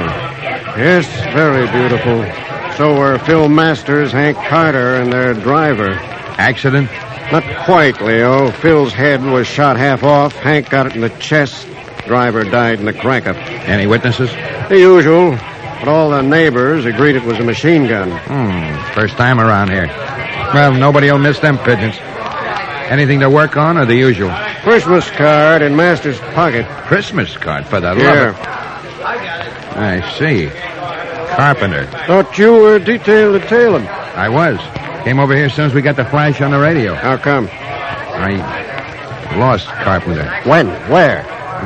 Tailed him into a florist shop. He came out, got in a car. Hill was driving. We tried to follow. The cab cut in front, and we lost him. Florist shop. What's he got he needs flowers for? A dame, I suppose. Was he carrying anything when he came out? A box, maybe? No, not a thing. Then he ordered something, probably something too big to carry, or something that had to be made up for him. Too big. Like a wreath, maybe? Wreath. That's it. Let's go, Leo. Where to? Out in the country a ways. Get on the radio. We're going to need reinforcements.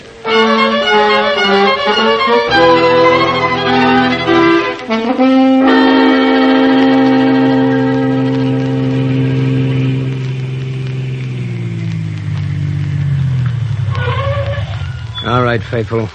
Wait here. Why don't we just drive in? Only funerals are allowed to drive in. Visitors walk. Can't I come too? I want to do this alone. Wreaths come heavy. I won't be long. Don't be, will you, Rick? These places give me the willies.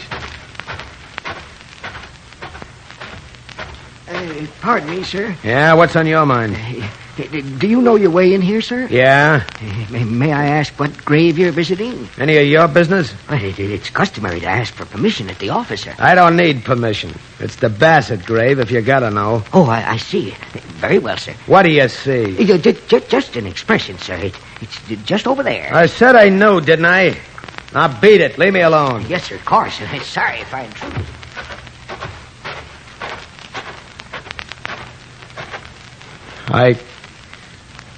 I brought some flowers, Jimmy, and... Well, I thought I ought to tell you before I go back to Chicago. They all got it, Jimmy. Every one of them. So you got company. I gave it to them myself, just to be sure. Johnson and his mob, Phil, Hank.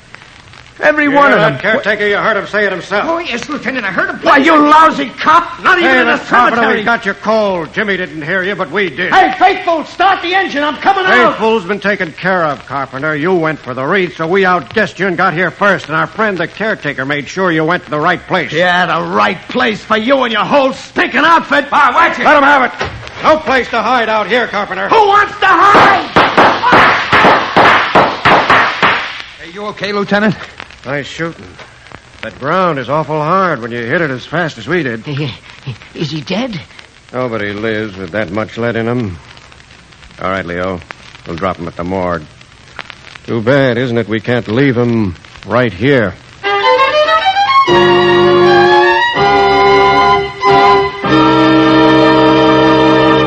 Crime does not pay.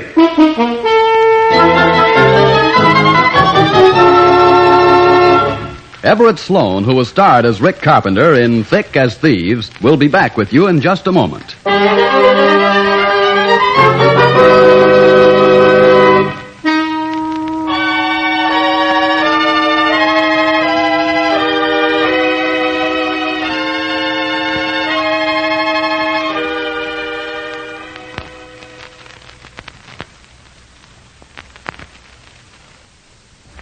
Now, here in person is Everett Sloan. There have been many classic friendships in the history of our civilization, and many of them have meant much to the progress of mankind in many fields. The friendship of Ricky Carpenter and Jimmy Bassett might have developed that way, for good rather than evil, if when they were boys they had been given proper direction, training, opportunity. But society failed in that respect, and while both young men lost their lives, society was the loser too, losing by two minds which might have done better things. It follows, then, that not only for the criminal in cases like this, but also for the rest of us, crime does not pay. Thank you, Everett Sloan. Crime Does Not Pay is written by Ira Marion and directed by Marx B. Loeb, with music composed and conducted by John Gart. Technical advisor is Burton B. Turkis. The events, characters, and names used in the story you've just heard are fictitious. Any similarity is purely coincidental.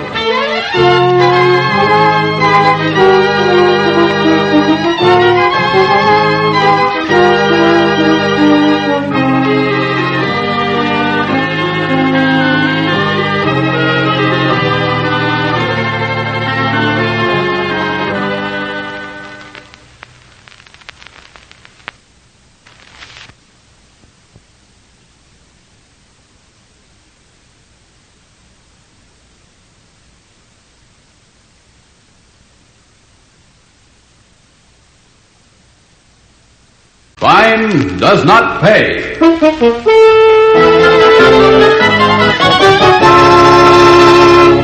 Boy, oh boy, some party, huh, Maggie? Was it? I hadn't noticed. Just terrific, baby. Well, let's see now. This is Friday. Seems to me we had the same party, except for my little invention, every night this week. Oh, but that invention, Maggie, you're a genius. Just like me. Okay, genius. Then how about figuring some way to have some real fun? There's nothing wrong with this layout. Everybody thinks it's swell. Everybody but me. I want out. And fast. Ah, come on to bed, Maggie. You'll feel better in the morning. I hate the country. I hate staying in one spot. I promise you, Joe, I won't feel better in the morning. Yes, you will. Come on, let's hit the hay. Better get this straight, Joey. I don't want to hit the hay. I want to see the world.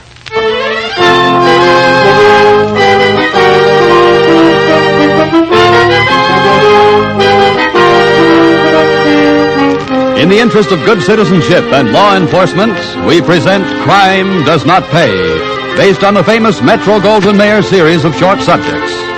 In just a moment, you will hear Ingenious Woman, starring Barbara O'Neill.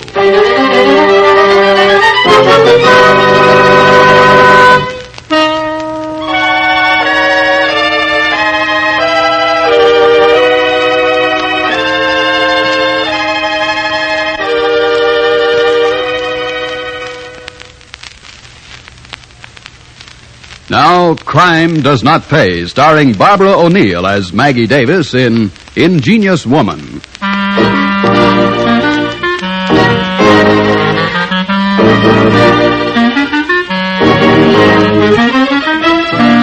They were riding high. Joe Davis had the perfect layout. A huge house on a back road within reach of a good-sized city, but still isolated. The gang loved it, from Joe himself all the way down the line to Snoopy Stark, who just drove the getaway cars.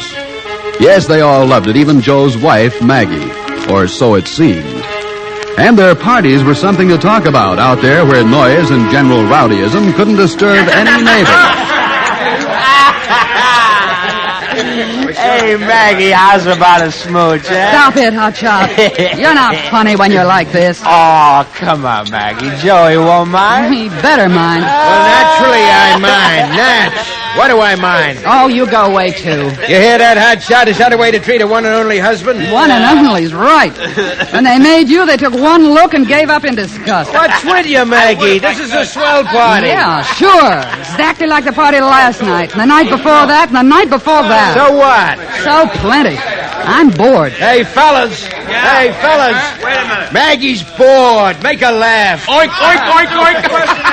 Not very funny. You got any ideas? Your turn, Maggie. Hey, ideas. Who's got ideas? Who's got ideas? Yeah, let me hear the ideas. Who's got it? Well, as a matter of fact, I have an idea. You got an idea? Yeah. You want to play a new game? Yeah. Well, okay. Now listen. I'm game. While you gentlemen have been sleeping your days away, little Maggie's been busy. So that's why I can't get into the library. Well, I picked the library, dear, because there's nothing in it you'd care to read anyway. Yes, no comic books. Very funny. Go ahead, Maggie. Well, who wants to be it? What is it, blind man's buff? No way. Who's it? Well, how's about we flip for it, huh? Yeah. Odd man. Okay. And no two-headed coin. Yeah. All right, when I say three, fellas. 1, 2, 3. Tails. Me too. I'm it, I guess. Heads. Well, then come along with Mama. To the library? To the library. The rest of you stay here till I call you. Okay, Queenie. Right. Hey, where's the lights? No lights. You're not supposed to see. And I don't have to. Just like post office when I was a kid. Yes, dear. Just. Now sit down, Eager. Where? Here. That's a good boy. Hey, it's an armchair. Hold the arms. Good. Now, one side. What you doing, Maggie? Now, the other side. Hey, what's the idea? And the legs. I got it. That made me feel like I was getting a hot seat. Now, the latest daché chapeau for Eager's lovely head. Oh, Maggie, let me out of this. And last, the lights. Hey, it is a hot seat. All right, boys. Hey, what's the matter? You want to be witness? Hey, he's cute, all strapped in. Don't even look natural. This for the Brooklyn job or that one in Florida? Make her let me out of this. Come on, Maggie, let me out. It feels like maybe it works. You want to see? Hey, can you beat that, Dave? Hey, Maggie, let him out of that chair. Why? A good tickle never hurt anybody. I hear they give shock treatments to nuts, even. You're not kidding. You see, I rigged it to the wall plug. Maggie, don't do it. What, and spoil my fun? Of course not. Well, here we go, boys. Hey, Maggie, don't. Oh, that didn't hurt, did it? You want another little tickle, Eager? Hey, that's terrific, huh? Hey, Maggie, you're really something, What an idea, what an idea. Hey, fellas, get me out of here. Hey, look at him jump. Give it to him, Maggie. Hey, come on. Hey, this is just like the real thing. Hit him again, Maggie. Hit him again. Go ahead. Okay, boys. Okay, Eager's had enough. Well, who wants to try my little invention next?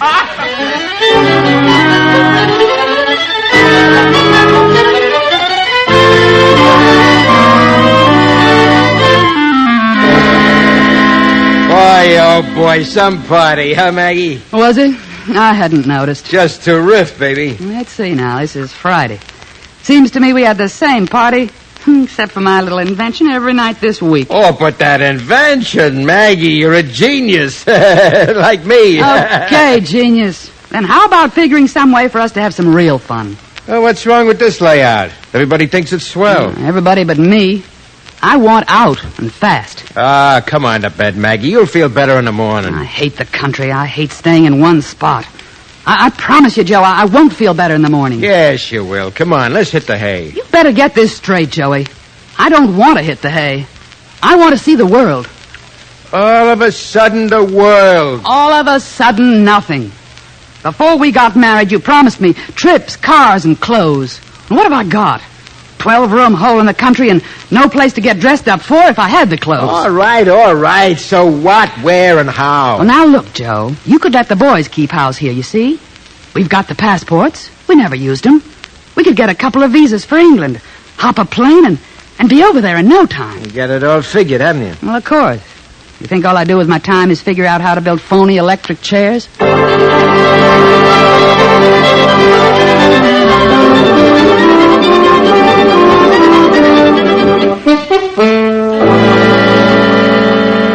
I must say, Mrs. Davis, having you over here is both a pleasure and a profit. Well, thank you, Albert. You're sweet. Of course, we've had our own methods of operation, but you Americans are most efficient. Yes, quite. What is it here, Lennon? Your caps on the slow side? Well, not at all, Davis. Manpower shortage, the war and all. Well, the pickings ought to be terrific. Not quite that, Mrs. Davis, but good enough. Well, what's holding you back? Hot cars ought to net you plenty, if you have an organization. We have the organization, but so has Harry Layton. Who's that? Well, Harry controls the south of England. He's been expanding his activities in our direction. Well, why don't you stop him? His gunners are as good as ours. We aren't especially anxious to have any of our boys hurt. Hey, you gotta take chances sometimes. In this racket, you don't have to. We'd be very happy to listen to a suggestion, Mrs. Davis. Now, take it easy, Maggie. You boys ever rig a torpedo under a hood? El? Never heard of it. Me either. If you'd be so good, Mrs. Davis. Well, it's really quite simple. All you need, basically, are a few sticks of dynamite and some wire. Since the war explosives are plentiful, your American factories sent us some marvelous supplies. Kind of underground Marshall Plan, you might call it. Fair enough. Well, now then, this is the way you might do it. First, you'd have to have access to your friend Harry's car. Simple enough. And then you have your torpedo ready with a primer that'll go off on a 6-volt battery. I begin to see. Connect the primer to the battery. Blow yourself up? No. Connected under the car's hood to the terminals of the ignition switch. That's my wife, fellas, the electrical wizard. Which is the feminine of that word, Joey? Yeah, it's the same thing. Go ahead, teacher. Well, it's obvious, isn't it? Friend Harry turns on his ignition. Boom. No more car. No more Harry. And no more competition. Might be worth a try. Think so, El? Worth a try? I'll say so. And quite efficient. Yes, most efficient. In that true American fashion.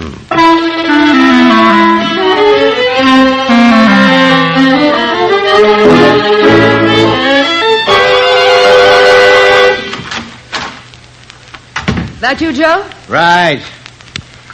Well, the boys did it, Maggie. Every one of those silly London newshawks with the sandwich signs, you know. What about them? Special. Get your special edition. Gang warfare. Harry Layton goes up in smoke. Hey, hold everything. Yeah? Sergeant Detective Rivers, CID. May I come in? CID, what's that? Come right in, Sergeant. CID. Oh, that's Scotland Yard, isn't it? Yes, madam. Quite correct. I assume you are Mr. and Mrs. Joseph Davis? And what if we are? There are no ifs about it, Mr. Davis. We've been with you, shall we say, since your arrival here in England. Well. Yes, madam. I dropped by to advise you we've taken James Lennon into custody. We expect very shortly to apprehend Albert Maxwell. And what's that got to do with us? Nothing, I trust. However, we do know of your contacts with the parties in question, and we regret to inform you that the Foreign Office finds it necessary to cancel your visas at once. They have so informed your ambassador. We expect you to act accordingly as soon as transportation is available, or we shall have to take you in charge. Good day, sir. Madam.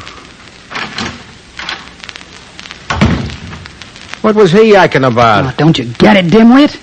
Start packing. In plain American, we've been given the heave-ho. Right out of dear old London.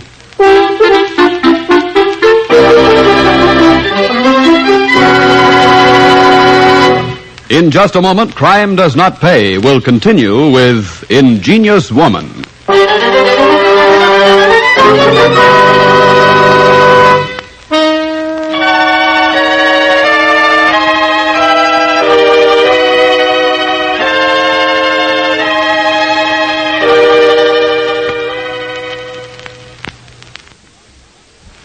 Now we continue with Crime Does Not Pay, starring Barbara O'Neill as Maggie Davis in Ingenious Woman.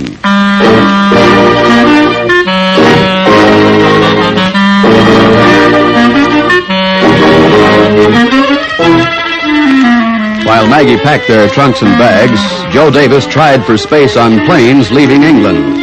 There was none available. Joe tried the big ocean liners. Joe tried the smaller passenger vessels. Joe and Maggie finally arrived in Miami, Florida, aboard a grimy freighter. Maggie did not permit Joe to forget that voyage for a long time. 50 square feet of deck for 15 days. That's all we had. 50 square feet of rolling deck. And the food and that stupid first mate. All right. I heard it all before. Yeah, and you'll hear it again. Great brain. Oh, we had the passports. No one will check us. Don't get new ones under phony names. So Scotland Yard tails us from the minute we got off that plane. Now listen, it was your idea. The passports, I mean. Not after I thought about it, it wasn't. Who wanted to see the world? Well, you saw it. London, Liverpool, and every lousy port in the West Indies until we hit here. Don't you complain. Me, I'm glad to be back in a country where people talk American. All the good it does. And a third-rate, broken-down flea bag they call a hotel. Not even on the beach. The city of Miami on the wrong side of Biscayne Bay. This joint is perfect for my operations. Your What now, lame brain?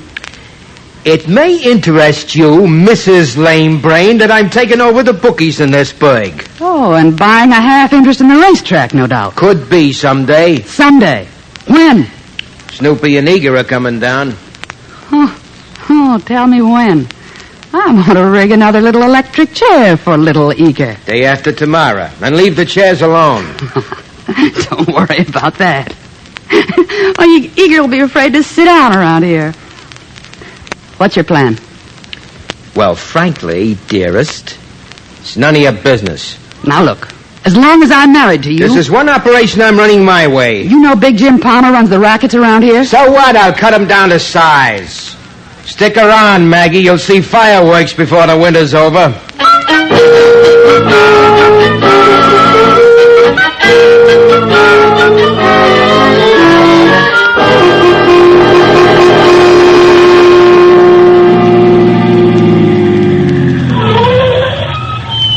Okay, Eager. That's the jerk on the corner. Right. Hold the phone. We'll show him, huh, Snoopy? Yeah, we'll show him, boss. Hey, you taking the bets around here? What if I am? Joey Davis takes his cut direct. You working for Joey? I don't kid about that. Joey's sitting right in the car this time to back me up. Pay. 10%. Says you. Here's the pigeon, fella. Hey, Joey, it's a frame! Yeah, get going, quick. Where's Eager? Eager's dead. Didn't you see him get it in the head? Now drive before they cut us to pieces.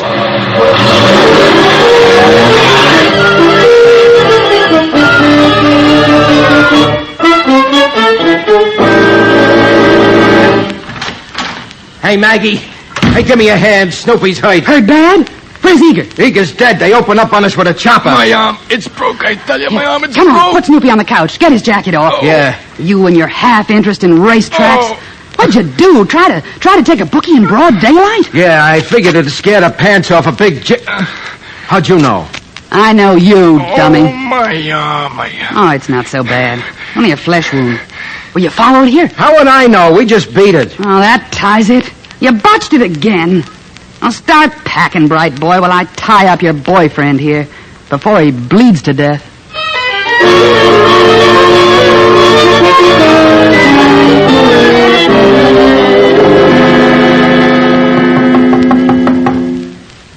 minute. Oh. Hello, Maggie. Remember me? Well, nobody forgets Jim Palmer. Right. Except maybe that bake brain you married. What's your spiel? Still sticking to him, kid? You want a job with me? I said, what's your spiel? Joey here? He's out. Looking for a drugstore. Hey, is anything open on Sunday in Philadelphia? My eyes are.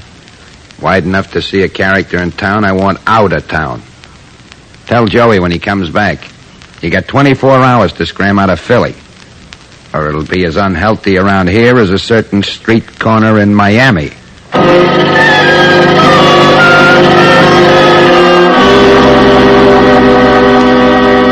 I sure miss Snoopy. Don't you, Maggie? Yeah, like a hole in the head.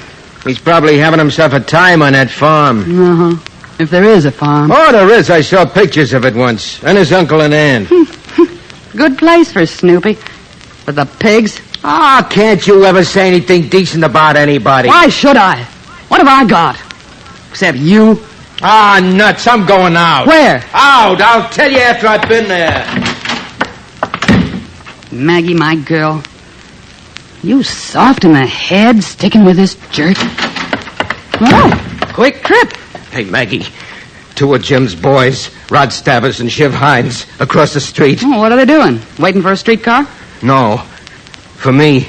Say, you got the shakes. Jim chased us out of Miami and Philly, not New York. Well, I didn't tell you. I got a message. Out of New York, too. I thought we could maybe hide out. You thought? With what? Where's my hat? Hey, where are you going? To the movies. There's a swell gangster picture up the block. Oh, no, Maggie, cut it out. You can't leave me alone. Oh, they won't try anything here. Too many witnesses. Anyhow, they'll wait for night. Stay here, crumb bum. Maybe I'll think of something to get you out of this. Oh, Maggie, no, have a heart. Maggie!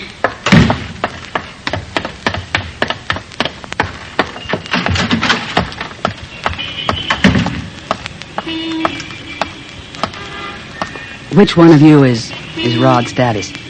Who wants to know? I'm Maggie Davis. Yeah? Pleased to meet you. This here is Shiv Hines. Hello, Shiv. Yeah. I understand you boys have an interest in my husband. You might call it that. The boss has. I know. I saw him in Philly. Offer you a job? He did? The boss likes his dames grown up. Meaning exactly what? He don't play with kids. I'm not a kid. You'll do. Too bad your guy ain't got brains to match your looks. I'm beginning to feel that way myself. Yeah?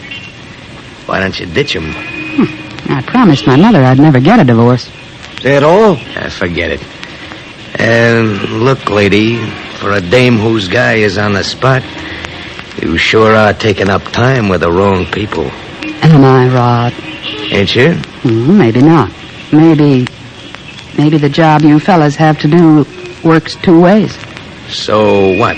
So maybe there's a quiet little place around here we could go and talk. What about? Oh, things like husbands, knives. You like to talk about knives, don't you, Shiv?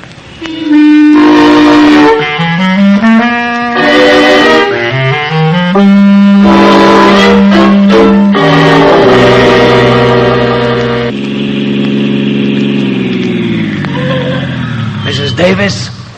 Right here, Rod. Yeah, the boss said okay. Good. Now, you won't nuff this now.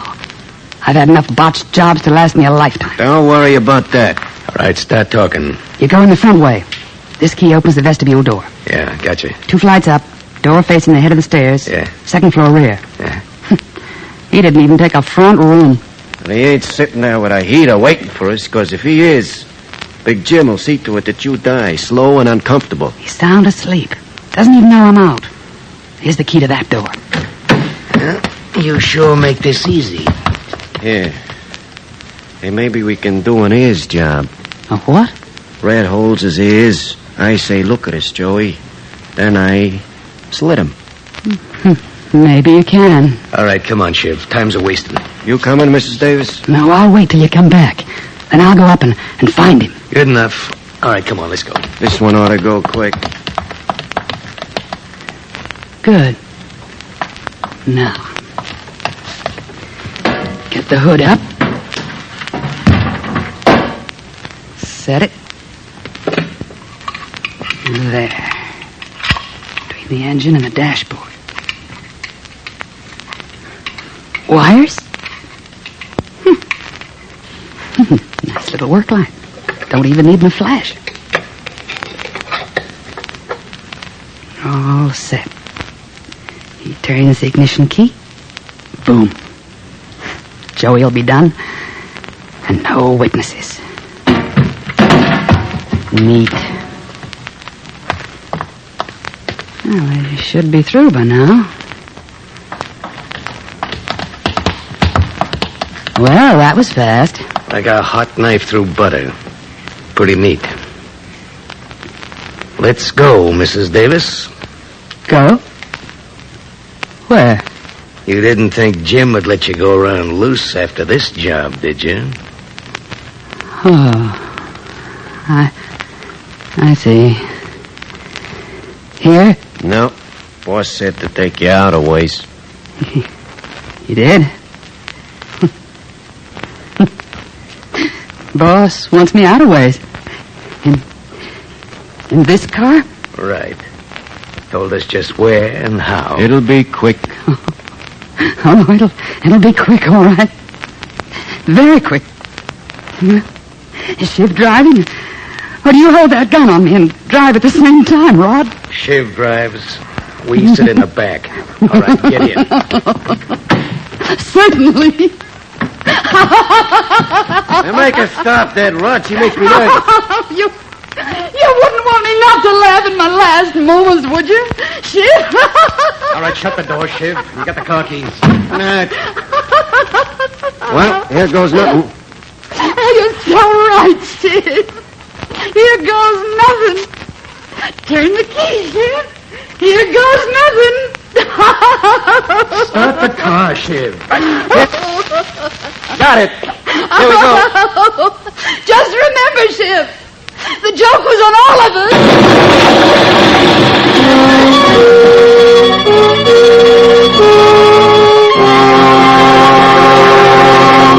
Crime does not pay.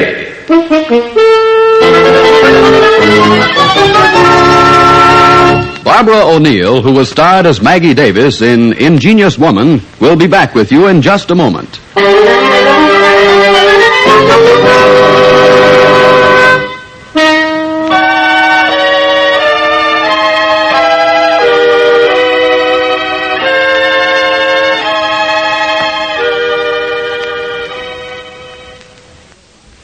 Now, here in person is Barbara O'Neill. I think the story of Maggie Davis, a woman who finally destroyed herself, is something to think about.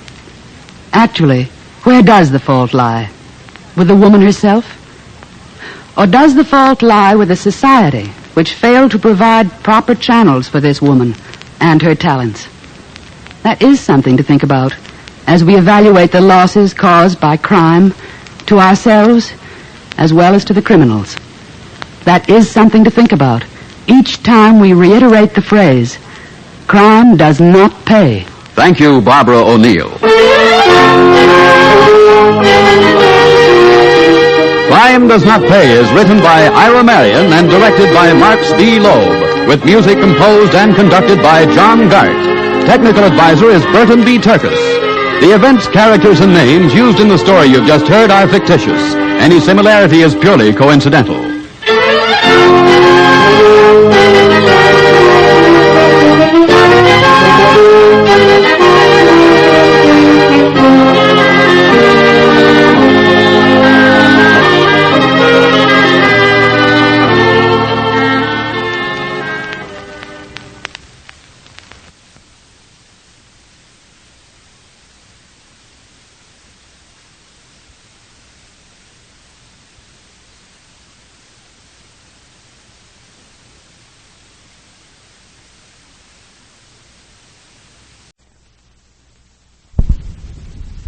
Crime does not pay.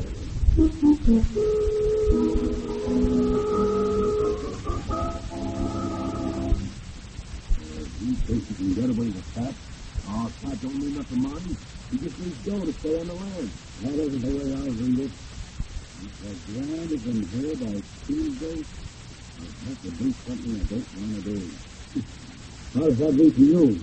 But the man is going to steal and plenty. All he means is he might have to take a job. It costs dough to stay on the land. You know that, Marty. All I know is Rita gave me the job for taking him. And letting him drive him out like cat and and stay around him for taking anybody. So what are you going to do? Catch him buffalo. I'd like to take a little picture. You ever seen that before, really? That's where you want to go. Just right next door to Buffalo, pal. Just like that, ought to bring us within easy rifle shots of Pet Lemonade.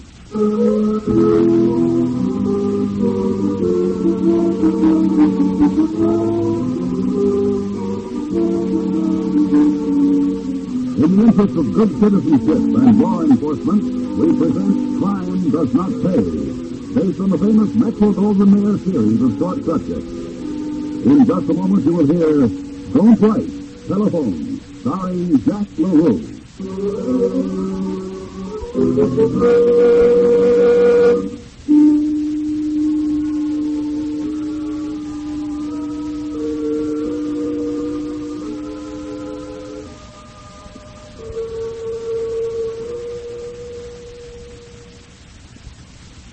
Now, Crime Does Not Pay, starring Jack LaRue as Marty White in Don't Write, Telephone.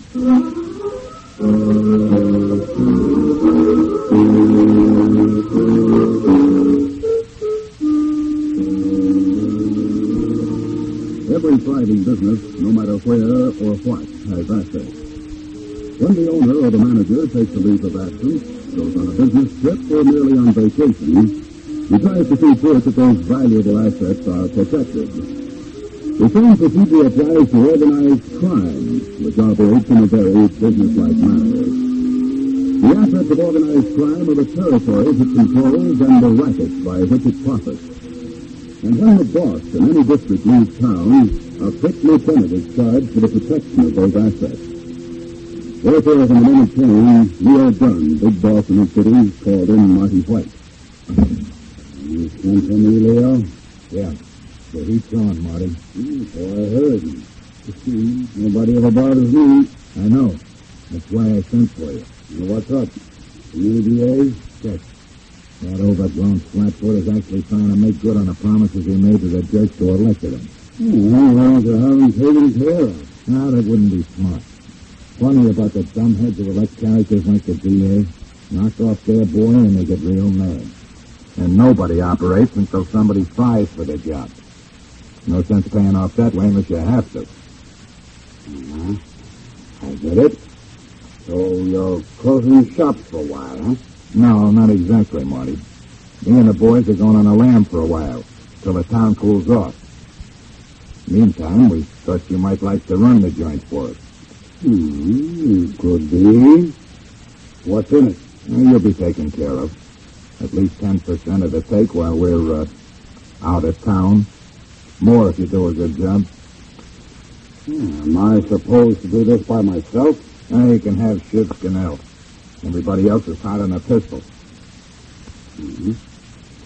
Well, you got a deal. When? Now. I'm catching a plane tonight. You were pretty sure, weren't you, Leo? Sure, I was sure. Nobody ever says no to Leo Dunn. Not even Marty White. He lives very long afterwards.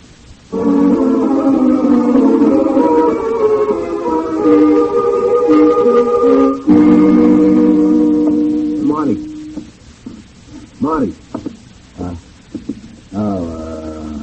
Something I know, mine, Shiv? Didn't even look at the mail yet. Nothing in it. How can you tell you didn't look? I can tell you all about this job. Come in around noon, sit here till 6, make a few rounds till 11, hit a couple of the clubs till 3, same tired days and the same tired routine. Go home, hit the sack, the next day the same thing. First thing you know, I'll be going to church on Sunday, just so to break the monotony. What would you expect, fireworks or something? You know Leo and the fellows got this territory sewed up like a Scotsman's pocket? Well, I figured something would happen. Something would get out of line. I don't know, something. When nothing happens, that's okay by me. Here, read the mail. I told you there's nothing in it. Here. This was marked from Buffalo. Cat Mangan, it looks like. He stashed himself in Buffalo, ain't he? Mangan, I think so. Oh, okay, let's see what he's got to say. Well, what do you know? Get this, Shiv. Dear Marty, seeing as how you are standing in for Leo, I am writing this to you. As you no doubt know, I am sitting here where they tell me McKinley got knocked off because all of us had to lamb out of town on account of a certain character getting very busy in our custom hangout. So I am here not on account of I want to be, but because when I hear an order, I do so. But now I'm out of dough. I am clean. I am strictly on my upper, so to speak. I therefore request a roll. I figure a grand will do me until we can go back into business. And if a grand isn't here by Tuesday, I'll have to do something I don't want to do. Awaiting a reply quick and fast, I remain very truly yours, Cat Mangan. You don't write so good English. Not on account of I want to. It don't sound right to me. Mm-hmm. So he thinks he can get away with that. Oh, Cat don't mean nothing, Marty. He just needs dough to stay on the land. That isn't the way I read it. And if a grand isn't here by Tuesday, I'll have to do something I don't want to do. How does that read to you, except that Mangan is going to squeal and plenty? All he means is you might have to take a job. It costs dough to stay on the lam. You know that, Marty. All I know is Leo gave me the job for taking him. Letting a blabbermouth like Cat Mangan stay around isn't for taking anybody. So what are you going to do? Cat's in Buffalo. How would you like to take a little trip, Shiv? You ever seen Niagara Falls, What for you want to go up there? Well, Niagara's right next door to Buffalo, pal. A trip like that ought to bring us within easy rifle shot of Cat Mangan.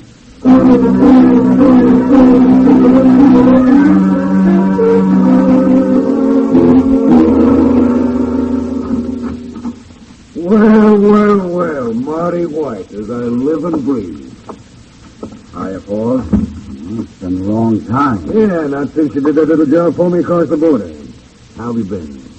Okay, within reason. You know Shiv's canal, Shiv? Paul's Moran. Hiya, Mr. Moran. Glad to have you in our town, Canal. Well, what's the pitch, Marty? I thought you were keeping an eye on things with Leo. I am. That's why I'm here. Oh. That's so. What do you think is wrong? Nothing, as far as you're concerned. Oh. Well, what then? The Cat Mangan is hiding out up here. Yeah, I know. I know you know. He had a report to you, same as we did. What about Cat? He wrote a letter. I always say don't write, telephone. Especially with women. Maybe Cat should have done that, too. Oh? That's so? Excuse me, Mr. Moran. I don't think... Shut up! You don't think. Okay. Neat little warning tacked down the end. Pay or else.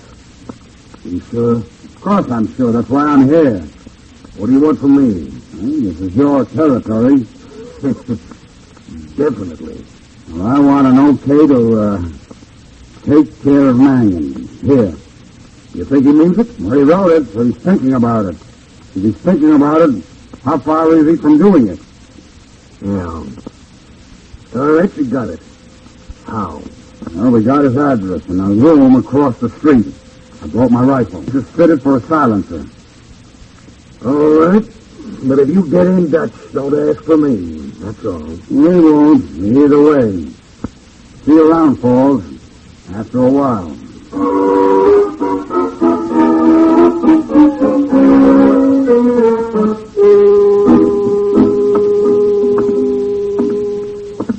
Sit down, will you, Shiv? I can't sit no more. 2 days we've been here. Not a sign of him. Let's stand. Just stop walking up and down. I can't help it, Marty. I ain't like you. I can't sit at no window for 2 days holding a rifle. Why not? Nothing to it.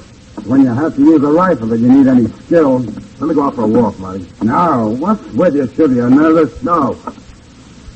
Ever since I did that time, I can't stay in a room and I can't go out. I gotta walk. Now, you'll walk as soon as the job is done. Who's that? Well, you won't know till you ask. Who's that? That's you, kid. This is Paul. Marty there. Yeah. Wait a minute.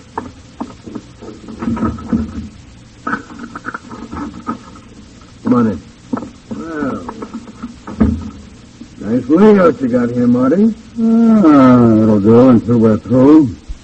Nice rifle, too. Too bad you're not going to get to use it. Why not? You protecting Marion? I don't have to. He's lammed again. What? Just kidding, Mr. Murray. No, I'm not. He must have spotted you when you took this room. In any case, he's conned some dough out of a couple of girls and headed west. How far west? He turned up in Detroit. Boys out there knew he'd been holed up here. I asked if I wanted him for anything. What's he doing there? Dealing in a joint on Wabash. I've got the address. You want it? Want it? Pack up shift. We're heading west. Next stop, the motor metropolis. Thanks for the tip, Falls.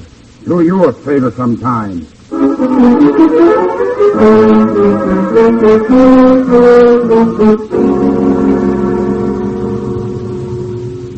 How much longer, Marty? Till he comes out.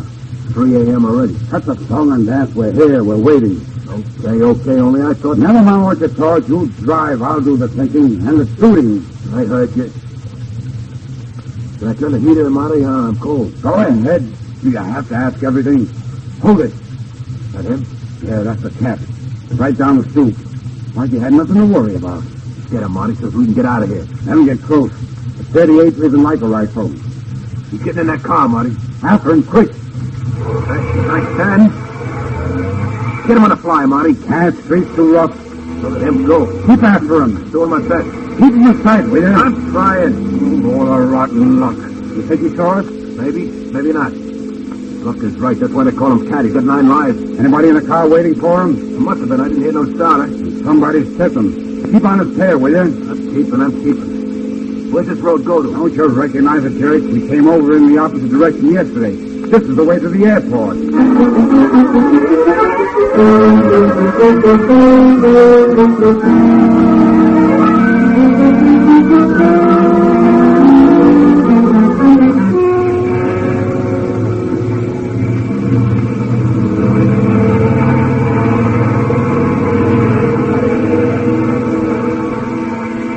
Oh, was that pretty? Yeah, very pretty. There's Marion aboard her. That character's plenty lucky. Where we heading, Marty? To the bulletin board. They usually have a timetable tacked on it. Why, are we going someplace? Well, I'm not sure yet. We'll see. Here it is. Flight 309 leaves. Leaves here at 3:20. Stops at Chicago, then straight through to Los Angeles. Cat'll stay in Chicago. Not him. He knows we're looking for him now. And Chicago's unhealthy. He'll go on through. So what are we going to do? We'll wait a while. Let him think he shook us. Then, you see, then I think we'll see what the weather's like in sunny California.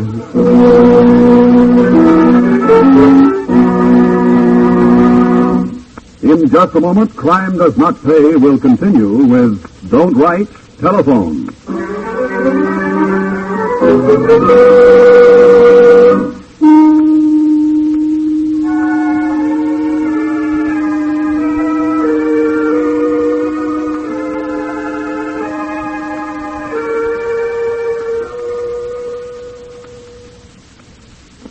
Now we continue with Crime Does Not Pay, starring Jack LaRue as Marty White in Don't Write, Telephone.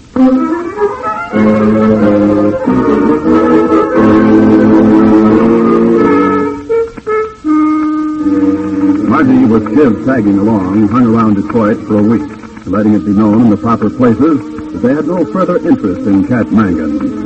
But once Marty felt certain that the grapevine, through whatever source had tipped off Cat before, had advised their target that he was no longer wanted, he took the next plane for California, complete with hunting equipment and a protesting shiv.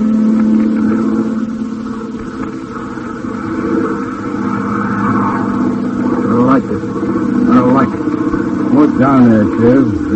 Pretty country. I hate flying. Well, you said the plane Cat took was pretty. Cat was on it, not me. What's wrong? You'd rather spend 3 days on the train? Train you can get off. This is like in college. Only ain't even on the ground. You can't walk, not even from the cell door to the window. I get it. Before you know it, we'll be in California. But I'm afraid of it. Maybe we won't know it. Now you'll know it once we get there. Once we get there. Where you got the rods, Marty? Suitcase in the baggage. All pretty. Numbers filed off. Nobody will ever trace them, not even the cops. Get a good look at that dame? What dame? One in the uniform that goes to the plane. You been making any passes? Me? Passes? No, of course not. Well, see that you don't. We've got enough trouble on this operation. No dames, understand? Yeah, I understand. Only I still think you got that letter all wrong. And I got a feeling about this job. The whole thing smells like trouble to me.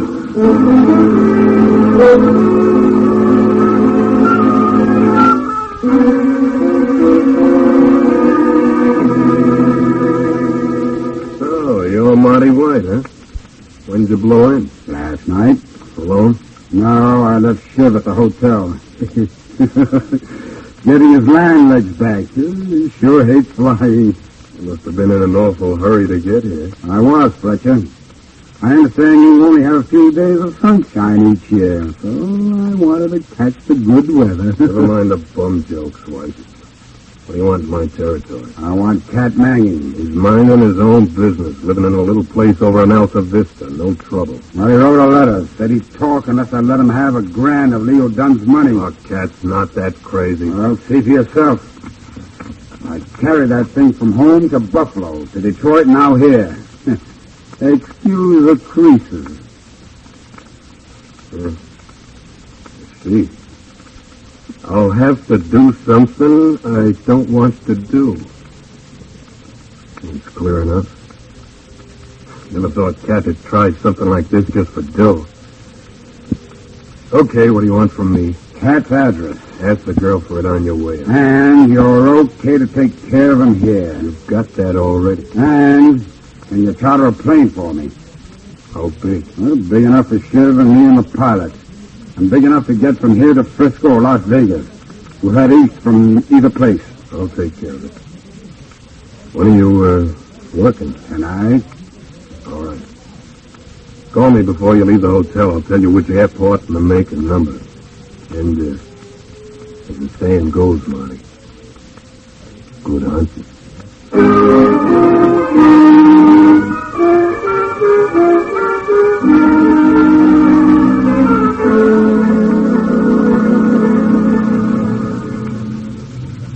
He's in there. Where's his car?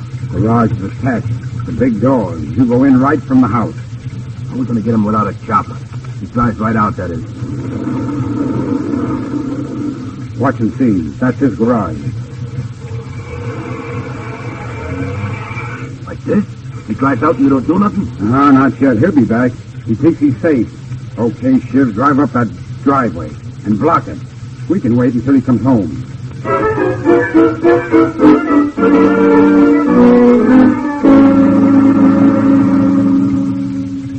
Headlights coming up the hill, Shiv. Think it's him? Oh, we'll find out in a minute.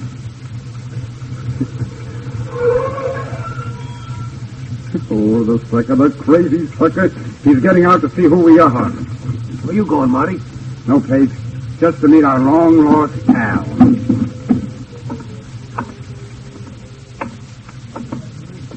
So, you thought you'd sing, did you, Cat? Well, here's your grand from Leo with interest.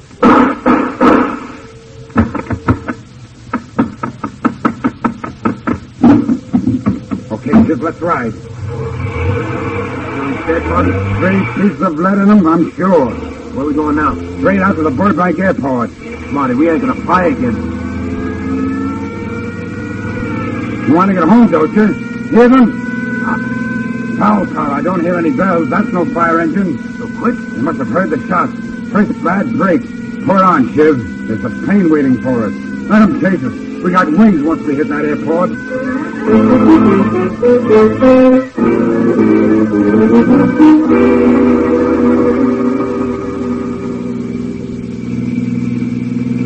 Turn right, Shiv. Right onto the field. Check. There it is, the little one with the engine turning over. Here's where we ditch the buggy. I don't know which I hate most, flying or cop. And I kid you fly. But first run for it. Oh, you smell like trouble? Save it. Tell me when we get home.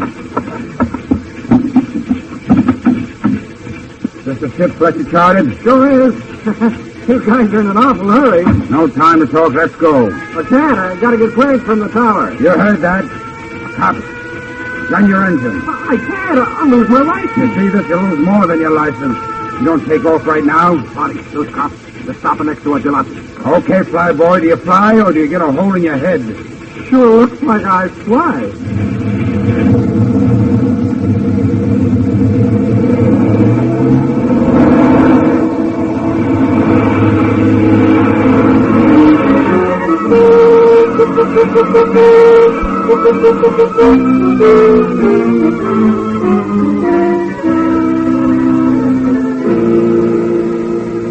NC 56478 from Burbank Tower. NC 56478 from Burbank Tower. Return to field at once. You have taken off without clearance. Return to field at once. Over. Burbank from 56478. Can't come back. There's a gun in my back. Holy jumping. Cut that radio, you. Burbank, I'm being snatched. Cut that radio, I said. Let go of my arm. You want to kill us all? NC 56478 from Burbank. Where are you heading? Who are your passengers? Over. 56478 from Burbank. 56478 from Burbank. Come in, 56478. Over. That's the plane that just took off, operator. I'm trying to raise him. But who are you? What are you doing in this tower? Metropolitan Police, Barkley, Lieutenant Homicide. They want the two passengers in that plane. I heard one of them threaten the pilot, sir. With a gun, it seemed. He isn't answering anymore. Well, they've got a gun on him, all right. Hey, what's the range of that type plane? About 400 miles, Lieutenant. Area map? On the wall over there, sir. Yeah, good. Your radio reach that far? Yes, sir. We have one waveband. Then get busy. Call them in. Give my name and authority. Tell them to have their local police stand by to pick up 2 killers when that plane comes down. Here's the list. San Francisco, Las Vegas, Reno, Phoenix, Williams, Sacramento, Carson City, Fresno, Stockton, Oakland. That's a starter. Now get going. Wherever those lads come down, they'll have a fine reception committee all ready for them.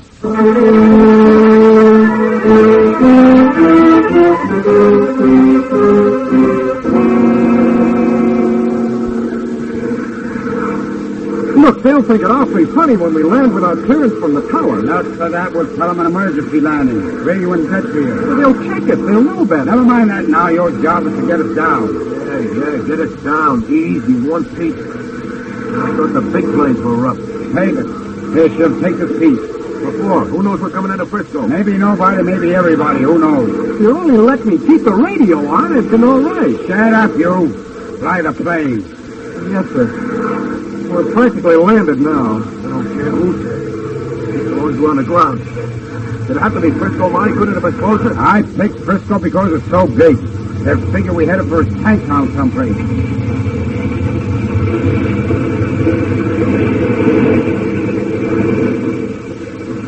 Okay, fella. We're down. You're on the ground. And you're on your own, but don't ask me to do it. I'm asking you for nothing, see? Marty, you killed him too? I just clumped him. Here come 2 after a while. Here we go, Shiv. All right. Searchlight. Come on, them lights. Cop. Yeah, cop's all right. Come out of that plane, both of you. San Francisco Police. Come on, take us, Flatfoot. You can't get away. You're covered. Are you coming out? No use, Marty. It's no use. They're all around. Them lights. We're sitting duck. They don't take me. Go on. Go ahead if you want to. I ain't no hero, Marty. I'm going. Marty. Marty. Give up and sing, will you? Oh, not on me. Nobody rats on me. Oh, lights. Are you coming out? We saw you give it to your pal, and we can get you without touching the pilot. Are you coming out? Me? Come out? Are you coming in? Let him have it. Come in.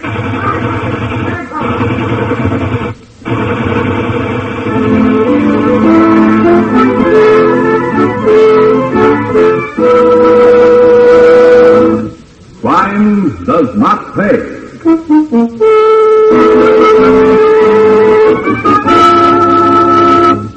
Jack LaRue, who was starred as Marty White in Don't Write, Telephone, will be back with you in just a moment.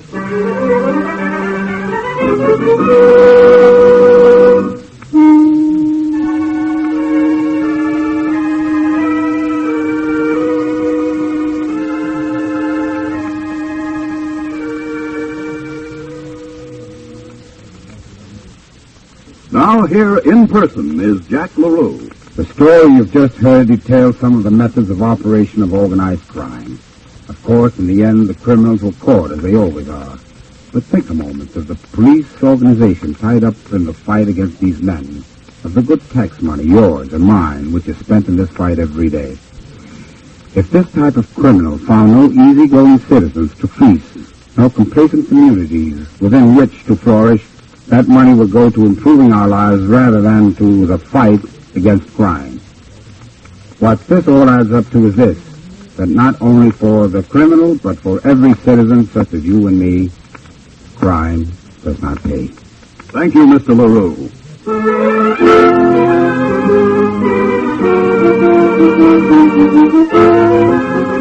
Crime Does Not Pay is written by Ira Marion and directed by Marx B. Loeb, with music composed and conducted by John Garth.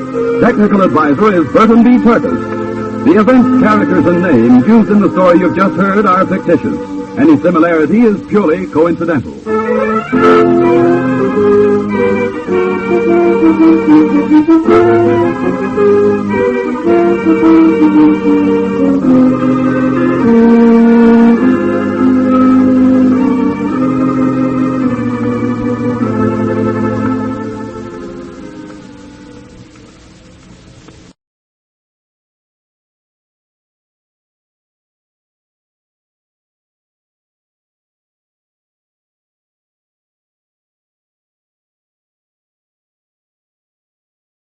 Crime does not pay.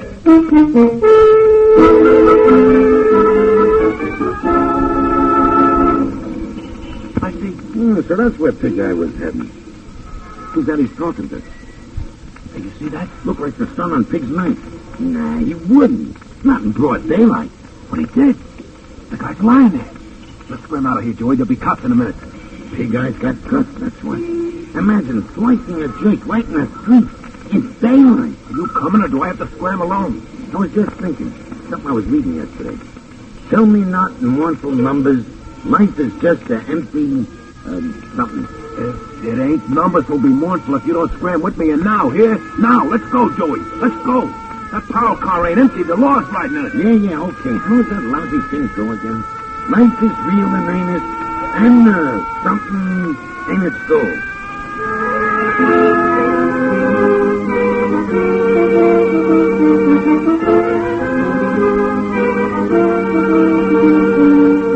In the interest of good citizenship and law enforcement, we present Crime Does Not Pay, based on the famous Metro-Goldwyn-Mayer series of short subjects. In just a moment, you will hear Between the Dark and the Daylight, starring Lionel Sander.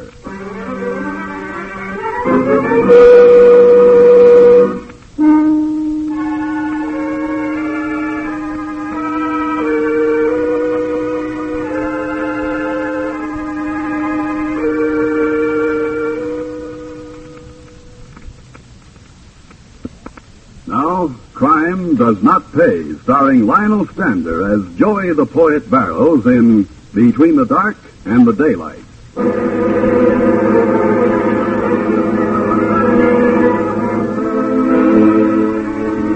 The accepted word for slums is darkness. Down there at the bottom of our great cities, along the ragged edges of our farmlands, the light of hope is almost unknown.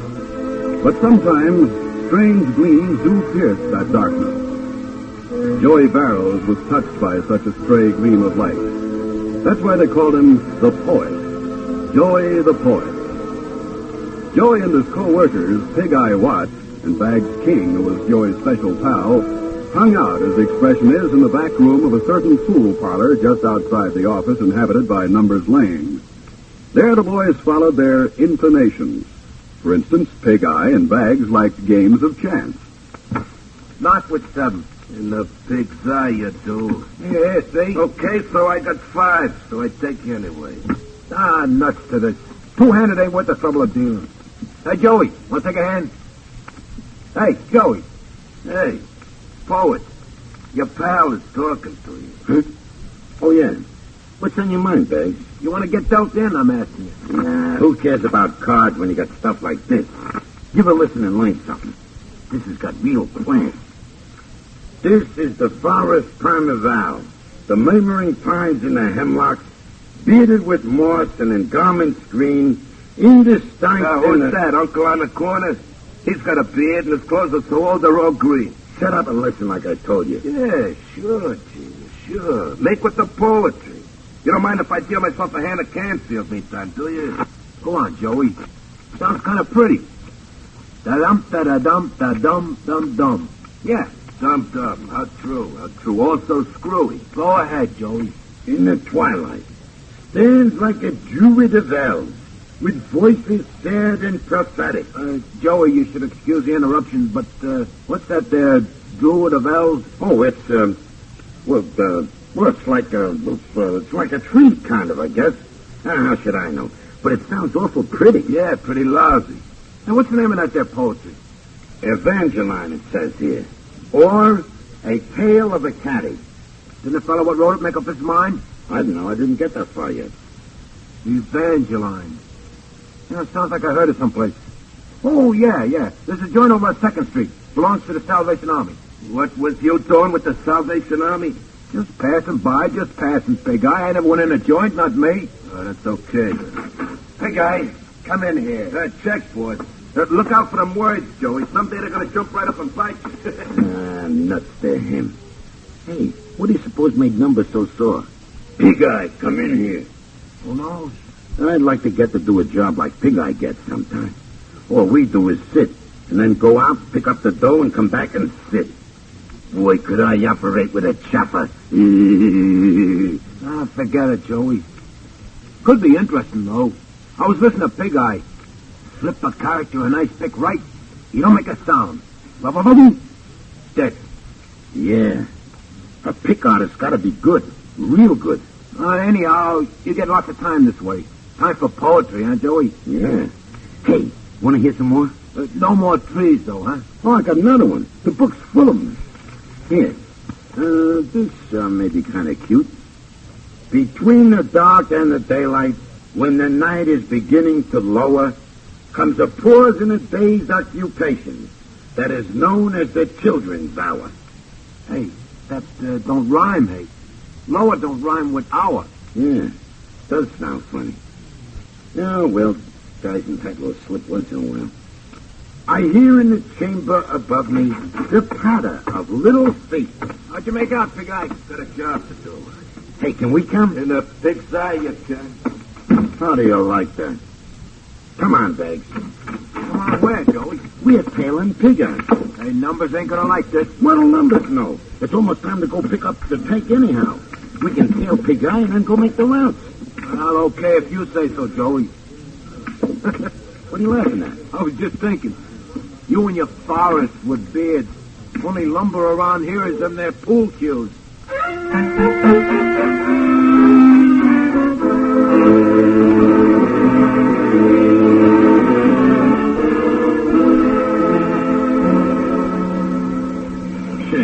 That Pig Eye, he's a cinch to tail. Don't even look behind him. Like he owns the street. He does, too. Nobody around here tangles with Pig Eye. This is kind of on a border, ain't it? What border?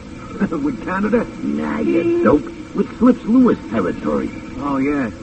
Just about. Hey, Joey, you see what I see? Oh, so that's where Pig Eye was heading.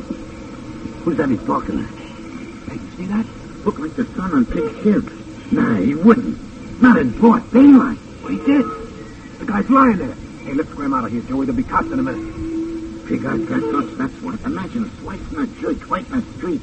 In daylight. Are you coming, or do I have to scram along? I was just thinking. Something I was reading yesterday. Tell me not in mournful numbers. Life is just an empty something. It ain't numbers will be mournful if you don't scram with me, and now, here? Now! Let's go, Joey, let's go! That power car ain't empty. The law's riding in it. Yeah, okay. How does that lousy thing go again? Life is real and earnest, and something ain't so.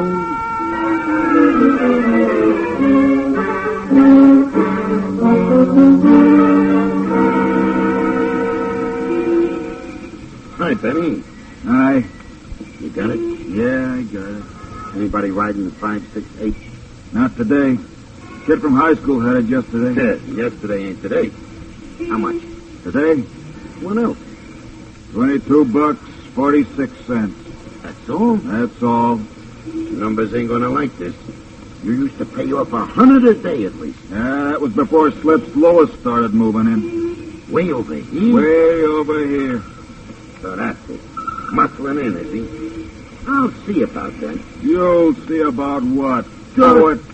Yeah, what do you mean with that poet? Just you leave it to pal Joey here. I'm gonna twist Slip's nose till he hollers. You and who else? You bringing in hoods from out of town? I don't waste good money when we got an organization, see? I'll take care of Slips myself personally when I'm ready. And you keep operating on that line, see? Yeah, sure. And finishing the barrel of cement. Don't you worry. I always take care of my boys. What with? A tombstone with poetry on it? You sell the numbers, see? We'll take care of the rest. That's that. See you tomorrow. We'll let you know where and when.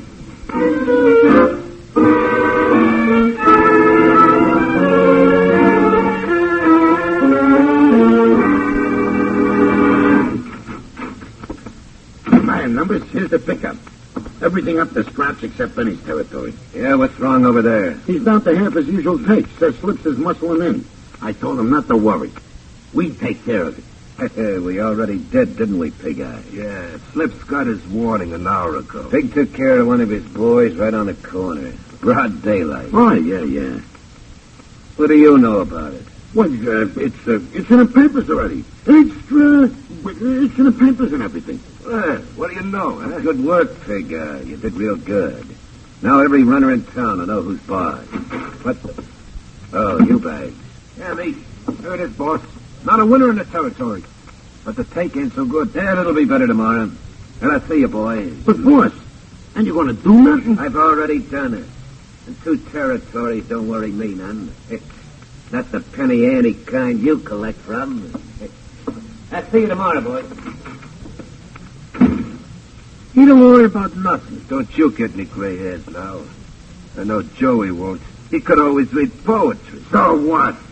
So just because you never got past the 6th grade, I gotta be a dope and not improve myself. Improve yourself. Get him, Peg. Yeah, I know. But poetry is educational. What, that kind? Now you take limericks. There was an old lady from Wheeling. Nuts to that. I got something here. Here. Under a spreading chestnut tree, the village smitey stands.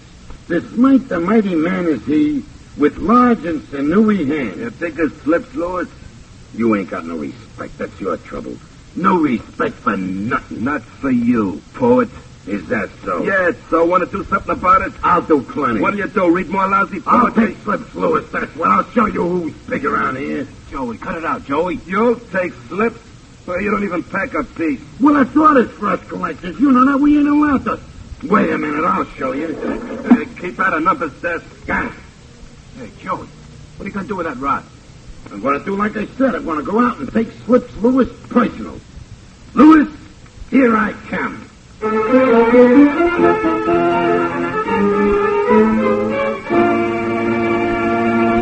In just a moment, Crime Does Not Pay will continue with Between the Dark and the Daylight.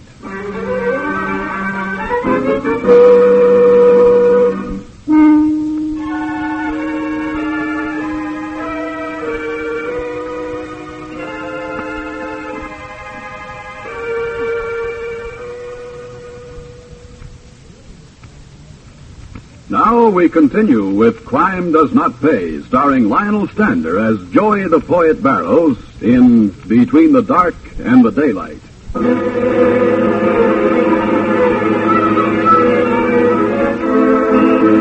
Joey proceeded to be as good as his word. With a gun he had taken from Number's desk in his pocket, he made his way straight to the headquarters of Slips Lewis. There in the anteroom, he found Slips' henchman, Jack the Newsy. where'd you learn manners? Don't you knock on doors? You'll embarrass yourself doing this someday. Save it, Crumb. Where's your boss? And whom shall I say is... Wait a minute. Me a crumb? Never mind the routine, fat boy. Where's Slips? Behind that door? What's it to you? Never mind, wise guy. I'll find out for myself. And keep your hands on the desk. I'm healed. Well, I'll be a movie. You Slips, Lewis? Who wants to know? I do. Are you, ain't you? Yeah, I am. Okay. Let's roll. That's a hot one. You trying to snatch me? You think the newsy's gonna let you? I already took care of him. I didn't hear no shooting. He'll keep. Let's go, big shot. If I refuse? Feet first. To a slab in the morgue. Now move. Boy, you get something all right. You want to work for me? I work for Numbers Lane. I said move. Now it begins to make sense. Okay, I'll play. Open the door. You open it. You go first. And tell your fat newsboy friend if he lifts a finger, you get it right in the kidneys. Go on, open the door. Tell him. Son, you sure got talent. Have I? Thanks. No. Keep your hands outside your suit. Open the door. Start talking. Right. Stay where you are, Newsy. Yeah, but, boss, this pigeon's all alone. You move, he says, and I get in the kidneys. I like my kidneys. Stay where you are. Yeah, boss. My friend and I here are going visiting. The Numbers Lane's joint.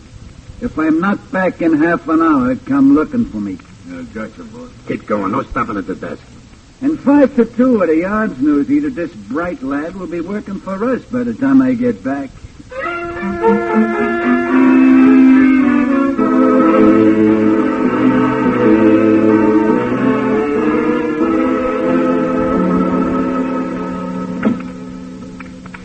Straight ahead, Slips. The door in the back. Nice layout you got here. Oh, Numbers and me, we got it all figured neat. Including it. Oh! Enjoyed your trip, Jerk. Now give me the gun. Don't shoot me. Don't shoot. I never do my own killing. You said this door. Hey, you in there, Numbers? This is Slips talking, and I got a gun they took away from your goon here. Yeah, what goon? Your boy you sent after me. Now get this, Numbers. I'm taking over in this town, see? The policy game is mine. So leave my boys alone and you'll live longer. That's all. You won't get away with it, Slip. Don't try coming out, Numbers. Not you or anybody. I'm leaving here with my back to the street, and I'll open up the first head I see. Not try anything stupid, or you'll get it where it hurts most. And here's your rod. I don't need it. Get that dirty chisel. It was the last thing I ever do. Come in here, Port. Right with you, Port. Just let me get the gun. Well, I brought him here, didn't I? Oh, you stupid jackass. Put down that gun. Okay, Port. Yeah, you brought him here. Half an hour from now, our crowd will be the laughing stock of this town. Slips Lewis is here and walked out without a scratch. Gee, I never thought about it like that, Numbers. Of course you never thought. What do you got to think with? Poetry? Sit down. Down up there in the corner. Bags, take the gun. Yes, boss. Now stand over him. He lifts a hand or opens his mouth, give it to him. Right in the belly. You got that? Yes, boss. Sorry, Joe. Okay, baby. That's it. Shut up. Yeah. Now then, Pig Eye. What are we going to do with this character? It's up to you, Numbers. Whatever you say. Should I let him live? After what he'd done, practically double-crossing us in a pig's eye. Right. How? The rope, boss? Hey, shut up, I said. No, not the rope. That takes an artist, and what slips on the loose, I need you with me, Pig. Ice pick, dump him in the river, anything you say, Numbers. I'll tell you what. Over to the lake. You know, there's a spot, the big rock. One good shot and he falls in. The current will take him right under that rock. That's what Jersey Jackson got. And he never came up. It sounds good. Who does it? Who else? Yeah. Who else? No, not me. I never killed nobody. Joey's my pal. You know the rules, Bags. When the Triggerman goes, his best pal always does the job. Okay. Joey boy tried to be a Triggerman, and you're his pal. Take care of it. With the gun you're holding. And do it tonight.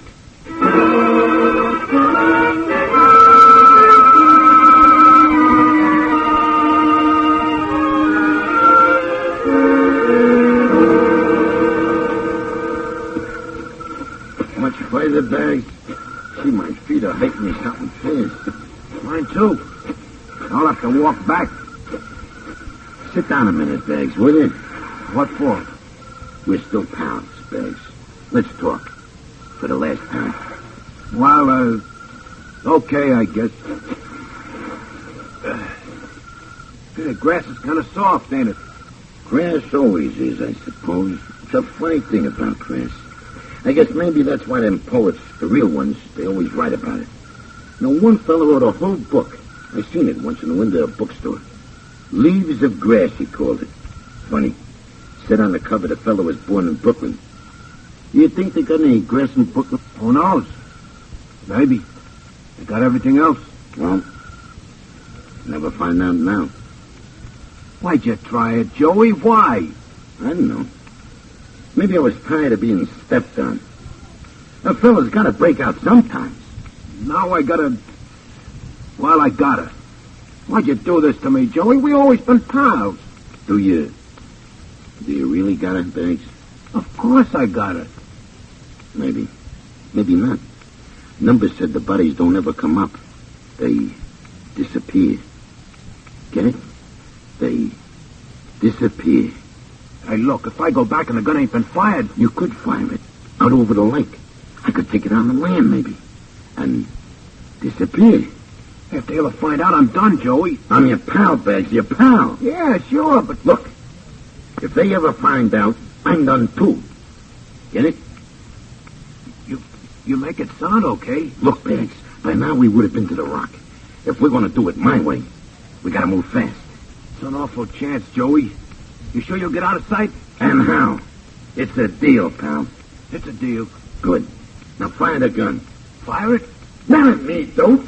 Over the lake. Okay. Now beat it back to Numbers and tell them I disappeared. And you won't be lying, Bags. You sure won't be lying.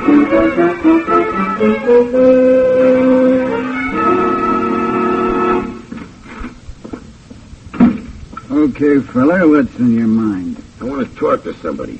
The desk sergeant said that in here I could talk to somebody. Okay, you're in. Start talking. I gotta know who I'm talking to. You're choosy, aren't you? I'm Dominic, Sergeant, Bracket Squad. While we're being formal, who are you? I'm Joseph P. Barrows. Never heard of you. Well, the bunch call me the poet. See, I got a book. Look, poet, I never heard of you. What are you trying to tell me? I used to work for Numbers Lane. You what? Yeah. I was a collector, me and Bags King. We were the collectors. You know what you're doing coming in here? You're dead, boy, and you haven't got sense enough to lie down. I know. I smashed Slips Lewis, only got away.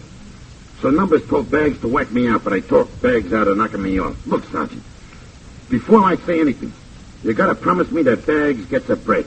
He's my pal. He never did no more than I done. And he's a witness, too. Witness? To what? Me and Bags, we followed Pig Eye one day. Pig Eye what? Numbers, Triggerman? Yeah, that's him. We watched him. Take care of one of the Slips boys over in the corner of Jackson and West. Right in front of the candy store. Yeah, I remember that. Not long ago. Well, keep talking. Nah. You didn't promise me about Bags yet. Okay, I promise. If he turns state's evidence like you're doing, he'll get off easy. Now go on. Keep talking. We've seen that killing. And we know that Numbers ordered it.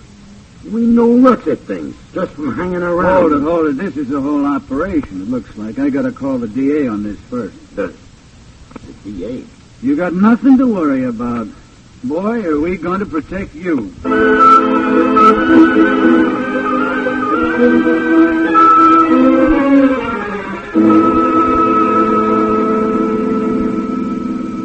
Said the pool hall at Morton and Chalmers, Barrows? Yeah, but I still don't see what you made me come along for. I told you, when we raid a joint, we have to take everybody, and they give phony names to point out the ones we want.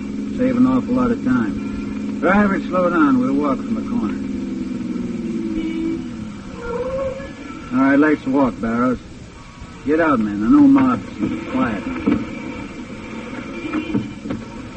Sure they'll be in there now? Oh, sure. This time of day, they're counting the tape. The tape. Pennies from kids, dollars that ought to pay the rent.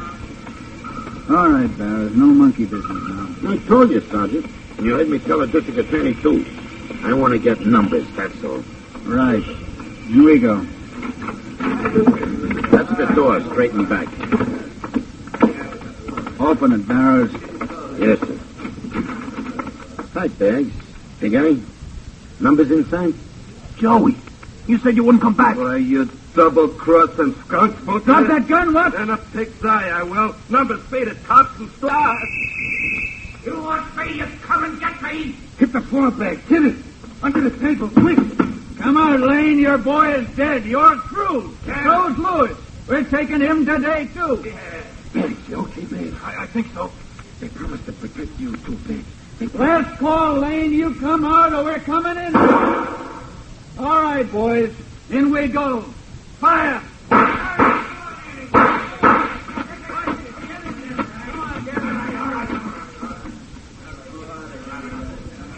It's safe, Bags. They can come out now. Okay. Hey, Joey. Where are they keeping you? Hotel. You moving with me. And hey, guess what? You know that leaves the grass they told you about? Well, the DA give me it for a present. I ain't got very far in it yet, but that Brooklyn fellow who wrote it sure knew an awful lot of words. But we'll have time to study him, Bags. Lots of time. Well, we're going for a while.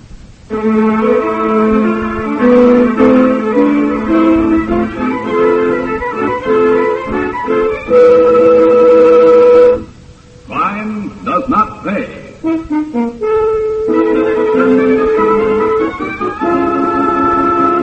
Lionel Stander, who was starred as Joey the Poet Barrows in Between the Dark and the Daylight, will be back with you in just a moment.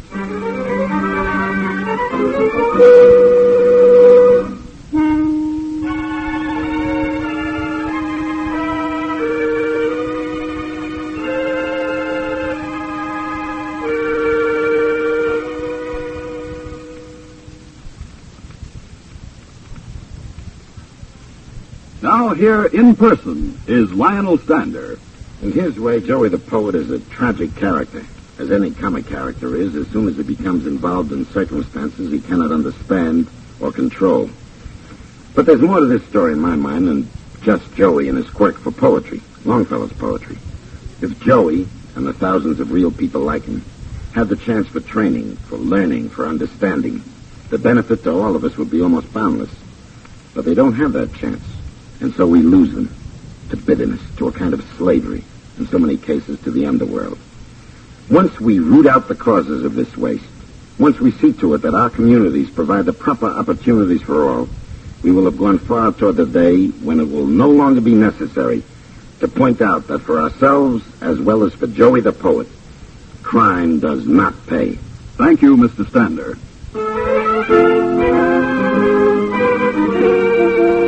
Crime Does Not Pay is written by Ira Marion and directed by Marx B. Loeb, with music composed and conducted by John Gard. Technical advisor is Burton B. Turkis. The events, characters, and names used in the story you've just heard are fictitious. Any similarity is purely coincidental.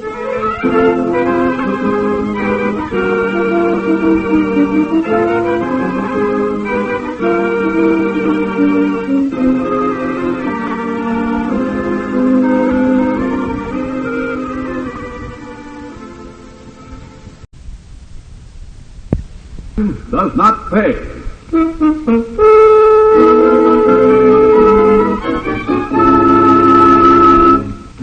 Don't shoot. Please don't shoot. Keep your hands up and nobody'll get hurt.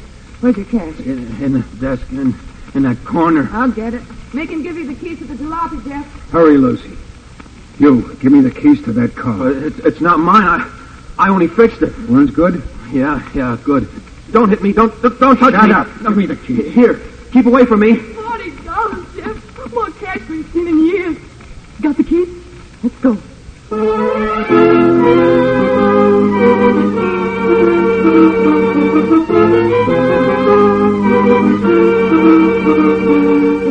In the interest of good citizenship and law enforcement, we present Crime Does Not Pay, based on the famous Metro-Goldwyn-Mayer series of short subjects. In just a moment, you will hear The Second-Hand Pistol, starring Nancy Coleman.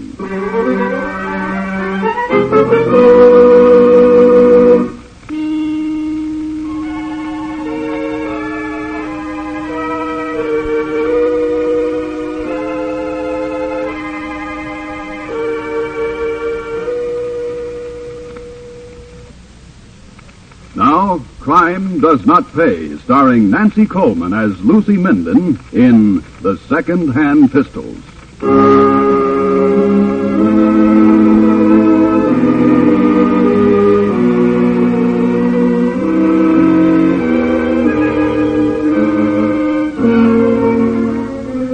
The background was a mining town in the hills of West Virginia. Coal dust, tar paper shacks, a dozen brothers and sisters. Marriage came at 15 because there was no room left in the house. A child was born at 16. 8 years later, the struggle for existence brought mother and child alone to a nearby railroad town where there was a job for the mother. This was Lucy Minden, who took up with Jeff Gardner to try again. With Jeff Gardner, a lost and lonely soul like herself. Ma, is Daddy Jeff crying? Dodie, go in the back and play. Why is Daddy Jeff crying, Ma? Dodie, go in the back and play. Now, let him stay, Lucy. Let him stay and find out what we're up against.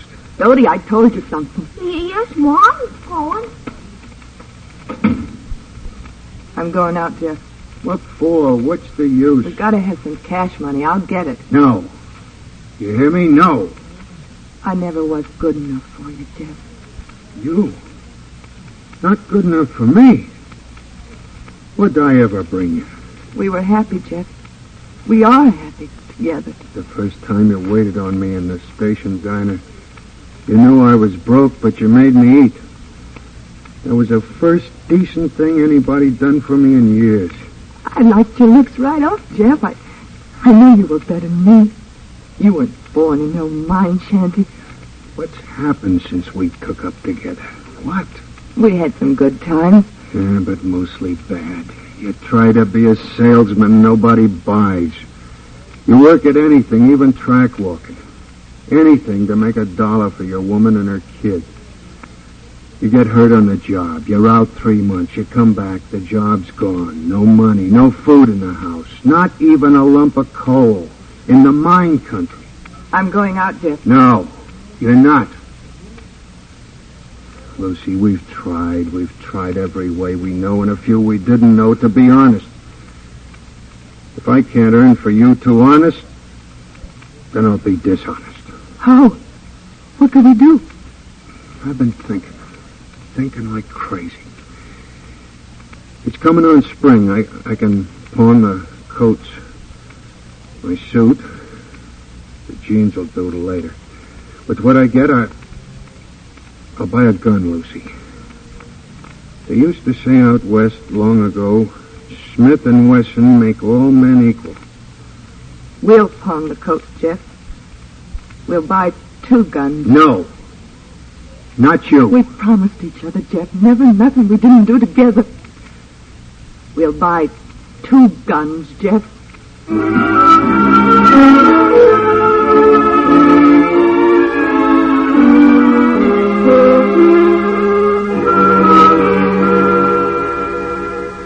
That's all I can let you have.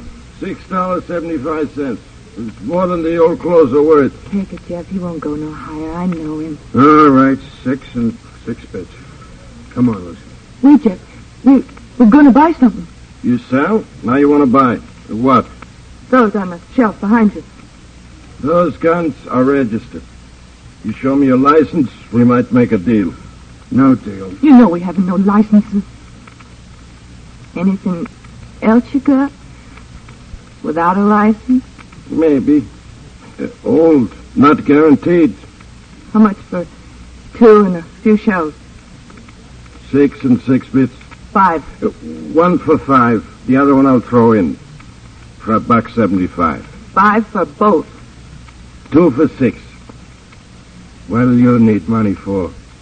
You'll get more soon. I never thought of that. A deal.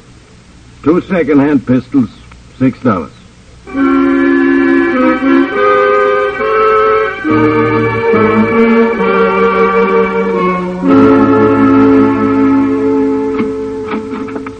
Ma'am, what can I do for you? 2 quarts of milk or a quart pound of butter. Certainly. Anything else? Everything you've got in the cash register. Well, Open the register, buddy. This is a sticker. Pass. Yeah, of course. Don't have to hold the gun that close. Here. Right. Grab the cash, Lucy. I got the buttons. We got you covered. Don't move, buddy. $11 is all. Business can't be so good. Come on, Lucy. Wait. He's got chocolate candy. Dodie ain't had no chocolate candy in almost a year. He's got 5 pieces. All right, Jeff. Let's go home and feed Dodie. Ma,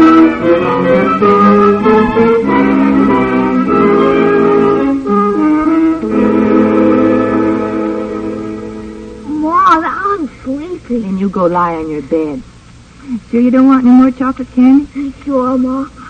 That was good, Ma. We're gonna have supper, too? You bet we are, Dodie. You'll see. Scoot now. I'm good. That was good. Real good. Lucy, come here a minute. Just seen Dodie in bed. What is it, Jeff? Out here on the back porch. Thought we ought to try them guns. You got 'em out here? Uh-huh. Loaded, too. Which one you want? Makes no difference. That one. Okay. Point it out that way. Ready? Uh-huh. Then shoot. Darn things ain't no good at all. Then let's go back to that pawn shop and get 2 guns that'll shoot.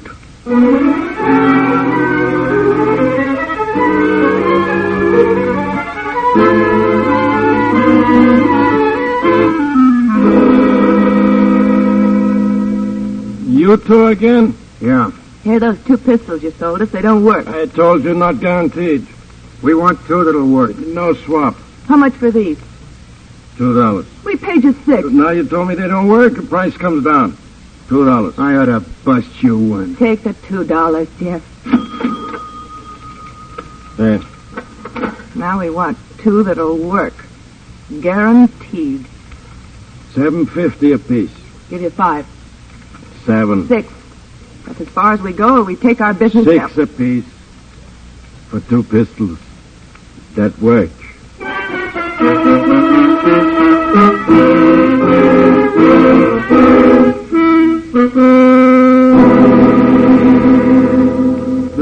Don't shoot. Please don't shoot. Keep your hands up and nobody will get hurt. Where's your cash? In the desk. In that corner there. I'll get it. Make him give you the keys to the jalopy, Jeff. Hurry, Lucy. You, give me the keys to that car. Well, it's not mine. I only fixed it. Runs good? Yeah. Good. Don't hit me. Don't touch me. Shut up. Give me the keys. Here. Keep away from me. $40, Jeff. Most cash money we've seen in years. Got the keys? Let's go. Hop in, Lucy. Fast. All set, Jeff. Now let's get Dodie. And we'll never see this rotten town again.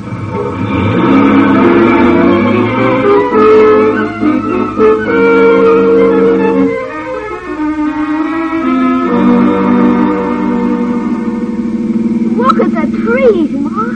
Yes, honey, I know. They're green out here. Dodie, on this side, look at all the cows. Cows are lazy, Daddy Jeff. All they do is sit in the sun. Lucky animals. You ain't kidding. Dodie, honey, tell Ma what I asked you to do. You mean when we stop or something, Ma? Yes, dear. Dodie stays in the back seat.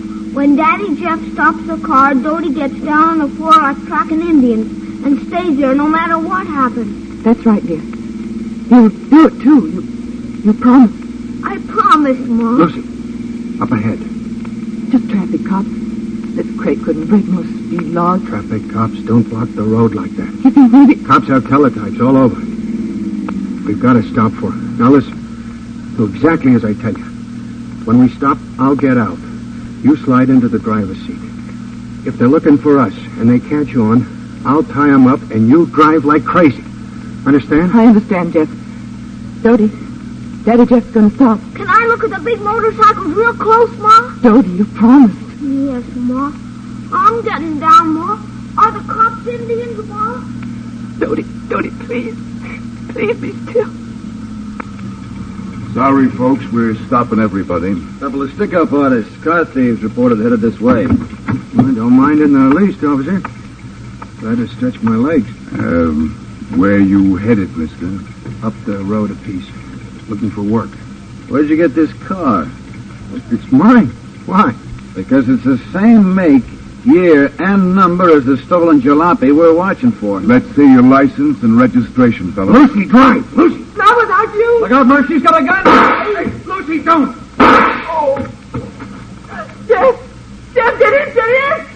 Drive! Ma, it's too loud! It's too loud! You killed him. I don't care. I won't live without you. Ma, why are you crying? Don't cry. All right, Lucy. We tried it, honest. Now I guess we're in for it.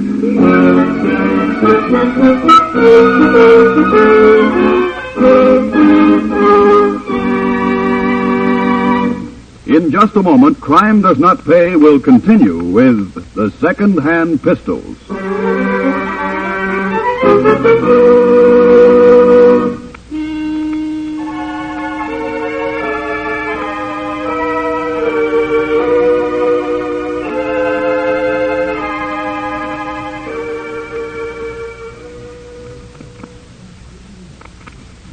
Now we continue with Crime Does Not Pay, starring Nancy Coleman as Lucy Minden in The Second-Hand Pistols.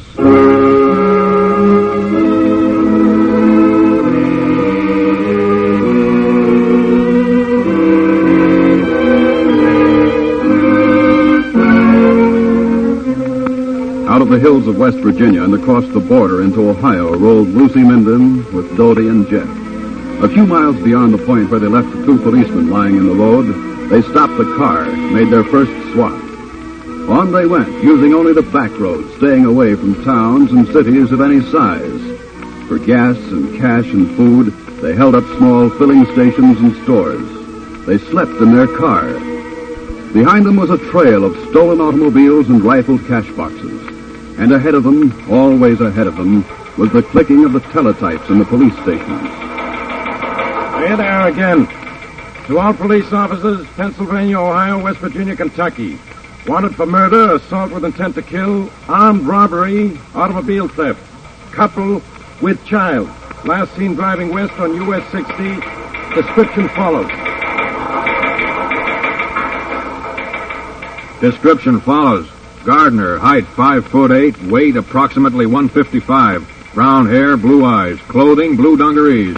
Minden, height 5'2", weight approximately 130. Black hair, brown eyes. May be dressed in men's clothing. All stations alerted. Michigan, Ohio, Indiana, Illinois, Iowa, Missouri. Approach with care. They are desperate.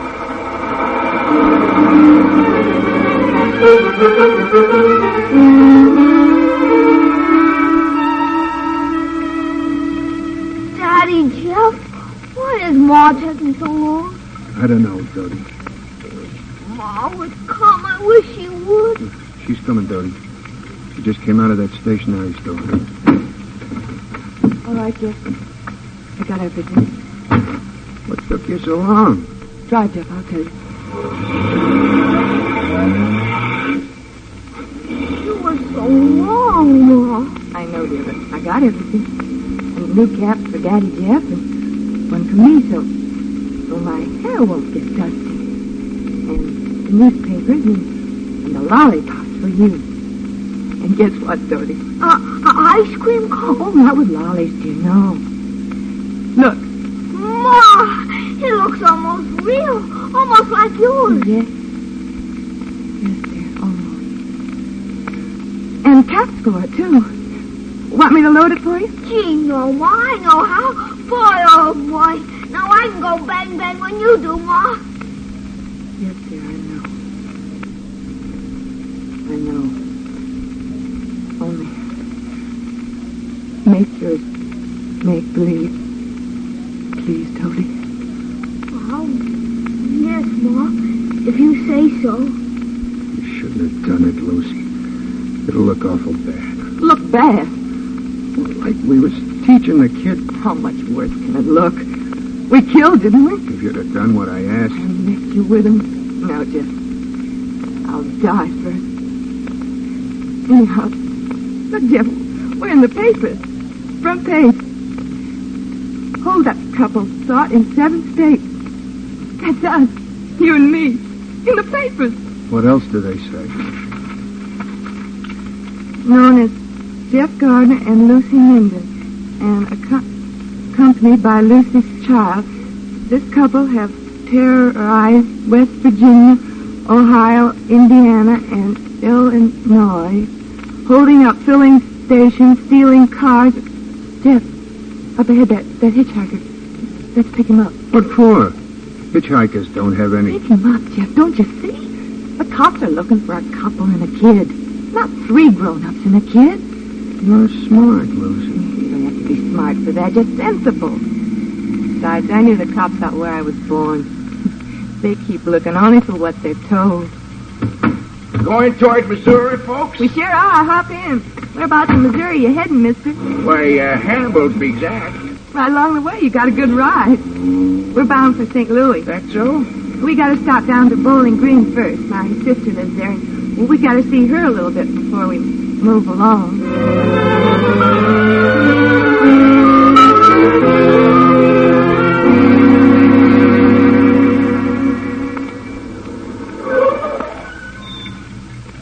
127 Green Street, Lucy. I know. This where Aunt May lives, Ma? Yes, Dodie. This is where... It's a nice house, big tree.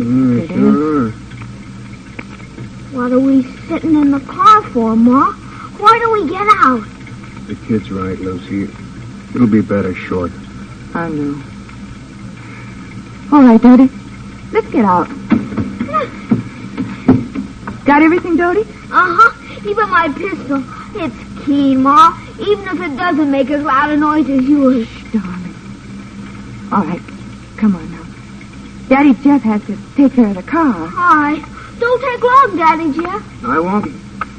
See you, son. Do you remember Aunt May, Dodie?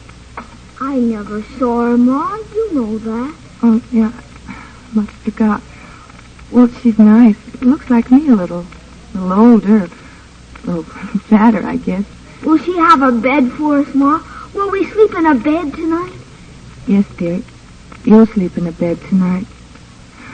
Oh, dear, I forgot. There's something I need from the dime store. Tonight, Ma? Yes. Dodie, you stay here. I'll ring the doorbell for you.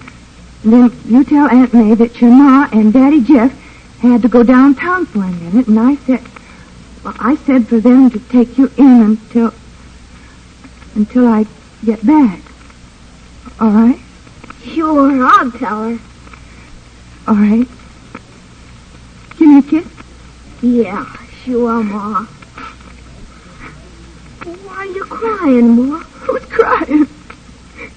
All right. Here we go. You be good now, understand? Till I get back. Goodbye, Dodie. Don't be long, will you, Ma? Will you?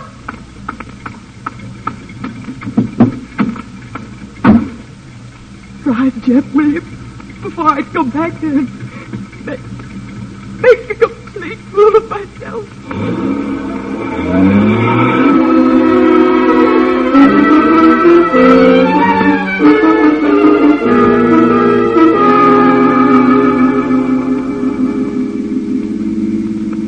I don't like it, Jeff. You don't like what? The way that traffic cop let us go. St. Louis is a big city, hon. They ain't expecting us in a big city. We're going to be out here soon. All warehouses must be pretty near the edge of town. Oh, I hope so. It don't feel right. Lucy, I see them. I told you, Jeff. turn or right through. They'll have the side streets covered. Try to get us from behind, too. You ready? You'll have to hang on to the wheel. Give me the gun. My pocket. Got it. Here we go again, hon. Fire back at him, Lucy. Fire. Not unless I have to. It's just my shoulder. I can try. That'll teach him to hurt you.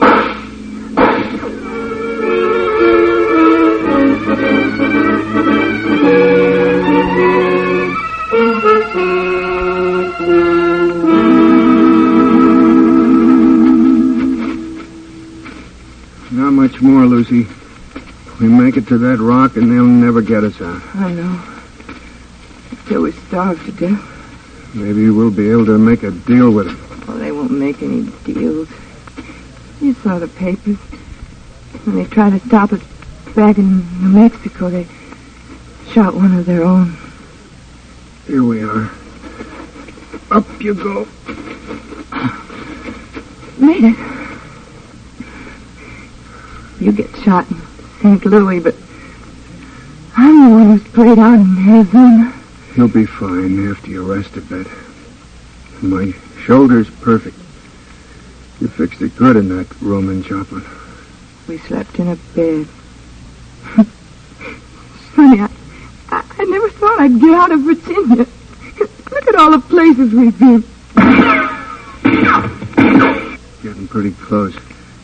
I can see some of them moving. They must have rifles. They look so small. More on this side. What do you say they call a place like this? Stuck up in the middle of a flatland? A mesa. Fell at the last gas station told me. I sure hated to ditch that last station wagon.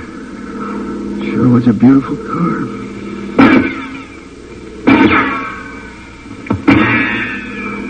Sure ain't coming any closer. They're more scared than we are.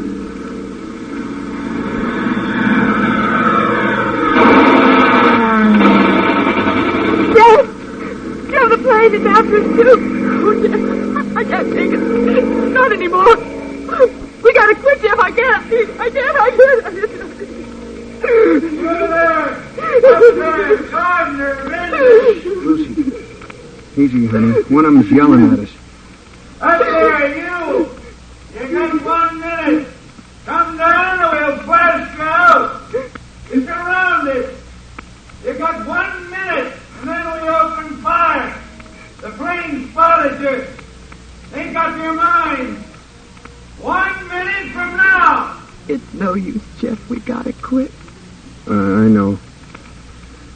I didn't tell you. We haven't even got 2 shells left for the guns. Jeff, one thing you gotta promise. I promise. What is it? After everything we've been through together, you won't try to take the whole blame. I couldn't stand it. Not to go and you go. Promise, Jeff. I promised before you asked, didn't I? We didn't have no chance. Not since we knocked over those cops back home. I knew that. We didn't have no chance long before that, Jeff. I knew that. All right, Jeff. Tell him we're coming down.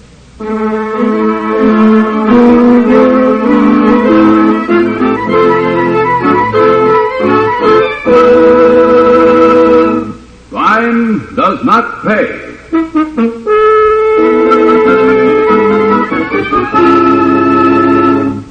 Nancy Coleman, who has starred as Lucy Minden in The Second-Hand Pistols, will be back with you in just a moment.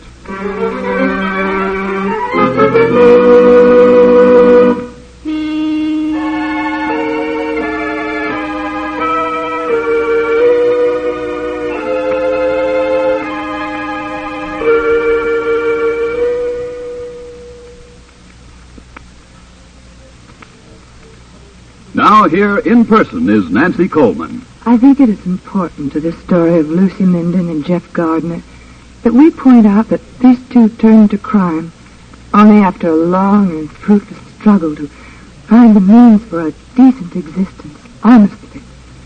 Lucy and Jeff had the traditional 3 strikes on them before they started, simply because of the kind of life into which they were born.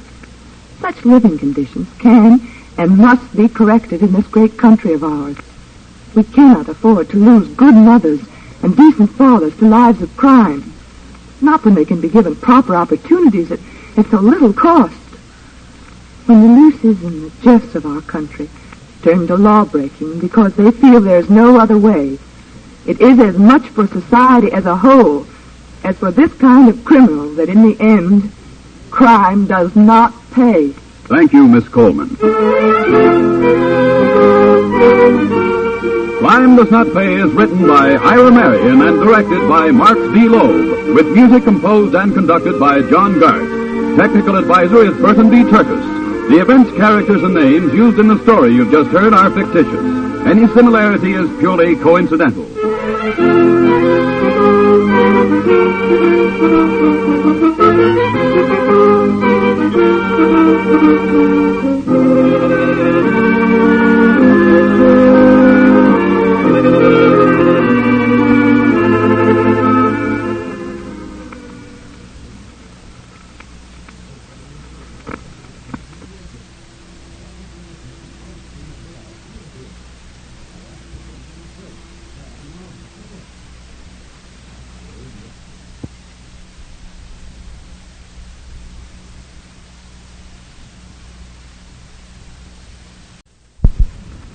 Crime Does Not Pay.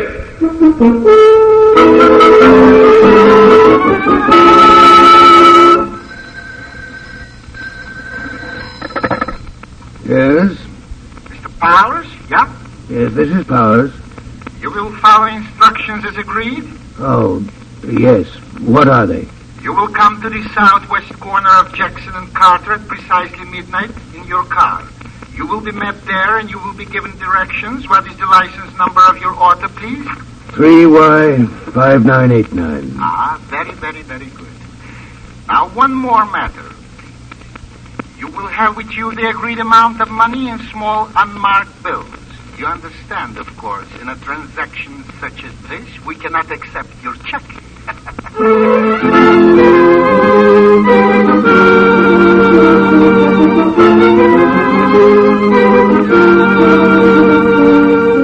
In the interest of good citizenship and law enforcement, we present Crime Does Not Pay, based on the famous Metro-Goldwyn-Mayer series of short subjects.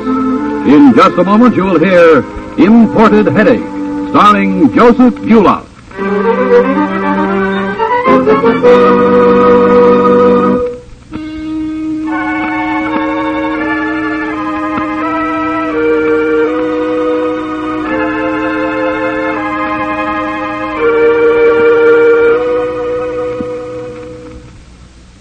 Now, Crime Does Not Pay, starring Joseph Buloff as Walter Dryden in Imported Headache.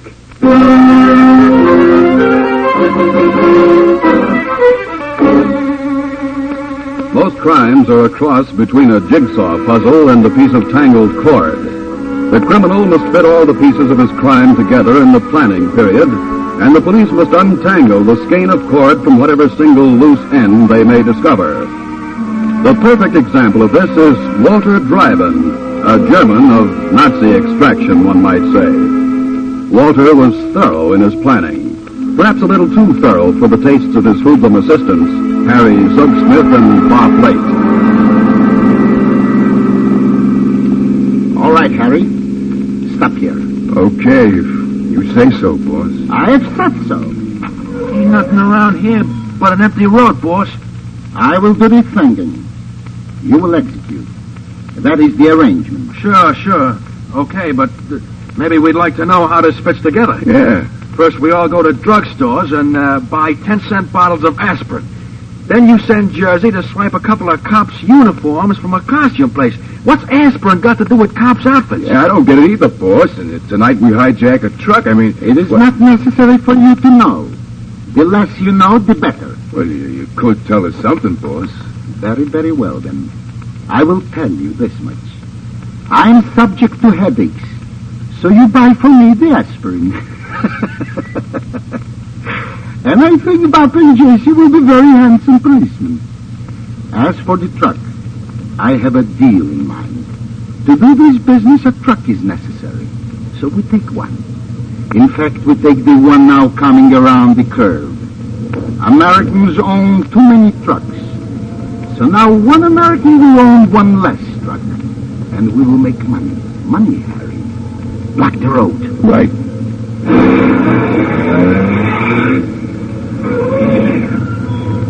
What if he don't see us? He sees us. He stops now. Harry, stay at the wheel. Pop and I will take care of this. I understand, Pop, you have had some experience driving trucks. Yeah, I used to. Hey, get that tire tilapia out of the road. We cannot for the moment. You will be patient, please. You want a hand shoving her? Aha! It will be a pleasure to accept your assistance. Okay. What's the matter? The engine got that on you? Well, that engine's okay. It sounds like a watch. All right, Bob. As you say. Mop him. Hey, what the There we are. Excellent. Now then, push this so powerful young American into the ditch. On his face, I would prefer to. You know, boss, sometimes I think you rub it in just a little bit too much. You think with what? Now then, Bob, you will drive the truck. I will ride with Harry. You will follow us at approximately 40 yards and will follow the signals on the back of the car for turns. Now we have a truck.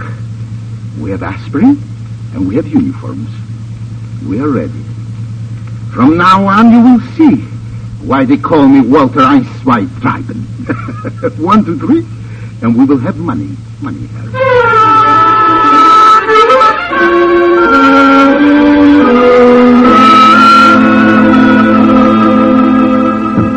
Handle that for me, Miss Gold. And have the shipping room check the orders from Golden Drugs and Matson Stores. Now then, Mr. Dryden. We have a proposition, Mr. Powers.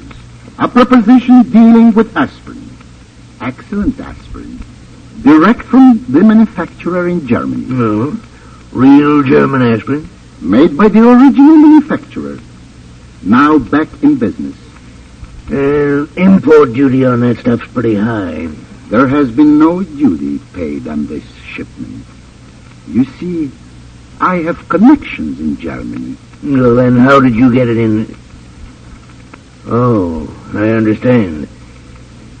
I'm not sure I care to do business with you, Mr. Dryden. No one except the three of us and the driver of my truck needs to know that this shipment was duty-free.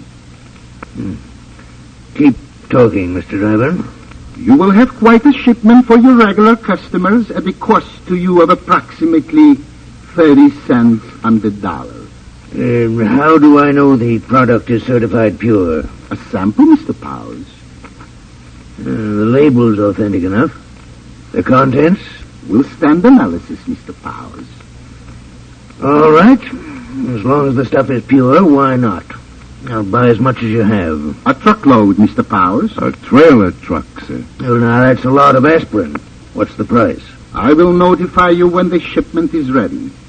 You will, of course, accept my inventory. I have to, I guess. Very, very well.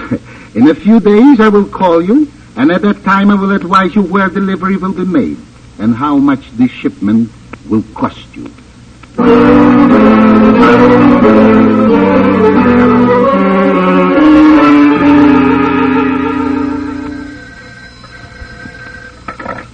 Yes?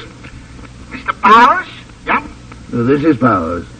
You will follow instructions as agreed? Oh, yes. What are they? You will come to the southwest corner of Jackson and Carter at precisely midnight in your car.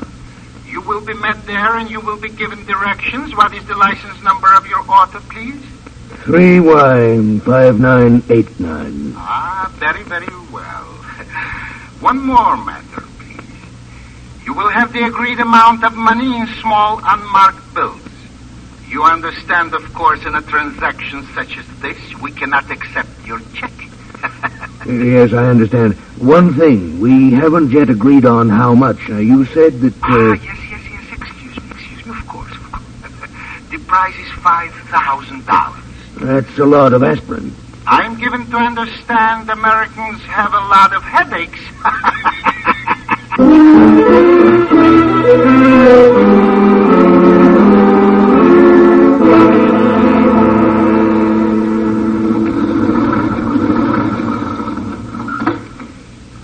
Mr. Powers, good evening. Or is it good morning, to be precise? Morning, Drivin. And your associate takes no chances. He blindfolded me at Carter and Jackson, wouldn't let me take the darn thing off until we were just outside this place. Harry is very thorough. Yes. He learned that from me. But Harry, you did not make Mr. Powers any more uncomfortable. That was absolutely necessary. Oh, no, boss. Of course not. Very good, very good. My apologies for any inconveniences, Mr. Powers. But these precautions are necessary. You see, there have been cases of men reneging on a transaction and causing much trouble. Don't worry about that. I'm in this almost as deeply as you are. Oh, yes, that is so. This is the truck? A large one, yeah. Mm-hmm. Full load? You doubt it? Harry, open the truck. Right, boss. Well, now, look, you don't have to go to all this trouble for me. My word has been doubted. Now you must have proof. It's open, boss.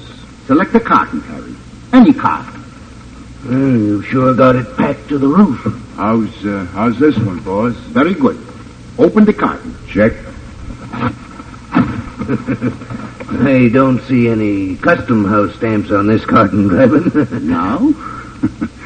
But you will see inside the carton. Well, so?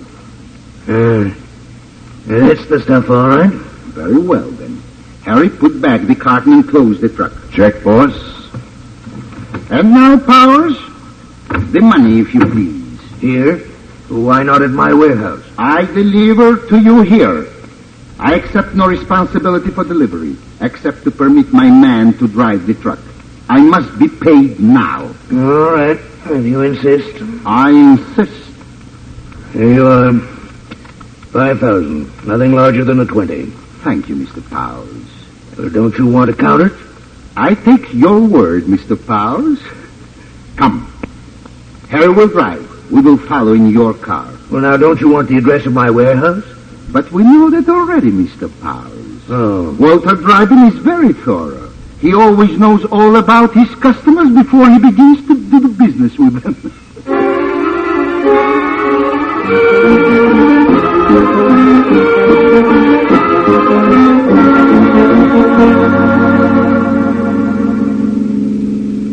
Your American roads are efficient, Mr. Powers. Not, of course, as well planned as our Autobahn, but efficient nevertheless. As an exponent of the nation where efficiency is a household god, I'll take that as a compliment, Dryden. You may say so. Quick. The brakes. The truck is slowing down. What's going on up there? Patience, Mr. Powers. No doubt we shall know it in a moment. Why should we have to stop on this road at this hour? In our headlights. Dryden, those are cops. Come on. Wait a minute here. Hurry up now. Make it snappy. Let's see what's in that truck. Okay, officer. Going as fast as I can. I ain't no machine, you know. Little tongue in your head, you understand? Yes, sir. Yes. Officer, what's the meaning of this? Who are you? That's my car. Open carton here. Aspirin, imported. No custom house stamp. This is the load, Joe. What load, if I may ask, officer? These roads have all been posted. We're watching for a load of smuggled aspirin. And this is it. You'll have to come with us, all of you. Now, tell me, officers, is it possible there might be some way to, smooth this small difficulty? What are you driving at, Bob? One truck more or less. Who would know? Sounds like attempting to bribe an officer to me. Dryden, please, perhaps we better not do anything. Leave this to me. How much more money do we have on you? About 1,000. Maybe a little more. Very well. Gentlemen, if I may suggest it, a wallet found on the road. with say, $2,000 in it. Just found there, over there. After we have driven off. This could not be construed as a bribe. Well, could be. Yeah, could be. Thank you, gentlemen. Close up the van, Harry. Drive on slowly.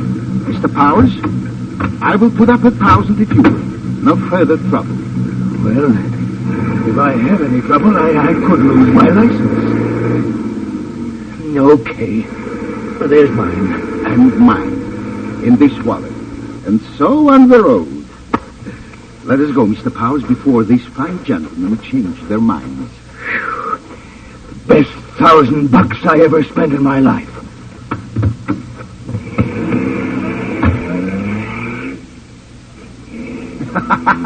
How'd you like that, Bob? Slick that guy Wallace. Slick as oil. And that sucker Powers. Yipe, Jesse, but he's been thinking beautiful. $6,000 for a phony bribe and a stolen truck. A stolen truck loaded with 1 carton of drugstore-bought aspirin and the rest empty as a sucker's in. Jesse, my boy, I'd wear a cop's outfit for Walter driving any day for what's going to be our share of this little job.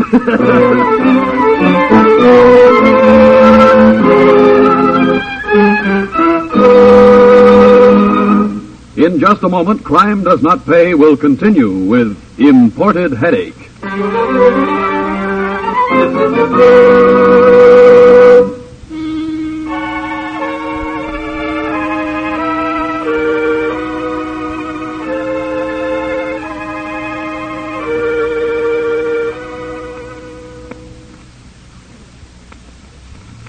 Now we continue with Crime Does Not Pay, starring Joseph Buloff as Walter Dryden in Imported Headache.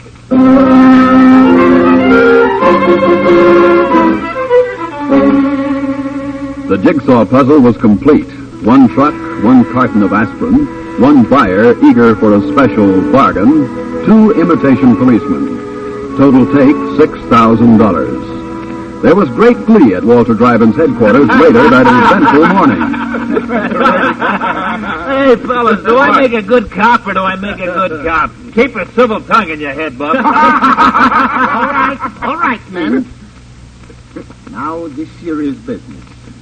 Our first split, as you say in America. And what do they say in Dutchland, boy? In the fatherland, we do not waste time on idle laughter. Now, then, I have here $6,000 in American money. That much he likes about America. Now, enough of this nonsense. As agreed, I receive half. The remainder is divided equally among the 3 of you. Therefore, 3,000 to me, 1,000 to each of you. Hey, thanks, boss. Yeah, thanks. Me too. That's the easiest grant I ever picked up in my life. Yeah, easy. Maybe too easy. How so, Harry? Well, suppose his Powers character talks. The good Mr. Powers will not talk.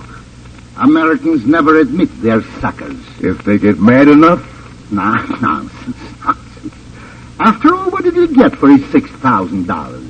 1 stolen truck, 1 carton of aspirin, 1 release from imitation policemen? No. Our good friend will not talk.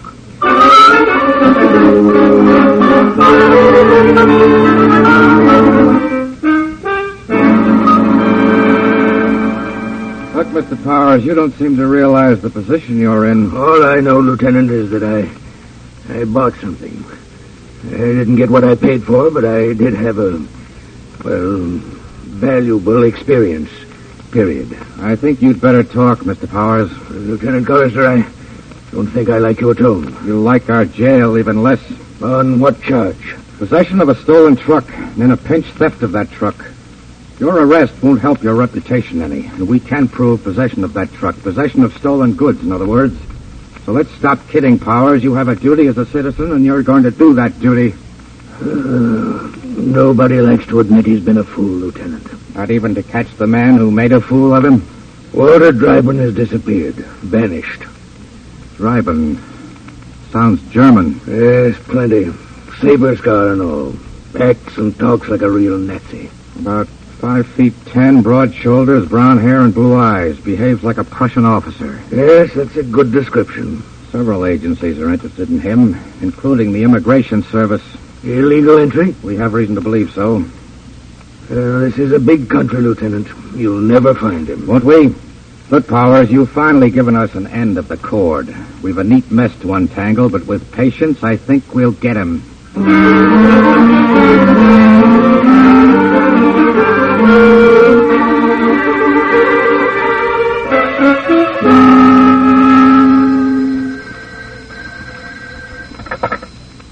Yeah?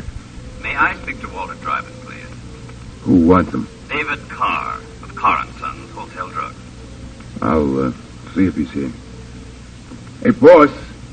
Boss, Carr of Carr & Sons wants to talk to you. Ah, sir. Be concerned. I will talk. Walter Dryden here? How do you do, Mr. Carr? Well, thank you. Mr. Dryden, I understand you have a lot of aspirin. I'm subject to headaches, Mr. Carr. Aspirin for sale cheap. How would you know this? It's my business to know things like this. Ah, I see. And you would like to engage in a transaction with me? If the price is right, yes, and the product. We're a very reputable concern, Mr. Dryden. I know. I've heard of you. Will you be good enough to call on us with a sample? I shall be delighted, Mr. Carr. Tomorrow, let us say, at 11 o'clock. I'll be expecting you. Goodbye. Goodbye, Mr. Carr. The fish are biting. What you use for bait? Ah, let it be known in certain quarters that bargains are, shall we say, obtainable at a price. Well, now, let us start our procedure. It will be necessary, as usual, to find a suitable truck.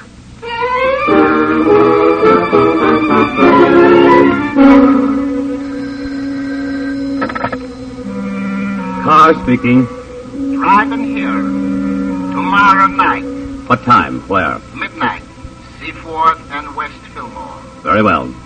And have the money with you in small unmarked bills. Understand?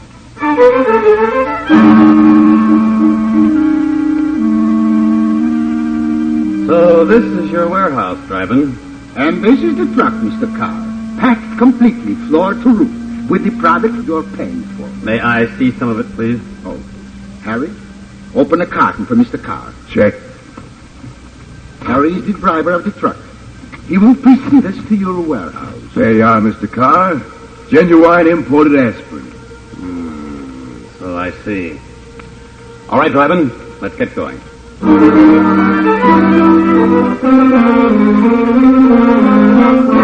Dryden, I must admit I admire your enterprise. Thank you, Mr. Carr. For some reason, I have the impression that you haven't been in our country very long. No, not too long. Well, you certainly have caught on to our ways, or seem to have. It is an ancient expression. Do as the Romans. To which I add, America is the land of golden opportunity. Quite golden, Mr. Carr. For all of us in a deal like this.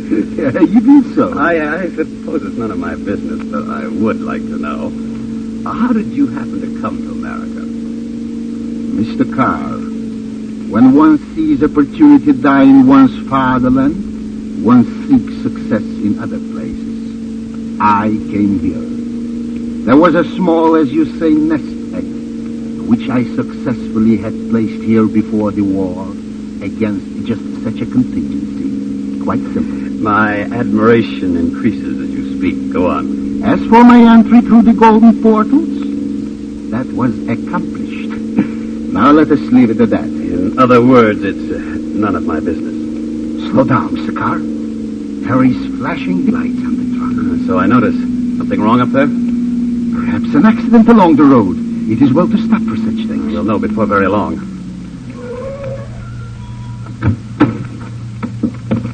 All right, Bob, open up the truck. We want to see what you got in there. Okay, officer, of course. Smoke, cop. Let's see what's up, Dryden. Of course. Yeah, this is the stuff, all right. Yeah, aspirin and no custom house stamp. These fellas with you, Bob? Look, I just drive a truck. I don't ask no questions. I'm working for him. Which one of you owns this truck? I do, officer. All right, let's see the registration. Don't you think, gentlemen, we can talk this over? If all you gentlemen will remain where you are, and the headlights of my car and Lieutenant Collister's... The sucker's got a gun! Hey, he's no sucker, he's a cop! Work car, all four of them. Right, Lieutenant, including our Nazi friend here with his contempt for the efficiency of America. So, a government spy, a trap! Why not? You should know about these things. Driving, known as Alex Tribal, wanted for war crime. No doubt about him, Collister. That saber scar would mark him any place. Hey, boss, were you a Nazi? This surprises you, Harry. Hey, look, Lieutenant, Mr. Carr, me and Pop and Jersey, we don't know anything except about the aspirin. We'll sing, Lieutenant. We'll give you the work. Thanks, boys, but Investigator Matson here of the Immigration Service has plenty on your boss. Plenty. Mind if I take him directly, Lieutenant? Not at all. Well, then, with due thanks to your Detective Carr, Walter Dryden, alias Alex Tribal, you're under federal arrest, charged with illegal entry into the United States. I do not think you take me. I do not think at all. First, we will capture you. What's the hoodlum, Matson? He wants the truck. All right, you three, down. Lie down fast. Okay.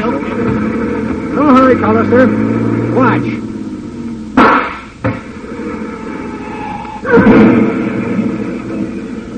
Truck starts slowly, Collister, but a bullet in the tire will ruin him every time. All right, let's dig him out of that cab, shall we? I doubt if he's hurt very much. And maybe that's too bad as far as Mr. Nazi Dryden is concerned.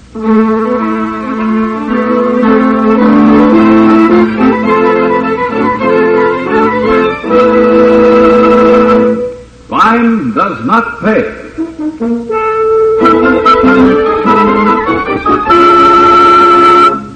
Joseph Buloff, who was starred as Walter Dryden in Imported Headache, will be back with you in just a moment.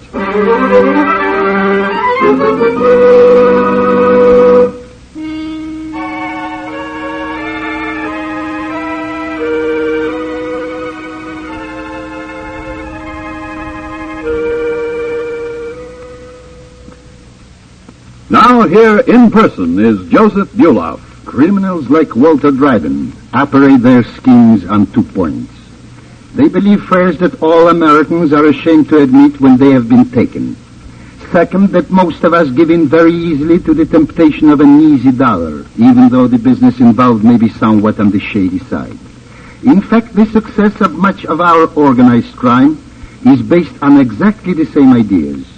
It follows, then, that when we ourselves wake up and cease to aid and abet this kind of criminal, however unconsciously we may be doing so now, we will have taken a long step toward removing the profit from crime of all kinds. It is up to us ourselves to make sure that at all times, in all ways, crime does not pay. Thank you, Mr. Buloff.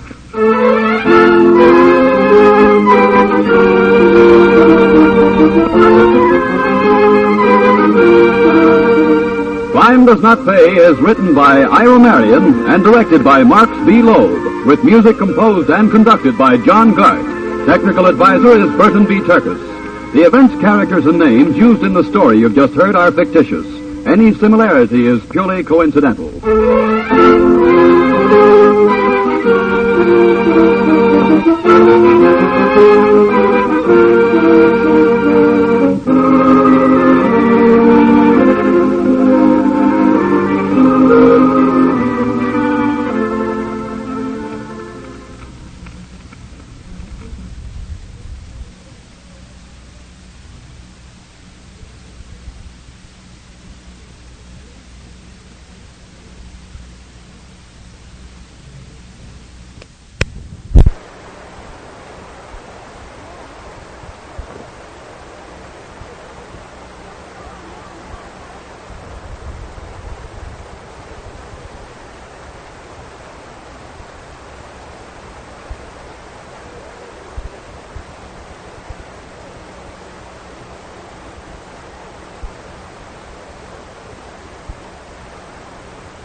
Crime does not pay.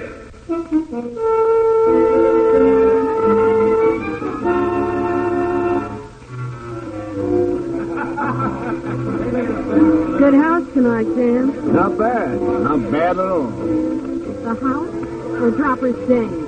Bill, of course. Why a babe like that wants to work in a dance hall? I work in a dance hall. With you, kid, it's a habit right now. Also, a nice cut of the front. She sure has class, that dame. Okay, she's got class. She also happens to be Dropper's girl. Maybe I'm thinking of expanding my territory. Dropper won't like that. Neither will you. You always come back. But up to now, you never fooled with dames whose boyfriends tacked sawed-off 38. I can take care of myself.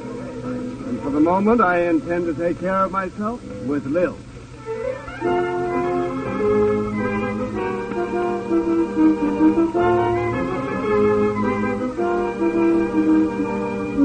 In the interest of good citizenship and law enforcement, we present Crime Does Not Pay, based on the famous Metro-Goldwyn-Mayer series of short subjects. In just a moment, you will hear Clip Joint, starring Alexander Kirkland.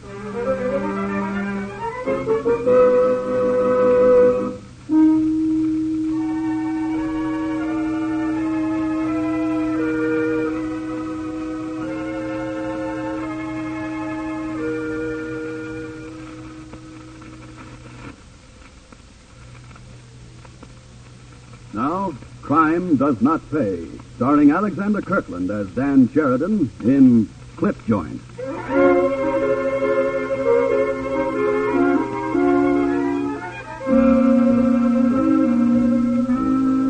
Every city, large and small, has its amusement center, whether it's brightly lighted, glamorous Broadway or just the cluster of moving picture theaters in your hometown. And in many places, the side streets, beyond the brilliance of theater marquees, display their own neon invitations, be it just to drink or to dance. Those who seek amusement along these unbeaten tracks rarely stop to think that they may be easy targets for the illegitimate, for the rackets that feed on the unwary purchaser. Dan Sheridan had that kind of racket. Dan owned the Glory Palace, a dance hall.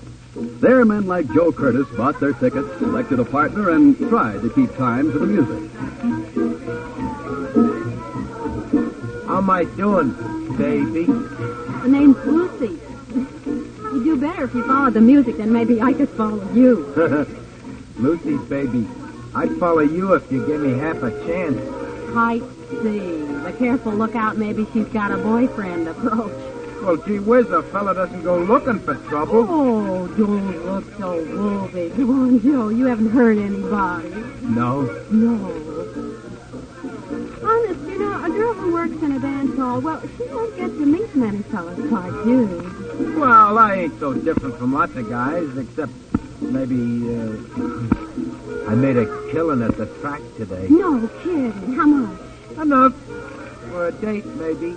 And maybe another one tomorrow night. And so forth. And so on. You must have done okay. Me, I never win nothing. I always say when Lucy bets on a horse, it's a guarantee the nag will chase the field all the way around, I always say. Well, you gotta study the dope sheet.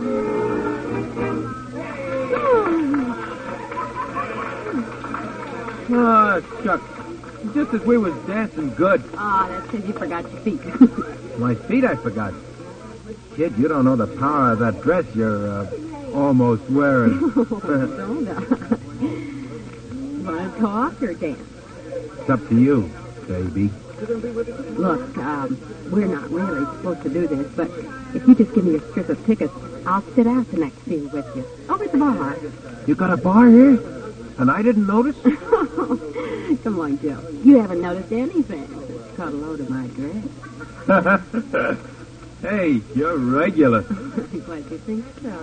Hey. Pardon me. Hey, wouldn't you watch where you're going? Excuse me. Please. This table all right, Joe? Any table is okay, Lucy. As long as you're sitting at it. Joe Curtis. Please remember, I'm just a working girl.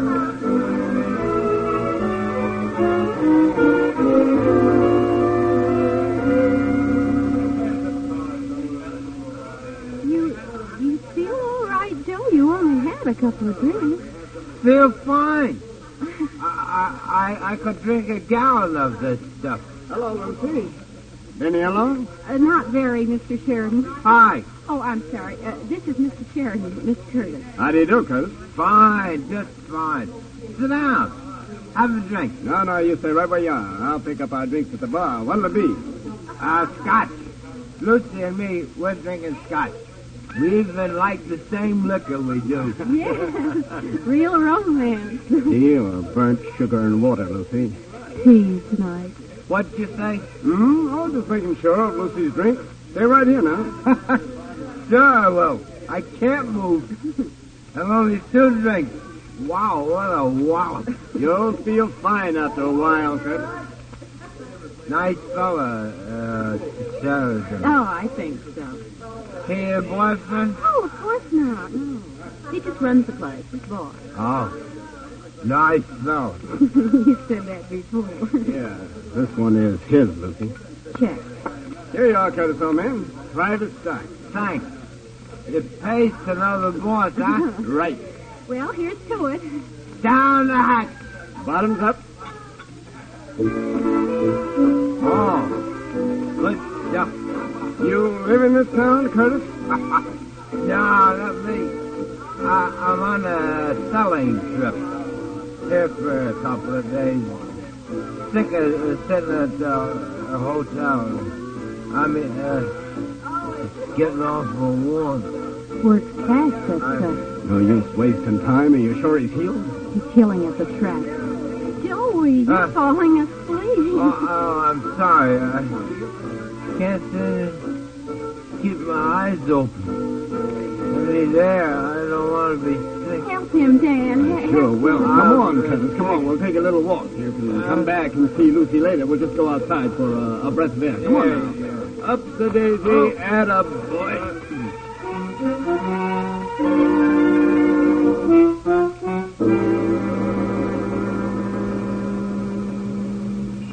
Yes, mister? Well, my friend here, Bud. Yes, boss. How many times do I have to tell you not to call me boss in public? Oh, sorry. Put him in the back, sir. Oh. What? What's going on? I'm just putting you in a cab, Curtis. The cab will take you to your hotel. Sure. I don't want to go to the hotel. I want to go... Lucy. Is he going to be sick of my cab? He won't be sick till he wakes up. He'll be out of your cab by then, understand? Gotcha. The usual? The usual. Take good care of him, understand?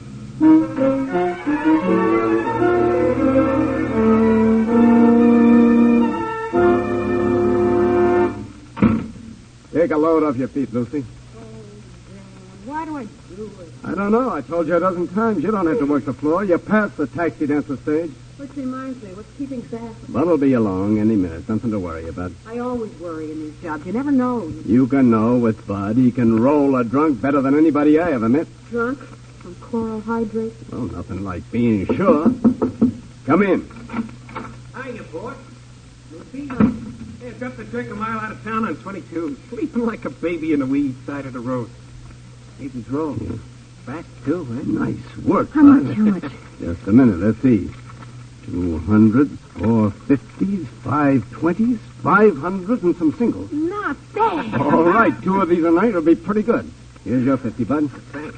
And your 100, Lucy. And the rest in the little tin box. Hey, want me for anything more tonight, boss? Not tonight. Good work, Bud. Okay, anytime. Think I'll go turn an honest dollar. Oh, Hey, watch your feet, fella. Pick 'em up. Oh, is that for me? Who else, eh? Hiya, Danny. Lucy. Meet Lil. Lil Baisley. Well, the dropper. How do you do, Miss Paisley? How are you, Miss Paisley? Helping Dropper with his chores these days? He likes my company, he says. Well, can't say I blame him. Thank you, Mr. Sheridan. I'm glad to know you at last. Dropper's been telling It's a me... business call, Danny. Here's what you wanted. A pint. Chloral hydrate. Oh, fine. Cash or bill me? I think it's cute, Miss Paisley, don't you? Knockout drops from the Dropper. I'll let you have this shipment on the house if you'll do me a favor. What's on your mind, boy? Lil here wants to work. Work here? I'm thinking of opening up a place of my own about 30 miles up the line. Clubberstown. I want her to learn from The maestro. I see. Think you'll do? As a hostess, then? I have been told, Mr. Sheridan, that I have the equipment. Look out, Danny boy. Explosives. Why, yes, Miss Baisley. I think you'll do. I think you'll do very well indeed.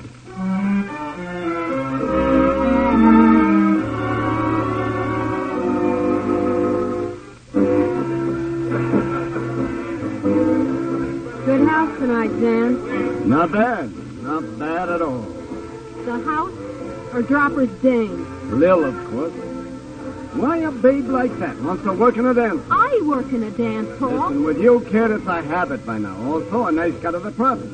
She sure has class, that dame. Okay, she's got class. She also happens to be Dropper's girl. Yeah, well, maybe I'm thinking of expanding my territory. Dropper won't like that. Neither will you, huh? You always come back. But up to now, you never fooled with dames whose boyfriends pack sawed-off 38. I can take care of myself. And for the moment, I intend to take care of myself with Lil. Okay, Dan. It's your funeral. See you later. Excuse me, please. Pardon me?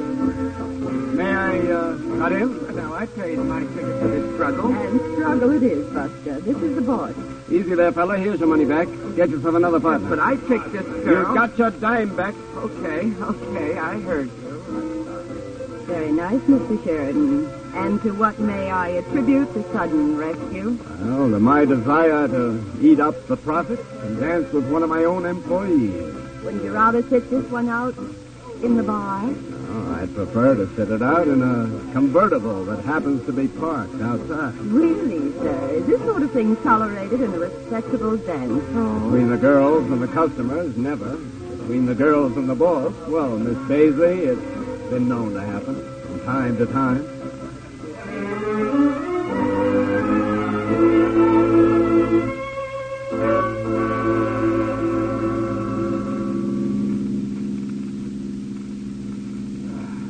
Better out here, huh? In the open air. I don't care if I never see the inside of a dance hall again. Oh? But you and Dropper were going into business. Nothing certain, Dan, except death and taxes as the saying goes. As I've been told several times, you're Dropper's girl. Dropper can be boring. Yeah, I've noticed that. I wouldn't expect Lucy to be boring. Lucy and I are in business together. Just business? Just business. I doubt it. I'm not a student of history, Lil. Meaning exactly? I'm not interested in the past. Oh? Interested in the future? If you're in it, I am. I'm in it, but is it your future?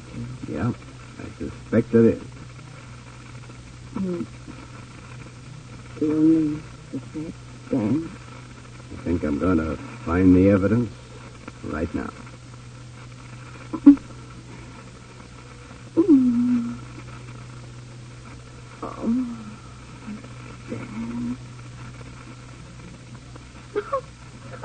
Well, what's so funny? Oh, I was thinking. Dropper, the big menace who takes all the suckers. Who's the sucker this time?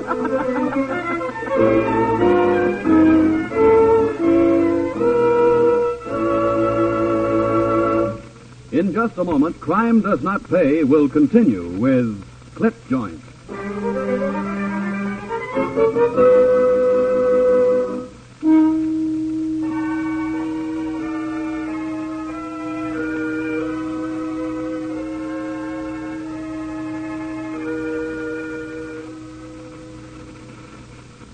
Now we continue with Crime Does Not Pay, starring Alexander Kirtland as Dan Sheridan in Clip Joint.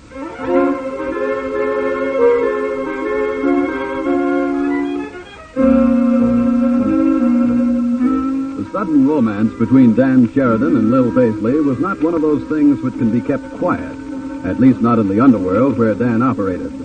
Men and women there have the sharpened ears, the heightened senses of the beasts of the jungle. For them, as for their jungle counterparts, a missed sound can mean a lost life. That's how it happened that Lucy Wheeler, standing at the edge of the dance floor in the Glory Palace one night, heard a familiar voice. You're dancing this one with me. Here's my ticket, babe. Wouldn't you rather sit this out, Dropper, in the bar? Not me. I know too much about the drinks in this clip joint. I ain't no sucker. Come on, let's dance. Okay, if you say so, mister. Say, you're better than most of our customers, Dropper. Well, I figured to be. I took 6 lessons once. You don't talk much. Usually by now I've been asked for a date.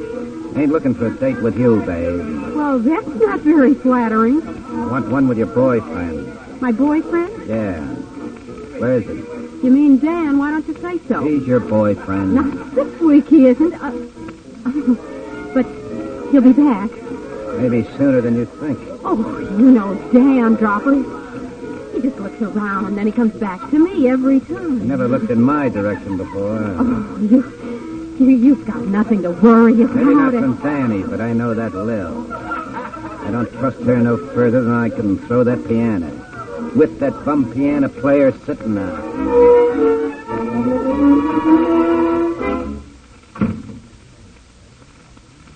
Well, Papa. Haven't seen you for a long time.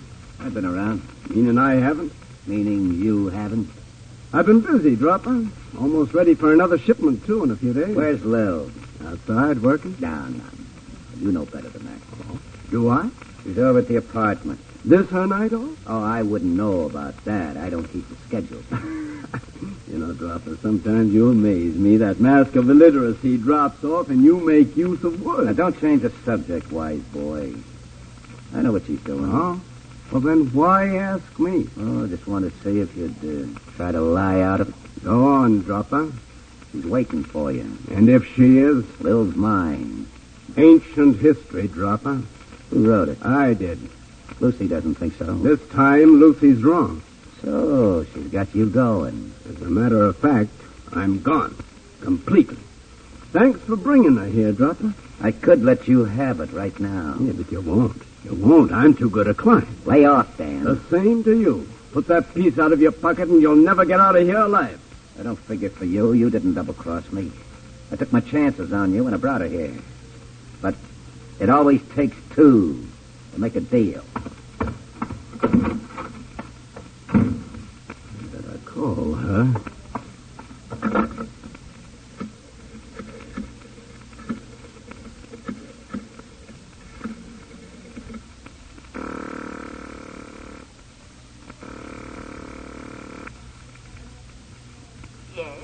Bill, Dan. Oh? Dropper's looking for you. Get over to my place. Fast. I'll be there in 10 minutes myself.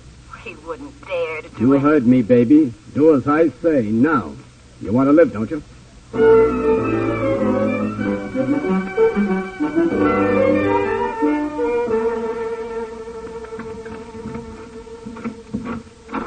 Dan, darling, I came as fast as I could. Dan, where are the lights? What do you like, baby, to see by? Dropper! Well, you know Dane double-crosses me. Dropper! I'm smart enough to outthink you and Dan Sheridan combined. No, Dropper, don't! Plenty of lights, No, baby. don't! Let's shoot by. The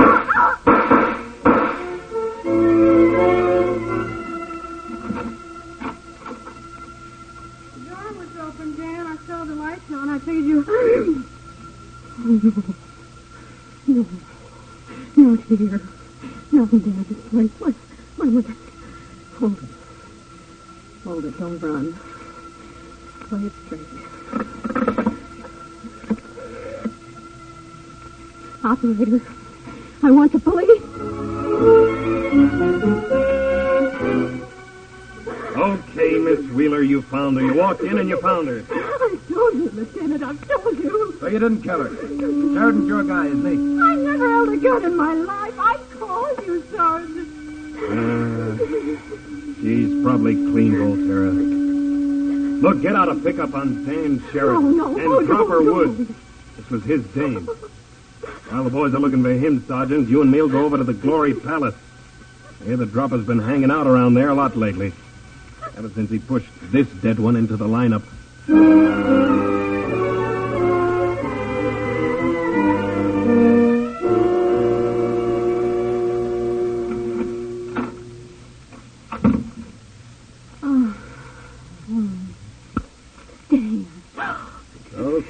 see you so close. I came over here when I saw those squad cars in front of my place. Oh, I'm They looking for me? David, David. Yeah, now, Lucy, take it easy, kid. I was so afraid. What's happened, do you know? Lil, Yeah? she's dead. Dead? I walked into your place, the lights were on, the door was open, and I found her. I called the cops. They're looking for me. For you and Dropper. They think I did it. I don't know. I told them. Lucy, hold on to yourself. What did you tell them? That Dropper did it. I heard one of them say a 38. Dropper has a 38. Oh, I'm scared, Dan. I'm afraid. I'm so afraid. You're in the clear, so am I. But Dropper, Dan, he'll come after That's you. where you're wrong, kid. He doesn't want me. I want him. Dan, she's dead. She's not that important. She is to me. And he killed her. He waited in my place. He must have. He figured I'd call her after he left me. Oh, the cops will get him first. You can't beat them to it. I'm giving it a try, Lucy. Sorry. No, I won't let You can't stop me. I can try. You don't understand, Lucy. Please explain, and we did fine together, but... You loved Lil. I guess so. What do you mean you loved her? You never had time for this old stuff. You were strictly business all the time. Until Lil, sure. Stop trying to stall me, Lucy. I'm going after Dropper. All right, Dan. That's what you want. He wouldn't go to his own place. Or Lil. The pickup's out for him and you. Did you hear any names when the cops were there? Did you hear any names? Names? I don't understand. What do you mean? Names of the cops. Think, Lucy, think. Well, I heard... Yes. The Lieutenant Cooper, I think, and there was Sergeant... Well? It was Italian. Volterra. Got them. 5th Precinct. They'll bring Dropper there when they find him. They'll never look for me. Across the street from the station, huh?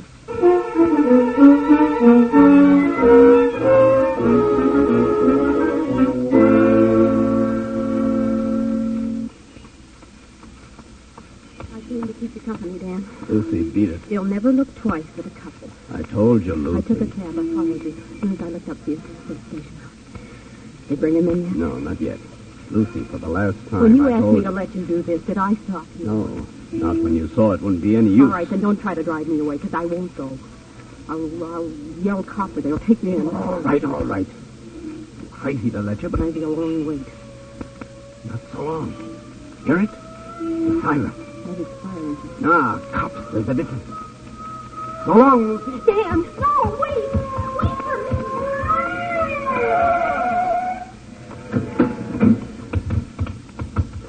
Lucy, stop it. Get out of there. All right, Dropper. Out of there. I move Dropper fast. This is our fault. All right, save this shilling, Sergeant. I'm moving. Lieutenant, look out. He's got a gun. Hey, what the... Look out, Dropper. These presents aren't for you. Dan, you're crazy. No, not over the train. Not over the... Sergeant, don't jump. Please have to shoot The kid stayed away. I've seen them all, Lieutenant. Or I thought I did. That guy must have been nuts. Killing a man right between the two of us. What the dame think we do? They please Mr. Sheridan? Hand over the gun.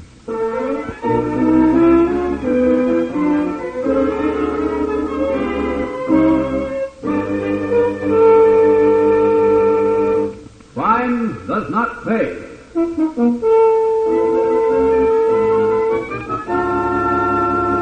Alexander Kirkland, who was starred as Dan Sheridan in Clip Joint, will be back with you in just a moment.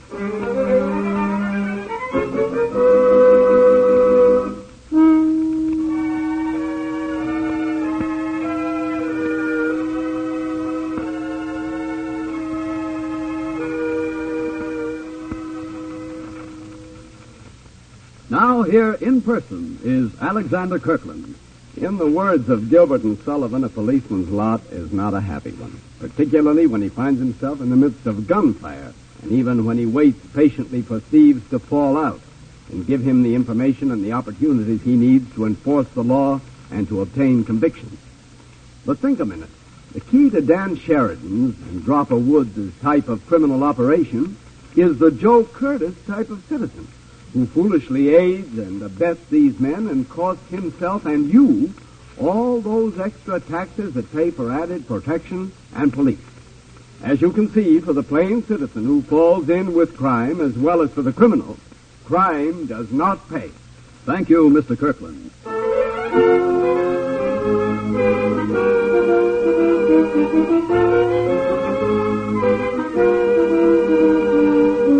Crime Does Not Pay is written by Ira Marion and directed by Marx B. Loeb, with music composed and conducted by John Gart. Technical advisor is Burton B. Turtis. The events, characters, and names used in the story you have just heard are fictitious. Any similarity is purely coincidental.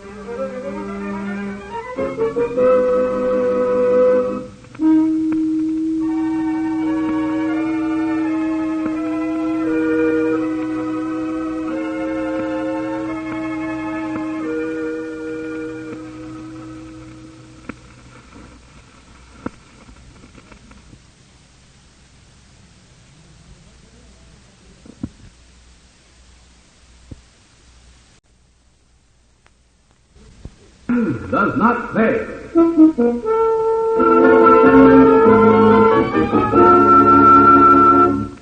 So there you have it, Christy, old man. Simple, neat, and extremely profitable. I still don't see how we'll get any cash out of it if the sucker holds the money. I dislike that word, Christy.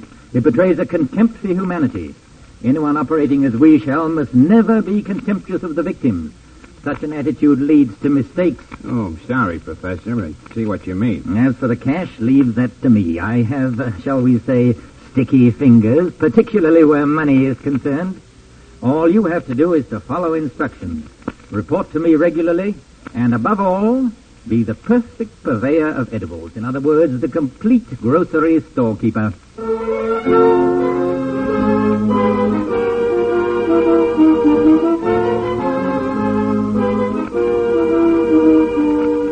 In the interest of good citizenship and law enforcement, we present Crime Does Not Pay, based on the famous Metro-Goldwyn-Mayer series of short subjects. In just a moment, you will hear The Professor Pulls a Switch, starring John Loder.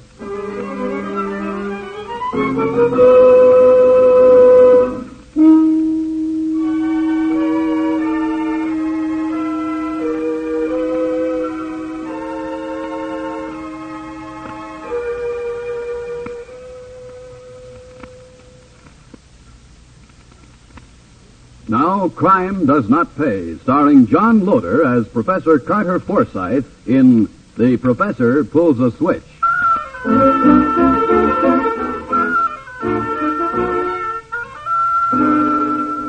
Of all the kinds and types of crime which occur each day, perhaps the type most worthy of our absolute contempt is that which preys upon the hopes and ambitions of hard-working, plain people. Such crime is the province of a smooth, apparently well-educated party known at the time of this story as Professor Carter Forsyth. The professor looked and dressed his part. He knew and used the proper lingo. And the professor had quite an operation, as he explained it in his headquarters to Al Christie. This is my active file, Christie. As you can see, I do not confine my operations to one district at a time. You really got it set up, Professor. I'm rather proud of it. Here I sit at the center, and throughout the city more than a dozen men are working for me. Since all of them achieve a more than fair profit, I have no experience with the kind of internal quarreling that unfortunately occurs in widespread organizations. And all of them are grocery stores. Always grocery stores, Professor? All people must eat. Therefore, the well-run grocery attracts the patronage of almost everyone in a given neighborhood from time to time. Gradually, the regular customers begin to gossip with the storekeeper. Much can be learned that way, and much money can eventually be garnered.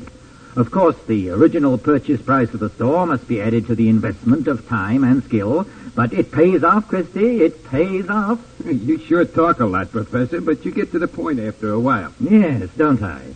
And the point at the moment is that I have an excellent location for you. This is the file on that store.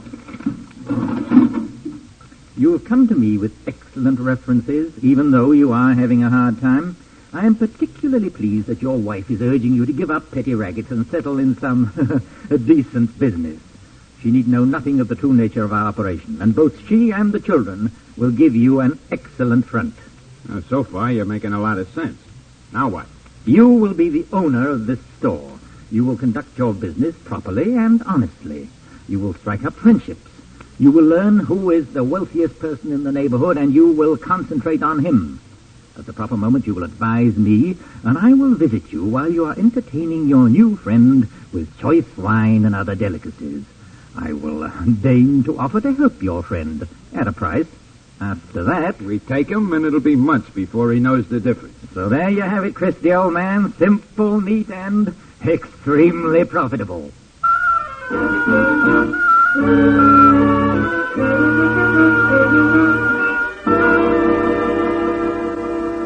Mrs. Lanza, it's a pleasure to wait on a customer like you. Oh, I buy such a little, Mr. Christie. It's hardly worth your time and attention. Well, I can't say if all our customers were like you, my wife and I would be very happy. You mean customers can give you trouble? Can they give trouble? I shouldn't say this, but take that Mrs. Pingatore. Oh, that one, I know her. Her husband, he has a few dollars. She owns the world. I see you know her. Nothing is ever right. The brand she wants, I don't carry. I give her the best. Never good enough. Complaints. Why she puts on airs, huh? My Mio, he can buy and sell her Nicholas 3 times over. Is that so? Well, now, who'd have thought it? Oh, we have saved, Mr. Christie. We cut a corner here, we put a little away there. Oh, yes, we have saved. But we do not change our habits. I see. You know, Mrs. Lanza, I'd like to meet your husband sometime. Why not? I think he will like you. Maybe we spend an evening together, huh? Yeah, why not? Oh, Al, I was wondering... Oh, Mrs. Lanza, how are you? Oh, just fine, Mrs. Christie. I was just saying with your husband, we maybe spend the evening together sometime, huh? Yeah, I was thinking, Bertha, that bottle of Oviedo we've been saving. Well, why not? Well, I'd like that, Mrs. Lanza. We have so few friends here since we moved. Oh, the friends will come. We have not been here so very long. You'll see. The friends will come. And we'll get together soon, yes?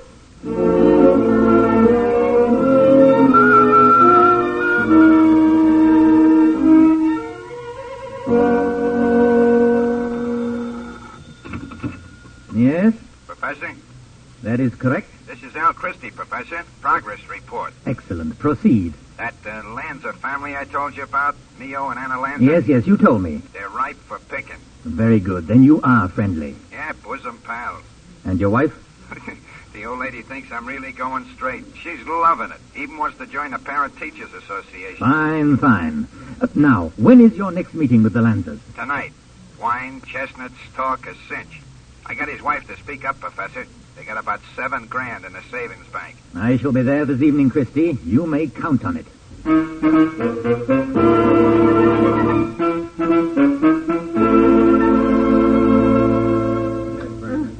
More wine, Mio? Why not? It's excellent.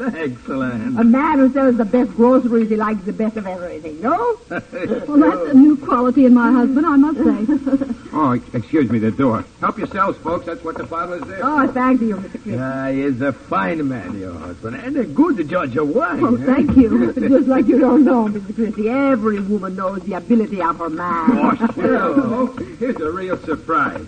May I present my wife and Mr. and Mrs. Lanza, Professor Forsyth. Good evening, everybody. Good evening. Oh, now, please don't let me disturb you. I was in the neighborhood, and as I have some news for Mr. Christie, I thought telling it in person would be pleasanter than by telephone. Oh, you mean about Billy? You remember, Bertha? I told you the professor was trying to pull a few wires, get him a job? Oh, yes, of course. I recognize the name. Oh, please sit down, Professor. Thank you, I will for a moment. A glass of wine, sir? It's excellent. You take my word, huh? Please do, sir. And a cookie? Thank you again. Your health, ladies and gentlemen, and success to Cousin Bill in his new job. Oh, you got it for him. Thanks a million, Professor. No trouble at all. The job opened up. My connection advised me the proper payments were made at once, and on Monday, Bill starts at $8,000 a year. Yeah, you hear that, Bertha? $8,000, $1,000 a year. Well, I'm satisfied with what we've got now. For such a salary. Oh, much money could be saved. Oh, sure, that is so.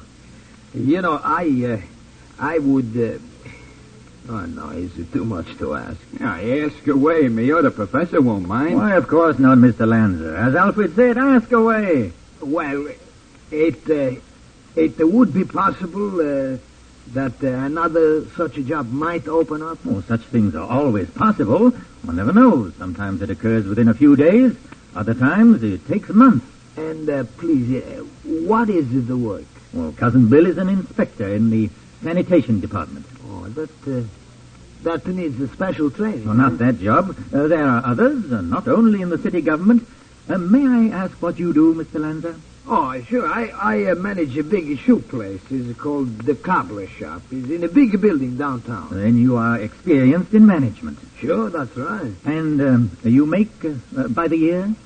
Anna, how much is $70 each week? It's about $3,500 a year. Oh, yes, that's right. But surely, Mr. Lanza, a man of your obvious abilities is worth more, much more. Bigger jobs are hard to find. That's right. Oh, but the professor could do it, couldn't you, Professor?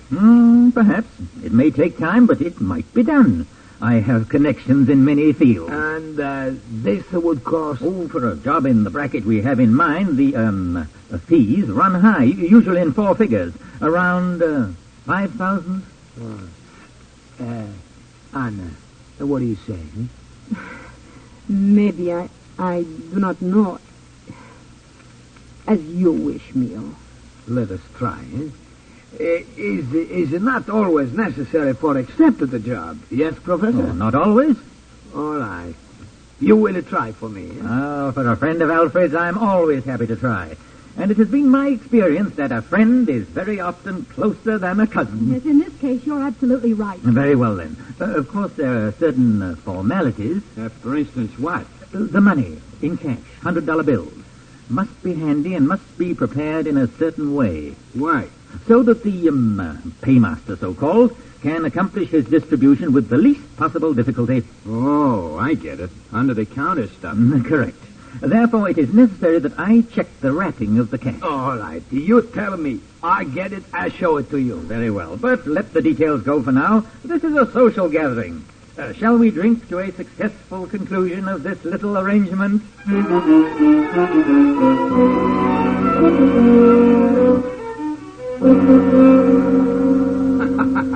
Honest, Professor, when you told him about the brown paper and the string, I almost died. You sure played him pretty. Experience, Christy, experience. You think Lanza's impressed with me? Oh, with the cape and the cane and the black hat, you're a professor to the hilt. At least the way Mio Lanza believes a professor is. Excellent, excellent. The choice of costume is important. Here it comes, Christy. Follow my lead. Oh, Mr. Lanza, we'd almost given you up. Yeah, sure, I come as fast as I can. Here, you see. Here's your $5,000. All in a $100 bill. And I wrapped it carefully in the brown paper once around. That's all right, huh? Perfect, Mr. Lanza. You want to count it, huh? I open. Oh, as one gentleman to another, I trust you, Mr. Lanza. I wished only to be certain the package was properly prepared. Oh, 1,000 pardons, my cape on the counter. Oh, that's all right. There we are, your package, sir.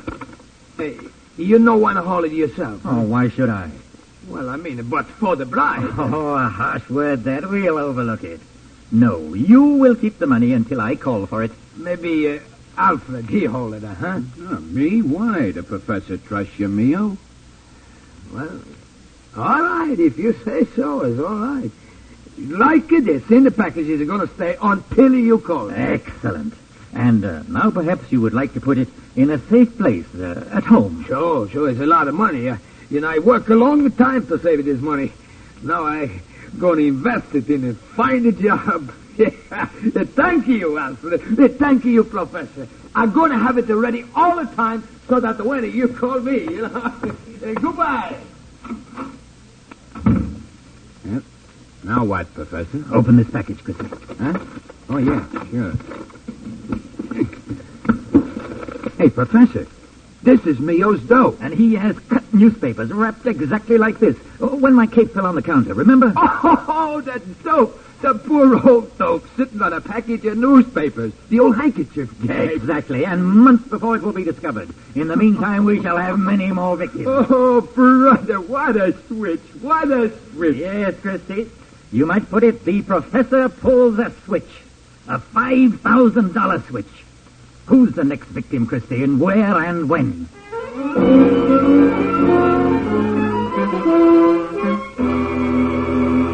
In In just a moment, Crime Does Not Pay will continue with The Professor Pulls a Switch.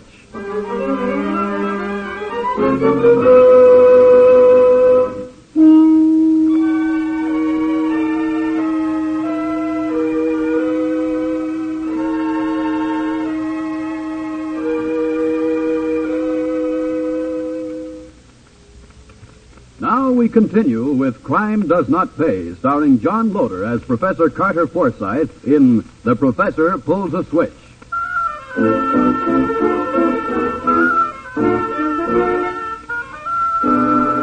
The months rolled by. The professor's share of Mio Lanza's hard-earned savings was gone, as was Al Christie's. Other victims had come into the grocery store, the same trick had been worked, and all went away with their brown parcels of newspaper cut to the size of $100 bills, clutched nervously in their hands. Now time was running out. The professor knew this. Al was not very aware of it. Mio Lanza and Anna let their patients wear very thin. The professor and Al were alone in the grocery store one morning. You're doing beautifully, Christy. I'm thinking of opening a branch office upstate.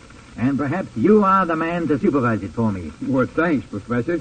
Tell the truth, I'd be kind of glad to stop selling coffee and spaghetti as a front. Hey, Professor, we've been looking for you. Yes, sir. It's 5 months now, and you get no job to my husband. Mrs. Lanza, I said when we first met it might take time. Almost a half a year now. Is it too long? Yes, yes. Sure, my money's just paying the package. We don't sleep at night. There's too much money in the house, and there's no interest like in a bank. Here, we bring him package. We ask for you to take it and find for my husband a job.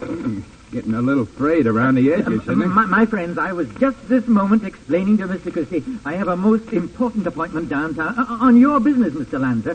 So if you will excuse me, but Professor, you'll all forgive me. I can barely make it now. I'll see you again presently with good news, I trust. You know something? All at once, I don't like this man. Neil, I am very glad now you hold the money yourself. You sure of your friend, Alfred, huh? As sure as I am of myself. All right, good.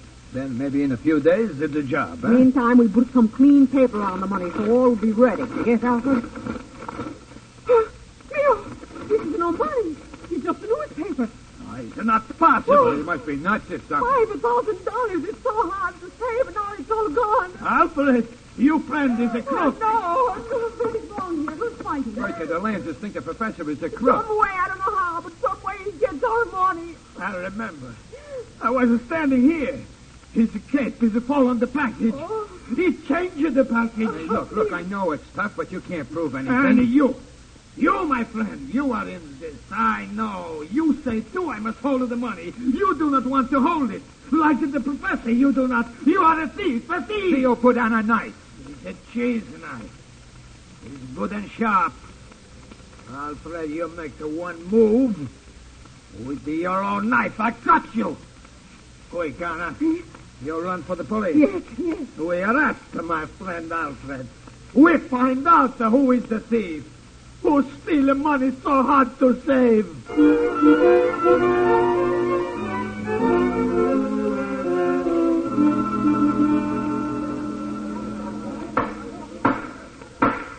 Alfred Christie, you're charged with larceny. How do you plead? Guilty, Your Honor. Have you anything to say before sentence is pronounced? Nothing, Your Honor. I told the district attorney I have nothing to say. I switched the packages, that's all. Very well. I know that it's accepted practice in some cases to allow a prisoner to plead guilty to a lesser charge in order to avoid the time and trouble and expense of a long trial. However, I can think of few crimes more reprehensible than the one to which you've just admitted guilt. Swindling an honest man of his life savings. With this in mind, I sentence you to the limit the law allows. 5 to 10 years in state prison. That's all. And what happens to me, Your Honor? And the kid while he's in jail? Why is my husband a victim while the man who was behind it goes free? Why? Have that woman removed. Now, don't, Bertha. You'll only get in trouble. I don't care. They told the book at you. But what about the professor? Where is he? Why haven't you Just a told me? moment, madam. Are you Mrs. Christie? I am, Your Honor. Do you know something about this professor that your husband has refused to tell? I know him. Professor Carter Forsyth. With his ways and his smiles. And all the while he's a thief and a maker of thieves. Why, please console yourself, madam. You can't help your husband by this scheme, but you can possibly help the state. I direct that the district attorney and the police question you at once, and if possible, that your testimony be given to the grand jury. That's all. Take them both away.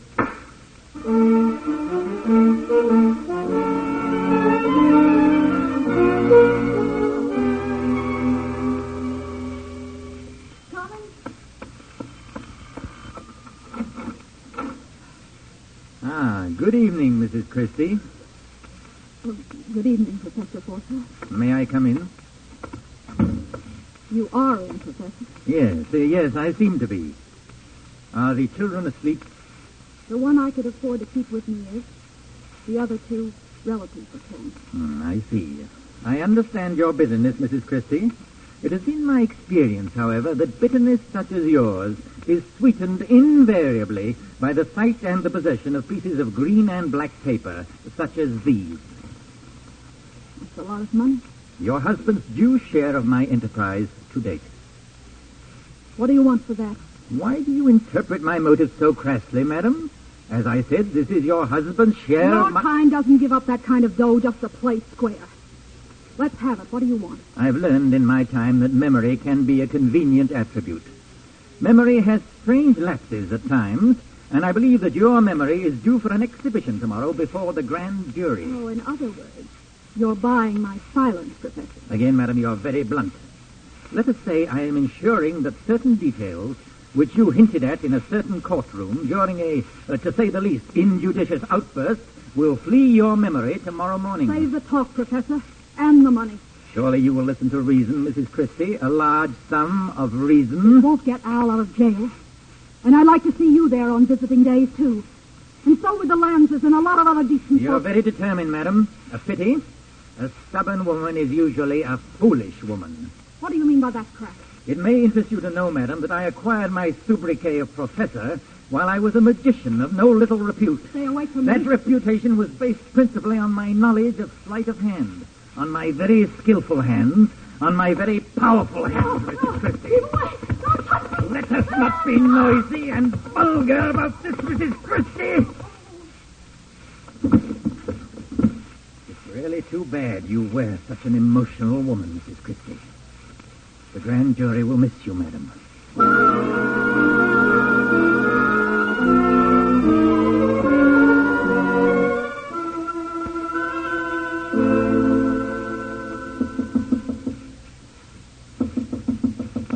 One moment, please.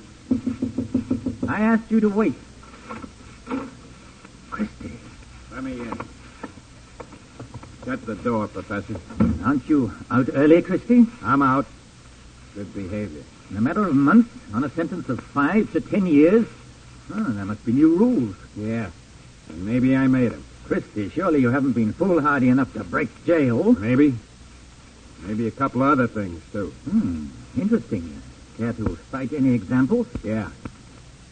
Maybe I got told by the folks taking care of my kids that my wife is dead. Oh, I heard something to that effect. A pity. A youngish woman, too. Yeah.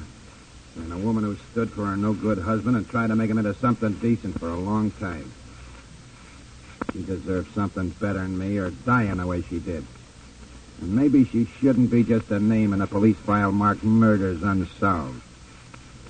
A long speech for you. Maybe I learned that from you, Professor. Have you suddenly acquired a long tongue, Christie? Maybe I have. Your wife had a long tongue. Too long. Much too long. I figured you were in that deal. No one has anything on me in that case, Christie. No one can even lead to me except you. And the most you could get me is a conviction for grand larceny. However, I have no intention of spending any time in jail. You're gonna fry, Professor. On the contrary, Christie, a respectable householder such as I has every right to protect his premises from an escaped convict such as you, particularly a thief such as you, even when the protection involves killing. Put away the knife, Professor. It doesn't go with the act. On the contrary, the climax of my act used to be an exhibition of knife-throwing like... All right, put it down, Professor. Down or into Christie here. All right, hold him, Wiener. Sure, I got him, Lieutenant. Let me go. You have no warrant. Quiet him, Wiener. Yes, sir. Okay, dump him in the car, Wiener. The doc can look at his hand down at the station. Check, Lieutenant. You all right, Christie? Yeah. Now I am. that you'd never get here, Lieutenant. Why, we were outside right after you shut the door. Nice work. We've got a good circumstantial case on him for the death of your wife and a clear case of attempted murder where you're concerned. And I've got a hunch, Christie, that the parole board will take early notice of your assistance to the police in this. Now then, before you go back to jail, you want to watch us book the professor for murder?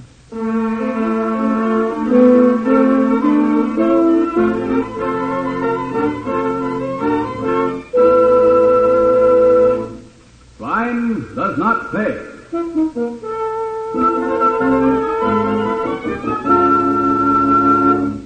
John Loder, who was starred as Professor Carter Forsyth in The Professor Pulls a Switch, will be back with you in just a moment.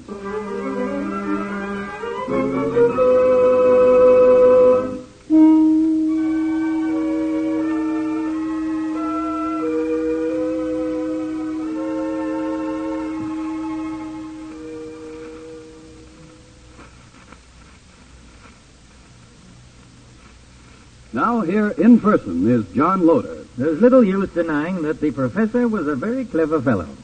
The pity being that his cleverness was warped and twisted into channels that led to evil rather than to good. The moral of his tale is twofold. First, for people like Neo Lanza, who, like so many of us, lend themselves to schemes without thinking because of the pressures we feel in our daily struggle to make a living. Second, for people like the professor, who live by their wits and expect to get away with it as long as they care to. To the first group, we say, watch your step. Think before you leap. To the second group, we reiterate, no matter how clever you may think you are, the day of reckoning will eventually arrive.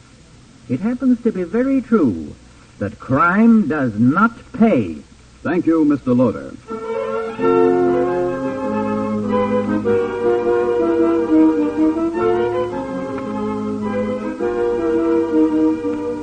Crime Does Not Pay is written by Ira Marion and directed by Marx B. Loeb, with music composed and conducted by John Garth. Technical advisor is Burton B. Turtis. The events, characters, and names used in the story you've just heard are fictitious. Any similarity is purely coincidental.